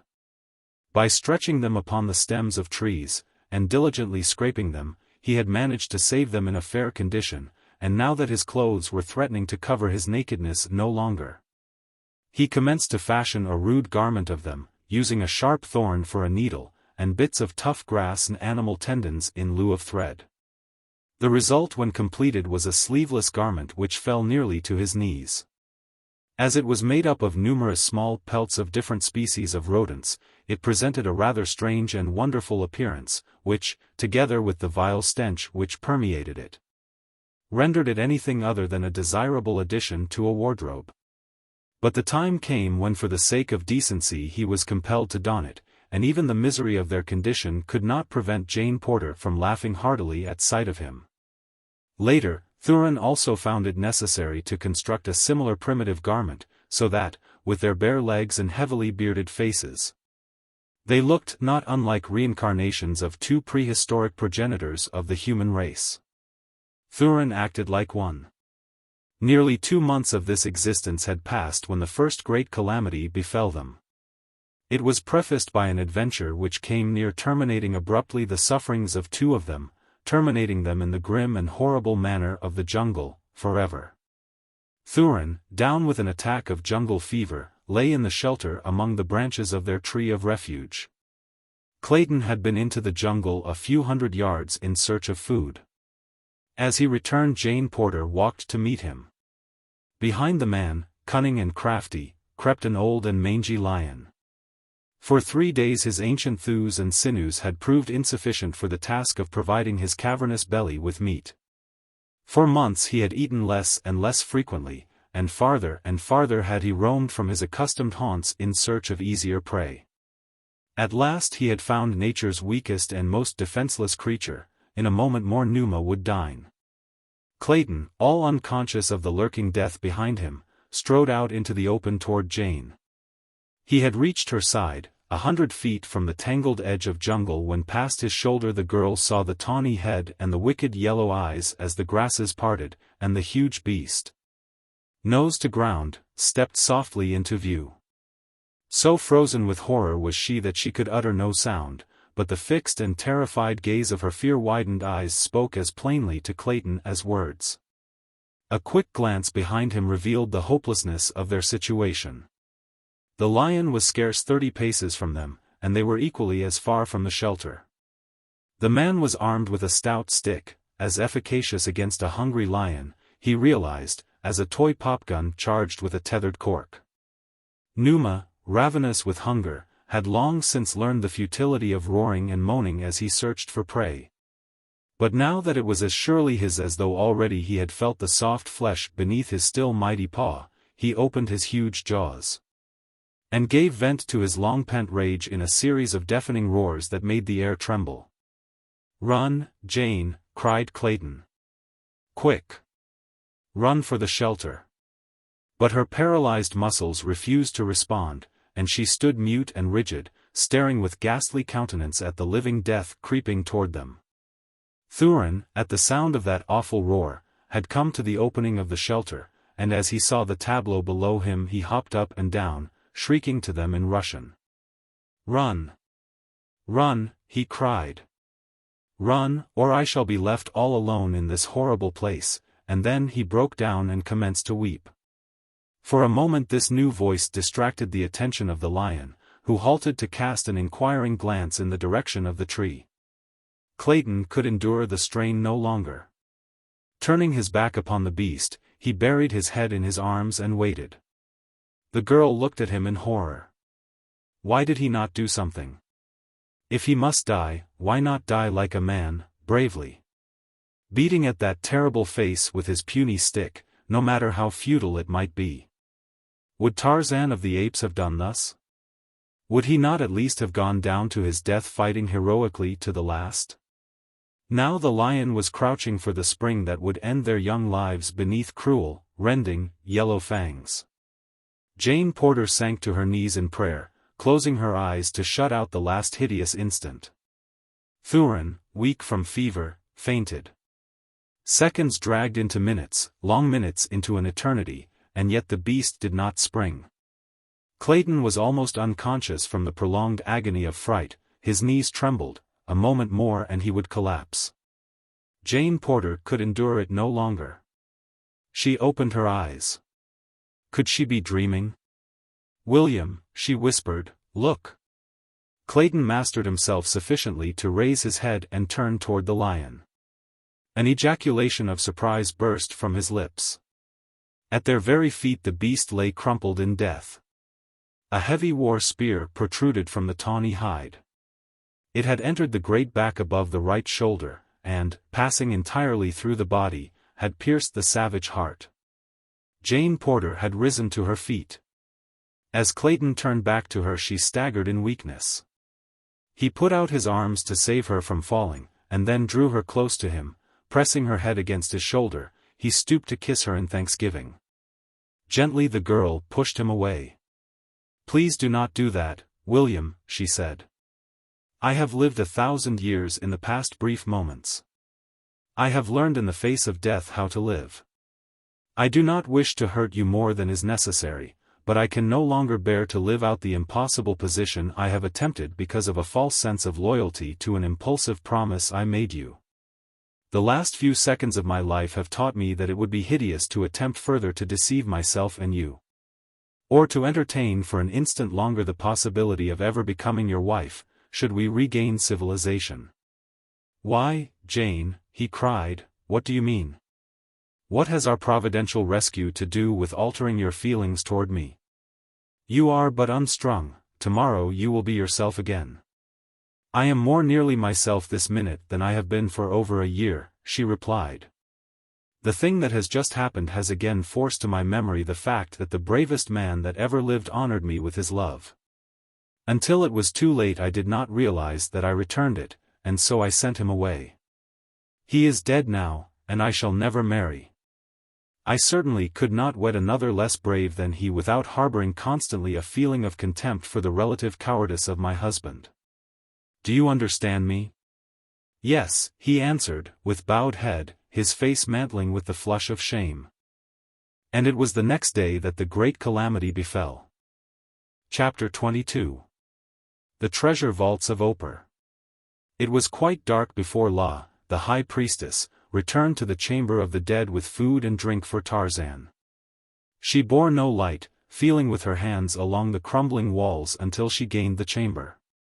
Through the stone grating above, a tropic moon served dimly to illuminate the interior. Tarzan, crouching in the shadows at the far side of the room as the first sound of approaching footsteps reached him, came forth to meet the girl as he recognized that it was she. "They are furious," were her first words. "Never before has a human sacrifice escaped the altar. Already 50 have gone forth to track you down. They have searched the temple, all save this single room." "Why do they fear to come here?" he asked. "It is the chamber of the dead. Here the dead return to worship. See this ancient altar? It is here that the dead sacrifice the living, if they find a victim here. That is the reason our people shun this chamber. Were one to enter, he knows that the waiting dead would seize him for their sacrifice." "But you?" he asked. "I am High Priestess, I alone am safe from the dead. It is I who at rare intervals bring them a human sacrifice from the world above. I alone may enter here in safety." "Why have they not seized me?" he asked, humoring her grotesque belief. She looked at him quizzically for a moment. Then she replied. "It is the duty of a high priestess to instruct, to interpret, according to the creed that others, wiser than herself, have laid down. But there is nothing in the creed which says that she must believe. The more one knows of one's religion the less one believes. No one living knows more of mine than I. Then your only fear in aiding me to escape is that your fellow mortals may discover your duplicity? That is all. The dead are dead, they cannot harm, or help. We must therefore depend entirely upon ourselves, and the sooner we act the better it will be. I had difficulty in eluding their vigilance, but now in bringing you this morsel of food. To attempt to repeat the thing daily would be the height of folly. Come, let us see how far we may go toward liberty before I must return." She led him back to the chamber beneath the altar room. Here she turned into one of the several corridors leading from it. In the darkness Tarzan could not see which one. For 10 minutes they groped slowly along a winding passage, until at length they came to a closed door. Here he heard her fumbling with a key, and presently came the sound of a metal bolt grating against metal. The door swung in on scraping hinges, and they entered. "You will be safe here until tomorrow night," she said. Then she went out, and, closing the door, locked it behind her. Where Tarzan stood it was dark as Erebus. Not even his trained eyes could penetrate the utter blackness.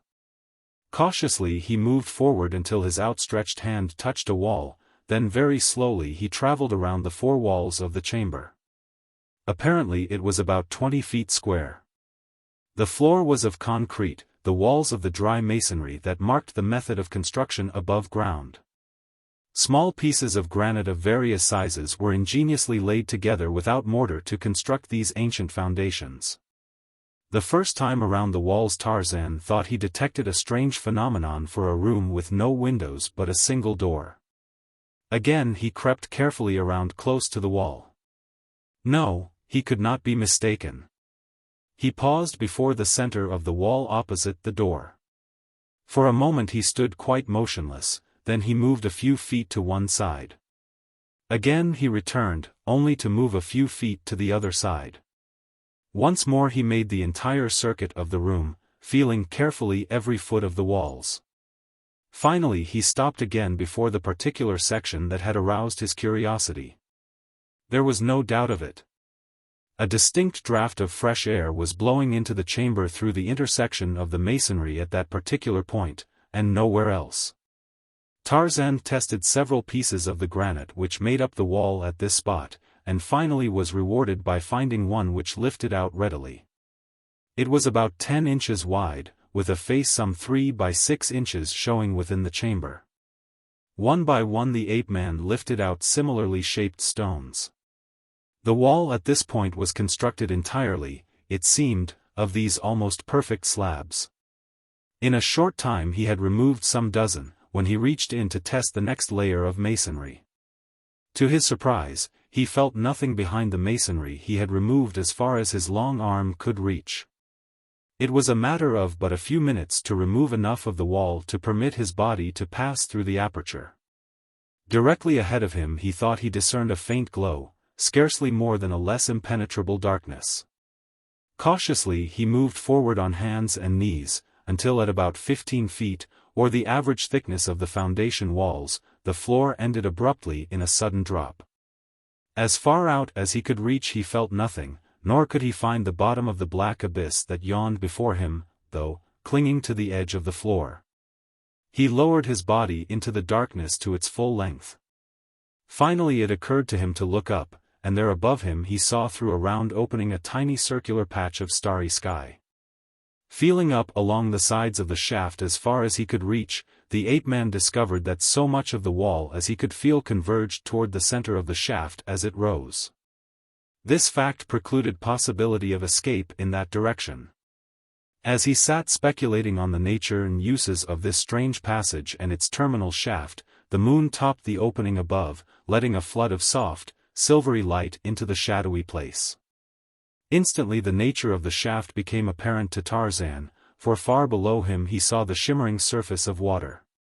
He had come upon an ancient well, but what was the purpose of the connection between the well and the dungeon in which he had been hidden? As the moon crossed the opening of the shaft its light flooded the whole interior, and then Tarzan saw directly across from him another opening in the opposite wall. He wondered if this might not be the mouth of a passage leading to possible escape. It would be worth investigating, at least, and this he determined to do. Quickly returning to the wall he had demolished to explore what lay beyond it, he carried the stones into the passageway and replaced them from that side. The deep deposit of dust which he had noticed upon the blocks as he had first removed them from the wall had convinced him that even if the present occupants of the ancient pile had knowledge of this hidden passage they had made no use of it for perhaps generations. The wall replaced, Tarzan turned to the shaft, which was some 15 feet wide at this point. To leap across the intervening space was a small matter to the ape-man, and a moment later he was proceeding along a narrow tunnel. Moving cautiously for fear of being precipitated into another shaft such as he had just crossed. He had advanced some 100 feet when he came to a flight of steps leading downward into Stygian gloom. Some 20 feet below, the level floor of the tunnel recommenced. And shortly afterward his progress was stopped by a heavy wooden door which was secured by massive wooden bars upon the side of Tarzan's approach. This fact suggested to the ape-man that he might surely be in a passageway leading to the outer world, for the bolts, barring progress from the opposite side, tended to substantiate this hypothesis. Unless it were merely a prison to which it led. Along the tops of the bars were deep layers of dust, a further indication that the passage had lain long unused. As he pushed the massive obstacle aside, its great hinges shrieked out in weird protest against this unaccustomed disturbance. For a moment Tarzan paused to listen for any responsive note which might indicate that the unusual night noise had alarmed the inmates of the temple. But as he heard nothing he advanced beyond the doorway. Carefully feeling about, he found himself within a large chamber, along the walls of which, and down the length of the floor, were piled many tiers of metal ingots of an odd though uniform shape. To his groping hands they felt not unlike double-headed bootjacks. The ingots were quite heavy, and but for the enormous number of them he would have been positive that they were gold. But the thought of the fabulous wealth these thousands of pounds of metal would have represented were they in reality gold, almost convinced him that they must be of some baser metal. At the far end of the chamber he discovered another barred door, and again the bars upon the inside renewed the hope that he was traversing an ancient and forgotten passageway to liberty. Beyond the door the passage ran straight as a war spear, and it soon became evident to the ape-man that it had already led him beyond the outer walls of the temple. If he but knew the direction it was leading him. If toward the west, then he must also be beyond the city's outer walls. With increasing hopes he forged ahead as rapidly as he dared, until at the end of half an hour he came to another flight of steps leading upward. At the bottom this flight was of concrete, but as he ascended his naked feet felt a sudden change in the substance they were treading. The steps of concrete had given place to steps of granite. Feeling with his hands, the ape-man discovered that these latter were evidently hewed from rock, for there was no crack to indicate a joint. For 100 feet the steps wound spirally up, until at a sudden turning Tarzan came into a narrow cleft between two rocky walls. Above him shone the starry sky, and before him a steep incline replaced the steps that had terminated at its foot. Up this pathway Tarzan hastened, and at its upper end came out upon the rough top of a huge granite boulder. A mile away lay the ruined city of Opar, its domes and turrets bathed in the soft light of the equatorial moon. Tarzan dropped his eyes to the ingot he had brought away with him. For a moment he examined it by the moon's bright rays, then he raised his head to look out upon the ancient piles of crumbling grandeur in the distance. Opar, he mused, Opar, the enchanted city of a dead and forgotten past. The city of the beauties and the beasts. City of horrors and death, but, city of fabulous riches. The ingot was of virgin gold. The boulder on which Tarzan found himself lay well out in the plain between the city and the distant cliffs he and his black warriors had scaled the morning previous. To descend its rough and precipitous face was a task of infinite labor and considerable peril even to the ape-man. But at last he felt the soft soil of the valley beneath his feet, and without a backward glance at Opar he turned his face toward the guardian cliffs, and at a rapid trot set off across the valley. The sun was just rising as he gained the summit of the flat mountain at the valley's western boundary. Far beneath him he saw smoke arising above the treetops of the forest at the base of the foothills. "Man," he murmured. "And there were 50 who went forth to track me down. Can it be they?" Swiftly he descended the face of the cliff, and, dropping into a narrow ravine which led down to the far forest, he hastened onward in the direction of the smoke.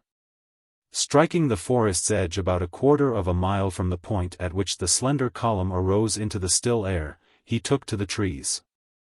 Cautiously he approached until there suddenly burst upon his view a rude boma, in the center of which, squatted about their tiny fires, sat his 50 black Waziri. He called to them in their own tongue.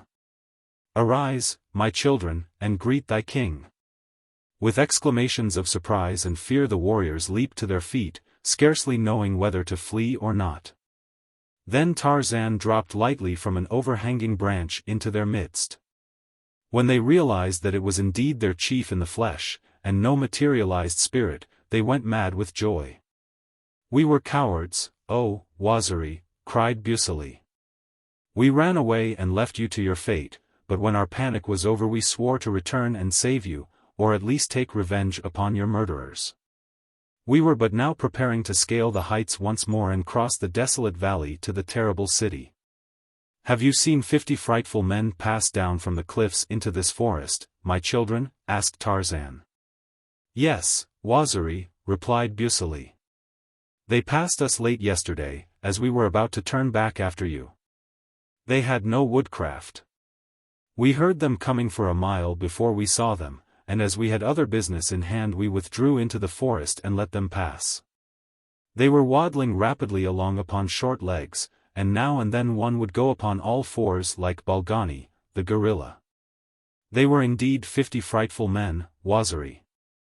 When Tarzan had related his adventures and told them of the yellow metal he had found, not one demurred when he outlined a plan to return by night and bring away what they could carry of the vast treasure. And so it was that as dusk fell across the desolate valley of Opar 50 ebon warriors trailed at a smart trot over the dry and dusty ground toward the giant boulder that loomed before the city. If it had seemed a difficult task to descend the face of the boulder, Tarzan soon found that it would be next to impossible to get his 50 warriors to the summit. Finally the feat was accomplished by dint of Herculean efforts upon the part of the ape-man. 10 spears were fastened end to end, and with one end of this remarkable chain attached to his waist, Tarzan at last succeeded in reaching the summit. Once there, he drew up one of his blacks, and in this way the entire party was finally landed in safety upon the boulder's top. Immediately Tarzan led them to the treasure chamber, where to each was allotted a load of 2 ingots, for each about 80 pounds. By midnight the entire party stood once more at the foot of the boulder, but with their heavy loads it was mid-forenoon ere they reached the summit of the cliffs. From there on the homeward journey was slow, as these proud fighting men were unaccustomed to the duties of porters. But they bore their burdens uncomplainingly, and at the end of 30 days entered their own country. Here, instead of continuing on toward the northwest and their village, Tarzan guided them almost directly west. Until on the morning of the 33rd day he bade them break camp and return to their own village, leaving the gold where they had stacked it the previous night. "And you, Waziri?" they asked. "I shall remain here for a few days, my children," he replied. "Now hasten back to thy wives and children." When they had gone Tarzan gathered up 2 of the ingots and, springing into a tree, ran lightly above the tangled and impenetrable mass of undergrowth for a couple of 100 yards. To emerge suddenly upon a circular clearing about which the giants of the jungle forest towered like a guardian host. In the center of this natural amphitheater, was a little flat-topped mound of hard earth. Hundreds of times before had Tarzan been to this secluded spot, which was so densely surrounded by thorn bushes and tangled vines and creepers of huge girth that not even Sheeta, the leopard, could worm his sinuous way within, nor Tantor, with his giant strength, force the barriers which protected the council chamber of the great apes from all but the harmless denizens of the savage jungle. 50 trips Tarzan made before he had deposited all the ingots within the precincts of the amphitheater. Then from the hollow of an ancient, lightning-blasted tree he produced the very spade with which he had uncovered the chest of Professor Archimedes Q. Porter, which he had once, ape-like, buried in this selfsame spot. With this he dug a long trench, into which he laid the fortune that his blacks had carried from the forgotten treasure vaults of the city of Opar. That night he slept within the amphitheater, and early the next morning set out to revisit his cabin before returning to his Waziri. Finding things as he had left them, he went forth into the jungle to hunt, intending to bring his prey to the cabin where he might feast in comfort, spending the night upon a comfortable couch. For 5 miles toward the south he roamed, toward the banks of a fair-sized river that flowed into the sea about 6 miles from his cabin.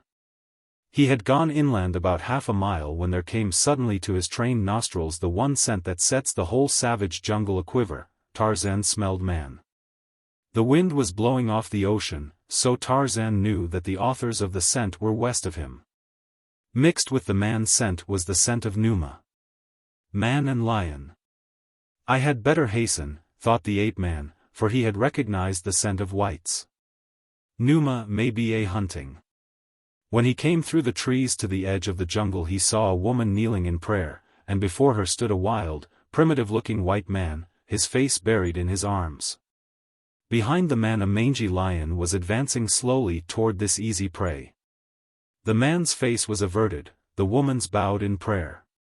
He could not see the features of either. Already Numa was about to spring. There was not a second to spare. Tarzan could not even unsling his bow and fit an arrow in time to send one of his deadly poison shafts into the yellow hide. He was too far away to reach the beast in time with his knife. There was but a single hope, a lone alternative. And with the quickness of thought the ape-man acted. A brawny arm flew back, for the briefest fraction of an instant a huge spear poised above the giant's shoulder, and then the mighty arm shot out. And swift death tore through the intervening leaves to bury itself in the heart of the leaping lion. Without a sound he rolled over at the very feet of his intended victims, dead. For a moment neither the man nor the woman moved. Then the latter opened her eyes to look with wonder upon the dead beast behind her companion. As that beautiful head went up Tarzan of the Apes gave a gasp of incredulous astonishment. Was he mad? It could not be the woman he loved. But, indeed, it was none other. And the woman rose, and the man took her in his arms to kiss her, and of a sudden the ape-man saw red through a bloody mist of murder. And the old scar upon his forehead burned scarlet against his brown hide. There was a terrible expression upon his savage face as he fitted a poisoned shaft to his bow. An ugly light gleamed in those grey eyes as he sighted full at the back of the unsuspecting man beneath him. For an instant he glanced along the polished shaft, drawing the bowstring far back, that the arrow might pierce through the heart for which it was aimed. But he did not release the fatal messenger. Slowly the point of the arrow drooped, the scar upon the brown forehead faded, the bowstring relaxed. And Tarzan of the Apes, with bowed head, turned sadly into the jungle toward the village of the Waziri. Chapter 23. The 50 Frightful Men. For several long minutes Jane Porter and William Cecil Clayton stood silently looking at the dead body of the beast whose prey they had so narrowly escaped becoming. The girl was the first to speak again after her outbreak of impulsive avowal. "Who could it have been?" she whispered. "God knows," was the man's only reply. "If it is a friend, why does he not show himself?" continued Jane. "Wouldn't it be well to call out to him, and at least thank him?" Mechanically Clayton did her bidding, but there was no response. Jane Porter shuddered. "The mysterious jungle," she murmured. "The terrible jungle. It renders even the manifestations of friendship terrifying." "We had best return to the shelter," said Clayton. "You will be at least a little safer there." "I am no protection whatever," he added bitterly. "Do not say that, William," she hastened to urge, acutely sorry for the wound her words had caused. "You have done the best you could. You have been noble, and self-sacrificing, and brave. It is no fault of yours that you are not a Superman. There is only one other man I have ever known who could have done more than you." My words were ill-chosen in the excitement of the reaction. I did not wish to wound you. All that I wish is that we may both understand once and for all that I can never marry you, that such a marriage would be wicked. "I think I understand," he replied. "Let us not speak of it again, at least until we are back in civilization." The next day Thurin was worse. Almost constantly he was in a state of delirium. They could do nothing to relieve him, nor was Clayton overanxious to attempt anything. On the girl's account he feared the Russian, in the bottom of his heart he hoped the man would die. The thought that something might befall him that would leave her entirely at the mercy of this beast caused him greater anxiety than the probability that almost certain death awaited her should she be left entirely alone upon the outskirts of the cruel forest. The Englishman had extracted the heavy spear from the body of the lion. So that when he went into the forest to hunt that morning he had a feeling of much greater security than at any time since they had been cast upon the savage shore. The result was that he penetrated farther from the shelter than ever before. To escape as far as possible from the mad ravings of the fever-stricken Russian, Jane Porter had descended from the shelter to the foot of the tree. She dared not venture farther. Here, beside the crude ladder Clayton had constructed for her, she sat looking out to sea, in the always surviving hope that a vessel might be sighted. Her back was toward the jungle, and so she did not see the grasses part, or the savage face that peered from between. Little, bloodshot, close-set eyes scanned her intently, roving from time to time about the open beach for indications of the presence of others than herself. Presently another head appeared, and then another and another. The man in the shelter commenced to rave again, and the heads disappeared as silently and as suddenly as they had come. But soon they were thrust forth once more, as the girl gave no sign of perturbation at the continued wailing of the man above. One by one grotesque forms emerged from the jungle to creep stealthily upon the unsuspecting woman. A faint rustling of the grasses attracted her attention. She turned, and at the sight that confronted her staggered to her feet with a little shriek of fear. Then they closed upon her with a rush. Lifting her bodily in his long, gorilla-like arms, one of the creatures turned and bore her into the jungle. A filthy paw covered her mouth to stifle her screams. Added to the weeks of torture she had already undergone, the shock was more than she could withstand. Shattered nerves collapsed, and she lost consciousness. When she regained her senses she found herself in the thick of the primeval forest. It was night. A huge fire burned brightly in the little clearing in which she lay. About it squatted 50 frightful men. Their heads and faces were covered with matted hair. Their long arms rested upon the bent knees of their short, crooked legs. They were gnawing, like beasts, upon unclean food. A pot boiled upon the edge of the fire, and out of it one of the creatures would occasionally drag a hunk of meat with a sharpened stick. When they discovered that their captive had regained consciousness, a piece of this repulsive stew was tossed to her from the foul hand of a nearby feaster. It rolled close to her side, but she only closed her eyes as a qualm of nausea surged through her. For many days they traveled through the dense forest. The girl, footsore and exhausted, was half dragged, half pushed through the long, hot, tedious days. Occasionally, when she would stumble and fall, she was cuffed and kicked by the nearest of the frightful men. Long before they reached their journey's end her shoes had been discarded, the soles entirely gone. Her clothes were torn to mere shreds and tatters. And through the pitiful rags her once white and tender skin showed raw and bleeding from contact with the 1,000 pitiless thorns and brambles through which she had been dragged. The last 2 days of the journey found her in such utter exhaustion that no amount of kicking and abuse could force her to her poor, bleeding feet. Outraged nature had reached the limit of endurance, and the girl was physically powerless to raise herself even to her knees. As the beasts surrounded her, chattering threateningly the while they goaded her with their cudgels and beat and kicked her with their fists and feet, she lay with closed eyes, praying for the merciful death that she knew alone could give her surcease from suffering. But it did not come, and presently the 50 frightful men realized that their victim was no longer able to walk, and so they picked her up and carried her the balance of the journey. Late one afternoon she saw the ruined walls of a mighty city looming before them, but so weak and sick was she that it inspired not the faintest shadow of interest. Wherever they were bearing her, there could be but one end to her captivity among these fierce half-brutes. At last they passed through 2 great walls and came to the ruined city within. Into a crumbling pile they bore her, and here she was surrounded by hundreds more of the same creatures that had brought her, but among them were females who looked less horrible. At sight of them the first faint hope that she had entertained came to mitigate her misery. But it was short-lived, for the women offered her no sympathy, though, on the other hand, neither did they abuse her. After she had been inspected to the entire satisfaction of the inmates of the building she was borne to a dark chamber in the vaults beneath, and here upon the bare floor she was left, with a metal bowl of water and another of food. For a week she saw only some of the women whose duty it was to bring her food and water. Slowly her strength was returning, soon she would be in fit condition to offer as a sacrifice to the flaming god. Fortunate indeed it was that she could not know the fate for which she was destined.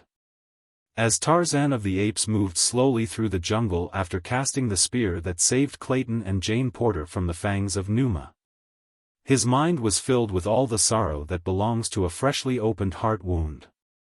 He was glad that he had stayed his hand in time to prevent the consummation of the thing that in the first mad wave of jealous wrath he had contemplated.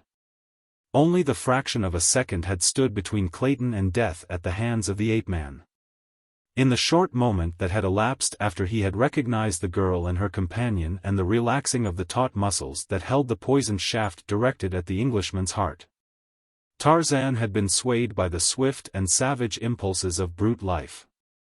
He had seen the woman he craved, his woman, his mate, in the arms of another. There had been but one course open to him, according to the fierce jungle code that guided him in this other existence. But just before it had become too late the softer sentiments of his inherent chivalry had risen above the flaming fires of his passion and saved him. 1,000 times he gave thanks that they had triumphed before his fingers had released that polished arrow. As he contemplated his return to the Waziri the idea became repugnant. He did not wish to see a human being again. At least he would range alone through the jungle for a time, until the sharp edge of his sorrow had become blunted. Like his fellow beasts, he preferred to suffer in silence and alone. That night he slept again in the amphitheater of the apes, and for several days he hunted from there, returning at night. On the afternoon of the third day he returned early. He had lain stretched upon the soft grass of the circular clearing for but a few moments when he heard far to the south a familiar sound. It was the passing through the jungle of a band of great apes, he could not mistake that. For several minutes he lay listening. They were coming in the direction of the amphitheater. Tarzan arose lazily and stretched himself. His keen ears followed every movement of the advancing tribe. They were upwind, and presently he caught their scent, though he had not needed this added evidence to assure him that he was right. As they came closer to the amphitheater, Tarzan of the Apes melted into the branches upon the other side of the arena. There he waited to inspect the newcomers. Nor had he long to wait. Presently a fierce, hairy face appeared among the lower branches opposite him. The cruel little eyes took in the clearing at a glance, then there was a chattered report returned to those behind. Tarzan could hear the words. The scout was telling the other members of the tribe that the coast was clear and that they might enter the amphitheater in safety. First the leader dropped lightly upon the soft carpet of the grassy floor, and then, one by one, nearly 100 anthropoids followed him. There were the huge adults and several young. A few nursing babes clung close to the shaggy necks of their savage mothers. Tarzan recognized many members of the tribe. It was the same into which he had come as a tiny babe. Many of the adults had been little apes during his boyhood. He had frolicked and played about this very jungle with them during their brief childhood. He wondered if they would remember him. The memory of some apes is not over long, and 2 years may be an eternity to them. From the talk which he overheard he learned that they had come to choose a new king. Their late chief had fallen 100 feet beneath a broken limb to an untimely end. Tarzan walked to the end of an overhanging limb in plain view of them. The quick eyes of a female caught sight of him first. With a barking guttural she called the attention of the others. Several huge bulls stood erect to get a better view of the intruder. With bared fangs and bristling necks they advanced slowly toward him, with deep-throated, ominous growls. "Karnath, I am Tarzan of the Apes," said the ape-man in the vernacular of the tribe. "You remember me. Together we teased Numa when we were still little apes, throwing sticks and nuts at him from the safety of high branches." The brute he had addressed stopped with a look of half-comprehending, dull wonderment upon his savage face. "And Mager," continued Tarzan, addressing another, "do you not recall your former king, he who slew the mighty Kerchak? Look at me. Am I not the same Tarzan, mighty hunter, invincible fighter, that you all knew for many seasons?" The apes all crowded forward now, but more in curiosity than threatening. They muttered among themselves for a few moments. "What do you want among us now?" asked Karnath. "Only peace," answered the ape-man. Again the apes conferred. At length Karnath spoke again. "Come in peace, then, Tarzan of the Apes," he said. And so Tarzan of the Apes dropped lightly to the turf into the midst of the fierce and hideous horde. He had completed the cycle of evolution, and had returned to be once again a brute among brutes. There were no greetings such as would have taken place among men after a separation of 2 years. The majority of the apes went on about the little activities that the advent of the ape-man had interrupted, paying no further attention to him than as though he had not been gone from the tribe at all. 1 or 2 young bulls who had not been old enough to remember him sidled up on all fours to sniff at him. And one bared his fangs and growled threateningly. He wished to put Tarzan immediately into his proper place. Had Tarzan backed off, growling, the young bull would quite probably have been satisfied. But always after Tarzan's station among his fellow apes would have been beneath that of the bull which had made him step aside. But Tarzan of the Apes did not back off. Instead, he swung his giant palm with all the force of his mighty muscles, and, catching the young bull alongside the head, sent him sprawling across the turf. The ape was up and at him again in a second, and this time they closed with tearing fingers and rending fangs, or at least that had been the intention of the young bull. But scarcely had they gone down, growling and snapping, than the ape-man's fingers found the throat of his antagonist. Presently the young bull ceased to struggle, and lay quite still. Then Tarzan released his hold and arose. He did not wish to kill, only to teach the young ape, and others who might be watching, that Tarzan of the Apes was still master. The lesson served its purpose. The young apes kept out of his way, as young apes should when their betters were about, and the old bulls made no attempt to encroach upon his prerogatives. For several days the she-apes with young remained suspicious of him, and when he ventured too near rushed upon him with wide mouths and hideous roars. Then Tarzan discreetly skipped out of harm's way, for that also is a custom among the apes, only mad bulls will attack a mother.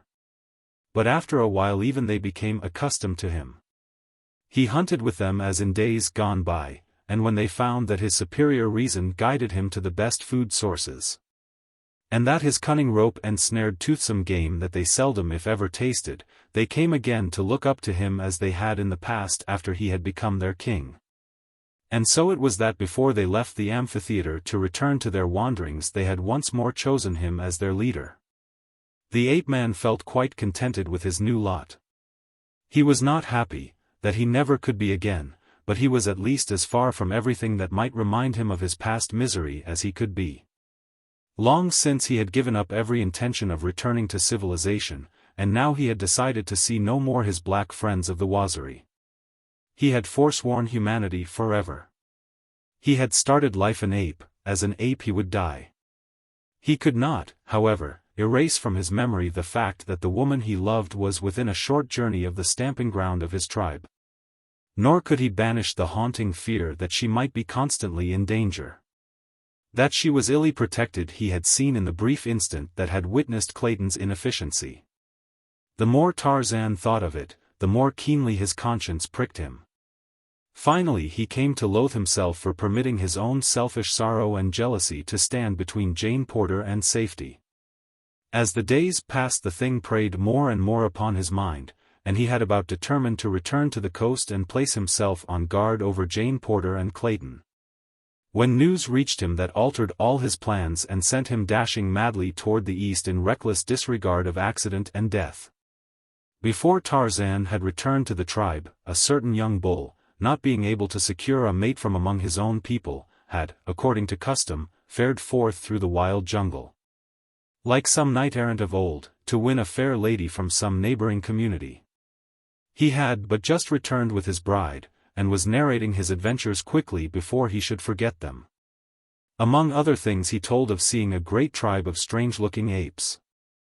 They were all hairy-faced bulls but one, he said, and that one was a she, lighter in color even than this stranger, and he chucked a thumb at Tarzan. The ape-man was all attention in an instant. He asked questions as rapidly as the slow-witted anthropoid could answer them. Were the bulls short, with crooked legs? They were. Did they wear the skins of Numa and Sheeta about their loins, and carry sticks and knives? They did. And were there many yellow rings about their arms and legs? Yes. And the she-one, was she small and slender, and very white? Yes. Did she seem to be one of the tribe, or was she a prisoner? They dragged her along, sometimes by an arm, sometimes by the long hair that grew upon her head, and always they kicked and beat her. Oh, but it was great fun to watch them. God! Muttered Tarzan. Where were they when you saw them, and which way were they going? Continued the ape-man. They were beside the second water back there, and he pointed to the south. When they passed me they were going toward the morning, upward along the edge of the water. When was this? Asked Tarzan. Half a moon since. Without another word the ape-man sprang into the trees and fled like a disembodied spirit eastward in the direction of the forgotten city of Opar. Chapter 24. How Tarzan Came Again to Opar. When Clayton returned to the shelter and found Jane Porter was missing, he became frantic with fear and grief. He found Monsieur Thurin quite rational, the fever having left him with the surprising suddenness which is one of its peculiarities. The Russian, weak and exhausted, still lay upon his bed of grasses within the shelter. When Clayton asked him about the girl, he seemed surprised to know that she was not there. "I have heard nothing unusual," he said. "But then I have been unconscious much of the time." Had it not been for the man's very evident weakness, Clayton should have suspected him of having sinister knowledge of the girl's whereabouts. But he could see that Thurin lacked sufficient vitality even to descend, unaided, from the shelter. He could not, in his present physical condition, have harmed the girl, nor could he have climbed the rude ladder back to the shelter. Until dark the Englishman searched the nearby jungle for a trace of the missing one or a sign of the trail of her abductor. But though the spoor left by the 50 frightful men, unversed in woodcraft as they were, would have been as plain to the densest denizen of the jungle as a city street to the Englishman. Yet he crossed and recrossed it 20 times without observing the slightest indication that many men had passed that way but a few short hours since. As he searched, Clayton continued to call the girl's name aloud, but the only result of this was to attract Numa, the lion. Fortunately the man saw the shadowy form worming its way toward him in time to climb into the branches of a tree before the beast was close enough to reach him. This put an end to his search for the balance of the afternoon, as the lion paced back and forth beneath him until dark. Even after the beast had left, Clayton dared not descend into the awful blackness beneath him, and so he spent a terrifying and hideous night in the tree. The next morning he returned to the beach, relinquishing the last hope of succoring Jane Porter. During the week that followed, Monsieur Thurin rapidly regained his strength, lying in the shelter while Clayton hunted food for both. The men never spoke except as necessity demanded. Clayton now occupied the section of the shelter which had been reserved for Jane Porter, and only saw the Russian when he took food or water to him, or performed the other kindly offices which common humanity required. When Thurin was again able to descend in search of food, Clayton was stricken with fever. For days he lay tossing in delirium and suffering, but not once did the Russian come near him. Food the Englishman could not have eaten, but his craving for water amounted practically to torture. Between the recurrent attacks of delirium, weak though he was, he managed to reach the brook once a day and fill a tiny can that had been among the few appointments of the lifeboat. Thurin watched him on these occasions with an expression of malignant pleasure. He seemed really to enjoy the suffering of the man who, despite the just contempt in which he held him, had ministered to him to the best of his ability while he lay suffering the same agonies. At last Clayton became so weak that he was no longer able to descend from the shelter. For a day he suffered for water without appealing to the Russian, but finally, unable to endure it longer, he asked Thurin to fetch him a drink. The Russian came to the entrance to Clayton's room, a dish of water in his hand. A nasty grin contorted his features. "Here is water," he said. "But first let me remind you that you maligned me before the girl, that you kept her to yourself, and would not share her with me." Clayton interrupted him. "Stop," he cried. "Stop.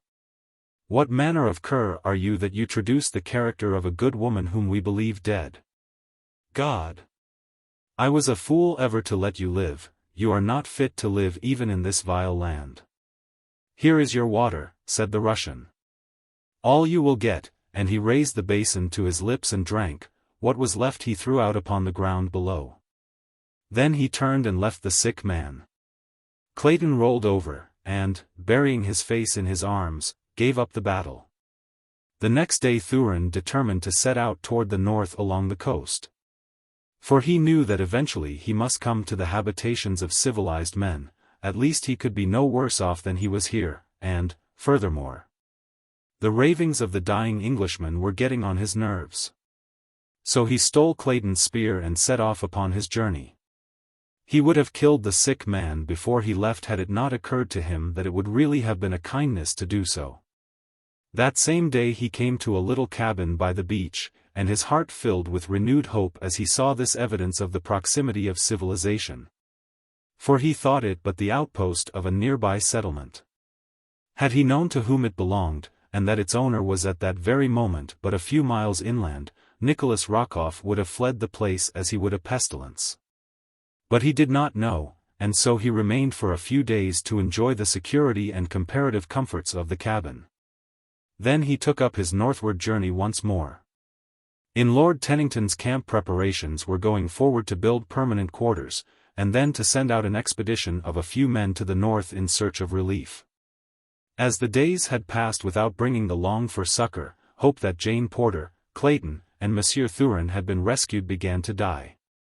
No one spoke of the matter longer to Professor Porter, and he was so immersed in his scientific dreaming that he was not aware of the elapse of time. Occasionally he would remark that within a few days they should certainly see a steamer drop anchor off their shore, and that then they should all be reunited happily. Sometimes he spoke of it as a train, and wondered if it were being delayed by snowstorms.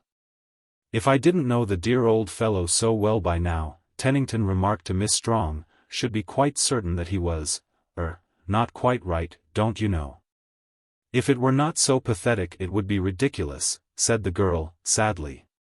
"I, who have known him all my life, know how he worships Jane. But to others it must seem that he is perfectly callous to her fate. It is only that he is so absolutely impractical that he cannot conceive of so real a thing as death unless nearly certain proof of it is thrust upon him. You'd never guess what he was about yesterday," continued Tennington. "I was coming in alone from a little hunt when I met him walking rapidly along the game trail that I was following back to camp.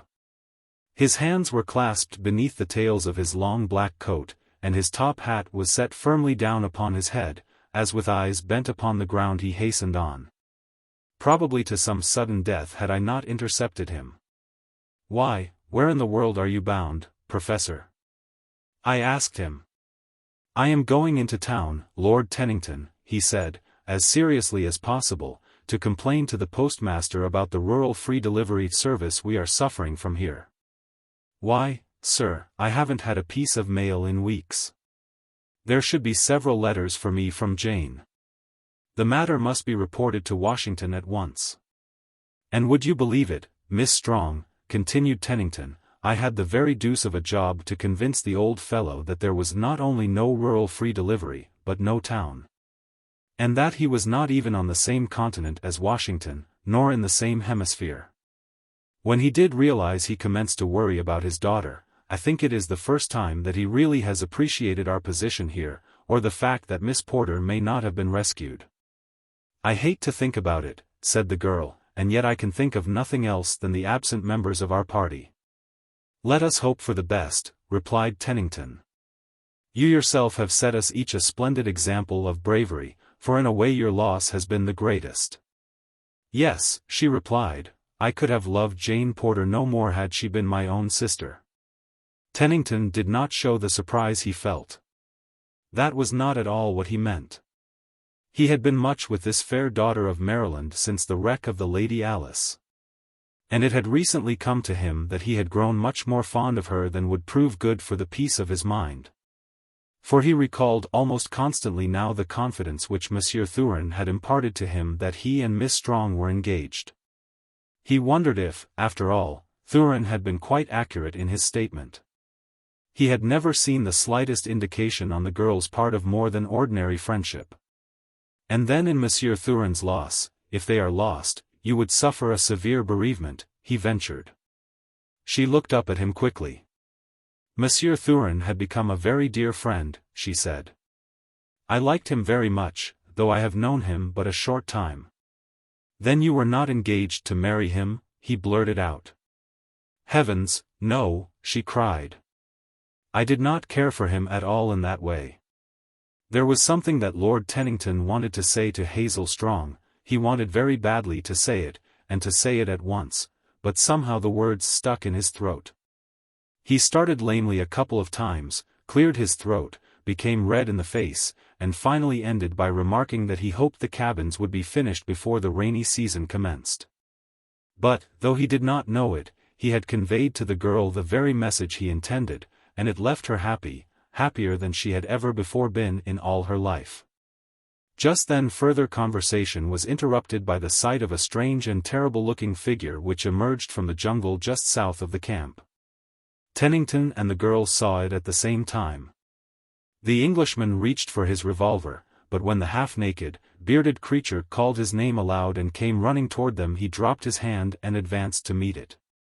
None would have recognized in the filthy, emaciated creature, covered by a single garment of small skins, the immaculate Monsieur Thurin the party had last seen upon the deck of the Lady Alice. Before the other members of the little community were apprised of his presence, Tennington and Miss Strong questioned him regarding the other occupants of the missing boat. "They are all dead," replied Thurin. "The 3 sailors died before we made land.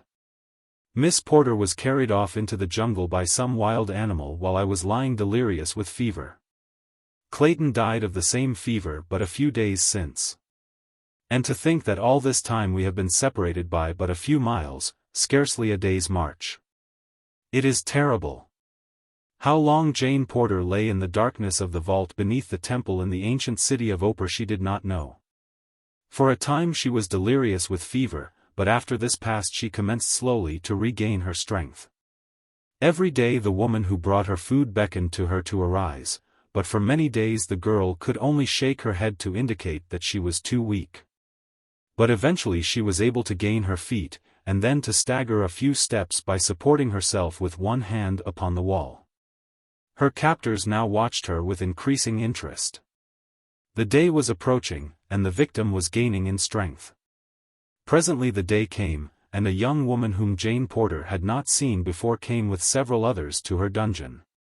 Here some sort of ceremony was performed, that it was of a religious nature the girl was sure, and so she took new heart, and rejoiced that she had fallen among people upon whom the refining and softening influences of religion evidently had fallen. They would treat her humanely, of that she was now quite sure. And so when they led her from her dungeon, through long, dark corridors, and up a flight of concrete steps to a brilliant courtyard, she went willingly. Even gladly, for was she not among the servants of God? It might be, of course, that their interpretation of the Supreme Being differed from her own, but that they owned a God was sufficient evidence to her that they were kind and good. But when she saw a stone altar in the center of the courtyard, and dark brown stains upon it and the nearby concrete of the floor, she began to wonder and to doubt. And as they stooped and bound her ankles, and secured her wrists behind her, her doubts were turned to fear. A moment later, as she was lifted and placed supine across the altar's top, hope left her entirely, and she trembled in an agony of fright. During the grotesque dance of the votaries which followed, she lay frozen in horror. Nor did she require the sight of the thin blade in the hands of the high priestess as it rose slowly above her to enlighten her further as to her doom. As the hand began its descent, Jane Porter closed her eyes and sent up a silent prayer to the Maker she was so soon to face, then she succumbed to the strain upon her tired nerves, and swooned. Day and night Tarzan of the Apes raced through the primeval forest toward the ruined city in which he was positive the woman he loved lay either a prisoner or dead. In a day and a night he covered the same distance that the 50 frightful men had taken the better part of a week to traverse. For Tarzan of the Apes traveled along the middle terrace high above the tangled obstacles that impede progress upon the ground. The story the young bull ape had told made it clear to him that the girl captive had been Jane Porter, for there was not another small white she in all the jungle.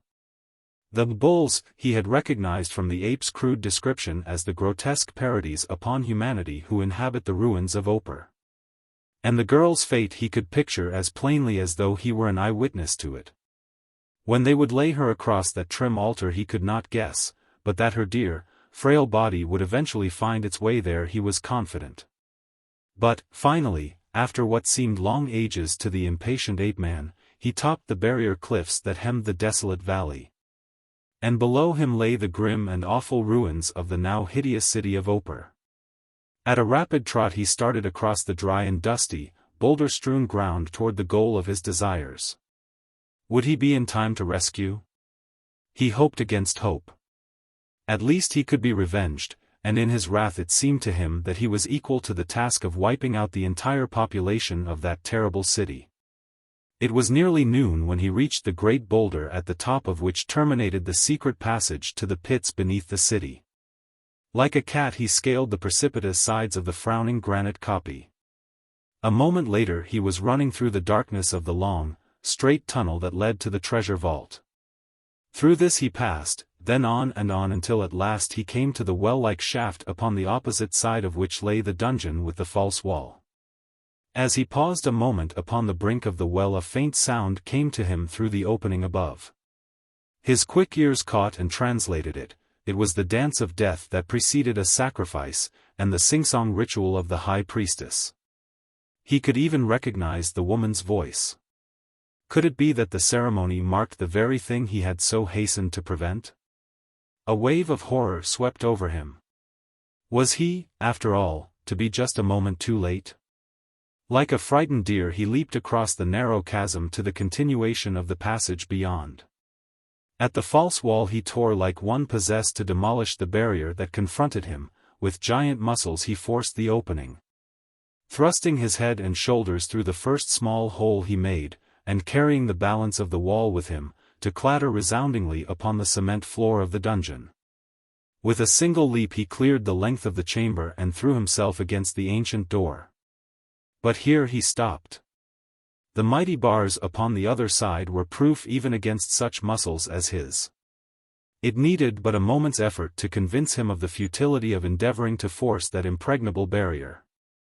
There was but one other way, and that led back through the long tunnels to the boulder a mile beyond the city's walls, and then back across the open as he had come to the city first with his Waziri.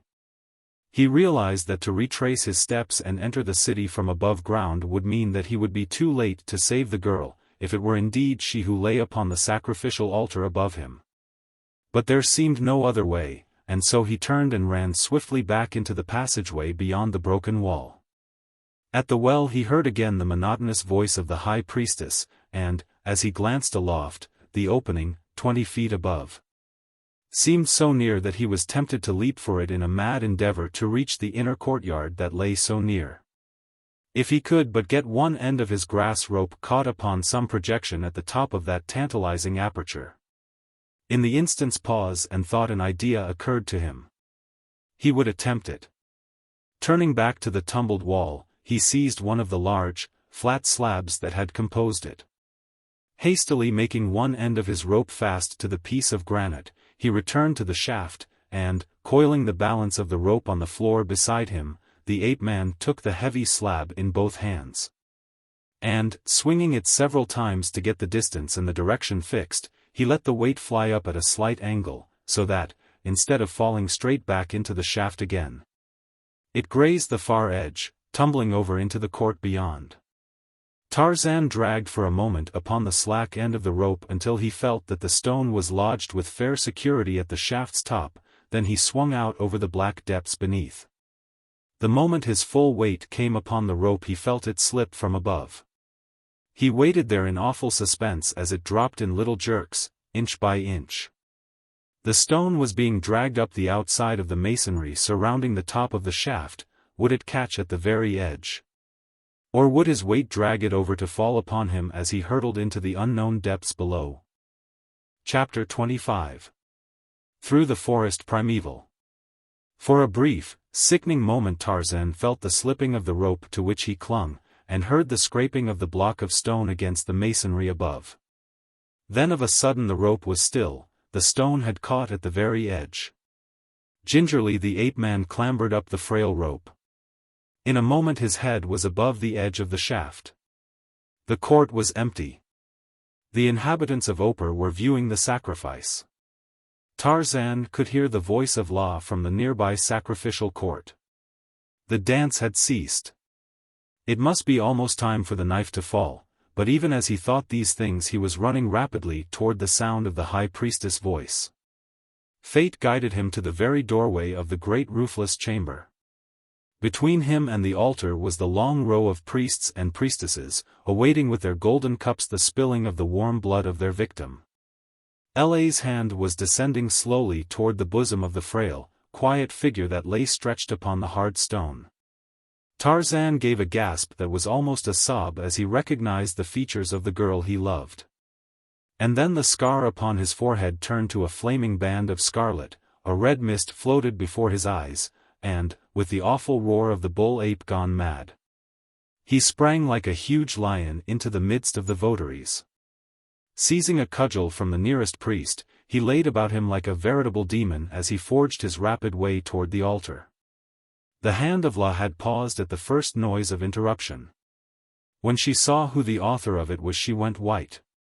She had never been able to fathom the secret of the strange white man's escape from the dungeon in which she had locked him. She had not intended that he should ever leave Opar, for she had looked upon his giant frame and handsome face with the eyes of a woman and not those of a priestess. In her clever mind she had concocted a story of wonderful revelation from the lips of the flaming god himself, in which she had been ordered to receive this white stranger as a messenger from him to his people on earth. That would satisfy the people of Opar, she knew. The man would be satisfied, she felt quite sure, to remain and be her husband rather than to return to the sacrificial altar. But when she had gone to explain her plan to him, he had disappeared, though the door had been tightly locked as she had left it. And now he had returned, materialized from thin air, and was killing her priests as though they had been sheep. For the moment she forgot her victim, and before she could gather her wits together again the huge white man was standing before her, the woman who had lain upon the altar in his arms. "One side, La," he cried. "You saved me once, and so I would not harm you, but do not interfere or attempt to follow, or I shall have to kill you also." As he spoke he stepped past her toward the entrance to the subterranean vaults. "Who is she?" asked the high priestess, pointing at the unconscious woman. "She is mine," said Tarzan of the Apes. For a moment the girl of Opar stood wide-eyed and staring. Then a look of hopeless misery suffused her eyes, tears welled into them, and with a little cry she sank to the cold floor, just as a swarm of frightful men dashed past her to leap upon the Ape-Man. But Tarzan of the Apes was not there when they reached out to seize him. With a light bound he had disappeared into the passage leading to the pits below, and when his pursuers came more cautiously after they found the chamber empty, they but laughed and jabbered to one another, for they knew that there was no exit from the pits other than the one through which he had entered. If he came out at all he must come this way, and they would wait and watch for him above. And so Tarzan of the Apes, carrying the unconscious Jane Porter, came through the pits of Opar beneath the temple of the flaming god without pursuit.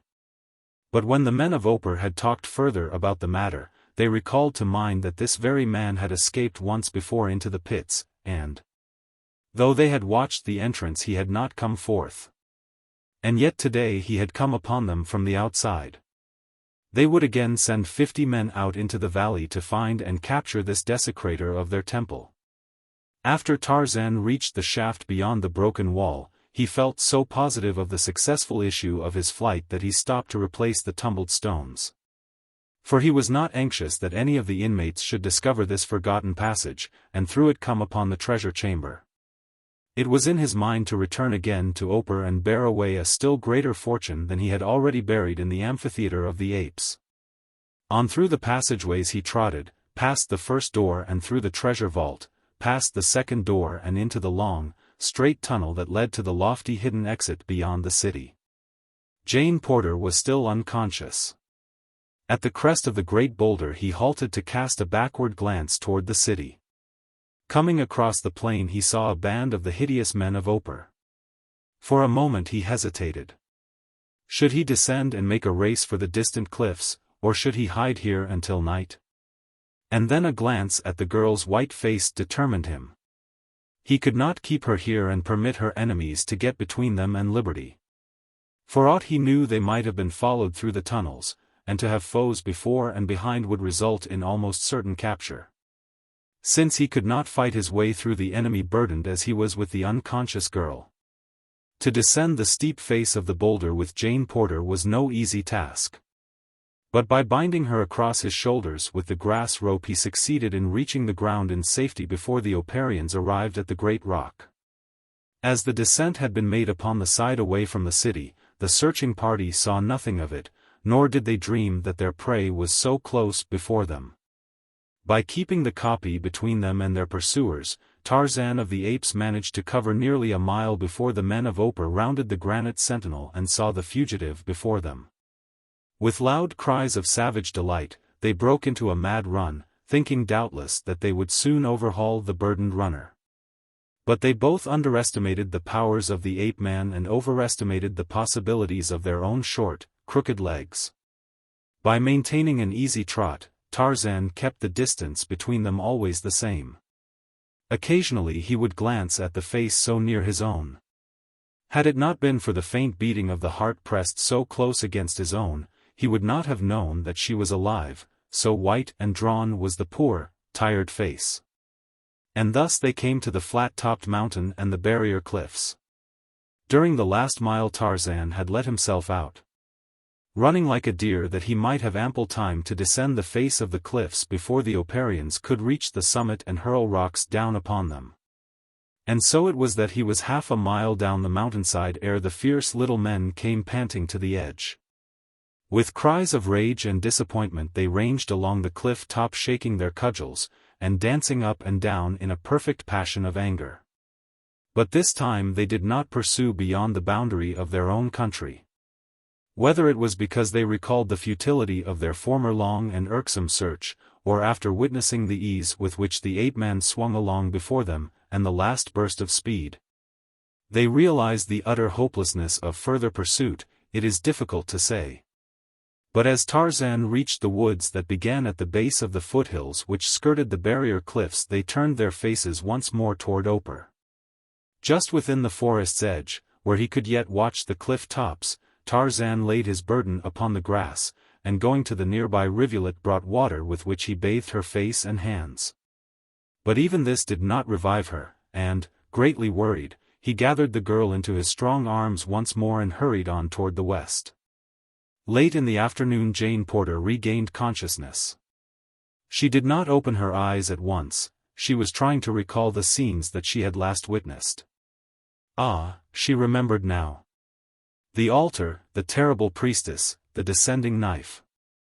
She gave a little shudder, for she thought that either this was death or that the knife had buried itself in her heart and she was experiencing the brief delirium preceding death.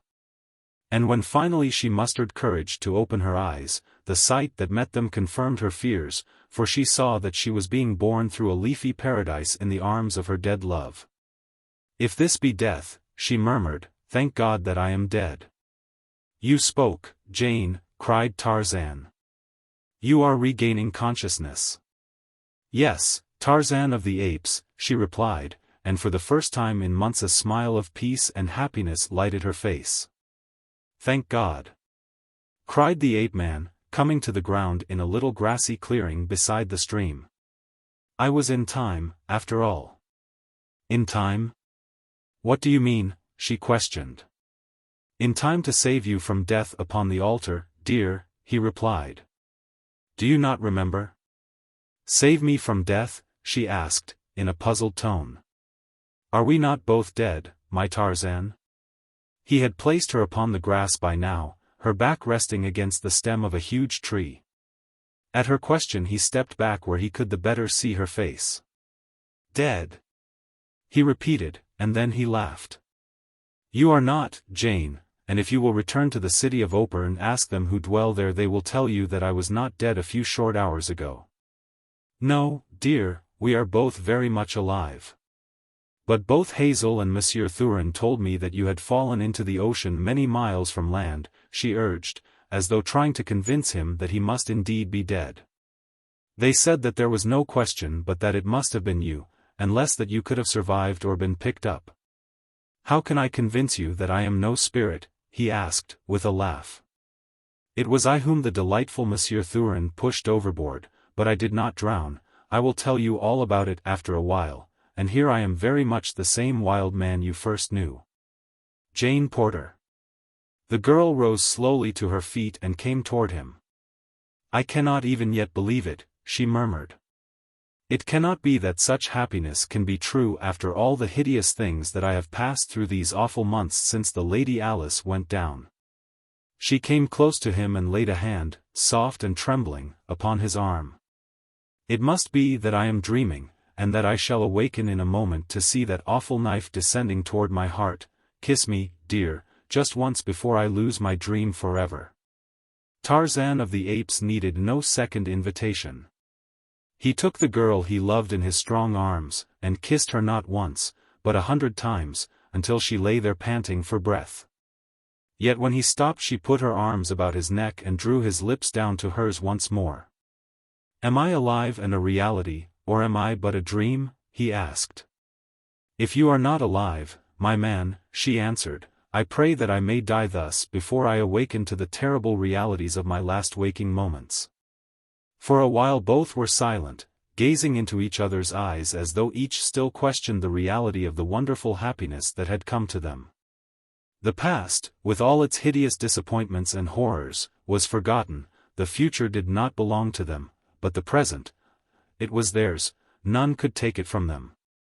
It was the girl who first broke the sweet silence. "Where are we going, dear?" she asked. "What are we going to do?"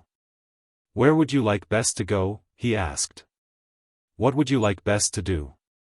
"To go where you go, my man, to do whatever seems best to you," she answered. "But Clayton?" he asked. For a moment he had forgotten that there existed upon the earth other than they two. "We have forgotten your husband." "I am not married, Tarzan of the Apes," she cried. "Nor am I longer promised in marriage. The day before those awful creatures captured me I spoke to Mr. Clayton of my love for you, and he understood then that I could not keep the wicked promise that I had made. It was after we had been miraculously saved from an attacking lion." She paused suddenly and looked up at him, a questioning light in her eyes.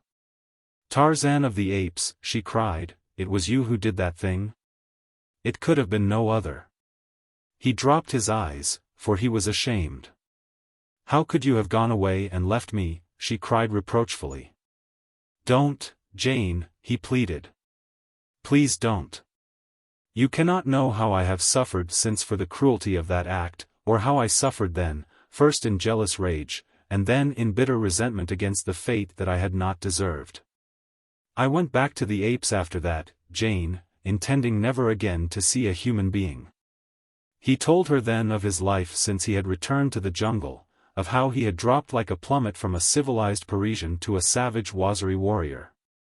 And from there back to the brute that he had been raised. She asked him many questions, and at last fearfully of the things that Monsieur Thurin had told her, of the woman in Paris.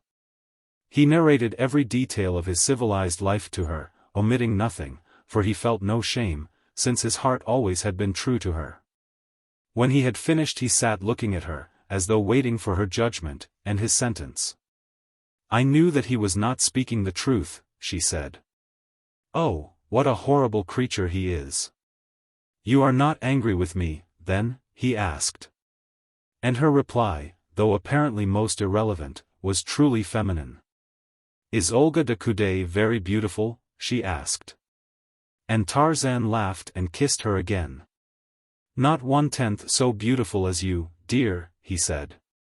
She gave a contented little sigh, and let her head rest against his shoulder. He knew that he was forgiven. That night Tarzan built a snug little bower high among the swaying branches of a giant tree, and there the tired girl slept, while in a crotch beneath her the ape-man curled, ready, even in sleep, to protect her. It took them many days to make the long journey to the coast. Where the way was easy they walked hand in hand beneath the arching boughs of the mighty forest, as might in a far-gone past have walked their primeval forebears. When the underbrush was tangled he took her in his great arms, and bore her lightly through the trees, and the days were all too short, for they were very happy. Had it not been for their anxiety to reach and succor Clayton they would have drawn out the sweet pleasure of that wonderful journey indefinitely. On the last day before they reached the coast Tarzan caught the scent of men ahead of them, the scent of black men. He told the girl, and cautioned her to maintain silence. "There are few friends in the jungle," he remarked dryly. In half an hour they came stealthily upon a small party of black warriors filing toward the west. As Tarzan saw them he gave a cry of delight. It was a band of his own Waziri. Busili was there, and others who had accompanied him to Opar. At sight of him they danced and cried out in exuberant joy. For weeks they had been searching for him, they told him. The blacks exhibited considerable wonderment at the presence of the white girl with him, and when they found that she was to be his woman they vied with one another to do her honor. With the happy Waziri laughing and dancing about them they came to the rude shelter by the shore. There was no sign of life, and no response to their calls. Tarzan clambered quickly to the interior of the little tree hut, only to emerge a moment later with an empty tin. Throwing it down to Busely, he told him to fetch water, and then he beckoned Jane Porter to come up. Together they leaned over the emaciated thing that once had been an English nobleman. Tears came to the girl's eyes as she saw the poor, sunken cheeks and hollow eyes, and the lines of suffering upon the once young and handsome face. "He still lives," said Tarzan. "We will do all that can be done for him, but I fear that we are too late." When Busely had brought the water Tarzan forced a few drops between the cracked and swollen lips. He wetted the hot forehead and bathed the pitiful limbs. Presently Clayton opened his eyes. A faint, shadowy smile lighted his countenance as he saw the girl leaning over him. At sight of Tarzan the expression changed to one of wonderment. "It's all right, old fellow," said the ape-man. "We found you in time. Everything will be all right now, and we'll have you on your feet again before you know it." The Englishman shook his head weakly. "It's too late," he whispered. "But it's just as well. I'd rather die." "Where is Monsieur Thurin?" asked the girl. "He left me after the fever got bad. He is a devil. When I begged for the water that I was too weak to get he drank before me, threw the rest out, and laughed in my face." At the thought of it the man was suddenly animated by a spark of vitality. He raised himself upon one elbow. "Yes," he almost shouted, "I will live. I will live long enough to find and kill that beast." But the brief effort left him weaker than before, and he sank back again upon the rotting grasses that, with his old ulster, had been the bed of Jane Porter. "Don't worry about Thurin," said Tarzan of the Apes, laying a reassuring hand on Clayton's forehead. "He belongs to me, and I shall get him in the end, never fear." For a long time Clayton lay very still. Several times Tarzan had to put his ear quite close to the sunken chest to catch the faint beating of the worn-out heart. Toward evening he aroused again for a brief moment. "Jane," he whispered. The girl bent her head closer to catch the faint message. "I have wronged you, and him," he nodded weakly toward the ape-man. "I loved you so, it is a poor excuse to offer for injuring you, but I could not bear to think of giving you up. I do not ask your forgiveness. I only wish to do now the thing I should have done over a year ago." He fumbled in the pocket of the ulster beneath him for something that he had discovered there while he lay between the paroxysms of fever. Presently he found it, a crumpled bit of yellow paper. He handed it to the girl, and as she took it his arm fell limply across his chest, his head dropped back, and with a little gasp he stiffened and was still. Then Tarzan of the Apes drew a fold of the ulster across the upturned face. For a moment they remained kneeling there, the girl's lips moving in silent prayer, and as they rose and stood on either side of the now peaceful form, tears came to the ape-man's eyes.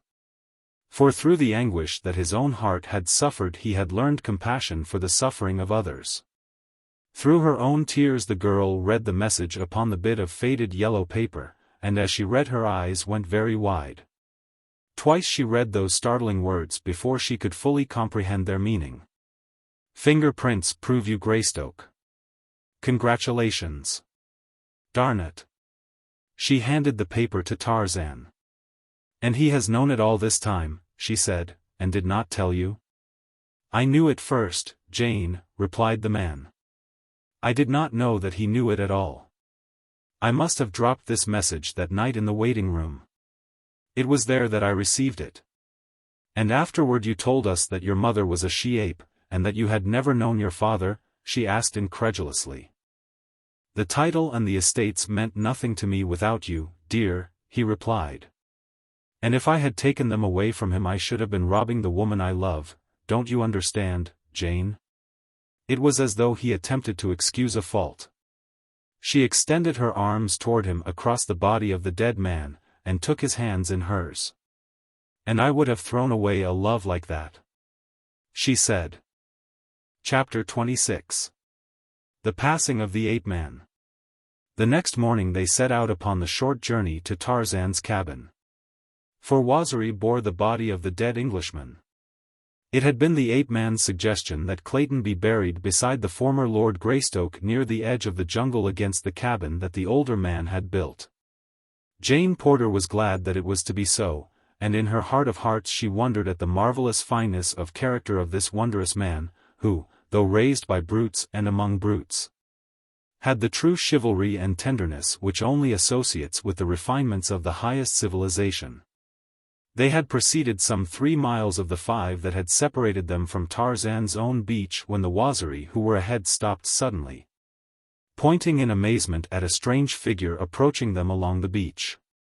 It was a man with a shiny silk hat, who walked slowly with bent head, and hands clasped behind him underneath the tails of his long, black coat.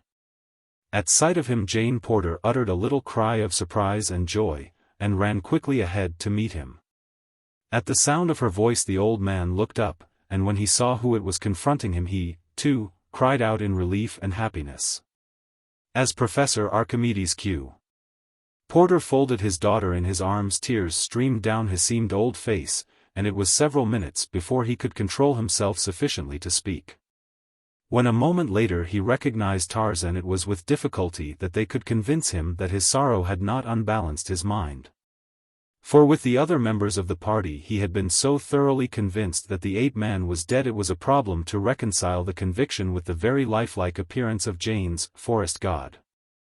The old man was deeply touched at the news of Clayton's death. "I cannot understand it," he said. "Monsieur Thurin assured us that Clayton passed away many days ago." "Thurin is with you?"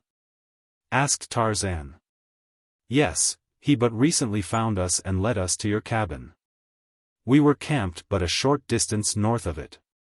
"Bless me, but he will be delighted to see you both." "And surprised," commented Tarzan. A short time later the strange party came to the clearing in which stood the ape-man's cabin. It was filled with people coming and going, and almost the first whom Tarzan saw was Darnot. "Paul," he cried. "In the name of sanity, what are you doing here? Or are we all insane?" It was quickly explained, however, as were many other seemingly strange things. Darnot's ship had been cruising along the coast, on patrol duty. When at the lieutenant's suggestion they had anchored off the little landlocked harbor to have another look at the cabin and the jungle in which many of the officers and men had taken part in exciting adventures 2 years before. On landing they had found Lord Tennington's party, and arrangements were being made to take them all on board the following morning, and carry them back to civilization. Hazel Strong and her mother, Esmeralda, and Mr. Samuel T. Philander were almost overcome by happiness at Jane Porter's safe return. Her escape seemed to them little short of miraculous, and it was the consensus of opinion that it could have been achieved by no other man than Tarzan of the Apes. They loaded the uncomfortable ape-man with eulogies and attentions until he wished himself back in the amphitheater of the apes. All were interested in his savage Waziri, and many were the gifts the black men received from these friends of their king. But when they learned that he might sail away from them upon the great canoe that lay at anchor a mile offshore, they became very sad. As yet the newcomers had seen nothing of Lord Tennington and Monsieur Thurin. They had gone out for fresh meat early in the day, and had not yet returned. "How surprised this man, whose name you say is Rokoff, will be to see you," said Jane Porter to Tarzan. "His surprise will be short-lived," replied the ape-man grimly, and there was that in his tone that made her look up into his face in alarm. What she read there evidently confirmed her fears, for she put her hand upon his arm, and pleaded with him to leave the Russian to the laws of France. "In the heart of the jungle, dear," she said, "with no other form of right or justice to appeal to other than your own mighty muscles. You would be warranted in executing upon this man the sentence he deserves. But with the strong arm of a civilized government at your disposal it would be murder to kill him now. Even your friends would have to submit to your arrest, or if you resisted it would plunge us all into misery and unhappiness again. I cannot bear to lose you again, my Tarzan. Promise me that you will but turn him over to Captain Dufresne, and let the law take its course. The beast is not worth risking our happiness for." He saw the wisdom of her appeal, and promised. A half-hour later Rokoff and Tennington emerged from the jungle. They were walking side by side. Tennington was the first to note the presence of strangers in the camp. He saw the black warriors palavering with the sailors from the cruiser, and then he saw a lithe, brown giant talking with Lieutenant Darnot and Captain Dufresne. "Who is that, I wonder?" said Tennington to Rokoff, and as the Russian raised his eyes and met those of the ape-man full upon him, he staggered and went white. "Sapristi!" he cried, and before Tennington realized what he intended he had thrown his gun to his shoulder, and aiming point-blank at Tarzan pulled the trigger. But the Englishman was close to him, so close that his hand reached the leveled barrel a fraction of a second before the hammer fell upon the cartridge. And the bullet that was intended for Tarzan's heart whirred harmlessly above his head. Before the Russian could fire again the ape-man was upon him and had wrested the firearm from his grasp. Captain Dufresne, Lieutenant Darnot, and a dozen sailors had rushed up at the sound of the shot, and now Tarzan turned the Russian over to them without a word. He had explained the matter to the French commander before Rokoff arrived, and the officer gave immediate orders to place the Russian in irons and confine him on board the cruiser. Just before the guard escorted the prisoner into the small boat that was to transport him to his temporary prison, Tarzan asked permission to search him. And to his delight found the stolen papers concealed upon his person.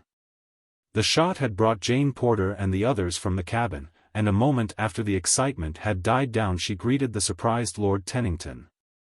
Tarzan joined them after he had taken the papers from Rokoff, and, as he approached, Jane Porter introduced him to Tennington. "John Clayton, Lord Greystoke, my lord," she said. The Englishman looked his astonishment in spite of his most Herculean efforts to appear courteous, and it required many repetitions of the strange story of the ape-man as told by himself. Jane Porter, and Lieutenant Darnot to convince Lord Tennington that they were not all quite mad. At sunset they buried William Cecil Clayton beside the jungle graves of his uncle and his aunt, the former Lord and Lady Greystoke. And it was at Tarzan's request that 3 volleys were fired over the last resting place of a brave man, who met his death bravely. Professor Porter, who in his younger days had been ordained a minister, conducted the simple services for the dead. About the grave, with bowed heads, stood as strange a company of mourners as the sun ever looked down upon. There were French officers and sailors, 2 English lords, Americans, and a score of savage African braves. Following the funeral Tarzan asked Captain Dufresne to delay the sailing of the cruiser a couple of days while he went inland a few miles to fetch his belongings. And the officer gladly granted the favor. Late the next afternoon Tarzan and his Waziri returned with the first load of belongings. And when the party saw the ancient ingots of virgin gold they swarmed upon the ape-man with 1,000 questions. But he was smilingly obdurate to their appeals. He declined to give them the slightest clue as to the source of his immense treasure. "There are 1,000 that I left behind," he explained, "for every one that I brought away, and when these are spent I may wish to return for more." The next day he returned to camp with the balance of his ingots. And when they were stored on board the cruiser Captain Dufresne said he felt like the commander of an old-time Spanish galleon returning from the treasure cities of the Aztecs. "I don't know what minute my crew will cut my throat, and take over the ship," he added. The next morning, as they were preparing to embark upon the cruiser, Tarzan ventured a suggestion to Jane Porter. "Wild beasts are supposed to be devoid of sentiment," he said, "but nevertheless I should like to be married in the cabin where I was born, beside the graves of my mother and my father. And surrounded by the savage jungle that always has been my home." "Would it be quite regular, dear?" she asked. "For if it would I know of no other place in which I should rather be married to my forest god than beneath the shade of his primeval forest." And when they spoke of it to the others they were assured that it would be quite regular, and a most splendid termination of a remarkable romance. So the entire party assembled within the little cabin and about the door to witness the second ceremony that Professor Porter was to solemnize within 3 days. Darnot was to be best man, and Hazel Strong bridesmaid, until Tennington upset all the arrangements by another of his marvelous ideas. If Mrs. Strong is agreeable, he said, taking the bridesmaid's hand in his, Hazel and I think it would be ripping to make it a double wedding. The next day they sailed, and as the cruiser steamed slowly out to sea, a tall man, immaculate in white flannel, and a graceful girl leaned against her rail to watch the receding shore line upon which danced 20 naked, black warriors of the Waziri, waving their war spears above their savage heads, and shouting farewells to their departing king. I should hate to think that I am looking upon the jungle for the last time, dear, he said, were it not that I know that I am going to a new world of happiness with you forever, and... Bending down, Tarzan of the Apes kissed his mate upon her lips.